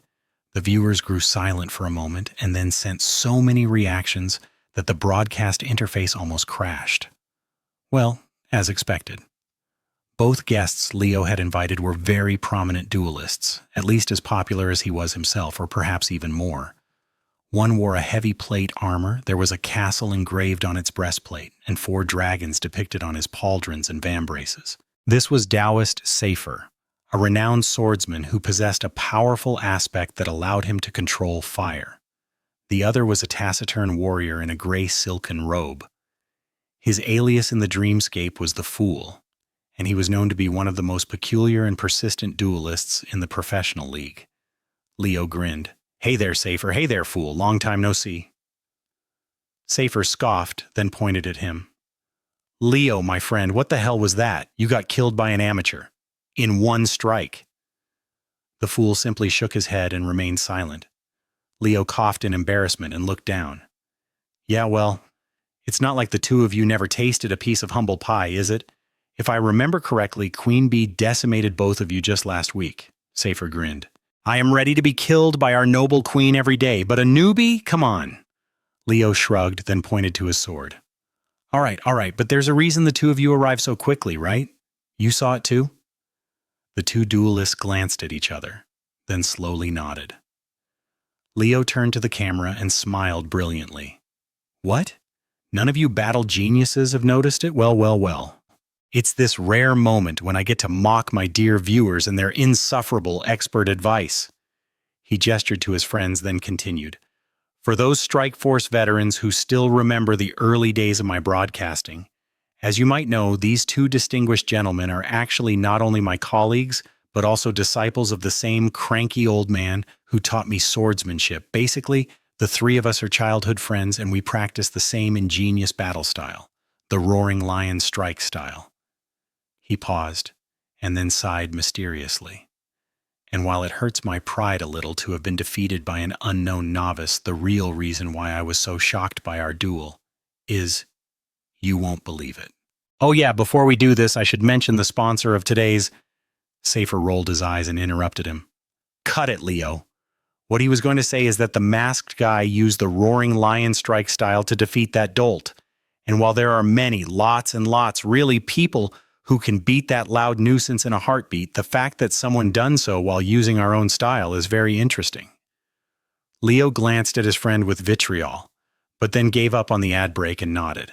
Indeed. So, the three of us are going to go and see who that mongrel really is, and what is he really capable of. Sunny felt that something weird was going on in the Colosseum after he dispatched the young man in azure armor. The other awakened seemed to stare at him with a bit of confusion, shock even. The same went for the human spectators in the amphitheater. Many had changed seats to get closer to him. What's the matter with all these people? Did I go overboard and move too fast? But no, he had measured his dash to not appear too powerful. Maybe they just liked the spectacle. Sunny was indeed giving them a good show. Not that doing so was his intention.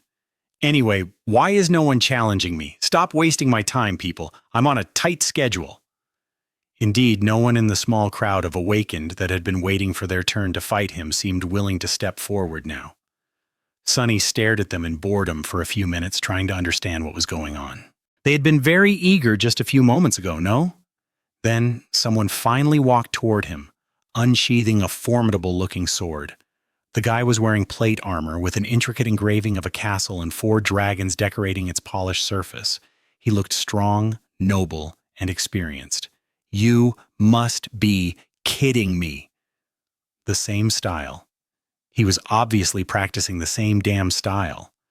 As Sunny's eyes narrowed, the voice of the dreamscape announced, Taoist Safer has challenged Mongrel.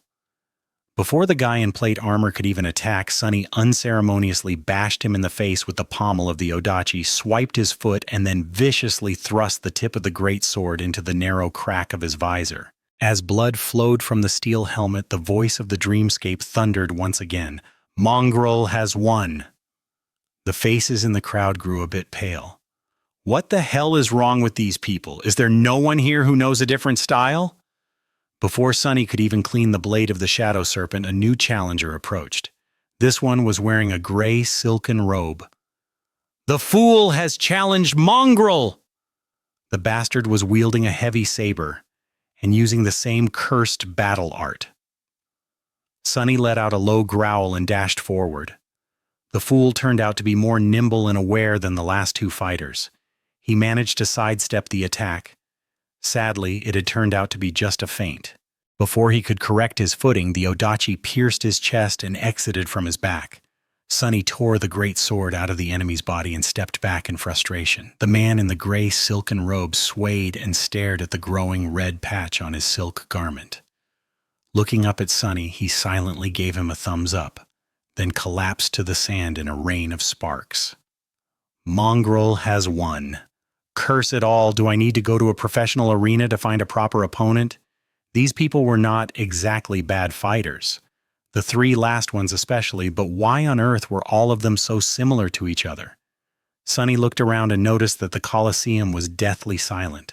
Everyone was staring at him with strange expressions. Wait, don't tell me. He scowled behind the mask, a terrible suspicion entering his mind. Is this whole arena meant for practitioners of a single style? Was I breaking some unspoken taboo this whole time? That would be a bastard move. No, wait, that doesn't make any sense. I was using the same style as them. Suddenly, a familiar face approached him from the crowd. It was the young man in the azure armor. Lion Beater, or whatever. No, oh gods, please no, I don't want to fight him again. The young man stopped a few meters away from Sunny, hesitated for a few moments, then smiled and asked in a light tone, Mongrel, my friend, if you don't mind me asking, what are you even doing here in this amateur arena? Sunny rolled his eyes behind the mask. The answer was really simple. He was here to learn. But he couldn't say that, of course. He was also too frustrated to come up with a creative lie. Staring at the young man, he allowed the soul serpent to disappear and become a tattoo again, then said somberly, I am here to unlearn. Lion Beater blinked a couple of times, then shifted his weight slightly, clearly intending to unsheath his sword. Enough of this! With an irritated huff, Sunny commanded the dreamscape to eject him from the arena and disappeared from the Colosseum in a shower of white sparks. Climbing out of the simulation pod, he stared at it with resentment, then suddenly flinched and grabbed his hand with another. No, we don't want the refrigerator accident to happen again, not to this beautiful, shiny, extremely expensive pod. Right? I should probably go and get some fresh air. Try it again next time on a more challenging arena. With that, he threw the last glance at the high-tech device and walked away. What Sunny did not see, though, was the crowd of awakened back in the Colosseum, all staring at the empty space where he had stood a minute ago. Leo Stryker stared at it too, a thoughtful expression on his face. A few seconds later, he said quietly, to unlearn. Chapter 396. Viral Sensation. Sunny salvaged some food from the destroyed fridge, had a very late supper, and went down to the basement again, this time to travel to the chained aisles. By then, all shadow essence he had spent during the duels and to keep the mantle of the underworld from turning back to stone had already been restored. Wearing the onyx armor required a constant flow of essence to maintain the leaving stone enchantment active, and with the soul serpent assuming its weapon form, Sunny couldn't use the shadow to keep the expenditure to a minimum. Wearing the mantle for prolonged periods of time was rather draining. However, it was also a perfect way to train himself on how to manage essence most efficiently. He had no complaints. It was funny, though, that the dreamscape required a person to expend real essence, despite being just an illusion. Oh well. Climbing into his new state-of-the-art sleeping pod, Sunny lay comfortably in the soft cradle and smiled. No more sore muscles, finally! With that, he closed his eyes and very quickly fell asleep. While his soul wandered the dream realm and his body slept, locked in an underground bunker behind multiple layers of protection, though, several things happened in the real world. The clip of his short duel against Leo Stryker had unexpectedly gone viral. All around the planet, countless people watched it, with a wide range of reactions. Some found it funny, some fascinating, while some simply scrolled past it as they watched their feeds. Even those who did not have any interest in the awakened duels found it striking, though. The image of an infernal wraith clad in black onyx armor defeating a charming, noble human warrior with one swift and ruthless strike was indeed very cinematic, just how Leo had predicted. Even if, to his dismay, the roles had ended up being switched. What's more, even though Sunny had not even known that their fight was being broadcasted, he accidentally looked directly at the invisible camera right after cruelly putting the tip of his odachi through the opponent's eye. The image of the fearsome black mask staring emotionlessly directly at them, two pools of darkness hiding the eyes of the human being behind it, sent shivers down the spines of people watching the clip. It was chilling, arresting, and strangely hypnotic. Many of them had the same question after watching the clip on repeat several times. Was there even a human there behind the scary mask? People who followed the Dreamscape Leagues, however, had an entirely different reaction. Although they too appreciated the undeniable aesthetic value of the short and striking duel, they paid more attention to the actual meaning of it. How could a completely unknown novice defeat an established and well-regarded duelist, someone as famous as Leo Stryker, in just one strike? The exact moment when Sunny delivered the deadly blow was analyzed, disassembled, and put under the microscope. Was it skill or pure luck? Was it intentional or accidental? Did Leo make a mistake, or was his mysterious adversary just that much better?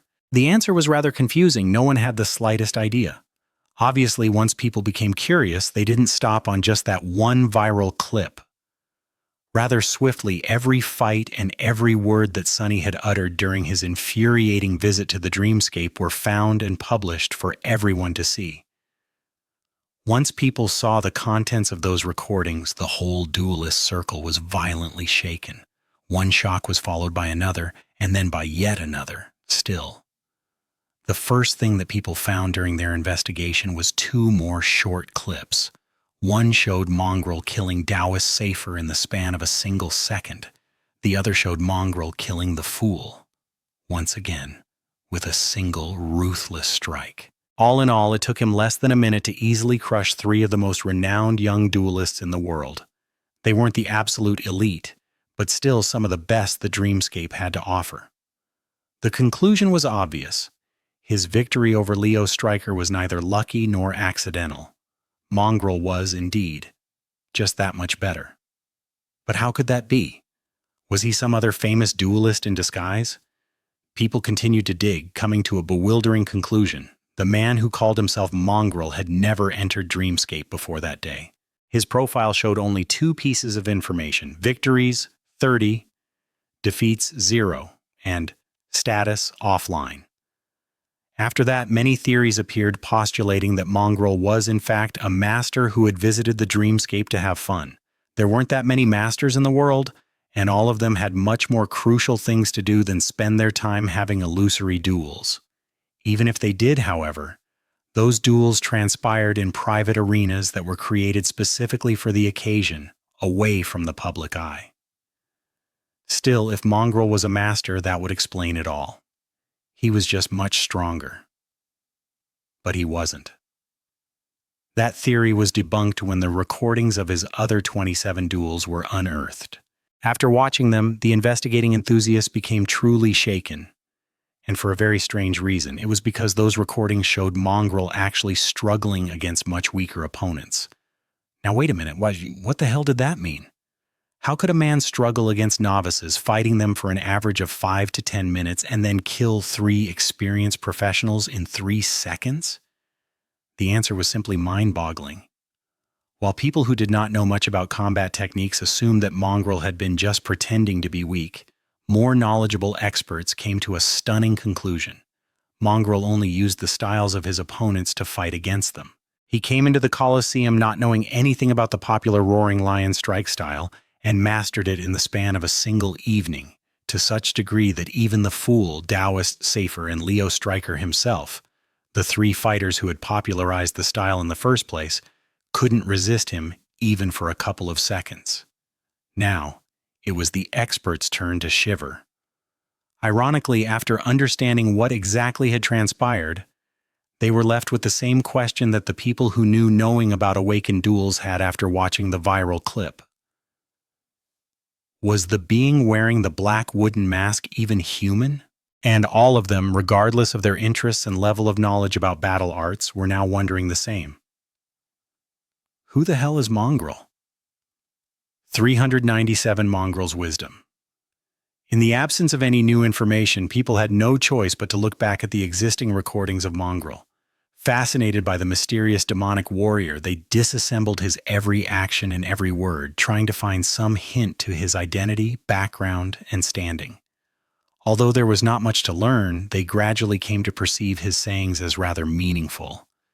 In fact, people ended up finding too much meaning in them, even though there was none.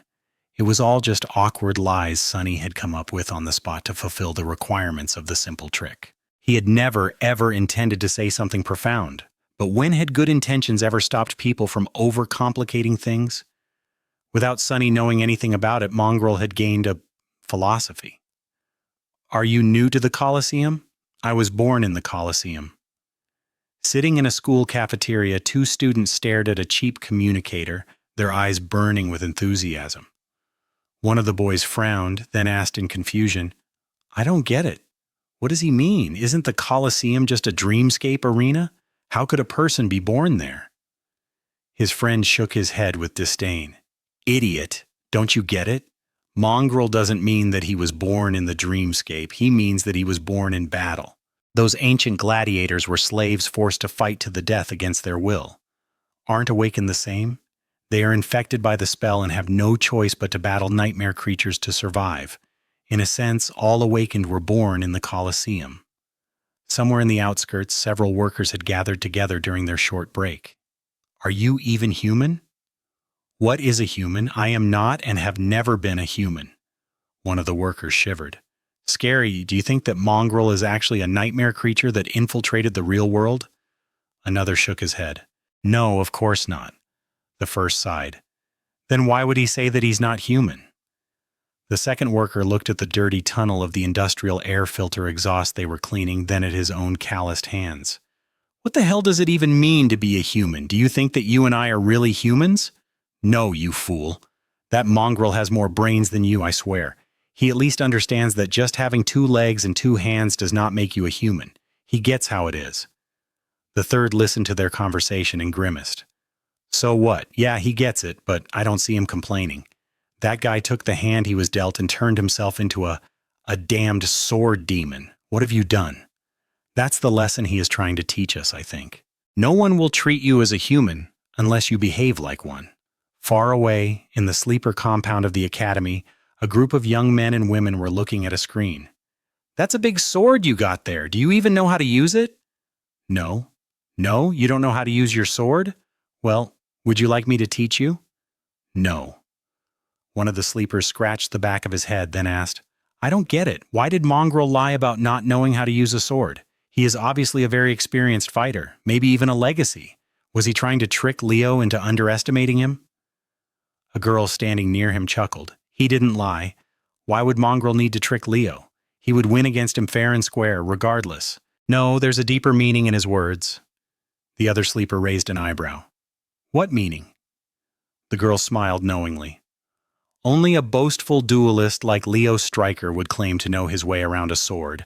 A true master, one who battles nightmare creatures in the dream realm instead of playing games with pampered awakened in the dreamscape, would know that they have infinitely more yet to learn than they already know. That's what Mongrel meant.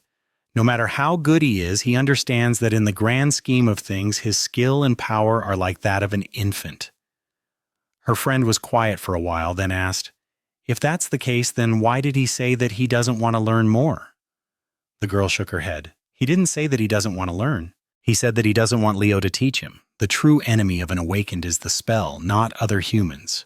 That's why Mongrel doesn't want to be taught by battling humans, even if he has to.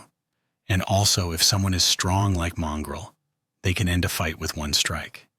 But true strength is not needing to strike at all. Maybe that's what Mongrel wants, to become powerful enough so that he never has to bear his sword again. And just a few hundred meters away from them, on her way to the Academy Hospital complex, a young woman in a wheelchair was staring at her communicator with an amused expression on her face. What are you doing here in this amateur arena? I am here to unlearn. This quote especially had become a topic of heated discussion across the network. Among the duelists, it caused a whole philosophical storm. Countless awakened were passionately debating its meaning.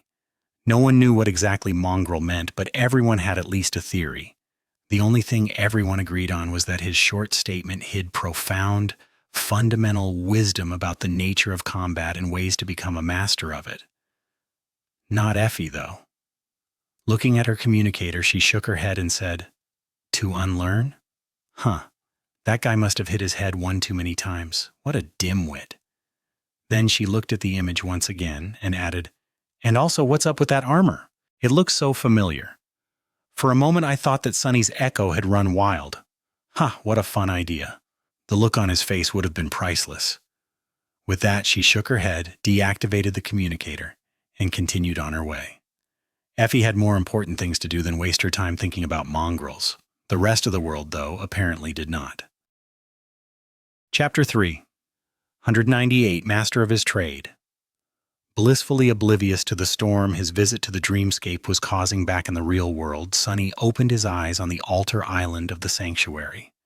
Because of how much time he had spent fruitlessly searching for worthy opponents on the Colosseum, he arrived on the chained isles much later than he usually would. The sunset was still a few hours away, and the sky was clear and bright. He was welcomed by the familiar murmur of flowing water, the rustling of leaves, and a cool breeze. Sonny flinched slightly and threw a resentful glance at the deep pool of clean water surrounding the small piece of land on which the altar and the ancient tree stood. During his first visit to the sanctuary, St. Tyrus herself had brought him here from the real world. Both of them had appeared near the altar. There had been a small problem, though. Sonny had materialized a bit further than people usually did, and as the result, plunged straight into the pool instead of landing on solid ground. Not a big setback. However, in a moment of disorientation, he almost had a heart attack. Falling into water reminded him of his first minutes on the Forgotten Shore just too much. For a second, he had thought that he was back in that God-forsaken place. Ever since that day, Sonny never ended up in the water instead of on the soil of the altar island again, but the scare that first time had given him was still fresh in his memory. Not today. With a triumphant smirk, he left the white altar behind and headed toward the ring of tall menhirs. Now that it was day, the sanctuary looked more populated. Groups of awakened rested on the grass of the park, some discussing upcoming ventures into the wilderness, some simply killing time until they were able to return to the real world. One couldn't just enter the gateway immediately after appearing in the dream realm. Perhaps because the soul wasn't able to withstand traveling between worlds too often. perhaps because the spell did not wish for them to return too quickly, or perhaps for some another unknown reason, Awakened had to wait several hours before being allowed to use a gateway again. The exact time they had to wait was slightly different from person to person, but in general it was somewhere around 10 hours. During these hours, those awakened who did not wish to risk their lives in the wild expanses of the dream realm usually went about their business or fulfilled their duties to the Citadel. A lot of work went into keeping human enclaves in the dream realm going. Apart from the obvious demand to keep watch on the walls and fight off attacking nightmare creatures, mundane tasks like cleaning and preparing food were also shared among the inhabitants of the citadels. In a sense, each citadel was a settlement. Some were small, some large enough to house thousands upon thousands of the awakened. The population of the three great citadels was even higher, with hundreds of thousands of humans visiting them every day. The sanctuary was a rather tiny citadel in comparison, so each of the awakened anchored here had to do their share of work to preserve it. Luckily, Sunny had been assigned a role of an advanced scout, in exchange for his reports about the things he noticed during his expeditions and the movements of nightmare creatures across the Isles. He was all but freed from other tasks, only occasionally having to do a small chore or stand watch during the darkest hours of the night.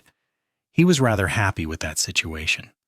Sunny greeted a few people he was on somewhat friendly terms with, entered the interior of the sanctuary, then headed to his room. Now was a good time to finish the things he had not done during his last visit, namely exchange the soul shard he had collected for memories or credits. Oh, and to properly study the ancient coin to draw and describe it for teacher Julius later. But the useless coin could wait. Right now, Sunny really wanted to satiate his avarice. Unlocking the chest that stood at the foot of his bed, he fished out the soul shards off its bottom and unceremoniously threw them into the pack. The strange fruits he had gathered during his last journey also went there, leaving the chest more or less empty. Noticing the golden coin glinting between a few curios that Sunny had collected in the past 2 months, he hesitated for a moment, then shrugged, picked it up, and hid it under one of the puppeteer Shroud's vambraces. All set. It was time to haggle. Returning to the park contained within the inner circle of the sanctuary, Sunny glanced at the awakened gathered there, walked over to a big sun-washed rock, and sat down on it.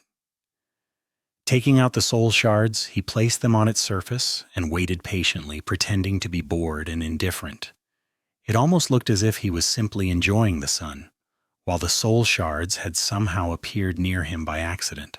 In the beginning, Sunny had to walk around and initiate trades, but by now, the inhabitants of the sanctuary had already caught wind of the fact that he often had soul shards to trade. Sunny just had to keep his trading operation seemingly humble, at least on the surface. If people knew how many nightmare creatures he really killed, things would become a bit difficult. He was known to be from the Forgotten Shore, which gave him a bit of leeway of how deadly of a hunter he could appear to be, but it was still wise to keep the full extent of his competency to himself. Of all the people on the chained island, only Saint Tyrus and her trusted aides knew about his SS evaluation. So whatever soul shards Sunny didn't sell to the local awakened, he sold directly to the White Feather clan, leaving all parties satisfied by the arrangement. Soon the first customer approached, looking at the gleaming crystals with burning eyes. Sunny smiled brightly. "Oh, hey there. Looking to trade for a shard or two? Well, you're in luck, my friend. Sunny's brilliant emporium is currently open for business." Chapter 399, Golden Coin. If there was one thing Sunny missed about the Forgotten Shore, it was how scarce the resources out there were. As the result, the value of soul shards was way higher there than back in the real world. Well, the parts of the dream realm that were better connected to the real world at least. Not that shards were cheap here. It's just that the deals Sunny was able to make were not as lucrative as the ones he had made in the Dark City. He was also not able to bring the soul shards back to the real world with him, which also affected the final price. In the end, the collection of crystals he had gathered during his last trip through the chained island, including those retrieved from fallen creatures, only landed him 3 memories of questionable utility. He fed them to Saint, bringing her shadow fragment counter to 163 over 200. Not bad, I guess. After concluding his business in the park, Sunny went to the kitchens and traded the fruits he had found for a bunch of credits. The fruits were a very rare commodity on the chained aisles. They could not be made into anything even remotely useful or advantageous, but some bright mind in the sanctuary had once come up with a method to make them into a very hard-hitting and tasty wine. Sonny himself had sworn off alcohol after his experiences on the Forgotten Shore, but he wasn't against making some money from it. In the early days of the sanctuary, the wine was all the rage among the local awakened. Not too long after it had been established, most of the man-eating vines that grew the fruits had been hunted down to extinction on the islands surrounding the citadel. Now, only people who went further and risked their lives more had a chance to find several fruits, so the cost was rather substantial. That should buy me a new fridge, I think. Sonny had only a very vague idea of how much refrigerators cost, but suspected that this recent exchange would be enough to cover the expenses of shopping for a new one. All in all, he was satisfied with the result of his recent expedition. He was progressing at a steady pace and slowly gathering everything he needed to make it even faster. Just in time, considering that Nephis was days away from becoming a devil. With a slight frown, he exited the ring of menhirs and looked up. The trades took him several hours to complete, so it was already night. The crescent moon was visible in the dark sky, and the winds grew cold and forceful. Up above, heavy clouds were gathering. "I think it's going to rain." Suddenly, in a sullen mood, Sonny sighed and thought about his plans. Usually, he would be charting out a route for his next venture into the Isles, either going for a yet unexplored ruin or a habitat of the nightmare creatures he was preparing to challenge and kill. But these excursions took several days to complete, and he had a lot of business to take care of in the real world right now. Can I return already? He had only spent around 4 hours in the dream realm, but sometimes that was enough. For him, at least. Sonny had no idea why his experience with the gateways was different from most other people, but suspected that it was either because of his two cores or because of the fact that he had spent an entire year in this dead world even before becoming an awakened. Maybe the spark of divinity had something to do with it too. In any case, he tended to avoid returning to the real world too fast too often, in order to not attract unnecessary attention. Today, however, he was willing to forego extra caution. The things waiting for him back there were very important, or at least pressing. With a shrug, Sonny headed toward the altar island. Walking on the stone path in complete darkness, he looked up at the veil of clouds hiding the moon and sighed. Not like I would really want to venture out in the rain anyway. Approaching the white monolith of the altar, Sonny hesitated for a few moments, then put his hand on it. Nothing happened. Oh, I guess it's too early after all. What a disappointment. With nothing to do but kill time and wait for the opportunity to activate the gateway, Sonny paced a little, stared at the depths of the clear pool, then paced some more. Finally, he returned to the altar and grabbed the handle of the obsidian knife laying on its surface, purely out of boredom. Sonny strained every muscle in his body and tried to lift the damn thing, but no matter how hard he pulled, the knife didn't move even by a millimeter. "Move, damn you!" However, there was no response. Giving up, Sonny grimaced and let go of the knife. Well, that's a bust. Again. As he did so, though, a heavy gold coin slid out from under his vambrace and fell on the polished surface of the altar with a melodic ring. It rolled a few times and then landed flat, the face of the beautiful person with the image of the crescent drawn on their forehead looking at him with a carefree smile. "Oh, right. I have forgotten about that thing." Sonny moved his hand to pick up the coin, but at that moment, the veil of clouds split slightly, letting through a beam of pure, pale moonlight. The light fell on the coin and made it gleam. A moment later, the surface of the coin suddenly shone with ethereal radiance. The features of the person etched on it became sharper, then disappeared into the light. When the light dissipated, the coin was gone. Sonny stared at the empty spot where it had been just a few seconds ago with a bewildered expression. It was then when the spell suddenly whispered into his ear, "Your shadow grows stronger." Chapter 400. Call of Treasure. Your shadow grows stronger. Sonny stared at the place where the coin used to be, then blinked. What just happened? He dropped the coin on the altar. It was illuminated by the moonlight and disappeared. And then he received a shadow fragment. No way! Holding back excitement, Sonny summoned the runes and read, Shadow fragments. 198 out of 2,000. The last time he checked, there was only 197. He had definitely, without a doubt, just received a shadow fragment from the strange golden coin. So it wasn't an ordinary coin after all. A satisfied smile appeared on his lips. Not only was the coin special, it was even not cursed. On the contrary, it was blessed. Well, that was the easiest shadow fragment I have ever received. Suddenly, his eyes widened. Wait. Weren't there more coins he had left behind on the Iron Hand Island? 3 more, at least, had been swallowed by the dead monstrosity. Before the thought fully formed in his mind, Sunny was already leaving the altar island. 2 things. There are 2 things. The first one was that other coins could potentially turn out the same as the first one and reward him with free fragments. The second one was that where there were 3, there could be more. Much more. The fallen demon he had discovered could have come from a place where a whole treasure trove of miraculous coins was hidden, a whole mountain of them even. If Sunny was right and managed to somehow trace the path the creature took before dying, who knew how much more powerful he would become? Trying to suppress the giddy feeling of discovering a huge and tantalizing secret, Sunny left the sanctuary and headed toward the edge of the island. As the sound of waterfalls grew louder and the first drops of rain fell to the ground, a dark silhouette suddenly took a step towards him. It was one of the watchmen. Huh. Sunny, right? Are you really going to go out in that weather? Most of the watchmen here in the sanctuary already knew that he was comfortable in the dark, so their initial surprise about seeing someone leave the citadel at night had more or less disappeared by now. It was still strange for some of them, though. Sunny halted for a few moments, then smiled. Yeah, don't worry, I will be fine. I'm not going far anyway, just want to check something on the Iron Hand Island. The watchman hesitated, then shrugged. All right, be careful out there. Night vision or not, this is not the time for humans. Sunny thanked the man for his concern, then walked past him. Not the time for humans? Good thing I am a monster, then. Approaching the edge of the sanctuary island, he didn't waste any time and summoned the Dark Wing. Sunny was tempted to simply turn into a shadow and rush toward his goal, but he didn't want to show his powers near the citadel so openly. Patient. Be patient. Since the Dark Wing couldn't really allow him to fly, he glided above the chain for as long as he could, then landed on it and continued forward on foot.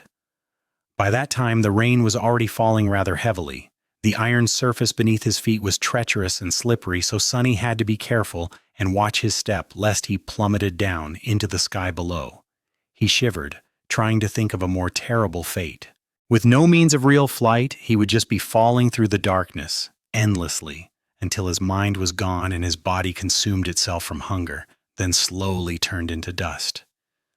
People on the chained isles loved to tell horrible stories about unfortunate souls who fell into the below, and Sunny could easily understand their fear. For that reason, he was very careful not to slip. Only fools fall down knowing what waits for them below. I would never. As if to answer his thought, a gust of wind suddenly crashed into him from the side, and a distant bolt of lightning illuminated the sky. To hell with this! Not wishing to tempt fate, Sunny dove into the shadows and continued his journey as one of them. Soon he arrived on the Iron Hand Island. The severed arm of the unknown metal giant was still there, making Sunny wonder once again what force could have torn it off the creature's body. Judging by the size of that thing, the owner of the arm must have been of monstrous proportions itself. Not really on the same scale as the walking colossus of the Forgotten Shore, but still undeniably gigantic.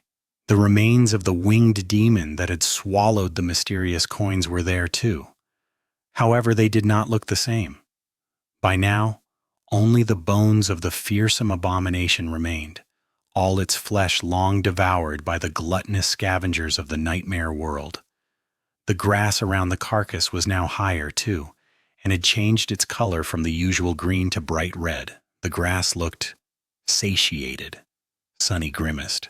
Out here in the dream realm, no creature or plant was really what they seemed. Otherwise, the thick forest on the island where he had battled the pack of fallen wolves would have been long ago destroyed by the crushing. Even the most innocent things were twisted, corrupted, and predatory. Without sufficient caution, even a blade of grass could be deadly. but he wanted those coins. Approaching the wide patch of blood-red grass, Sunny hesitated for a bit, and then took a step forward. He felt the ground moving slightly beneath him, the rustling of the raindrops changing tone as they fell on the grass. With a deep frown, Sunny summoned the moonlight shard and circulated his essence, sending it flowing furiously through the coils of the soul serpent. He also collected both his shadows and wrapped them around his body. The grass swayed slightly and then grew still. A subtle smile appeared on Sunny's lips. Indeed, everything in the dream realm was dangerous and deadly, including humans.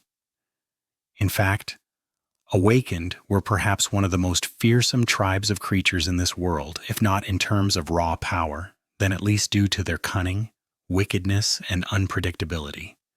For something as weak as a blade of grass, it was wise to avoid angering one of the awakened, especially one as dreadful as Sunny.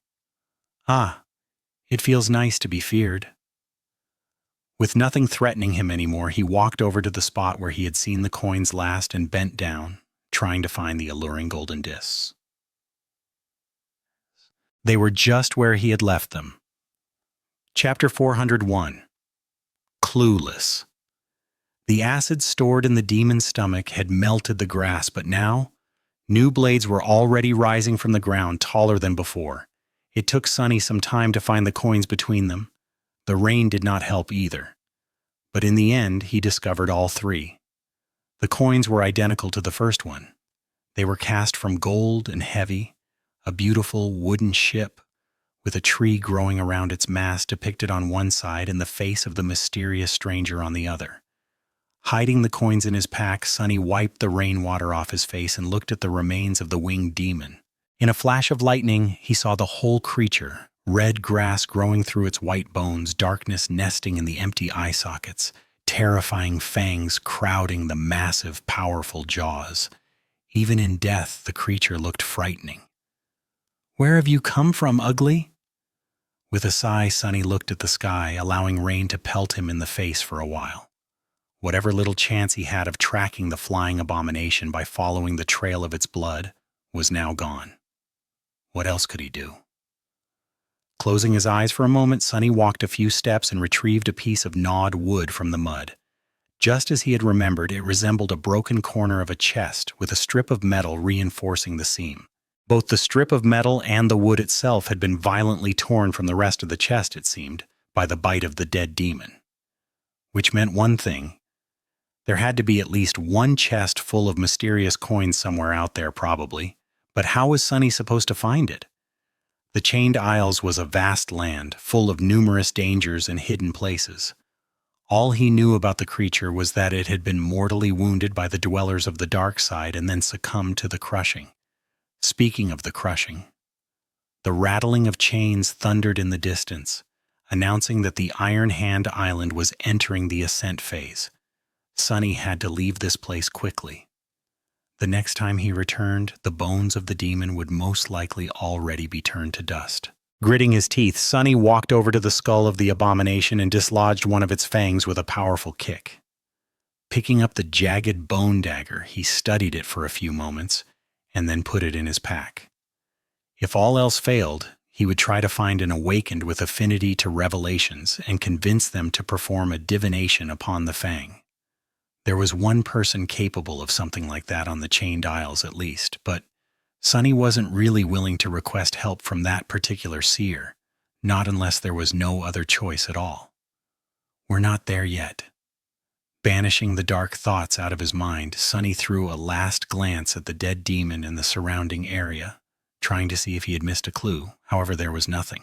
With a troubled look on his face, he dissipated into the shadows and hurried back to the sanctuary. By the time he returned to the sanctuary, dawn was not that far away. Sunny snuck on the altar island and placed 2 of the 3 coins on the cold surface of the stone monolith, then waited for a bit. Nothing happened. Disappointed, he waited patiently for the moon to appear from beneath the dark veil of clouds. After some time, the sanctuary was finally illuminated by pale moonlight, and 2 coins on the altar immediately gleamed, reflecting it.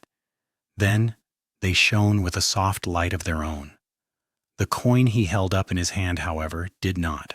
A moment later the spell whispered, its voice entwined with the rustle of the leaves and the murmur of flowing water. Your shadow grows stronger. Your shadow grows stronger. Sunny smiled. So, both the altar and the moon are needed. Hurriedly, he placed the third coin on the altar and soon heard the spell repeat itself for the third time. Your shadow grows stronger. That should bring me to 201. And also see, was he seeing things or had the obsidian dagger moved ever so slightly? With a skeptical frown, Sunny tried to lift the damn knife, but just as before, nothing he did had any effect on it. Ugh, whatever. His recent discovery was enough of a reward in and of itself. He had received 4 shadow fragments, the equivalent of killing a fallen monster, without having to risk his life one bit. On its own, this amount was not that considerable. But what if he found 1,000 or even a few hundred of these miraculous coins? What if he reached the treasury where the chest bitten into by the winged demon was hidden? That would change a lot. The problem was, Sunny had no idea where to look. Pacing back and forth, he thought for a while and then said to himself, I should probably find an expert on all things chained aisles. Somebody who might know about this type of nightmare creature, their behavior and usual haunts. Somebody who had spent long years in this region of the dream realm and was friendly enough to talk to Sunny. Now who do I know who fits into all these criteria? Sunny stopped pacing, lingered for a few moments, and then turned his head to the ring of massive menhirs. A strange expression appeared on his face. In the early morning, a lone figure approached the hallway leading to the White Feather clan's residence. St. Tyrus and her people occupied the northern part of the sanctuary's interior. Sunny had no idea what went on there since he had never been invited, but he knew that both entrances to their compound were usually guarded. Today was not an exception. Before Sunny could step foot inside the hallway, a young warrior in a cuirass decorated with etchings of hawk feathers appeared from an alcove and glanced at him with a vigilant expression. State your business, Awakened. Sunny stared at the young man with an earnest expression, then smiled. Oh, I am here to see Master Roan. He once told me to come find him if I need anything. So, here I am, in need of something. Can you fetch him really quick? The guard blinked a couple of times, then frowned. What is this about exactly?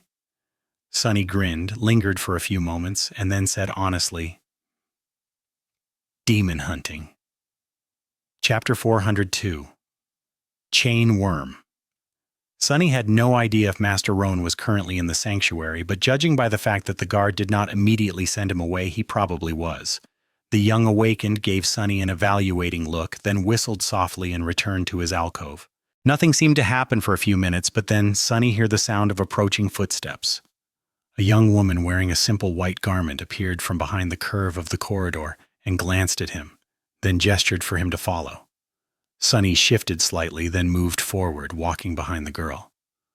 What would you know? I am walking into the lair of a legacy clan of my own free will. Never say never, I guess. He had really never expected himself to do something like this anytime soon. Instead of walking further into the compound, they entered a narrow staircase and ascended to the very top of the sanctuary. There, massive stone monoliths lay flat on top of the menhirs, creating an almost uninterrupted surface. There was a whole separate world above the citadel, as it turned out. Grass and moss covered the expansive stone circle, which stretched far into the distance. Sunny could see guards standing at the outer edge of it, keeping watch on the neighboring islands. Here and there, siege weapons were placed at irregular intervals aimed at the sky. Right above the White Feather residence, a graceful structure was built on top of the ring of menhirs. With tall windows and beautiful ivy climbing its walls, it resembled a large stone chateau. The walls of the mansion were still wet from rain and shone softly in the light of the rising sun. A path led from its door to an airy pavilion at the edge of the stone monolith, with a round table standing in its center. The mighty griffin was laying near the pavilion, its head hidden under one of the eagle wings, while Master Roan himself seemed to be enjoying a hearty breakfast inside.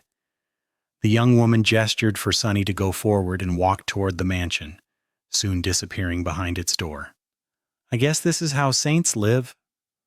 For a moment, Sunny was full of envy. The chateau on top of the sanctuary seemed so beautiful, simple, and peaceful. The complete opposite of the noisy, overcrowded, and poisoned world where humans came from. Of course, that peace was a lie. The dream realm might have seemed like a paradise sometimes, but that paradise was dire and twisted, hiding all kinds of horrors that were ready to descend upon you at any moment. Whatever. My house is much better anyway. It has all a man can need, and then some. I bet they don't even have designer lamps here. Pitiful, really. Entering the pavilion, Sunny greeted Master Roan with all respect he could muster. The older man smiled and invited Sunny to seat with a relaxed gesture. "Good morning, Sunless. I must admit I didn't expect you to seek me out so soon. Did something happen?" Sunny sat down, smiled politely, then shook his head. "Nothing that I would want to concern you with. You see, I am not here to talk about something that happened, but more about something that might happen." Master Roan raised an eyebrow and laughed. "Don't tell me. Wait, are you here with a business proposal? Am I about to become a customer of Sunny's brilliant emporium?" Sunny choked. No, what? Where did you hear about that?" The handsome master grinned. "I hear things. What are those bastards saying behind my back?" Sunny forced out a smile, then shook his head. No, I am not here as a highly respected, rich, and famous entrepreneur, nor am I here as a well-regarded member of the wilderness survival faculty of the Awakened Academy. I am actually here as an advanced scout of the Sanctuary of Noctis." Master Roan grew serious. "Oh, continue." Sunny nodded, then hesitated for a bit and finally said, "After we parted 2 days ago, I returned to the sanctuary. On my way back, however, I rested for a while on the Iron Hand Island. And there, well, I found the remains of a nightmare creature there." The older man frowned slightly. "That's not unheard of. Iron Hand is usually safe, but you know how chained isles are. Nightmare creatures migrate, sometimes naturally, sometimes to avoid the crushing." Sunny scratched the back of his head. "That's true. However, the abomination was a fallen demon. It is strange to see one that close to the sanctuary, and especially so because I have never seen or even heard about that type of creature. It was rather scary." Roan's frown deepened. "A fallen demon on the Iron Hand Island? That is indeed strange. You've done well to bring me this information, Sunless. Did you get a good look at it by any chance?" Sunny sighed. "Well, you see, it was in the depths of night." Then he smiled. "But luckily I can see perfectly in the dark, so yes, I got a very good look. Let me describe it." He described the demon to the best of his ability, not sparing any detail. He even remembered every wound and injury on the abomination's body, hoping that their nature can shine a light on what exactly had killed the bastard. The longer Sunny talked, the darker Master Roan's face became. Finishing his report, Sunny glanced at the older man and asked, "So, what type of a demon was that exactly? And why have I never encountered one before?" Master Roan shook his head. "You are lucky to have never met one of these fiends, kid. They are a very rare and vicious breed of nightmare creatures, known as chain worms. Luckily, it was already dead. Otherwise, I doubt that we would be having this conversation right now. Even I am reluctant to face a demon such as this alone. No offense, Sunless, but if that thing was alive, you would have ended up as its dinner." Sunny hesitated for a bit, then asked cautiously, "Chain worms? Why are they called that?" The older man sighed, then looked at the breathtaking vista of the chained isles in front of them. After a while, he said, "It is because these creatures feed on metal. Once one of the heavenly chains is weakened, they appear from the dark side to feast on it. Steel weapons are useless against these abominable things, so fighting one, let alone many, is almost an impossible task." Master Roan stared into the distance with a bleak expression and then added darkly, "I've seen whole islands crumble into the below because of their hunger." Chapter 403. Skytide. Master Roan grew silent for a few moments, then smiled after noticing Sunny's troubled expression. "The heavenly chains near the sanctuary are all fine, though, so you have nothing to worry about." "That's not what I am worried about." Sunny had already received a piece of valuable information that could help him find the mysterious treasure. But he wanted to know more. Before he could ask another question, however, a sudden shadow shrouded the pavilion, the stone chateau, and the expanse of weathered stone surrounding it, as though a cloud moved across the sun, hiding it. The sleeping griffin stirred and raised its head, its vertical pupils narrowing. Just a moment later, the shadow disappeared as suddenly as it had appeared. Simultaneously, a strange sound reached Sunny's ears. It was as though 1,000 wings rustled as they cut the air. Then a woman was suddenly standing at the edge of the stone ring, her silhouette outlined against the rising sun by a bright halo. It seemed as though she had always been there, but Sunny could swear that there was no one near them just a second ago. Oh! The woman was tall and slender, her posture straight like an arrow. She was wearing a light steel armor, its pauldrons and greaves decorated with white feathers. Her long blonde hair was fluttering in the wind like a cascade of pale gold. When she turned around, Sunny saw 2 piercing amber eyes staring at him, and shivered. Her face was cold and stunningly beautiful, more akin to that of a goddess than of a human being. The woman's pupils were narrow and vertical, exactly like those of the mighty griffin. The ruler of the sanctuary had returned home. Crap! With a shudder, Sunny forced himself to look away and hurriedly bowed. This was his second time meeting Tyrus of the White Feather Clan, also known by her true name Skytide, one of the few saints of the human race, the demigod in charge of the Chained Island. Just by virtue of existing, the saint exerted a strange influence on everything that surrounded her. It was not oppressive, like the dreadful aura of Gunlaug's golden armor, just different, as if the world itself was reacting to her. The blades of grass seemed to bend slightly toward her. The wind sang subtly lower as she approached, and even sunlight appeared to become a bit brighter in her presence. Master Roan shifted and rose from his seat. "Good morning, Sunshine." Sunny flinched. What?" It took him a couple of seconds to realize that the fearless griffin rider was addressing his wife and not him. Sunshine? Sunshine? Is that how he addressed a saint? Well, she is his wife after all, I guess. Once he thought about it, everything made sense, but still, the idea of addressing a transcendent as Sunshine seemed very weird for some reason. Sunny cautiously looked up and saw a wide smile on Rowan's face. Saint Tyrus herself, however, was as cold as ever. "Good morning, Ro." Even her voice was cold and heavy, like the howl of an approaching storm. Turning her head slightly, Saint Tyrus looked at Sunny with a silent question. Countless poets would have been ruined if they saw the elegant curve of her eyebrow. Wow. Wait, what am I thinking about? Master Roan patted Sunny on the shoulder and said, "Awakened Sunless visited to tell me about a demon he encountered on the Iron Hand Island. It was a chainworm. Already dead, fortunately. Still, we should explore the nearby island, don't you think?" Saint Tyrus lingered for a few moments, then shook her head. "No need. The only failing chain on the Isles is far away from the sanctuary, connecting Shipwreck Island to the Twisted Rock. This is where the chainworm came from. I just saw it myself." She turned away, then sighed slightly. "Of course, we will have to prepare. All islands are connected after all. After the Twisted Rock falls, its demise will echo through the entire region. Many islands will shift, causing changes to the severity of the crushing on others.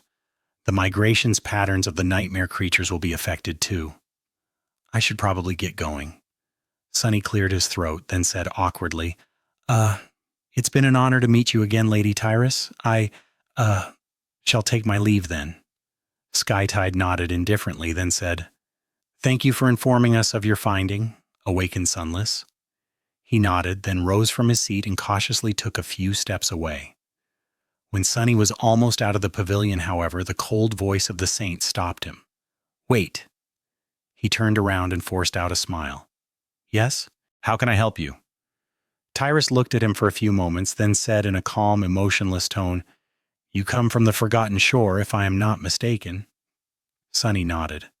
"Yeah, what about it?" The beautiful saint lingered for a second, then asked, "Song of the Fallen. Do you know her?" "Cassie? Why bring her up?" Sunny smiled. Yes, we've met. Why?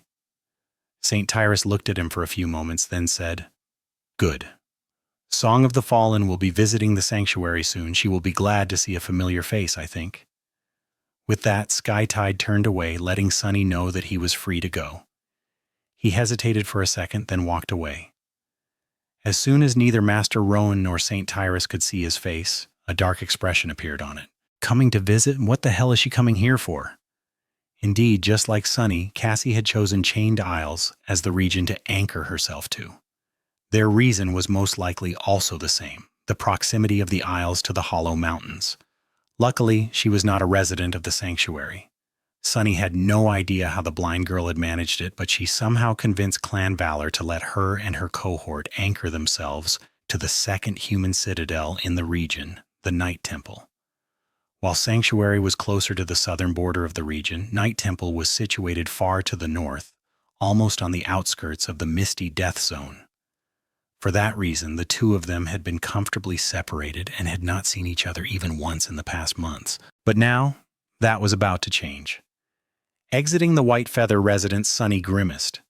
Glad to see a familiar face? Hell, I doubt it. Chapter 404. Soft Life.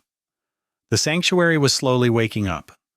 Now that the sun had risen, groups of awakened were preparing to venture outside, while those who had stuff to do in the citadel itself were going about their business. A few of them greeted Sunny as he walked toward the altar island. By now, he should have been able to return to the real world. After everything he had discovered during the night, there was a flame burning inside his chest that demanded action. His eyes gleamed when he thought about the mysterious treasure hidden somewhere out there, in the darkness. But although Sunny was a very rapacious person, he knew how to keep his avarice in check. Well, most of the time. Shipwreck Island. Sunny had never been that far away from the sanctuary, but he had heard about that deadly place. The Shipwreck Island was situated almost at the center of the Chained Isles, far removed from both human citadels, the nightmare creatures. They were especially ferocious, and the islands themselves were far more bizarre and dangerous than those closer to the edges of the region. If one could somehow survive the crushing and look upon the Chained Isles from above, they would see that there was a vast, empty space at the very heart of this shattered land. Some people assumed that this was where the Ivory Tower had once been chained, before all 7 of its anchors were broken. After that, the islands bordering the tear slowly fell into the sky below one after another, making it grow wider and wider. The hole at the heart of the Chained Isles was slowly expanding, and one day, thousands of years from now, it was probably going to devour the whole region. But Sunny had no interest in that remote future. What concerned him right now was that the Shipwreck Island was on the very edge of the tear, and as such, presented a lot of danger for a young awakened like him. If Sunny wanted to venture out that far, he would have to study and thoroughly prepare for a long and perilous expedition. And in the meantime, he had to hurry to the real world. Even though he felt the call of treasure with every fiber of his being, desperate to reduce the gap between himself and Nephis, the things he had to do back in reality were crucial. Calm down. It's nothing serious, really. Approaching the white altar, he glanced at the obsidian dagger suspiciously, then placed his hand on the cold marble. There's no reason to worry, so... The lid of the steel sarcophagus silently opened, letting out beams of light and clouds of cool mist. Sunny yawned and climbed out of the sleeping pod, then stretched with a satisfied smile on his lips. His body felt refreshed and energized, as if he just had a long, perfectly comfortable sleep, not at all like what he had to endure in the past 2 months while using cheaper academy pods. Now that is what I call money well spent. Indeed, the luxurious machine might have been the best purchase he had ever made, not counting the mantle of the underworld, of course.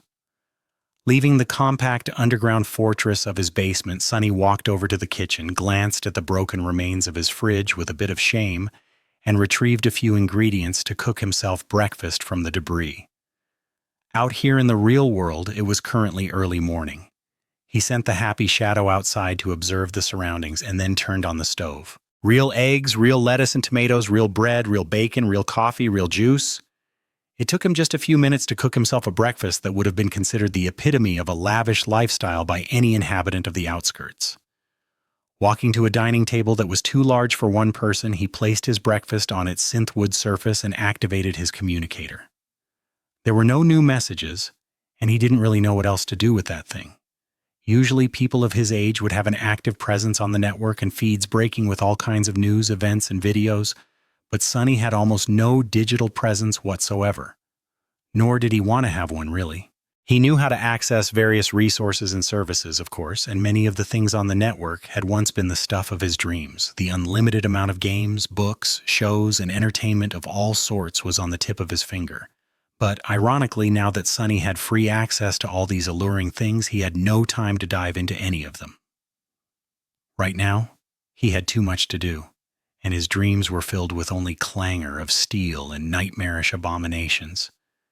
Maybe one day, slowly consuming his food, Sunny used the communicator to quickly sketch and describe the coin he had found, keeping its true secrets to himself, of course. Outside, his neighbors were preparing to face the new day. The sun was rising above the giant city, and crowds of people were on their way to work. The shadow found a hidden spot on the porch of his new home and observed the quiet street from its shelter. It saw a few PTVs drive by, humming slowly as they rolled or levitated toward the exit from the terrace district. Several well-dressed adults walked by, heading for the public transport terminal. Sometime later, it was time for the students in school uniforms to follow them. Sunny sipped coffee and observed these children through the shadow, trying to imagine himself having such a life. Waking up in a safe home, eating the delicious food a parent had prepared for you, not having to think about where your next meal would come from. Going to a place where an unlimited amount of knowledge and mentorship was available to you, completely free. Having no real worries and no real fears, just living. What a strange existence that would be. He stared at the students with a complicated expression. They were so soft. Their clothes were soft, their eyes were soft, and their lives too were soft. How are these children going to survive the real world? The real world was hard, cruel, and unforgiving, just like Sunny himself was. A person like him had a much better chance of surviving in such a world, not to mention the hellscapes of the dream realm. Finally, the stream of students grew thin. One of the last to walk past Sunny's house was a young girl of around 14 years. She was about as tall as him, with pale skin and black hair. The girl seemed to be a bit uncomfortable in her own body, like all teenagers tended to be, and the school uniform did no favors to her slender physique. Her dark eyes, however, were very sharp and clear. Luckily, unlike her brother, Rain seemed to have taken after their mother, who was a rather attractive young woman from what Sunny remembered. Even though she was still just a child, he could already see that one day the teenage girl walking past his home was going to become a real beauty. Finishing his coffee, Sunny placed the empty cup on the table and sighed. Found you. Chapter 405. Going back to school. Indeed, the awkward 14-year-old girl was his little sister, Rain. And indeed, it wasn't a coincidence that Sunny had bought this exact house in this exact district of the city. While the terrace neighborhood was nice and charming, the real reason he had chosen this home in particular was because it stood next to the place where Rain lived. It was on this street, a year and a few months ago, that he had watched from the shadows as she was having dinner with her adopted family, their warm and happy life displayed for him to see through the wide window of their brightly illuminated living room. Well, now Sunny had a living room and a wide window of his own, even though there was usually only darkness behind it. Back then, he had become painfully aware that his fantasy of saving his little sister was empty and misguided. Rain didn't need to be saved, least of all by a troubled outskirt stray like him, a ghost of the past that she most likely did not even remember. If he had knocked on her door on that night, nothing in her life would have changed for the better. Sunny wasn't the same penniless kid anymore. He was an awakened, one marked as a special strategic asset by the government. He was considerably wealthy, connected, even powerful. But deep down, he still believed that the statement held true. His clothes and circumstances might have changed, but Sonny himself remained the same, twisted and damaged like anyone who had seen the truth of this world would be. What's worse, now that he had risen above his previous pathetic self, he had a whole swarm of new, much more serious problems. Nephis, the sovereigns, the legacy of mysterious Weaver, all of these things promised a future full of turmoil and danger. He was not exactly the kind of person who had good things to offer to anybody, so no. Sonny had not changed his mind about keeping himself out of Rain's life. He wasn't going to approach her, and had no desire to meet her face to face. There was, however, a problem. Now that Sonny was an awakened, statistically, Rain's chances of becoming infected by the nightmare spell herself had grown. But even if he forgot about that statistical correlation, there was still a possibility that she would end up in the first nightmare, no matter how small. By now, Sonny was 18, and Rain was 14. Almost every person infected by the spell had fallen victim to it while being older than 16 and younger than 19, which meant that there were about 2 years left before Rain would be in real danger, and about 4 before she would be out of it. Even if they were more or less strangers and didn't owe anything to each other, Sonny felt responsible for her. Perhaps Rain did not remember him due to how little she had been at the time of their separation, but he remembered everything. To him, she was the last memento of their long-lost home. Now that he had the ability to pull some strings behind the scenes to ensure that her chances of surviving the first nightmare were enhanced, be it through access to better battle instructors or something else, he couldn't just sit still and do nothing.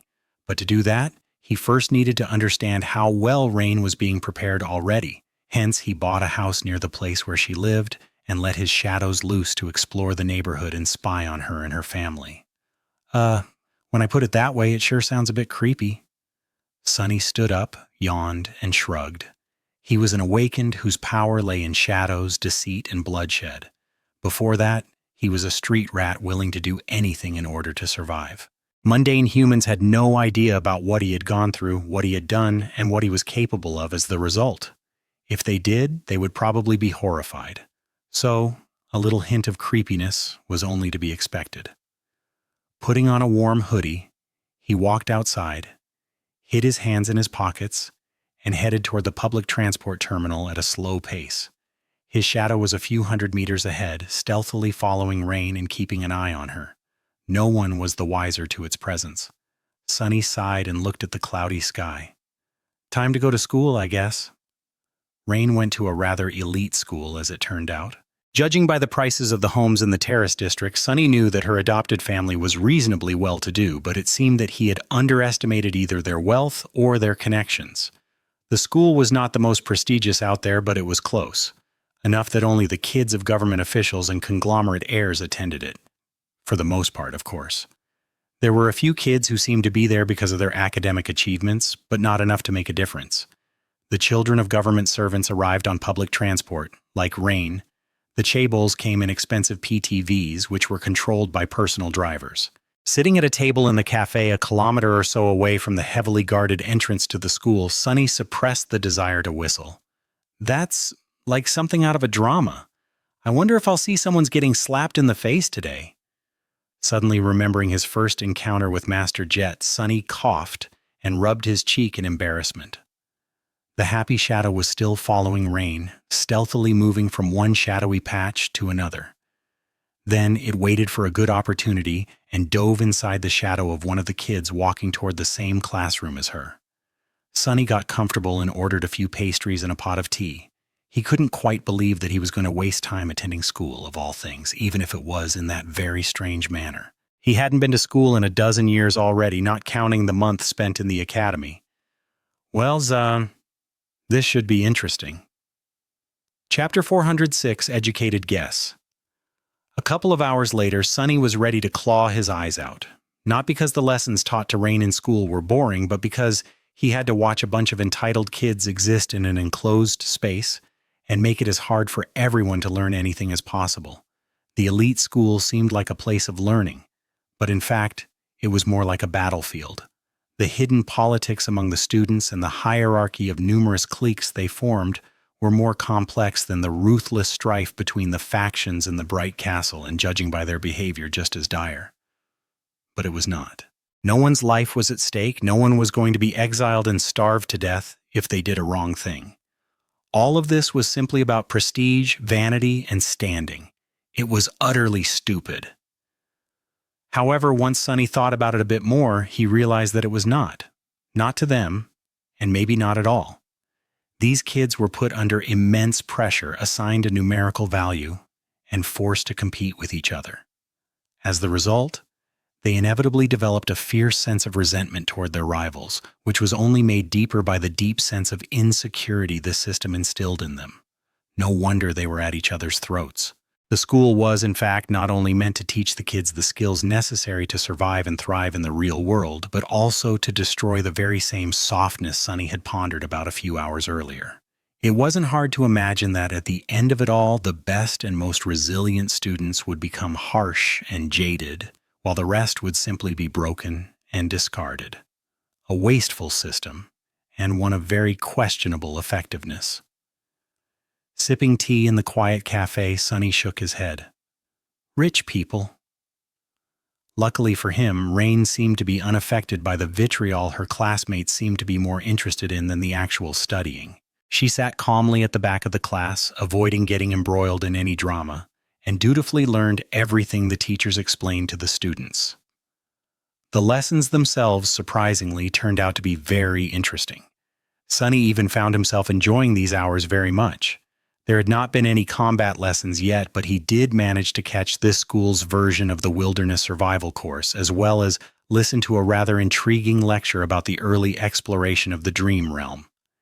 He also saw a lesson dedicated to various nightmare creatures, their biology, capabilities, and weaknesses. If he had known that much during his first months on the Forgotten Shore, well, it would not have changed much, really. No matter how much a person knew about these things, no sleeper was meant to face challenges of that magnitude, and yet he couldn't help but feel a bit wistful. He had been denied access to this treasury of knowledge as a kid. Who knew how his life would have turned out otherwise? It would have been a lot more interesting and enjoyable, at least. By then, he had some idea of Rain's depth of knowledge and overall readiness for the nightmare spell, but he still did not know how well she was really being trained. He had to see her during a lesson in combat for that. After a while, Sunny had become a little bit bored. Listening to a lecture about spell tech absent-mindedly, he looked around the cafe.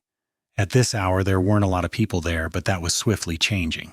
The white-collar workers from the surrounding buildings were now on their lunch break, as were senior students of the school.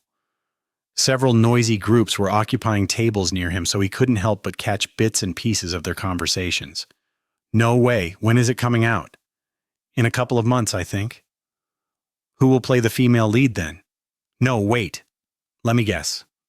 These guys were apparently discussing some upcoming film, excitedly wondering about the casting. Something about their conversation appeared strange to Sunny, but he didn't pay it too much attention. None. That is the mindset of a true battle master. No way he meant to say that. Who do you think Lord Mongrel is? A nobody? Of course not. He only said that because he considers social status and renown meaningless. In the eyes of a warrior, such things are not even worth mentioning. The only thing that matters is your strength. That's why he hides his noble upbringing. Sunny stared at the couple of young men that were in the middle of a heated debate, then shook his head. That's hilarious. What are the chances?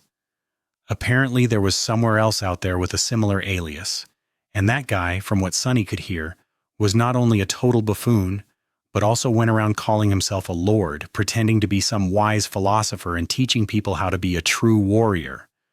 What an idiot. Well, figures. Only an idiot would choose such an alias on purpose after all. I wonder what this guy's problem is. He has to be horribly insecure about something for sure.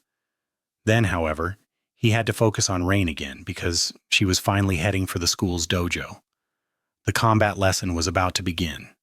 The instructor, surprisingly, turned out to be an actual awakened. It was a man in his late 30s with a mighty build and cold eyes of an experienced fighter. Sunny couldn't tell what aspect the man possessed, but he was obviously not a sheltered non-combatant. Rain's instructor was the real deal. He had to have enough money to never be required to work a single day in the real world, so the fact that he was teaching a bunch of kids in a school meant that he was doing it either because of his principles or because of an obligation to one of their parents. In any case, it was a good thing for Rain. In the next hour or so, Sunny watched the students train and fight each other with various weapons. He expected them to use fake ones, but to his surprise, the awakened instructor insisted that the kids both wore heavy protective gear and wielded real ones, even if the weapons were blunted to not pose a real danger. Good approach, I guess. Rain's level was better than he had expected. Not comparable to someone like Castor or Nephis, of course, but miles better than anything he would have been able at her age.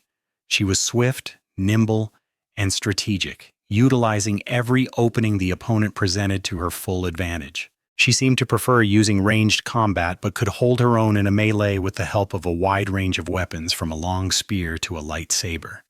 There were kids who were better than her and those who were worse, but none who could compare to her in terms of wits. And yet, a deep frown appeared on his face. There is one thing that is lacking: viciousness. His sister was not nearly vicious enough. Chapter 407. Dreamscape Qualifications.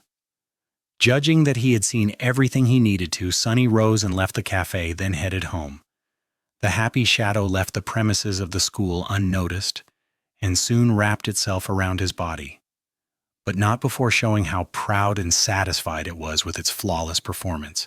Yeah, you did well. On his way back, Sunny was thinking over what he had learned about Rain. His sister seemed to be smart and well-adjusted, and receiving the kind of training most kids in this world could only dream about. But was it enough? He did not know. No one could know, really. After he had returned from the forgotten shore, several people told him that they would have never survived in that hell. But their words rang hollow to Sunny, because how would they know? Until a person was thrown into a situation like that, there was no way to tell what would remain of their resolve once everything else had been stripped away. Brave people broke, while cowardly ones found strength that they had not even known was inside them. Kind people became cruel, while cruel people became lost. Only by looking at a mirror of a nightmare could one truly see their real face. Before Sunny entered the forgotten shore, he had thought himself to be strong. But once there, he had to learn the hard way that his strength was brittle and illusory, that it could shatter under the smallest amount of pressure. To survive, he had to build within himself a new kind of strength, one that could not be broken by anything or anyone. That was how he had survived. How was he supposed to know how Rain would measure against the horrors of the spell? And how was he supposed to make her chances of surviving its trials better? Consumed by these thoughts, Sunny returned home and tried to put his mind at ease. This was not something that he could decide in a hurry, anyway. For now, he had many other things to do. Activating the dreamscape pod, Sunny climbed inside and closed his eyes. Time to relax a little. At least out there in the dreamscape, things were simple. He just had to fight, learn, and win.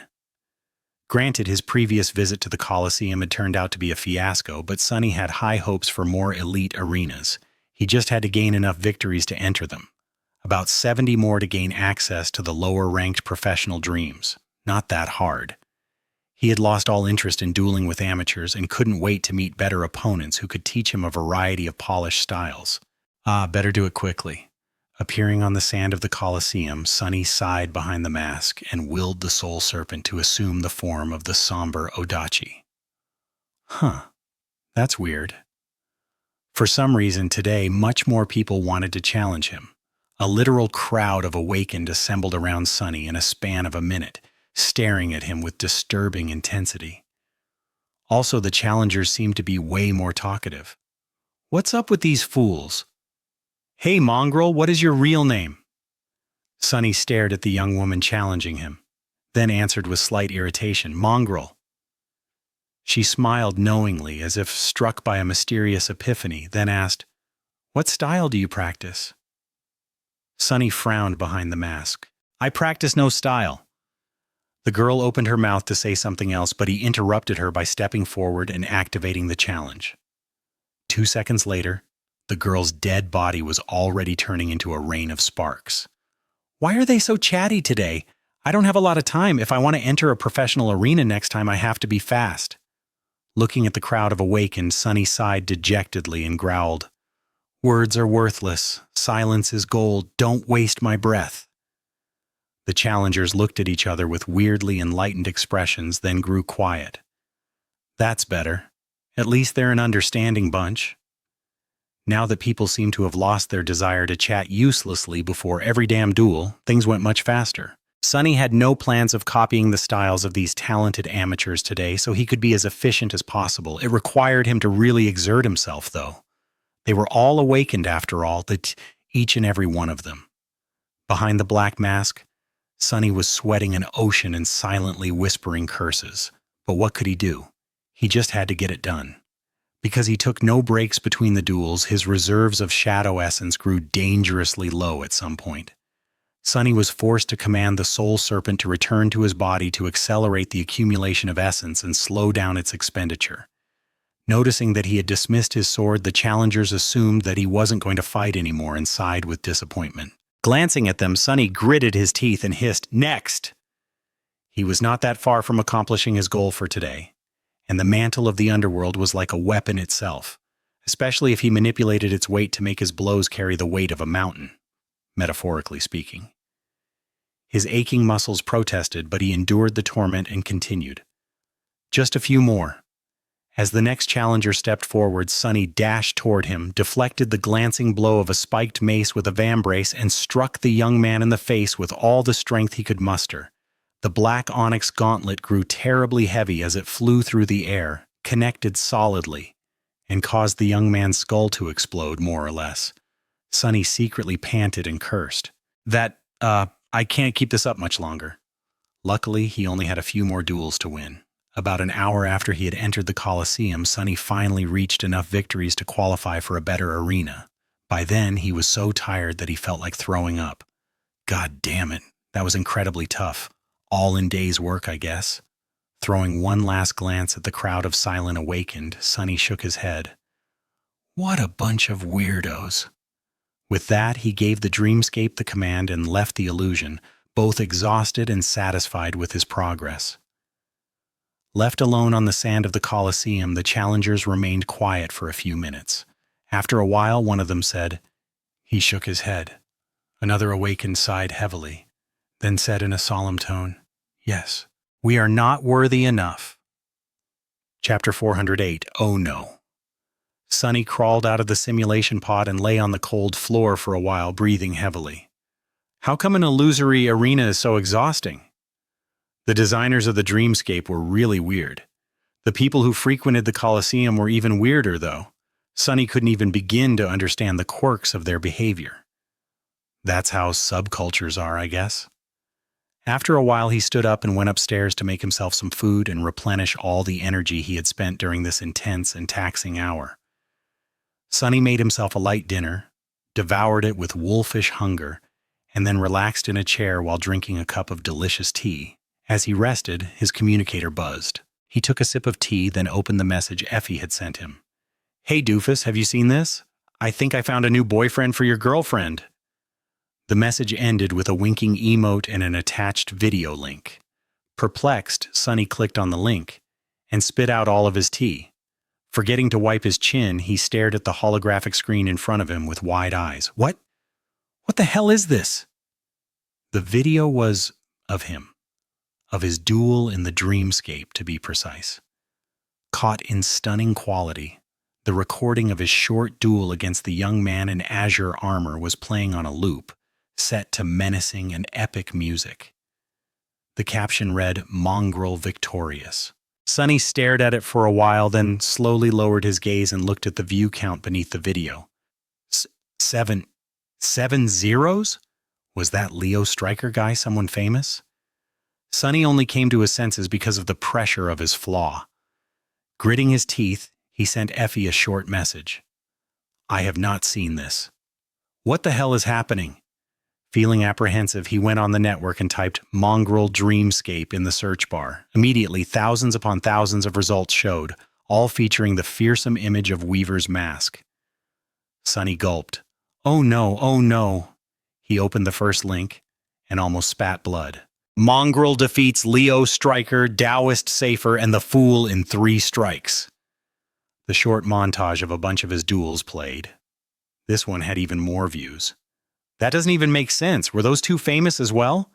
What 3 strikes? I hit the second guy twice. Feeling an approaching headache and a bit of panic, Sunny scrolled through the feed, growing paler and paler with each second. There were countless videos, captions, and discussions. Thousands of people were fervently debating his duels, his identity, and the hidden meaning of his words. It seemed as if they had somehow become convinced that he was some sort of a profound sage, going around spouting words of enlightened wisdom. There were whole discussion boards dedicated to interpreting his teachings. Oh no. Sunny grabbed his head, realizing that the buffoon he had heard being discussed in the cafe was him. Come to think of it, many of Rain's classmates had been talking about this stuff too. Had she seen this garbage as well? He groaned. At least no one seemed to have any idea about who Mongrel was. His efforts to obfuscate his identity were working, as was Weaver's mask, but the worst was still to come. As Sunny was studying the mess he had made, new notifications started appearing in the feed. Mongrel returns. Mongrel decimates the Colosseum. 70 victories in 60 minutes. Lord Mongrel's shocking rampage. Mongrel is Saint Redacted's bastard son. Confirmed. He closed his eyes. Gods. What is this crap? Opening a random link, he read in horror, Mongrel number 1. Sympathizer. I was there, guys. It was incredible. He was like a natural disaster. So awesome. Random shoe. Did you hear what he said? Mongrel number 1 sympathizer. Words are worthless. Silence is gold. So profound. My whole outlook on life changed. Random shoe. Wow. My dad used to say me the same thing when I tried to talk to him after school. Mongrel number 1 sympathizer. Wait, Shoe? Are you Mongrel's son? User Random Shoe changed their name to Mongrel's son. Mongrel's son. Aren't we all Mongrel's children? Sunny closed the link and went to another page. Silence is gold. 1 strike of a sword is worth more than 1,000 words. An in-depth analysis of the post-neo-nihilist philosophy of Mongrel. Post-neo? What? Stupefied, he opened another link. Reacting to Mongrel's 70 wins, you gasp, you lose. And another. Mongrel does not believe in styles. Styles only separate men. And another. I spent a night with Mongrel. A candid confession of a former idol trainee. Deactivating the communicator, he sat quietly for a while and then groaned again. Oh no. The new recording of Mongrel's stunning performance in the Colosseum flew around the globe in no time at all. Starved for new information about the mysterious demonic fighter, people became glued to the screens of their communicators. They were not disappointed by what they saw, to say the least. Mongrel's already considerable renown, or infamy, depending on who you asked, became even more widespread. Sunny had grown up in the outskirts, so he had never been really exposed both to the network culture and to the peculiar fan base of the dreamscape. That was why he had severely underestimated the effect his recent visit to the amateur arena would have on the people interested in these things. He had only wanted to reach the number of victories required to access the professional duels as fast as possible, but failed to take into account how outstanding the feat of defeating 70 opponents in just 1 hour would look from the side. Especially considering the fact that he had killed the last half a dozen or so with his bare hands, not even bothering to use a weapon. These last few duels looked especially striking, impressive, and gruesome. If before people called Mongrel a sword demon, now he had become just a demon in their eyes.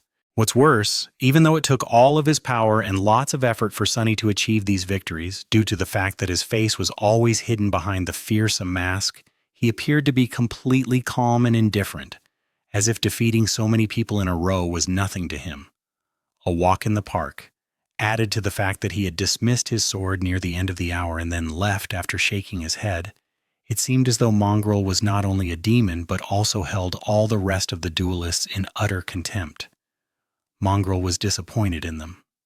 That disappointment ignited a fire in the hearts of many duelists of the dreamscape, pushing them to train harder, reach higher, become stronger. Mongrel's status was always in front of them, reminding these young men and women what they were striving to achieve. Mongrel, victories 100, defeats 0. And of course, all of them continued to wonder about his true identity. Very soon, someone made a logical connection. An incredibly talented young warrior appeared in the dreamscape soon after the 100 survivors of the Forgotten Shore returned to the real world, putting every awakened there to shame. Obviously, Mongrel was one of these 100 heroes. But which one? It didn't take people a lot of time to solve the mystery. On one of the discussion boards on the network, an anonymous user wrote, "Guys, isn't it obvious? Who is among the best of the Forgotten Shore warriors and also has a big reason to keep his identity a secret?" Another answered, wait, you're right. It was right in front of us the whole time." And then the shocking piece of news spread through the network as wildfire. Mongrel's true identity is Kai of Nightingale, Chapter 409. Treasure Hunt. Nightingale Representative Agency publishes an official statement. Popular idol and fashion icon Knight is not the controversial dreamscape sensation, nor has he ever participated in any scandalous activities under the alias Mongrel. Sonny read the latest news title on the screen of his communicator and covered his face with a hand. Oh gods, how did poor Kai end up being involved in this mess? Had the world gone completely insane? He stared at the message icon at the bottom of the screen nervously, half expecting to receive an angry message from his friend. Or was it up to Sonny to apologize in advance? Kai had seen him purchasing the mantle of the underworld after all, even though the onyx armor did not look the same as it had before being repaired and turning from pure stone to the strange, stone-like metal. There was a possibility that he would recognize it. Ugh, why is life so hard? Sonny shook his head resentfully and stared at the ceiling. And then there was the issue of Rain. Sonny had watched her walk home through the eyes of the shadow and was once again consumed by uncertainty. Did he need to intervene? What was the best way to help her? Did she even require his help? There was no easy answer to any of these questions. He turned off the communicator, sat in the darkness for a while, then stood up and went to the kitchen. Retrieving all the things that could spoil quickly from the ruined refrigerator, Sonny cooked himself a decadent dinner and ate in tense silence. To hell with this. I'll deal with all these problems after returning from the shipwreck island. It shouldn't take me that long to reach it, investigate, and come back anyway. A week at most. Why waste time on all this nonsense when there was a treasure waiting for him in the dream realm? Sonny had already retrieved all the pertinent information he could find from the Academy database. All awakened had some level of access to the base of shared knowledge about the dream realm and the nightmare creatures. And due to his position as the research assistant assigned to the Wilderness Survival faculty, he had more than most. It wasn't really enough to venture on such a dangerous expedition, but at least gave him a basic understanding of what to expect. The rest, he was going to have to learn from the people in the sanctuary who had actual experience of traversing those parts of the Chained Isles. And then, there was also Cassie. She could help him even more.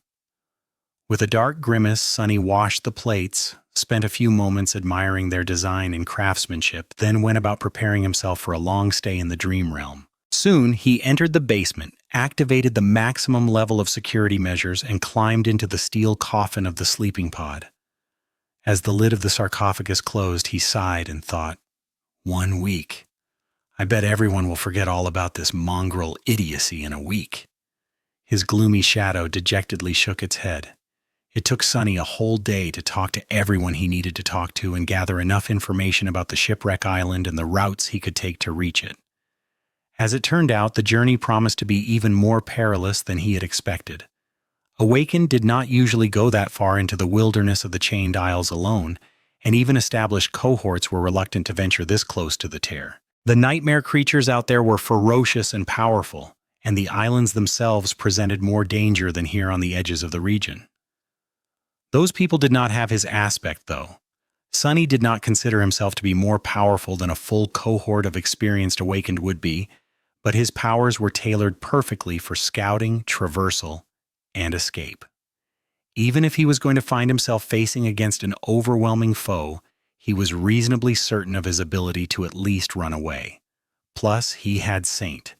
The taciturn demon was worth half a cohort alone and by herself. As the sun was crawling down from the heights of the sky above, he found himself in his room, studying the makeshift map of the Chained Isles. On it, Sonny had marked the potential routes to the shipwreck isles, as well as known dangers he would face on the way. Of course, such a map was not completely reliable. Nightmare creatures tended to migrate and travel between islands to escape the crushing, but the really terrifying ones tended to stay put. Even taking into account that some of the places he wanted to go through could turn out to be inaccessible due to entering the ascent phase, Sonny was more or less sure that he could reach the shipwreck island in 3 to 4 days while remaining comparatively safe. With one exception. No matter how he looked at it, he was going to have to traverse an island known among the inhabitants of the sanctuary as the Reckoning. Not much was known about that place except for the fact that several cohorts lost members there while others had not come back at all. Apparently, the creature that inhabited the island was especially twisted and deadly, and was capable of messing with a person's sight. No one really knew what it was, however. All that Sonny was able to find out was that the creature was most likely not corrupted. People were under the impression that it was of the fallen rank, but had different opinions on what its class was exactly. It didn't seem to be a tyrant, at least. I can fight perfectly well even if it plays tricks with my sight, and it's not like I have to defeat it, or even fight it, really. I can just slip past and be on my way. With a sigh, he rolled the map up and placed it in his pack.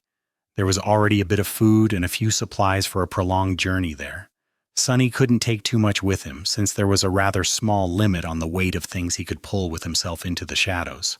He could also only do so with inanimate objects, at least for now. He had no idea if that was going to change in the future. Finally, he opened his chest and took out the fang he had retrieved from the dead chain worm on the Iron Hand Island.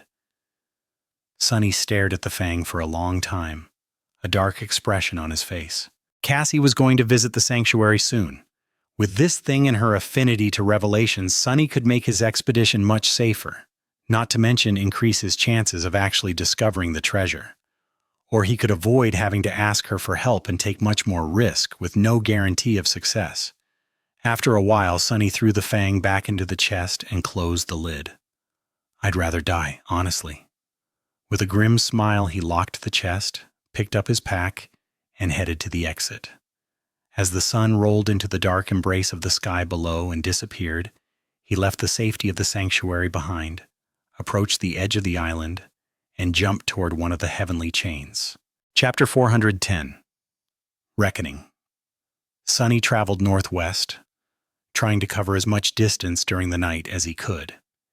He rushed across gargantuan chains as a swift shadow, soared up onto the island, traversed them on foot, and dove into the darkness once he reached the other side. He was moving across the chained aisles with enviable speed, but still not as fast as someone capable of flight would. Using Shadow Step expended up a lot of shadow essence, so he had to replenish it often to continue riding the heavenly chains. That, however, put him in a lot of danger. The islands were teeming with nightmare creatures of all kinds, as well as deadly unnatural really, threats. Sonny had to remain cautious at all times, keeping one shadow wrapped around his body while the other scouted ahead. He hid in the shadows to avoid fighting with wandering abominations or, if there was no other choice, teleported away. These jumps, however, only served to devour more of his essence, forcing him to rest and circulate it through the coils of the soul serpent as he waited for his cores to fill up. Most of the time, he didn't feel like there was a real threat to his life. Sonny's combination of attributes and abilities made him a very hard prey to hunt. No matter what kind of a horror tried, he always managed to slip away. For now, at least. As long as he did not venture into the territory of the really terrifying nightmare creatures, like those corrupted fiends that claimed some of the islands or the beings that dwelled on the dark side of them, he was going to be all right for as long as he managed his essence carefully. Against those powerful abominations, though, even being a shadow was not a guarantee of safety. He still remembered the 2 ghostly torches in the dungeon beneath the ruined cathedral in the dark city. On his way, Sonny visited many islands that he had already explored before and some that he never had a reason to visit. Each was lethal in its own way and hid alluring mysteries, most of which were bound to turn out to be nothing but inescapable traps, of course. He suppressed his curiosity and moved past. With 2 skies full of bright stars, the chained isles were stunning at night. Even while rushing forward and hiding from the abominations populating this breathtaking and terrible land, Sunny couldn't help but marvel at its dark beauty. But beautiful things were the most dangerous. By now, he had learned that lesson all too well. At dawn, Sunny finally reached the island that was supposed to be the first stop on his journey. It was a desolate place where nothing lived, with rocky ground and plenty of small impact craters that had been left behind by the debris on the neighboring island. The chains holding that island in place had broken once, a long time ago.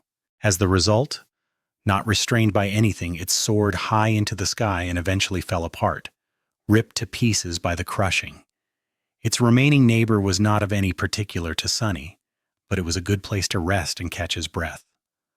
Hiding in one of the craters, Sunny ate a miserly breakfast and drank from the endless spring. Then he looked at the rising sun, studied his map for a few minutes, and summoned Saint. As the taciturn demon stepped out of his shadow, at enough of a distance to not subject him to the soul-eroding effect of the broken oath, of course, Sunny glanced at her, tiredly rubbed his face, and said, "I'm going to sleep. You stand watch, please." The shadow stared at him indifferently for a second, then knocked an arrow on the string of her bow and turned away.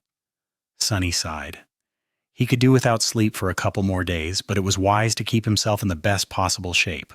One never knew what could happen in the dream realm, after all.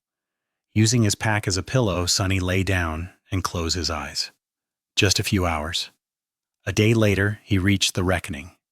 The ominous island that so many people in the sanctuary dreaded was large, spanning no less than a dozen kilometers across. What's worse, it was supported by only 2 chains, which were situated almost exactly opposite of each other. To get to the next one, Sunny had no choice but to travel the whole length of the island. There was grass covering the ground, with a forest of tall evergreen trees visible in the distance. He could see a rocky hill far away, with a waterfall rushing from a weathered cliff. Just like everywhere on the chained isles, it was unclear where the water came from and where it went. Sunny was already used to the strangeness of this land to pay it any attention. The reckoning seemed like a beautiful and tranquil place, idyllic even. However, looking at it through the eyes of the shadow, Sunny couldn't help but feel a deep sense of unease. Something was very wrong with this place. It was very picturesque, however, he couldn't see or hear any living beings on the island. There was no sound other than the rustle of the wind, no movement other than the slow swaying of the trees. There were no beasts, no insects, no anything. Not a single nightmare creature could be seen wandering the expanse of the peaceful island. What could be so terrible that even nightmare creatures did not dare to come to this place? Or had they been slaughtered by the owner of the island? If so, where were the bones? Or bone dust, at least. I don't like this. Initially, Sunny thought of traversing the reckoning in his usual manner, on foot. But now, he changed his mind. It was better to waste an additional amount of shadow essence than to risk meeting the ruler of this ominous place face to face, if it had a face. With a frown, Sunny used Shadow Step to leave the heavenly chain and appear on the surface of the island, near the shadow he had sent to take a look at it. Sunny did not assume physical form, preferring to remain incorporeal. That way, he would be able to reach the other side of the reckoning unseen. Where is that terrible creature anyway? He couldn't see any hint of it anywhere. Full of grim apprehension, he slowly moved through the deep shadows that were cast by the tall trees of the evergreen forest. No matter how hard Sunny looked, he didn't notice any movement near him. It was as though the fallen abomination that gave the island its name, Reckoning, had simply disappeared. Maybe it can't be seen. Sunny cut off his vision and concentrated on the shadow sense. His perception of shadows came into focus, reaching far and wide. And there... what was that? There was one shadow in particular that didn't belong to anything, approaching him with terrible speed. The bastard is invisible! Sunny froze, becoming absolutely still. In this state, he was not only one of the shadows, but also indistinguishable from the larger shadow he was hiding in. He didn't possess a physical body, so nothing was supposed to be able to hurt him in that state. At least physically. The invisible creature continued to move in his direction even faster than before. Wait, No, something doesn't make sense. Even if the abomination was invisible, why was there no sound? Why didn't grass bend beneath its feet? It was almost as if the nightmare creature that dwelt on the reckoning was really a shadow. Before Sonny could react, the owner of the reckoning was upon him, and then he learned that shadows too could feel pain. Chapter 411. Reflection. Sonny had never fought in his shadow form, and really he didn't even know how. All he had were his instincts, but that wasn't enough. In fact, trusting your instincts too much was a sure way to get yourself killed. Intelligence was the most dangerous weapon in the arsenal of a human, and it was Sonny's mind that ended up saving his life. He had realized that his enemy was not invisible, but a shadow just like him only a moment before the creature was upon him. In that split second, Sonny managed to come up with the only way to escape death. As sharp pain pierced his entire being, he lunged forward and escaped the shadows, rolling away on the grass. Jumping to his feet, Sonny staggered and clutched at his side, blood flowing between his fingers. Ugh. The shadow of the unknown abomination lunged in pursuit and swiped uselessly across his body, not causing him any harm. It was just a shadow after all. Throwing a glance at the thin tear in the puppeteer's shroud and a deep wound beneath it, Sonny took a step back. Simultaneously, he gave his shadows a command to hide themselves under his armor and augment his body. Physical attacks couldn't harm shadows, but shadows also had no way to harm living beings. That was the thought that had saved him. If he had failed to assume the shape of a human in time, he would have been dead by now, most likely. Because he had not, however, he and the shadow creature were now at a standstill. The master of the Reckoning Island tried to attack him several more times, each strike ending up as fruitless as the previous ones. Then it froze, as if slightly confused by the situation. Sonny finally had a chance to take a good look at the hostile shadow. It looked just like a shadow would, like a dark, ethereal silhouette of a person painted on the grass in black. The creature seemed to have 2 legs, 2 hands, and 1 head. If Sonny didn't know what it really was, he would have assumed that the shadow was cast by an ordinary person. There was no one else in sight, though. Backing away and grimacing because of the pain radiating from the deep wound in his side, Sonny stared at the enemy and thought feverishly, no, this is wrong. A shadow creature was, indeed, deadly for someone like him, but to every other human on the chained isles, it was completely harmless. How was it, then, that so many people had been killed by it? And what about the nightmare creatures? How had this shadow slaughtered so many living beings? His eyes widened slightly. Sonny threw his hand to the side to summon the midnight shard, and just in time. What happened next caused him to shudder. The creature moved once again, and then 2 dark flames appeared in its darkness. A moment later, a human figure stepped out of the shadow. It was a young man with pale skin and cold, cruel eyes of an experienced killer. A spark of madness burned in their depths. The stranger had black hair and was wearing a light armor made out of soft silk and black, lusterless leather.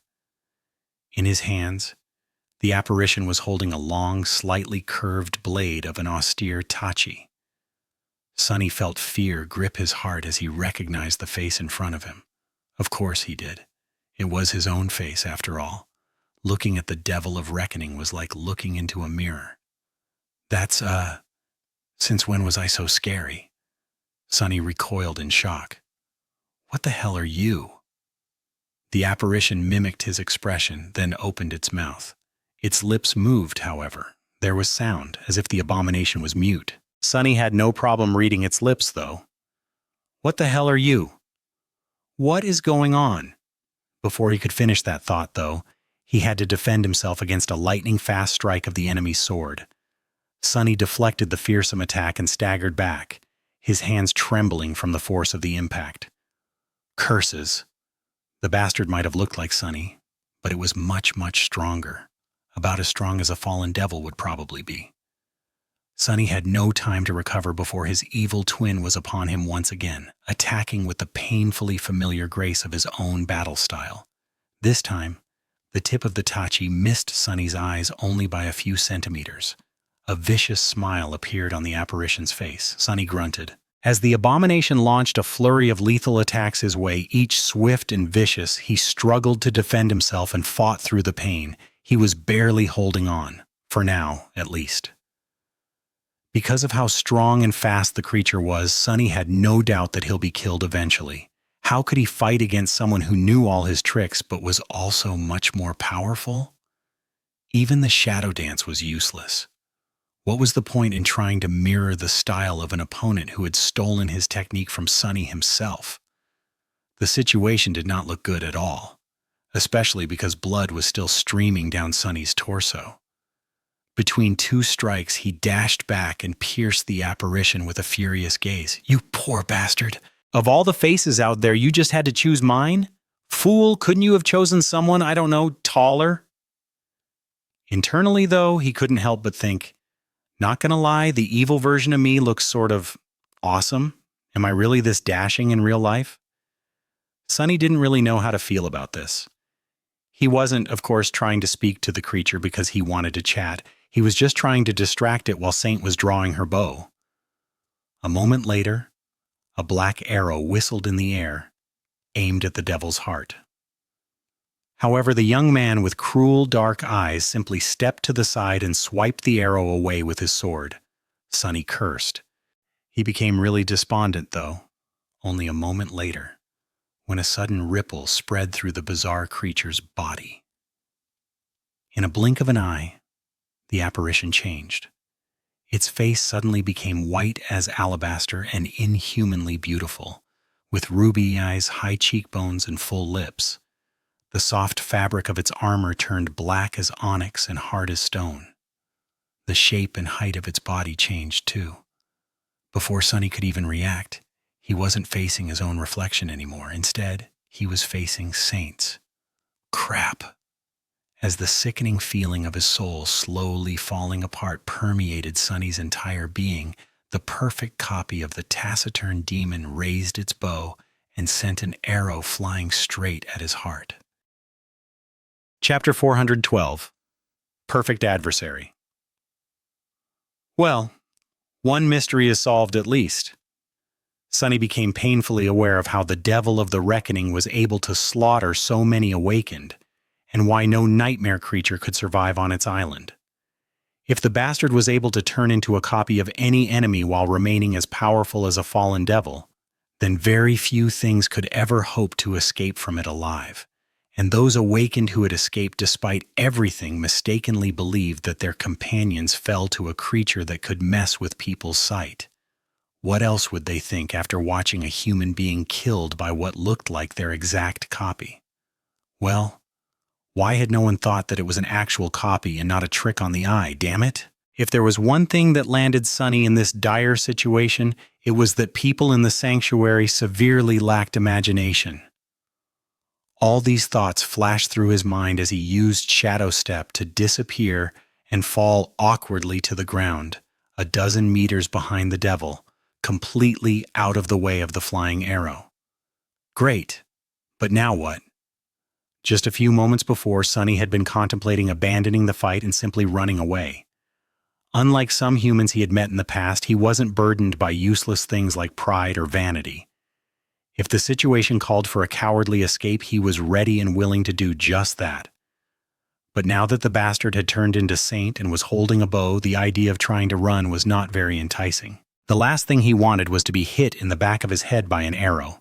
Think! There was no time to think, though. The reflection of Saint swiftly spun and lunged toward him.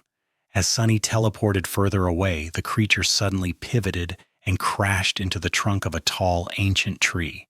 A moment later, Sunny emerged from the shadows and saw with horror a giant mass of heavy wood plummeting on him from above. Desperately burning through his essence, he filled his body with as much strength as possible and raised his hands trying to catch the falling tree. As a groan escaped from his mouth, Sunny's feet dug into the soft soil of the Reckoning Island. Somehow, he managed to stop the tree without being crushed by it. It was at this moment that a second arrow flashed toward his heart, only to collide with another one in the air and fly aside. Some distance away, the real Saint dismissed the bow, raised her sword, and dashed toward the impostor. Eat that, bastard! Sunny gritted his teeth, strained his already overtaxed muscles, and threw the massive tree at the abomination with a tremendously powerful push.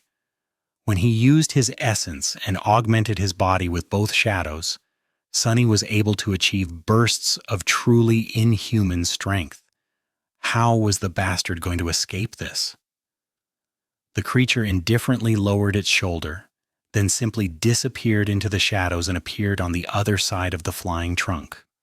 Then it met attacking Saint with a devastating shoulder bash. The onyx armor of the taciturn demon cracked, and she was thrown back, causing another tree to explode into a cloud of splinters. Sunny paled. Shadow step. Not good. The apparition turned to him and mockingly tilted its head. Something was very wrong with that thing. It seemed maleficent and utterly mad, but at the same time incomplete somehow.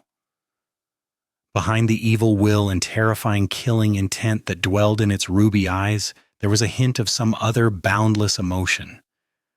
Sunny faintly recognized the feeling of it, since he had felt the same deep and indescribable emotion one time before. Far below the hollow mountains, in the darkness of the misty stone labyrinth between two otherworldly rivers, he had sensed the same feeling of loss, anguish, and confusion in the shadows left behind by companions of the First Lord of the Bright Castle. What even is that thing? He had no time to ponder about its nature, though, because the creature had once again turned into a pale young man with dark eyes and was lunging at him, a vicious smile frozen on its lips. Feeling a cold shiver running down his spine, Sunny realized that he would not win this fight, nor was he capable of escaping from the reckoning alive. This time he was truly in danger. He was really going to die on this beautiful, peaceful island. And the last thing he was going to see before falling into the embrace of death would be his own reflection staring back at him through the eyes of his killer. Unless... Sunny sent Saint back into the Soul Sea and met the apparition's attack with a block, feeling his body shudder from the force of the blow. He had assumed that the Devil of Reckoning was a shadow, and it was indeed similar to one, but really it was not. It only appeared as a shadow because Sunny himself had been in the form of a shadow when they first clashed, and once he had turned into a human, the devil too became a human. The young man with the cold eyes of a killer took a small step and made a high thrust with the Tachi. Sunny, however, knew his one fighting style too well to be caught by that trap. Knowing that the thrust was just a feint, he threw his own blade downward and just barely managed to deflect a vicious slash that followed. He was late by a fraction of a second, though. Another tear appeared in the fabric of the puppeteer's shroud, and a shallow wound on his thigh began sipping with blood. The creature was more of a reflection than a shadow. It mirrored everything about its enemy. Their appearance, their weapons, their battle technique, even their powers. Otherwise, how would it be believed to use Shadow Step? In a sense, it was a perfect adversary. But that wasn't all. Sunny grimaced as the apparition threw his sword away and delivered a powerful kick that almost turned all of his ribs into bone dust. If not for the burst of essence he had sent to his legs, Sunny would have never managed to dodge that devastating blow. But his essence was already running dry, and his enemy seemed to be even stronger now. As if the more Sunny bled, the more powerful the pale young man became. The devil was even able to mirror the memories its enemy wielded. Before, Sunny had experienced the soul attack of the copy of the Broken Oath, and now the creature was obviously being fed raw power by the Blood Blossom. He attacked with the Midnight Shard to buy himself a couple of moments to think. The apparition had not seemed to be affected by the Broken Oath, though. Was that because it had assumed the form of Saint, who was immune to soul attacks? Did this mean that the devil was able to copy not only powers and memories, but attributes too? The creature easily deflected Sunny's attack and leaned forward to deliver the final blow. Sunny's only hope to escape it was to jump back. But what else did the creature copy? Was it really a perfect reflection? There was only one way to find out.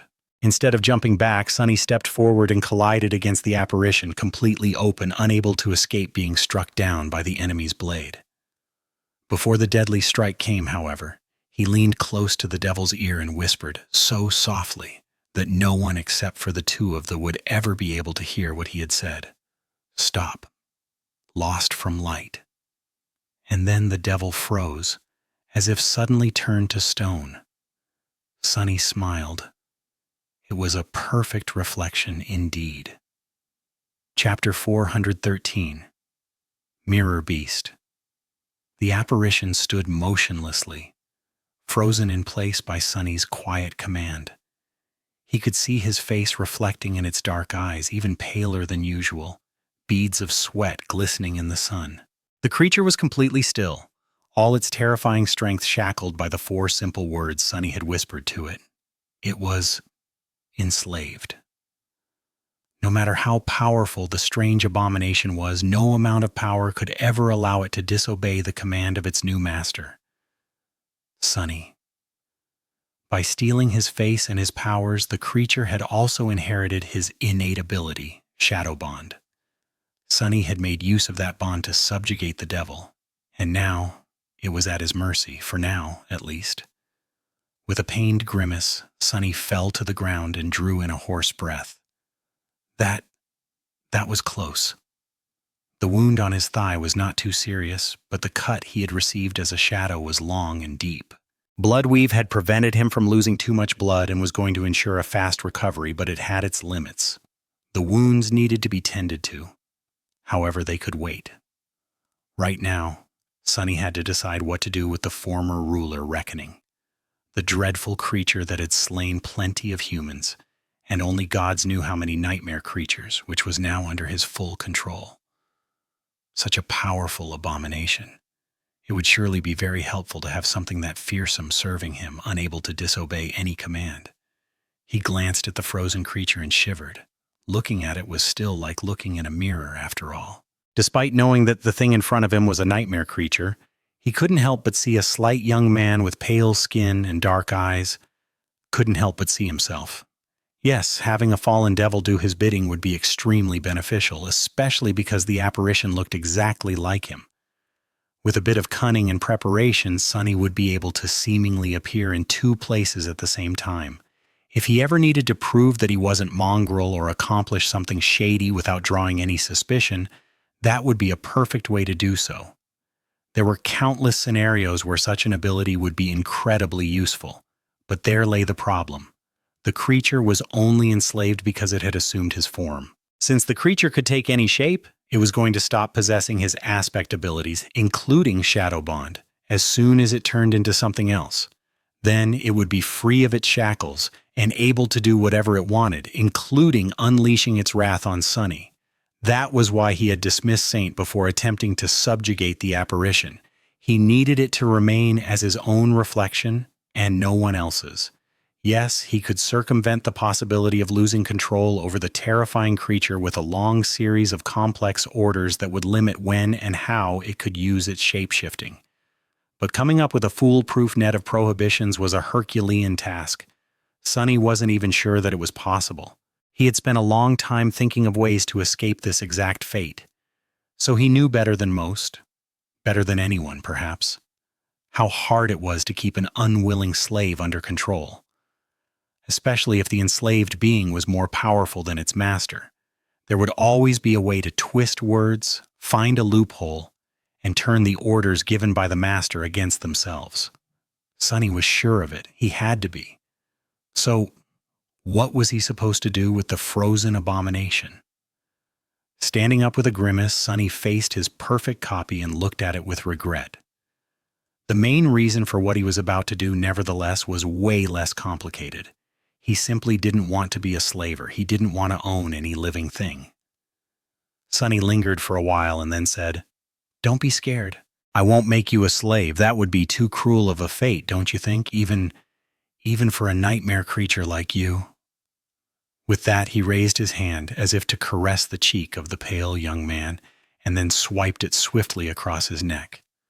Almost invisible in the bright light, the ghostly blade of the moonlight shard trembled as drops of crimson blood fell from it into the vibrant grass. The young man didn't move, but his pupils widened. A few moments later, blood flowed from between his lips, painting his pale skin red. Sonny looked at the dying apparition, deeply disturbed by the visage in front of him. It was not every day that one got to see himself die. That is, he paled slightly but did not look away. In front of him, a person who looked exactly like himself was slowly drowning in blood, a crimson torrent flowing from his cut throat. A few moments later, when the creature was on the death's doorstep, its body suddenly trembled and then shifted slightly. A tortured smile appeared on its face. The apparition's lips moved, but just as before, no sound escaped from them. However, Sonny thought that he had managed to read a few words. "We never searching." That was what the apparition had tried to say. Then the light in its eyes extinguished. A strange ripple spread over the young man's body, and a moment later, thin cracks appeared on his skin. After a second or two, the creature shattered into a rain of silver glass, which then turned into a stream of light and disappeared. Only one jagged mirror shard remained laying in the grass, reflecting nothing but cold darkness. As Sonny stared at all this in bewilderment, the spell whispered, "You have slain an ascended reflection, mirror beast." Sonny blinked. Wait, what did it just say? The spell, however, wasn't done speaking. You have received a memory. Chapter 414, Mystery of the Dark Mirror. Sonny stared at the ground, confused. What just happened? Why did the spell call that thing an ascended reflection? What was a reflection? And why was it ascended instead of fallen? How could a nightmare creature be ascended? He frowned. Was it not a nightmare creature? How is that possible? The apparition was definitely not a human, so what else could it be if not one of the dream realm's abominations? And one more thing. The spell did not say that his shadow had grown stronger, did it? To make sure, Sonny checked the number of his shadow fragments. Just as he had suspected, it didn't change. He even dove into the soul sea and saw that there was no new shadow among the rows of the creatures he had slain. This is very, very strange. What the hell had he just killed? With a deep frown on his face, Sonny bent down and cautiously picked up the jagged mirror shard that the apparition had left behind. No matter how he looked at it, the shard resembled a perfectly mundane piece of glass with a thin layer of silver painted over its reverse side. The only strange thing about it was that no matter how Sonny turned the shard, it refused to reflect anything except for an impenetrable veil of darkness. There was also an inscription on its reverse. Sonny's frown deepened when he realized that the inscription was not made with runes. Instead, what he saw were the familiar letters of the human alphabet. They were clumsy and awkward, as if written by a child's hand. There was only one word written on the mirror shard: beastie.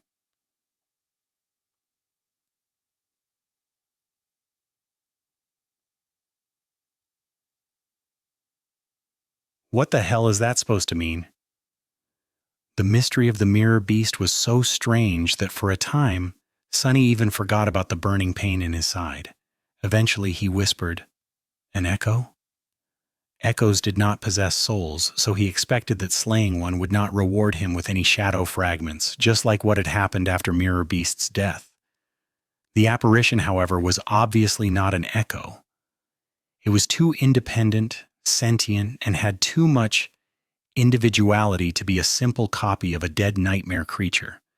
Not to mention that it had been ruling the reckoning for the past few years with no human master in sight. There was, however, a type of being that it resembled. Sonny threw a dark look at the remains of a tree that had been shattered by Saint's body.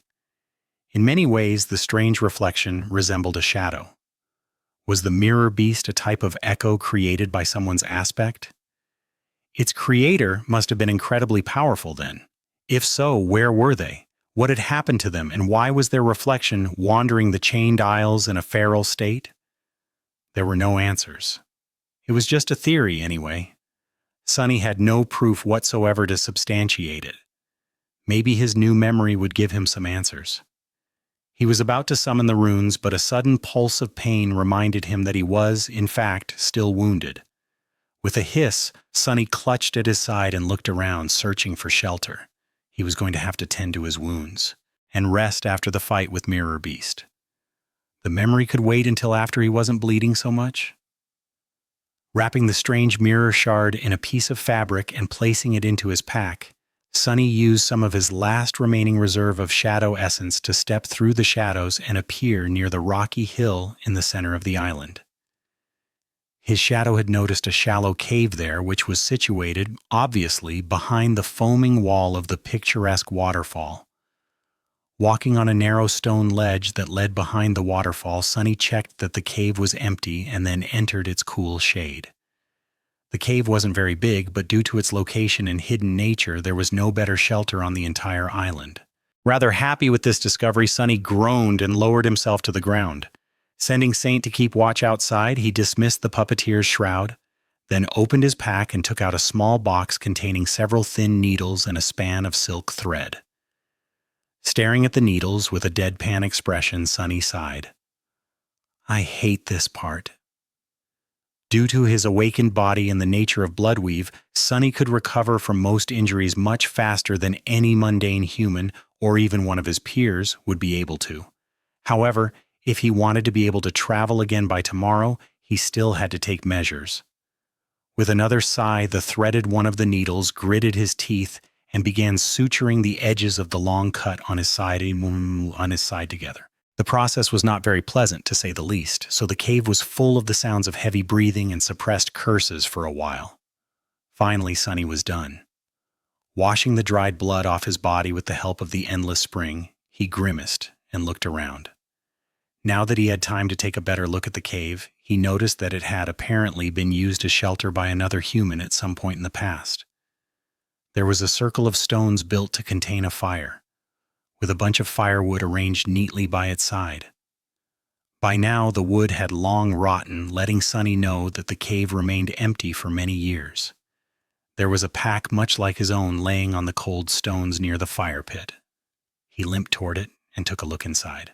There was nothing of particular interest there, just the usual supplies a traveling awakened would take with them on a long expedition, most of them ruined by the humidity inside the cave and the passage of time. He did, however, retrieve a rolled-up map and studied it for some time. The map had been drawn on a piece of monster hide, so the humid air did it no favors. Most of it was unreadable, with only a few small pieces remaining intact. Sunny judged that the person who had left it behind was much more knowledgeable about the Chained Isles than he was. Sadly, none of that knowledge had been preserved. The only legible word he could easily read was written near the edge of the tear. It read, "Hope?" Sunny sighed.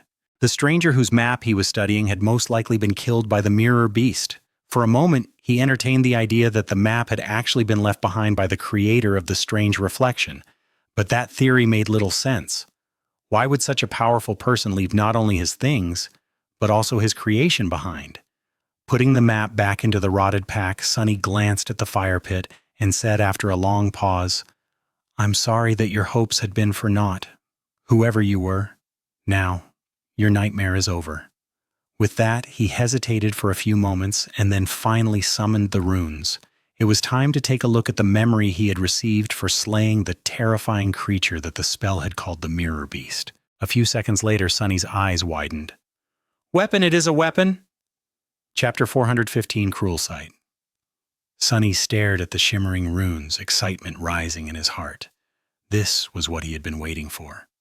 Memory, Cruel Sight. Memory rank, Ascended. Memory tier 4. Memory type, Weapon. A weapon. Sunny had been searching for a new weapon for a long time.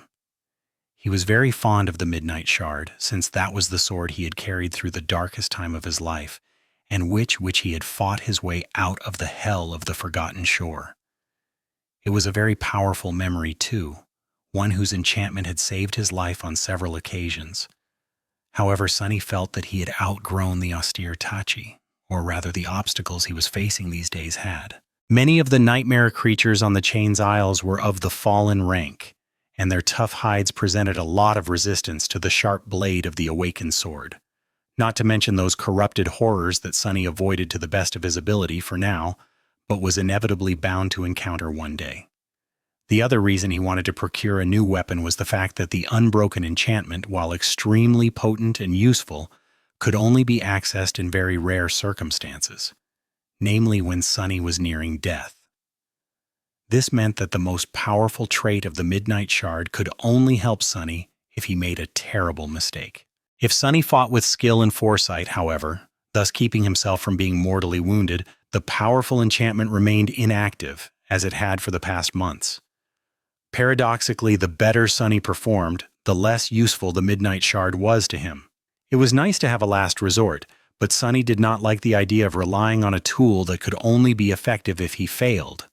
He wanted to possess a weapon whose enchantments were reliant on his success and as such both strengthened him and rewarded him for doing well.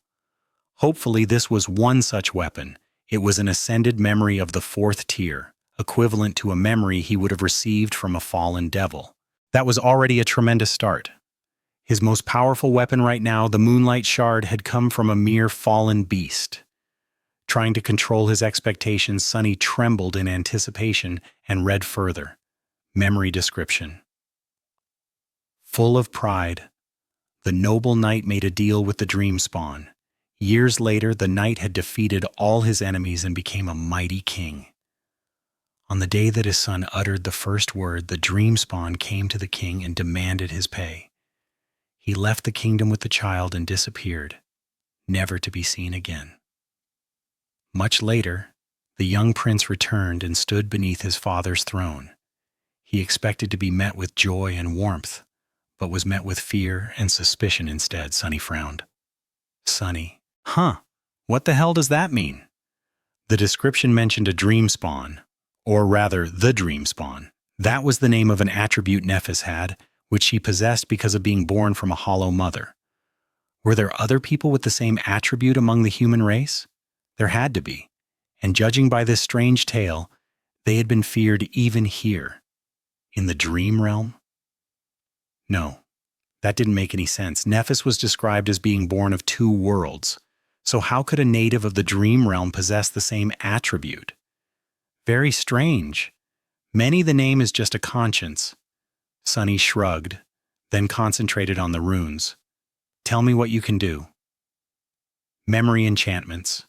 Shapeshifter, Light Eater, Ghost Blade, Dark Mirror. 4 of them. His eyes gleamed. Shapeshifter. Enchantment description. This weapon can shift form between a sword and a spear. Sunny hesitated for a moment, then turned away from the runes and summoned the cruel sight. He just had to see this. A tenebrous mist shrouded his hand, and then an elegant sword appeared in it. It was much shorter than the Midnight Shard, with a leaf-shaped blade that was about as long as the distance between Sunny's elbow and the tip of his middle finger. The blade seemed to be forged out of polished silver and served as a perfectly clear mirror. Looking into it, Sunny could see the reflection of his pale face and the wall of the cave behind him. The hilt of the short sword was made out of polished black wood, which was encased in intricately engraved silver near the guard and at the pommel. The cruel sight was light and swift. Sunny slashed the air several times and smiled. It was going to take some time to get used to using a single-handed sword, but he liked it. It already felt like an extension of his hand. It was much more suited for stealth attacks, too. The sword was also double-edged, which gave him more freedom in how to use it. But that wasn't all. Following a mental command, the hilt of the sword suddenly began to extend. A second later, Sunny was holding a long, graceful spear. The black shaft contrasted against the silver blade, creating a beautiful and somber image. The blade itself kept its length, so Sunny could perform not only thrusting attacks but also cuts and slashes. He stared at the somber, elegant spear for a bit, then commanded it to turn back into the sword. This was going to be a challenge. Sunny wasn't really proficient with polearms, but he had seen how versatile, unpredictable, and deadly they could be in the hands of a master. Not to mention that he had wished to have more distance between himself and the nightmare creatures he fought on numerous occasions. This weapon was a perfect combination of mobility and reach, allowing him to effortlessly switch between a nimble short sword and a devastating long spear. It gave him access to the best of both worlds. His smile widened. perfect, that this is perfect. What else could it do? There were 3 enchantments left. Light Eater enchantment description. The blade of this weapon can reflect, absorb, and expel light. That would be useful to control shadows as well as potentially blinding the opponents. Ghost Blade. Enchantment description. This weapon can strike at incorporeal targets. An incredible ability that would give Sunny the ability to fight against some of the most dangerous creatures in the dream realm, those wraiths that were immune to physical damage. Dark Mirror enchantment. Description.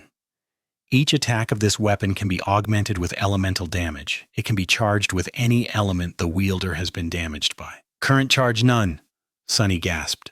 A permanent elemental augmentation. This is incredible. Chapter 416, Hanged Man. Sunny stared at the emptiness for some time, thinking. His new weapon was an ascended one of the 4th rank, which already made it much more formidable than anything else in his arsenal. It was adamantine and sharp as a razor, which would allow him to cut through fallen creatures as if they were made of butter. Well, not exactly, but rather close. Added to that were the considerable reach of its spear form and the incredible swiftness of its sword form. But there was more. The cruel sight was capable of augmenting its attacks with elemental damage. That meant that each wound Sunny would deliver to his enemies would be more dire. Not only that, but the nature of the augmentation could be changed, which meant that if given enough time to prepare, he would be able to exploit the weaknesses of his opponents with the element they were most vulnerable to. He just had to get himself wounded by that same element. Ouch! Everything that was worth it had to hurt a little. Sunny had learned it many years ago, speaking of which. He sighed, then summoned the cruel sight and held it in his hands for a bit. Then he stood up and walked toward the exit from the cave. As the sound of the waterfall grew louder and louder, he prepared himself. A second later, Sunny entered the field of soul erosion emanated from Saint's armor. Instantly, he felt weak and in pain, as though the very essence of his self was being dissolved by a terrible force. Argh! Curses! No matter how many times he was subjected to the effect of the broken oath, it was a vile feeling every time. The only good thing about it was that souls, just like bodies, could heal with time. And as long as he did not spend too much time being damaged by the evil memory, he would be able to recover in a day or 2.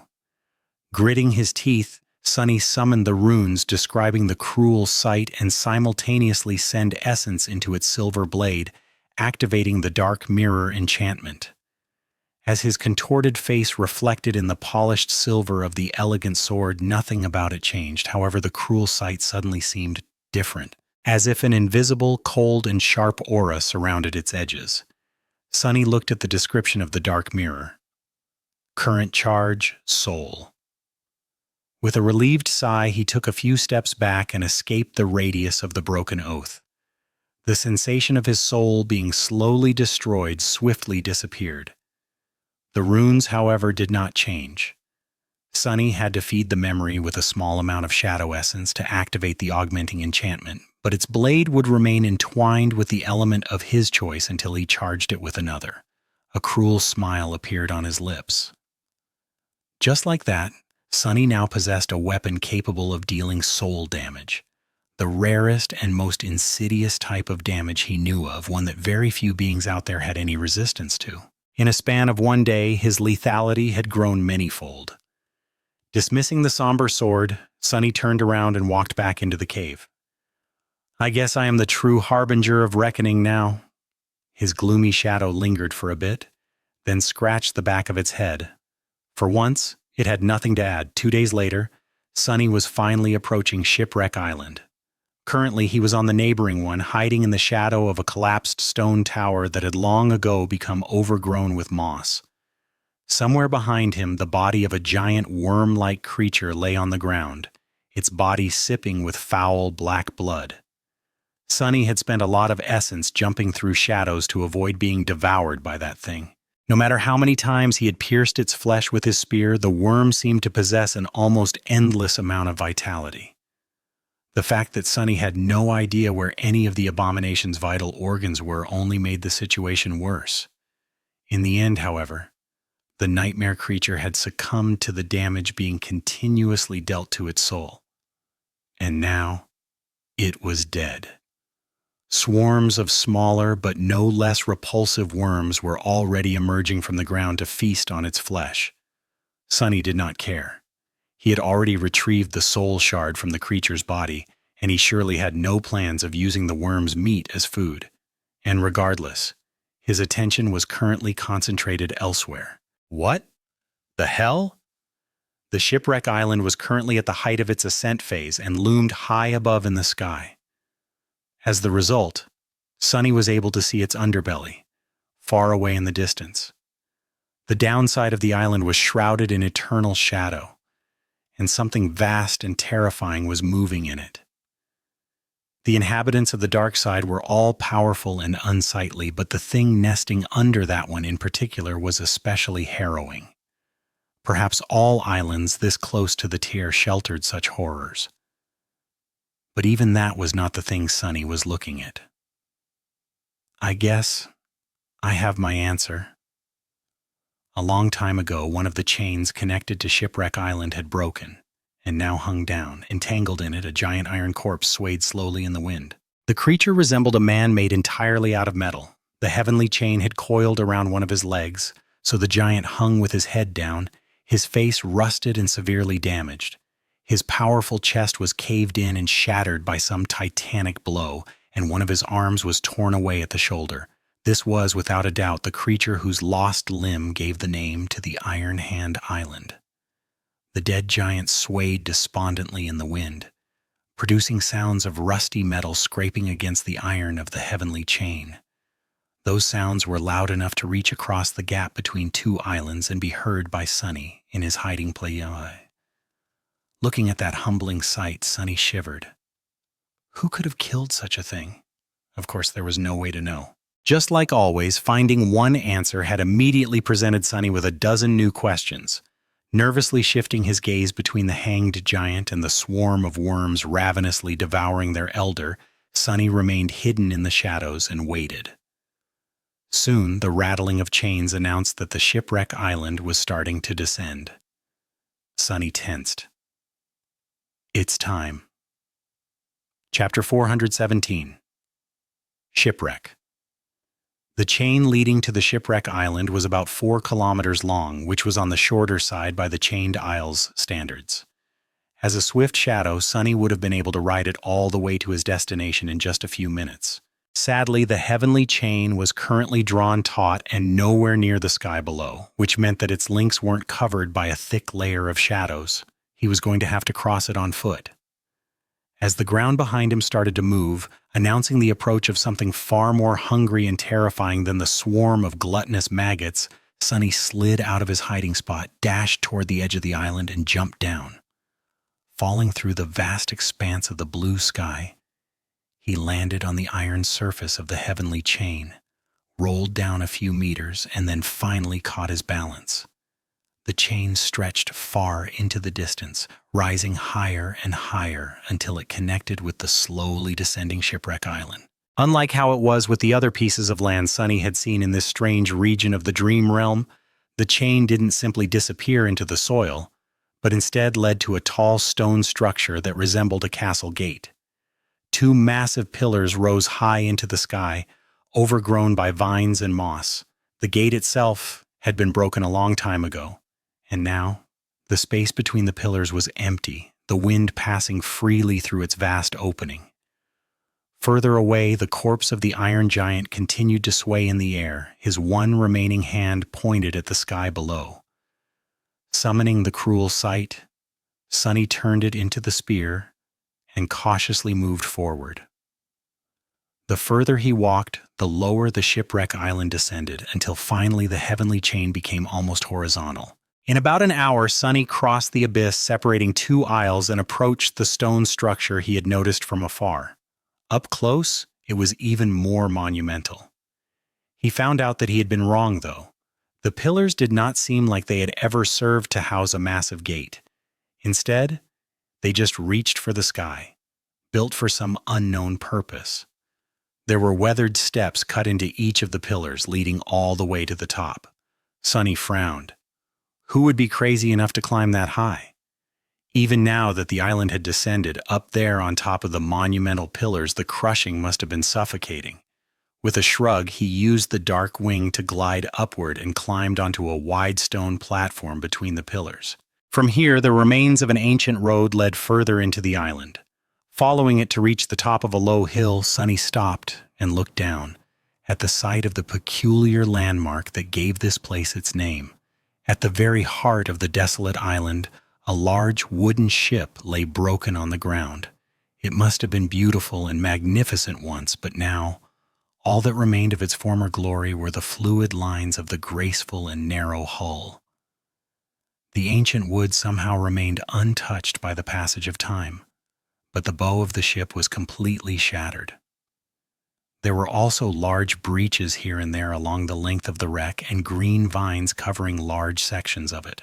What was a ship doing at the heart of a land that had no rivers and no seas remained a mystery, but Sunny became hypnotized by the sight of a crushed vessel for a completely different reason. A triumphant spark appeared in his eyes. "I guess I'm in luck today." With a dark smile, he shifted his gaze and looked at the tall mast of the ship. A dead, withered tree coiled around it, its naked branches stretching into the sky like bones. Sunny recognized that tree, even if it looked very different from how it was depicted on the reverse side of the mysterious coins, full of life and in bloom. This was the same ship he had seen before, which meant that the coin might have come from inside the wreck, or at least was connected to it somehow. Initially, Sunny had only planned to scout the vicinity of the island and search for the traces left by the dead chainworm. But now, he felt as if this scouting expedition could actually lead him directly to the treasure he so desperately wanted to find. What were the chances that the coins depicting the strange ship came from somewhere else? Close to zero, most likely. Now he only had to sneak into the wreck, explore it, and return in one piece, which was not an easy task considering how close to the tear the island was. Sunny could not see any nightmare creatures moving across its surface, but he knew that there had to be some and that they were going to be of the truly dreadful kind. Still, he wasn't going to be mad to turn back now. It's worth it. Sunny spent some time observing the island. No matter how hard he looked and how much his shadows roamed around, he couldn't see any abominations anywhere near the ancient ship. That didn't mean there were none, though. It just meant that they were better at hiding than he was at looking. After a while, Sunny frowned and summoned Saint. The taciturn demon stepped out of his shadow a few hundred meters down the slope of the hill and indifferently looked around. Then she dismissed her bow and instead summoned a melee weapon. The midnight shard appeared in her hands, its austere blade reflecting the black onyx of the shadow's armor. The two suited each other very well. Saint turned her back to Sunny, raised the long tachi, and calmly headed toward the distant wreck. After 30 seconds or so, he left his shelter and followed, keeping to the shadows. Minute after minute passed in tense silence. Despite his expectations, they didn't meet any powerful abominations. The island was quiet and deserted, covered only by overgrown ruins, vines, and piles of broken wood. When they were halfway to the ship, however, something finally changed. As Saint approached one of the piles of debris, it suddenly moved, and then assembled itself into the shape of a tall, menacing humanoid creature, its hands ending in long, jagged blades. As countless similar piles of splintered wood began to move all around them, Sunny breathed out a curse. It had started so well. Chapter 418. Remnant Crew. Damnation!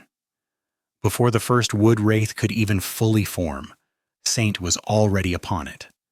The blade of the midnight shard flashed through the air and bit into the body of the creature with the dull sound of an axe striking the bark of a tree. The effect was somewhat the same. Although she managed to do some damage, the wraith simply ignored the shallow cut and lurched forward, towering above the graceful stone knight with destructive menace. Its hands fell down with crushing force, the wooden blades aimed at Saint's helmet. Wood couldn't cut stone, right? The shadow seemed reluctant to check. She easily sidestepped the creature's attack and thrust upward, driving the tip of the midnight shard into the enemy's neck. Augmented by one of Sunny's shadows, the sword went deep into the adamantine wood. A moment later, the second shadow wrapped itself around the body of the taciturn demon, causing her skin to shine with dark radiance. The coral gem of the broken oath glowed brightly on her black breastplate. Saint twisted her blade and pushed it sideways, causing half of the wood wraith's neck to explode into a rain of splinters. The creature staggered and lashed out with another strike, but it was too late. The shadow calmly shifted her weight from one leg to another and delivered a devastating slash, beheading her enemy. As the wraith fell apart and turned back into a pile of debris, she looked at it indifferently and then hit the dull side of the midnight shard's blade against her shoulder twice. The voice of the spell whispered, "You have slain a fallen beast, Sailor Doll. Your shadow grows stronger." Sunny gritted his teeth. Crap! Augmented by two shadows, Saint had defeated one of these dolls without too much problem. However, there were countless more rising from the ground. Sunny counted at least several dozen before losing count. What should I do? Fighting the horde of fallen beasts was clearly suicide. He could either retreat or order Saint to draw their attention away and sneak onto the ship. He could also recall one of the shadows, send it ahead, and then use Shadow Step to travel instantly between his current position and the wreck. But that meant leaving Saint weaker. Decisions. She should be fine for a few minutes, right? Throwing a glance at the taciturn demon, Sunny sighed and dashed toward the ship. Have fun, you three. Saint looked at him, then silently turned away and raised the midnight shard. As Sunny jumped from shadow to shadow, something crashed thunderously behind him. You have slain a fallen beast. But not too much fun. No matter how formidable his demon was when augmented by the shadow and wielding a powerful memory, she was still just an awakened. He had to be swift. As Sunny appeared from a shadow, something massive suddenly lunged at him. Without slowing down, he dove under the blade of another wood wraith, then lashed out with the cruel sight. The silver blade of the sword cut through the body of the abomination, leaving a deep gash on its side. Sunny slid on the moss, escaping from the attack reach of the massive creature. Twisting around, he thrust his sword into empty air. A split second later, however, the hilt of the somber weapon extended, turning it into a long spear. The silver blade pierced the chest of the wood wraith with surprising ease. The sailor doll was still alive, but its soul was damaged. It staggered and took a step forward, driving the spear deeper into its flesh. Sunny tilted his head, then dissolved into shadows and appeared behind the creature. A moment later, the moonlight shard pierced its head. You have slain a fallen beast, Sailor Doll. Your shadow grows stronger. Sunny retrieved his weapons. You have slain... Saint was busy too. Glancing back, he saw that she was close to being surrounded by a mass of menacing wooden creatures. Not good. Not wasting any more time, Sunny turned away and continued moving toward the wreck. A few minutes later, Sunny reached the broken ship, dove into one of the breaches in its hull, and hid in the shadows. Then he immediately dismissed Saint. Making sure that nothing posed an immediate threat to him, he then quickly checked on the taciturn demon in the Soul Sea. The shadow had received several wounds in the fight against the swarm of wraiths, but none of them was too serious. She was going to have to spend some time restoring herself in the nurturing black flames of the Shadow Core still. Rest well, Saint. You deserve it. Sunny hesitated for a few moments, then retrieved the memories he had entrusted to her. Who knew what he was going to encounter inside the ancient ship? It was better to be safe than sorry. Looking around, he studied the interior of a small room he had found himself in. Sunny had no knowledge whatsoever of what the insides of a ship were supposed to look like, let alone of an archaic wooden vessel like this one. That was why he couldn't even guess what purpose this cabin had been intended for. All he saw were piles of debris, absolutely mundane for a change, and thick brown vines covering the walls. The air was stale and murky. It smelled a little sweet. Oh crap, here we go again. With a subtle shudder, Sunny stared at the strange reddish-brown vines. Those things, without a doubt, were alive. They were also the source of the sweet smell permeating the air that Sunny was currently breathing. What was even worse, They were obviously just a small part of some much, much larger organism. As a strange feeling appeared in his lungs, Sonny sighed, took a piece of cloth from his pack and wrapped it tightly around the lower part of his face. Bloodweave to the rescue. Let's see what's inside. He only took a few steps when something gleamed on the floor in front of him. Bending down, Sonny picked up the small object and stared at it with a complicated expression. A heavy golden coin rested in his palm. Chapter 4. 119 Eureka. Grasping the coin in his fist, Sonny took a step forward, then cautiously walked around a thick vine sprawled across the floor of the small cabin. Or was it a wall? Since the ancient ship was laying on its side and at an angle, it was hard to differentiate the floor from the ceiling. The surface beneath Sonny's feet was skewed, forcing him to bend to be able to keep balance. The piles of debris and the vines weren't making things any easier for him. By now, Sonny was almost sure that the vines were a part of a larger creature. His suspicion only grew when he climbed through the narrow doorway and left the cabin. Finding himself in a wide corridor, Sonny felt that the sweet smell permeating the murky air became much stronger. Here, everything was covered by a thick layer of reddish moss, with twisted vines growing through it as they stretched in every direction. Sonny could help but feel as though he was now inside some giant being, with the wooden carcass of the ancient ship serving as its bones, the moss representing its flesh, and the vines being its veins. The warm breeze that blew through the wreck at rhythmic intervals reminded him of slow breathing of a slumbering giant. It came from somewhere deeper in the ship, bringing with it the sickeningly sweet smell, and then disappeared for a dozen seconds only to appear again. Let's, not do anything to awaken that thing then? Sonny thought for a few moments, and then decided to keep both shadows wrapped around his body instead of sending them to explore the ship. In situations where a confrontation with an unknown enemy could happen at any moment, having them close by was of paramount importance. At least that approach had saved his life many times in the past. Taking a step forward, he felt the moss spring under his foot and then swayed. His vision blurred slightly. Argh! His worst expectations did not come true. Unlike the blood blossom, the tiny grains of pollen, or spores, or whatever it was that he had breathed in, had not tried to take root in his lungs and grow through his flesh. Instead, they simply poisoned him. The poison had entered his lungs, then traveled to his bloodstream and was now spreading through his body.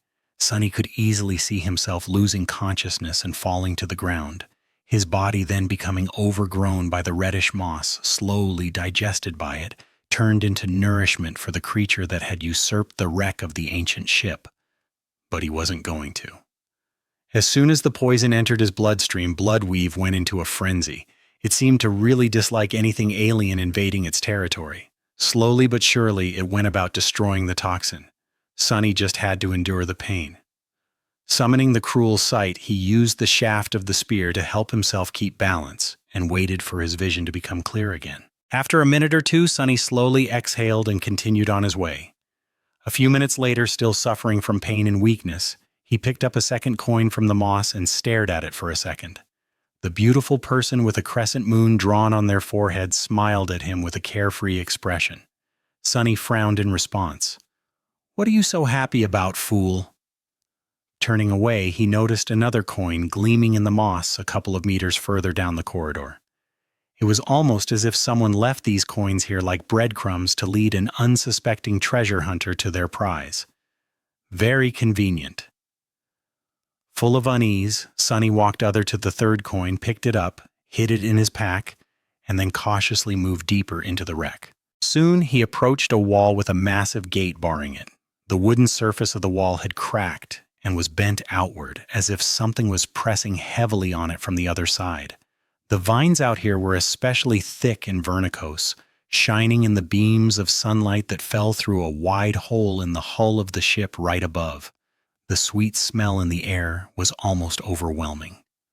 Sonny stared at the warped wall, a grim expression on his face. Although he could not see through it, he could feel the shapes of shadows on the other side. Hidden from him by the thick bulkhead was a much larger, vast, and open space. He judged it to be the main cargo hold of the ancient ship. and in it something massive was moving, slowly expanding and contracting. Brown vines that had devoured the wreck all originated from that place. The sickening breeze that blew through the ancient ship from time to time came simultaneously with the contracting of the massive shadow. Sunny lingered for a while, then decided that he had no desire to disturb the slumber of that being. Instead of trying to open the door, he jumped up, grabbed the edges of the hole above him, and climbed onto the exterior of the ship's hull. He was reasonably sure that a treasure such as miraculous coins would not have been stored in the main hold with the rest of the mundane cargo anyway. Unless he was absolutely certain that he had no other choice, he was not going to enter it. Sunny was of a rather high opinion about his abilities, but not so high as to forget all fear. That thing inside was not for him to fight. At least not yet.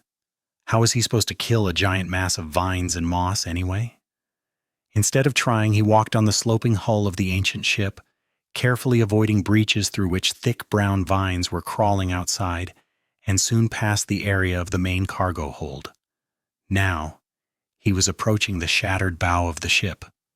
Out here, the hull was heavily damaged, with most of it being riddled with wide cracks, jagged holes, and splintered boards.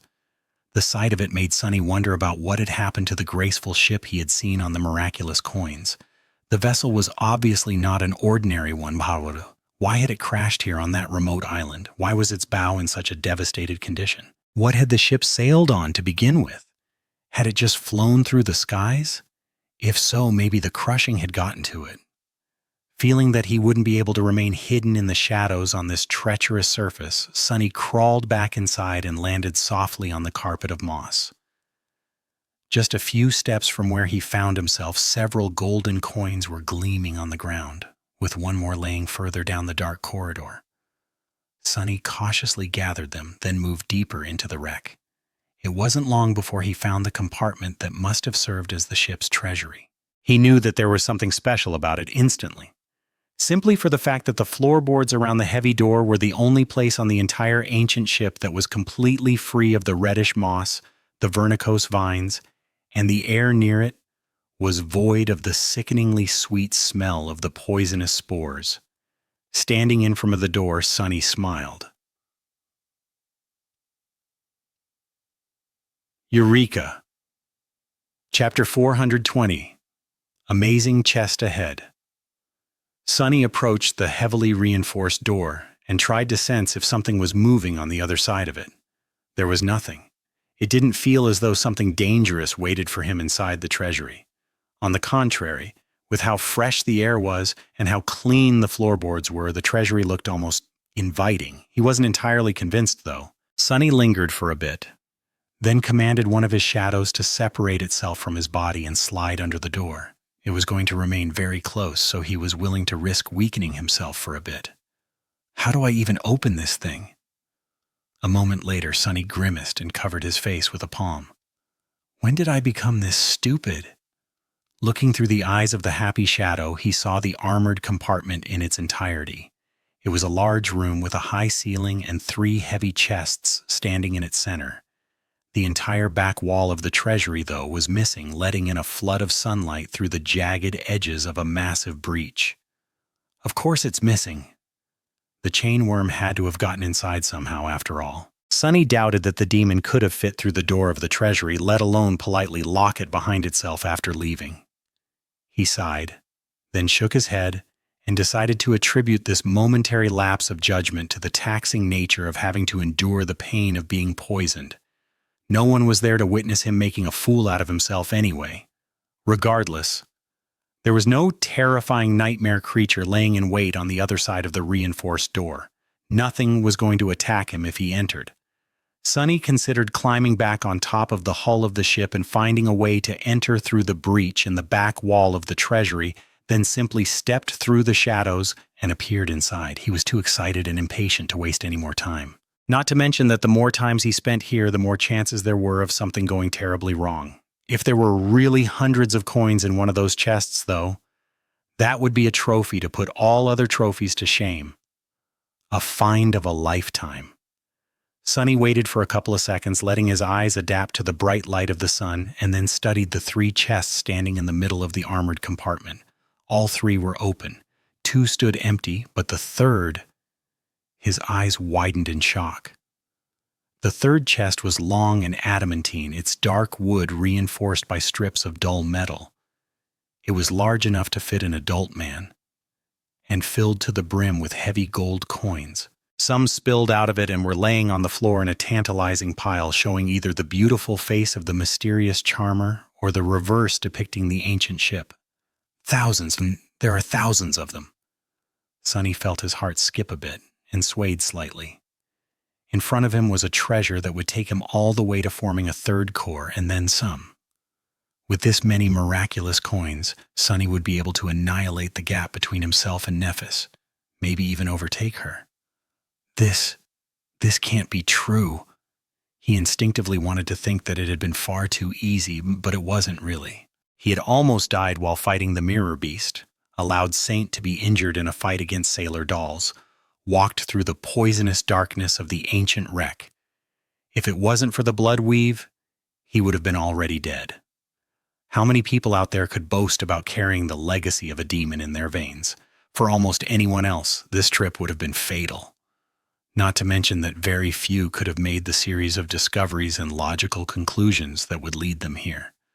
So no, it wasn't too easy to get to where he was currently standing. It wasn't easy at all. And anyway, Sonny was due for a bit of good luck. Recently, nothing had really gone his way.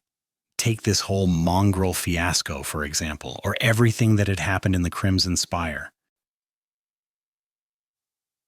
The heavy chest stood silently, surrounded by sunlight. The golden coins shined in the bright radiance, inviting him to come and take them. Sonny gulped. This sight was so beautiful. His eyes gleamed with avarice. Don't mind if I do. Taking several steps forward, he approached the chest. Gold is heavy. How am I going to carry all of this back to the sanctuary? Damnation, I won't be able to enter the shadows with all that burden too. That is a problem.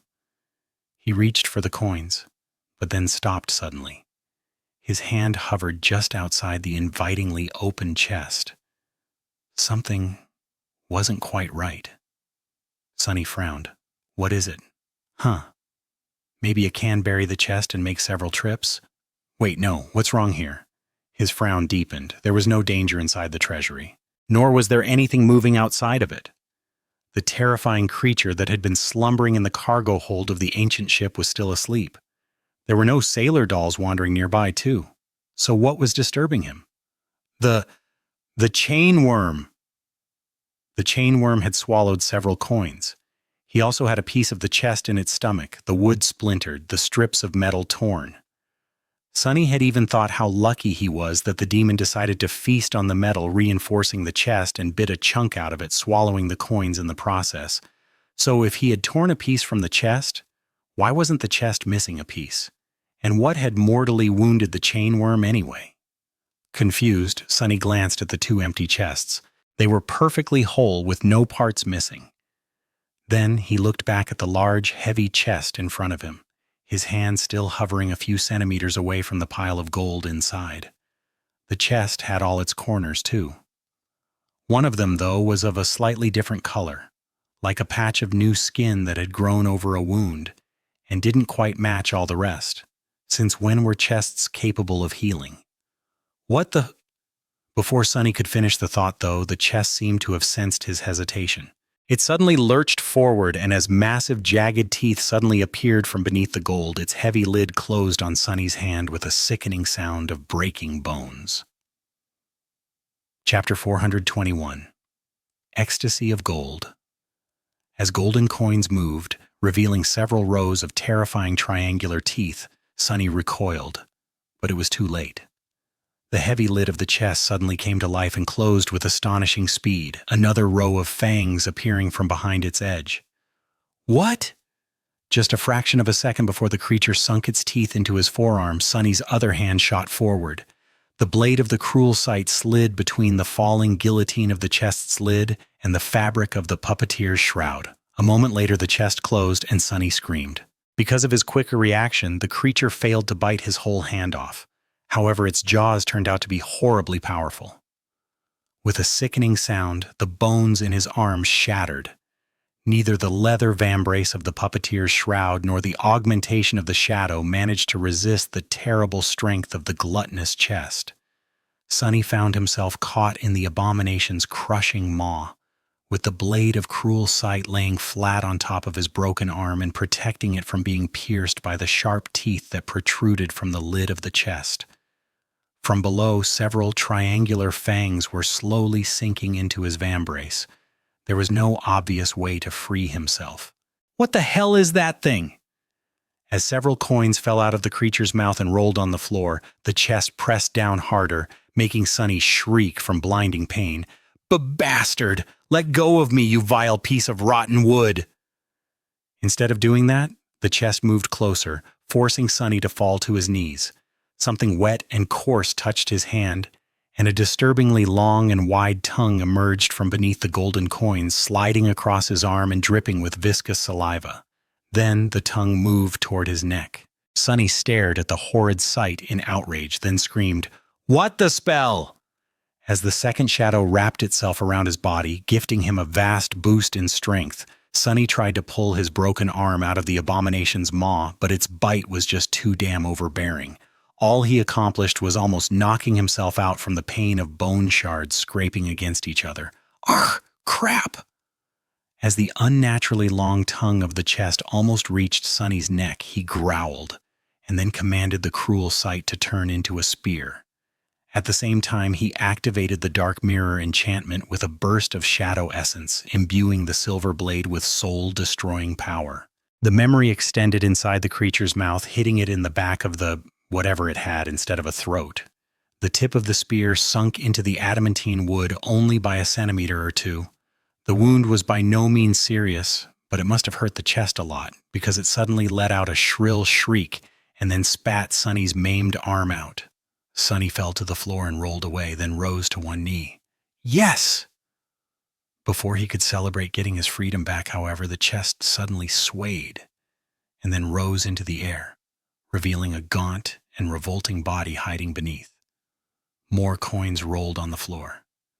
The abomination must have been a masterful contortionist, because at its full height it was almost 3 meters tall. Sonny had no idea how the creature managed to hide all that bony flesh inside the fake chest, even if the chest was large enough to swallow a human whole. Its long and emaciated limbs unfolded with repulsive cracking sounds, and then it towered menacingly above Sonny, the long tongue dripping with saliva. "Oh, curse it!" Before he could even react, the creature moved one of its long legs and kicked him in the chest with the force of a derailing train. Sonny's body shot back, smashed through the reinforced door of the armored compartment, and rolled into the corridor outside. He tried to groan, but all the air had been knocked out of his lungs by the terrible collision. His skull seemed to be in one piece, as was his spine, barely. It did feel, however, as though his entire body had recently suffered from being stomped on by a whole herd of elephants. In his disoriented state, Sonny couldn't help but think confusedly, "Elephant? What the hell is an elephant?" Then, however, all thoughts disappeared from his head, because he noticed the vile creature falling on all fours and then launching itself forward, the lid of the chest rising for another bite. When the abomination landed, though, there was nothing to bite into. Sonny had used Shadow Step and fell out of a shadow 10 meters further into the corridor, then landed awkwardly on his broken arm and whimpered, "Oh, damn, that hurts." The toothy chest hovered in the air for a couple of moments, as if bewildered, then slowly turned to face him. Sonny sighed, then picked himself up from the floor and tried to stand up. His first attempt failed. Gritting his teeth and hiding how much pain he was currently experiencing, Sonny threw a furious glance at the creature and growled, "Come here, you bastard!" With that, he used the cruel sight to help himself stand up and then pointed the spear at the creature, the chest tilted to the side. "How come? It seems as though the bastard is grinning. How can a chest even grin?" But there was no mistaking it. The abomination was mocking him. It became especially apparent after a grating, high-pitched giggle escaped from somewhere inside it. The sound of it was so offensive, both to Sonny's pride and his ears, that he would rather have his arm broken all over again than listen to it. "Funny, is it?" Sonny smiled, then unhurriedly lowered the spear, and thrust it into one of the thick brown vines sprawled on the floorboards in front of him. The abomination's giggle abruptly stopped.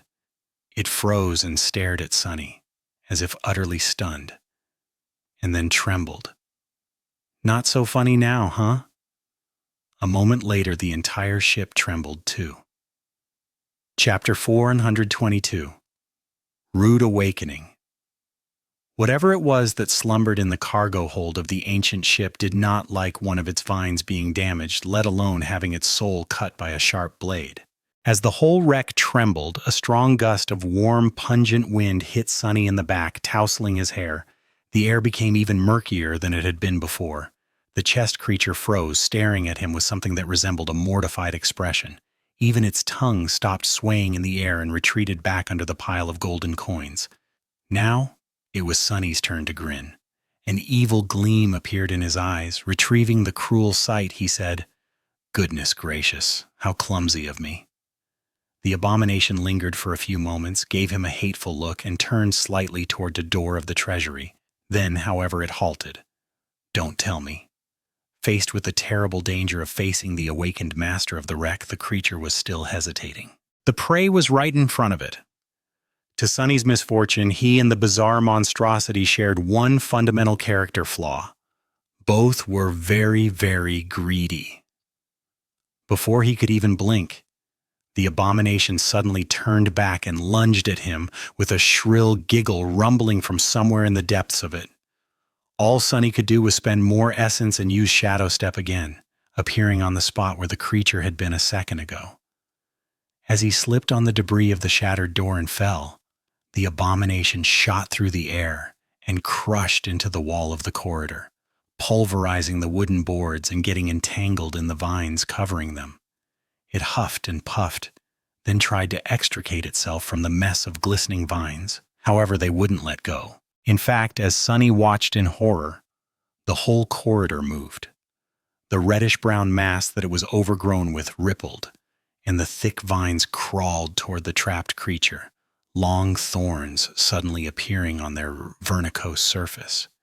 The abomination giggled again, this time nervously, and doubled its efforts to free itself, slashing at the vines with its talons and biting into them with his terrifying teeth. As sickeningly pungent juice flowed into its maw, the creature shuddered. "Crap, crap, crap!" Turning on his stomach, Sunny lunged himself forward and rolled into the treasury. Here there were no vines and no moss, only 2 empty chests and a scattering of gold coins gleaming on the floor. As he hesitated, thinking of what to do next, something crashed with a deafening noise in the corridor behind him, and a moment later the tall silhouette of the gaunt monstrosity appeared in the doorway. Sunny's eyes widened, and he brandished the cruel sight, preparing to defend himself. The abomination, however, did not pay him any attention anymore. Jumping over Sunny, it landed in the middle of the armored compartment and then ran as fast as it could toward the breach in the back wall. Without stopping even for a second, it reached the breach and dove through it, escaping the awakening wreck. Sunny followed its escape with his eyes and then blinked. Then his gaze fell on the floor of the treasury. The coins were still there, glinting in the bright sunlight. They didn't disappear or dissipate after the creature had run away. The coins were real. "They're real." As the ancient ship shook and trembled and the mass of vines crawled toward the treasury, Sunny gritted his teeth and lunged toward the coins, grabbing them and pushing them into his pack. "Real! They're real!" He was in such a hurry to gather all the coins that he even cut himself slightly on the piece of mirror that was still stored in the pack. Ouch! If these coins are real, then the rest of them inside that damn chest are real too. Perhaps there weren't as many as he had thought, since the chest turned out to have a false everything. But just the top layer that was visible to the naked eyes had to contain 1,000 or more coins at least. As Sunny hunted down the last shiny golden disc left in the treasury, his attention was elsewhere. It was concentrated on his shadow, the one he had hidden in the abomination's own shade when it jumped over him. Now, the shadow was following the bizarre creature as it ran toward the edge of the island, its gangly arms swaying in the air. Sunny expected it to be assaulted by the sailor dolls, but the menacing wood wraiths seemed to be retreating from the wreck themselves. Some even dropped to the ground, turning back into piles of debris. The ground was moving. Well, what do you know? He thought that the dolls learned to fall apart and reassemble themselves as a way to combat the crushing, since many nightmare creatures on the Isles had adapted to its harsh reality in one way or another. But maybe this peculiar ability had initially been just the means to hide themselves from the being that inhabited the wreck. In any case, he couldn't let the chest escape, not when 1,000 shadow fragments were hidden inside the abominable thing. Palming the last coin, Sunny threw the pack over his shoulder, then picked up the cruel sight and stood up. A determined expression appeared on his face. The abomination was already halfway to the edge of the island. "Where are you running, bastard?" Diving into the shadows, he expended a large burst of essence and appeared out of his own shadow right in front of the creature. Since he could only use one hand now, the weapon memory had turned back into a short sword. Before the abomination could react, the cruel sight lashed out and bit it into its thigh. The silver blade went all the way through, escaping from the back of it in a rain of black blood. The chest let out a startled shriek, and then the monstrosity tumbled to the ground, rolling over its head and sending pieces of moss and mud flying into the air. The force of its crash was so fearsome that the ground trembled. Or was there another reason? Before Sunny could do anything, brown vines shot from under the moss, wrapping themselves around the body of the bizarre abomination. One of them, however, slid around his leg instead. Chapter 423. Risk and Reward. Not good. The vine wasn't as large as some of the ones Sunny had seen back on the ancient ship, but it was still as thick as a man's arm, with curved black thorns protruding from its glistening surface. The vine brought the sickeningly sweet smell with it. Sunny hacked at it with the cruel sight, but barely managed to break the vine's skin. As a fine aerosol of aromatic juice shot into the air, the damn thing moved. His eyes widened. The vine easily shredded the leather boot of the puppeteer's shroud, as if the awakened armor of the fifth tier was made out of tissue paper. Before the sharp thorns could saw off his foot, however, Sunny cursed and brought the cruel sight down once more, this time augmenting the silver blade with both of his shadows. The short sword hacked through the vine, severing the stretch of it that was wrapped around Sunny's leg. The rest of it didn't like being cut one bit. Surging forward, it aimed at his torso. Several more appeared from beneath the most it shot at Sunny, too. However, now that nothing was holding him, he could finally use Shadow Step again. Before the vines reached his body, Sunny turned into a shadow. Safe and sound in their tranquil embrace of the darkness, for now, at least. He slid a few meters away and stared at the struggling abomination. The creature was entangled by several thick vines which moved across its body, leaving bloody trails on it. Sparks flew as the black thorns scraped fruitlessly across the adamantine surface of the wooden chest, though. It seemed to be much tougher than the rest of the creature's body. The monstrosity gathered its limbs underneath it, then pushed with all its might, trying to stand up. An angry shriek escaped from its maw. The vines were trying to hold it down, but either they were much weaker here, far away from the wreck, or the abomination was much stronger than Sunny had thought. It raised to its knees, then lashed out with its talons, ripping two of the vines apart. Suddenly liberated, the monstrosity crawled from underneath the remaining vines and then dashed toward the edge of the island on all fours. Sunny hissed, "Crap! Why couldn't it just lay still and die?" He escaped the shadow and ran after the unreasonably swift abomination. But it was too late. Just a few moments later, the bizarre creature reached the very edge of the island and jumped off of it without slowing even for a moment. The lid of the chest clicked close as it plummeted down. "What the hell?" Sunny reached the edge a few seconds later and froze as he looked down. A grim expression appeared on his face. Some distance below, a gargantuan heavenly chain escaped from the mouth of a stone structure similar to the one Sunny had seen on the other side of the island. This one was slightly different, though, mainly because both of the massive stone pillars had broken and collapsed a long time ago. The chain itself was different, too. Sunny had never seen such a thing on the chained isles. It seemed sick, somehow, weakened. The chain was covered in rust, its iron links dim and lifeless, robbed of their usual sense of indestructible stability. This one was rather long, stretching for good 10 kilometers or so into the distance. Because the shipwreck island continued to descend, it was slightly angled upward. Sunny could see a relatively small isle on the other end of the chain far into the distance, and everywhere in between grotesque chain worms were crawling all other the weakened heavenly chain. Not that Sunny saw them alive. He understood that he had underestimated just how disturbing these creatures were. With their long serpentine tails, human-like torsos, and long muzzles that brimmed with dagger-like fangs, the demons looked like misshapen maggots devouring the dying chain. Or maybe it was already dead, and they were simply feasting on its corpse. Some were thin like the one Sunny had seen before, some engorged on the rusty iron and bloated beyond any reasonable measure, towering above the damaged chain like small hills of flesh. The scales on the latter ones looked like they were now made out of steel and shined as they reflected the sunlight. Those who had not satiated their hunger yet were much thinner and flew around resembling giant metal dragonflies. Crap.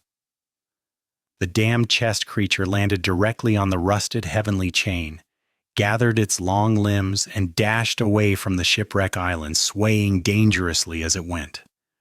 From time to time it fell to all fours and launched itself into the air, jumping from one link to another. It wasn't long before the bizarre abomination encountered a chain worm. The winged creature lunged at it, only to be kicked in the muzzle and have one of its wings ruthlessly torn apart. The chest creature tossed the maimed chain worm back toward the island, where its body was suddenly grabbed by a long root that lazily extended from the darkness of the dark side, then disappeared from view. The abomination took in the terrible sight, giggled, then turned around and continued running away. Sunny hesitated. His prize was getting away. But the small island he could see in the distance had to be the Twisted Rock, the isle directly bordering the tear. There would be no more land to escape to if he went there, and the only chain that connected Twisted Rock to the chained isles was currently being devoured by the demonic worms. It didn't seem to be on the verge of collapse just yet, however. How would Sunny know? Sunny. It's not like he had seen a heavenly chain break before. Perhaps it was time to give up on his pursuit and turn back. He lingered on the very edge of the island, sensing brown vines crawling closer and closer. Risk it all or retreat and lose the chance to get his hands on the miraculous treasure forever. Nephis was about to become a devil in just a few days. No matter what decision he was going to make, he had to make it right now. In the end, Sunny had to silence his avarice and consider the situation objectively. Going after the bizarre abomination posed a huge risk, but it also promised a huge reward. In the end, what made him decide was not greed, emotions, or even rational thought. It was his intuition. For whatever reason, Sunny felt a strong aversion to the idea of turning back. It was as though Twisted Rock exerted an invisible pull on him, drawing him closer. He had never experienced something like this, at least not to this degree. He knew that his intuition was not a simple thing. It was connected to the fated attribute and the special properties his eyes had inherited from Weaver.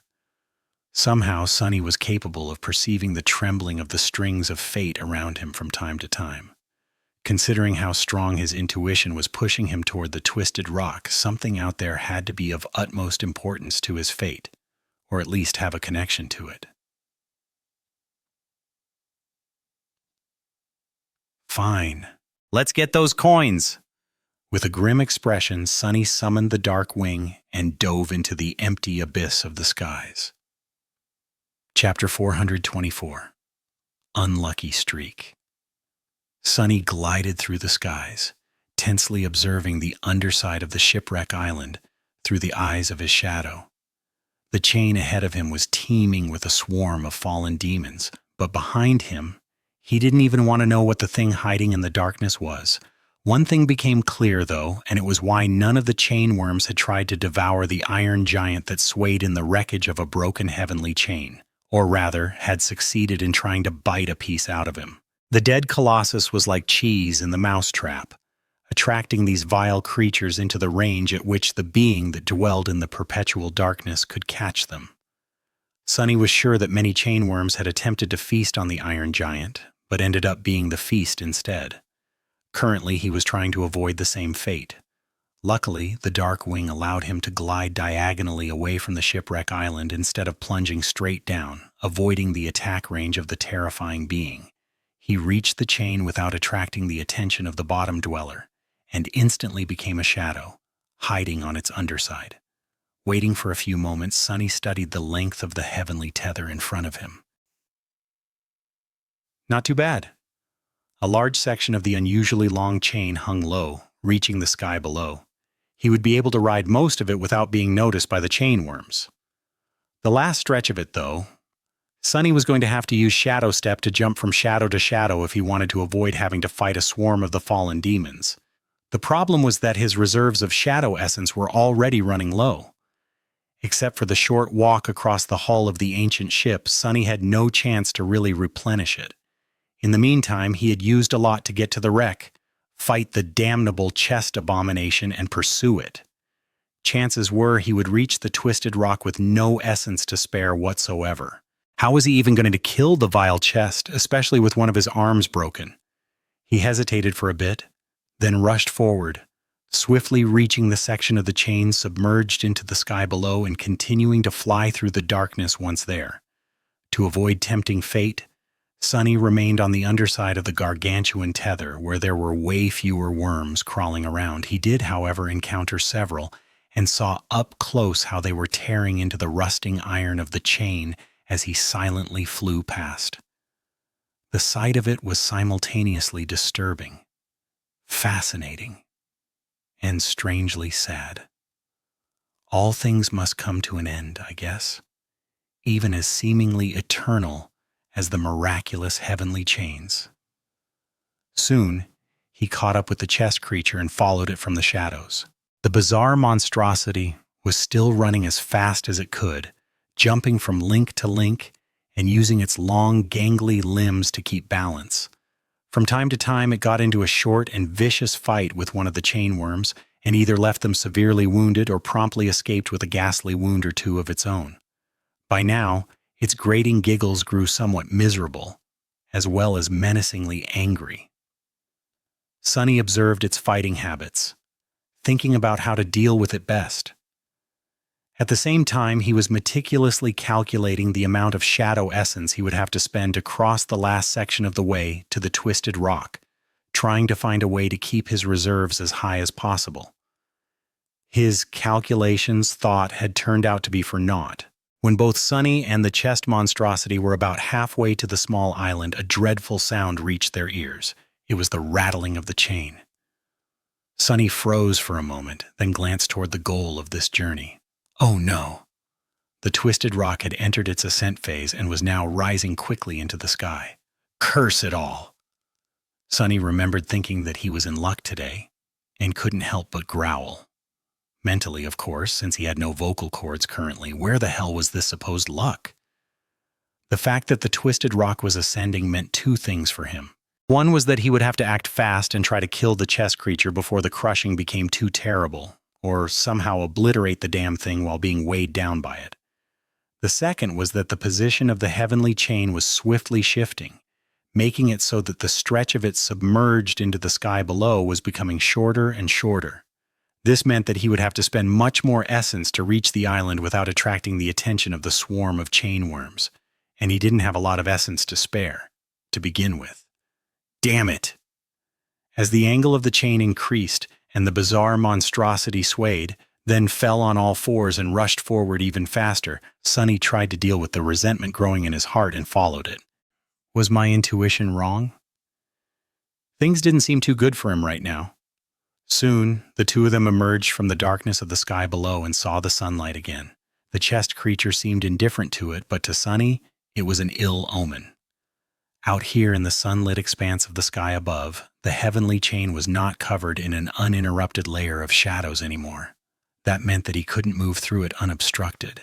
Instead, Sunny had to either step from one shadow to another, if they were close enough, or send his own forward and make use of it to jump over long stretches of brightly lit parts of the heavenly tether. Damn it! Knowing that there was no other choice now, Sunny burned through his essence in order to not fall behind the rushing monstrosity. Soon, his reserves grew dangerously low. It was still enough to reach the twisted rock, probably, but once there, he would have to fight while both of his cores were nearly empty. That meant no bursts of speed, strength, and resilience that he had already gotten used to. No access to active enchantment like the Dark Mirror. No more using Shadow Step to escape dangerous situations, at least for a while. And added to all that, one of his arms was broken and completely useless. Oh, and there was also the crushing. If Sunny had teeth in his shadow form, or a mouth for that matter, he would have gritted them right now. Full of dark emotions, he thought, doesn't matter. I'm getting these coins even if it kills me. Chapter 425. Twisted Rock. Soon, the vile creature drew close to the twisted rock. It crouched near the vertical stone wall of the floating island, giggled, and then suddenly shot upward, jumping no less than 20 meters high. Its talons pierced the weathered stone, and the abomination nimbly climbed up, soon disappearing from view. Far below, on the rusted surface of the damaged heavenly chain, a hunched human figure suddenly appeared from the deep shadows. Sunny felt the chain sway as the island rose higher and higher, then looked up with a dark expression. In this direction, Twisted Rock was the last piece of land before the empty expanse of the tier. It also only had one iron tether connecting it to the rest of the chained isles, so now that the bizarre monstrosity was up there, it had nowhere else to run. With a pained grimace, Sunny summoned the Moonlight Shard, cut one of the straps off his pack, then tied it around his neck to create a makeshift sling for his broken arm. He was going to have to set the bones and make a proper splint later, but for now, this was going to have to do. With his arm secured and cradled against his chest, Sunny waited a few seconds for the sharp pain to subside, then activated the dark wing and used the prowling thorn to fly up the overhanging slope of the stone island. The dragonfly cloak only allowed him to levitate if there was a surface beneath it to support the enchantment. If there wasn't, he was only able to slowly glide down instead of falling without any control. So, to travel up, he had to either push off of something or pull himself towards something. The prowling thorn made that process easier. Due to the burden of the early stages of the crushing, Sunny had to exert more strength than usual to propel himself upward. After using the heavy kunai to do so several times, he finally crested the edge of the twisted rock and soared a few meters above it. The twisted rock was a dreadful and miserable place. The island was rather small, and all of its surface was nothing but an uneven expanse of dark stone. That stone, however, looked really strange. It was as if once, a long time ago, it had been melted by unimaginable heat and then abruptly solidified again, creating strange shapes and swirls. Here and there, blackened bones protruded from the molten stone, telling the tale of countless humans and beasts who had drowned in that scorching inferno. The sight of them was eerie and disturbing, like something torn from the actual hell. Thrown down by the crushing, Sunny landed heavily on the dark stone and swayed, then supported himself with the shaft of the cruel sight. His graceless arrival made enough noise to attract the attention of the chest fiend, who was crouched a dozen or so meters away. The creature froze, then turned around and faced him. Sunny scowled. A mangled corpse of a chainworm was hanging from beneath the half-closed lid of the chest. As the creature turned, the tail and claws of the dead fallen demon scraped across the molten stone. The bizarre abomination stared at Sunny for a few moments, then opened its maw and swallowed the remainder of the chainworm whole. Despite the fact that the demon was at least 5 times bigger than the chest that served the fiend as the head, it somehow disappeared inside without leaving a trace. The creature licked the blood off its sharp teeth and giggled. This time its laugh sounded rather hateful. A cold smile appeared on Sunny's lips. "Right back at you, bastard." As the fiend rose to its feet, towering above Sunny menacingly at full 3 meters of height, the cruel sight shifted and turned into a somber short sword. Its silver blade gleamed, seemingly absorbing the bright sunlight. The heavenly chain rattled below, and as its rusted links scraped against each other, the twisted rock continued to ascend. The smile disappeared from Sunny's face. Staring at the gluttonous abomination, he couldn't help but feel a bit of fear. The thing was tall, fast, and incredibly strong. Much stronger than he was, especially now that his reserves of shadow essence were almost completely drained. Despite the fact that it was heavily wounded both by his sword and by the claws of the chain worms, it still appeared agile, vigorous, and full of murderous spite. However, this fight was not going to be as suicidal as it might have seemed. There were three main reasons why Sunny felt confident in his chances of defeating the bizarre abomination.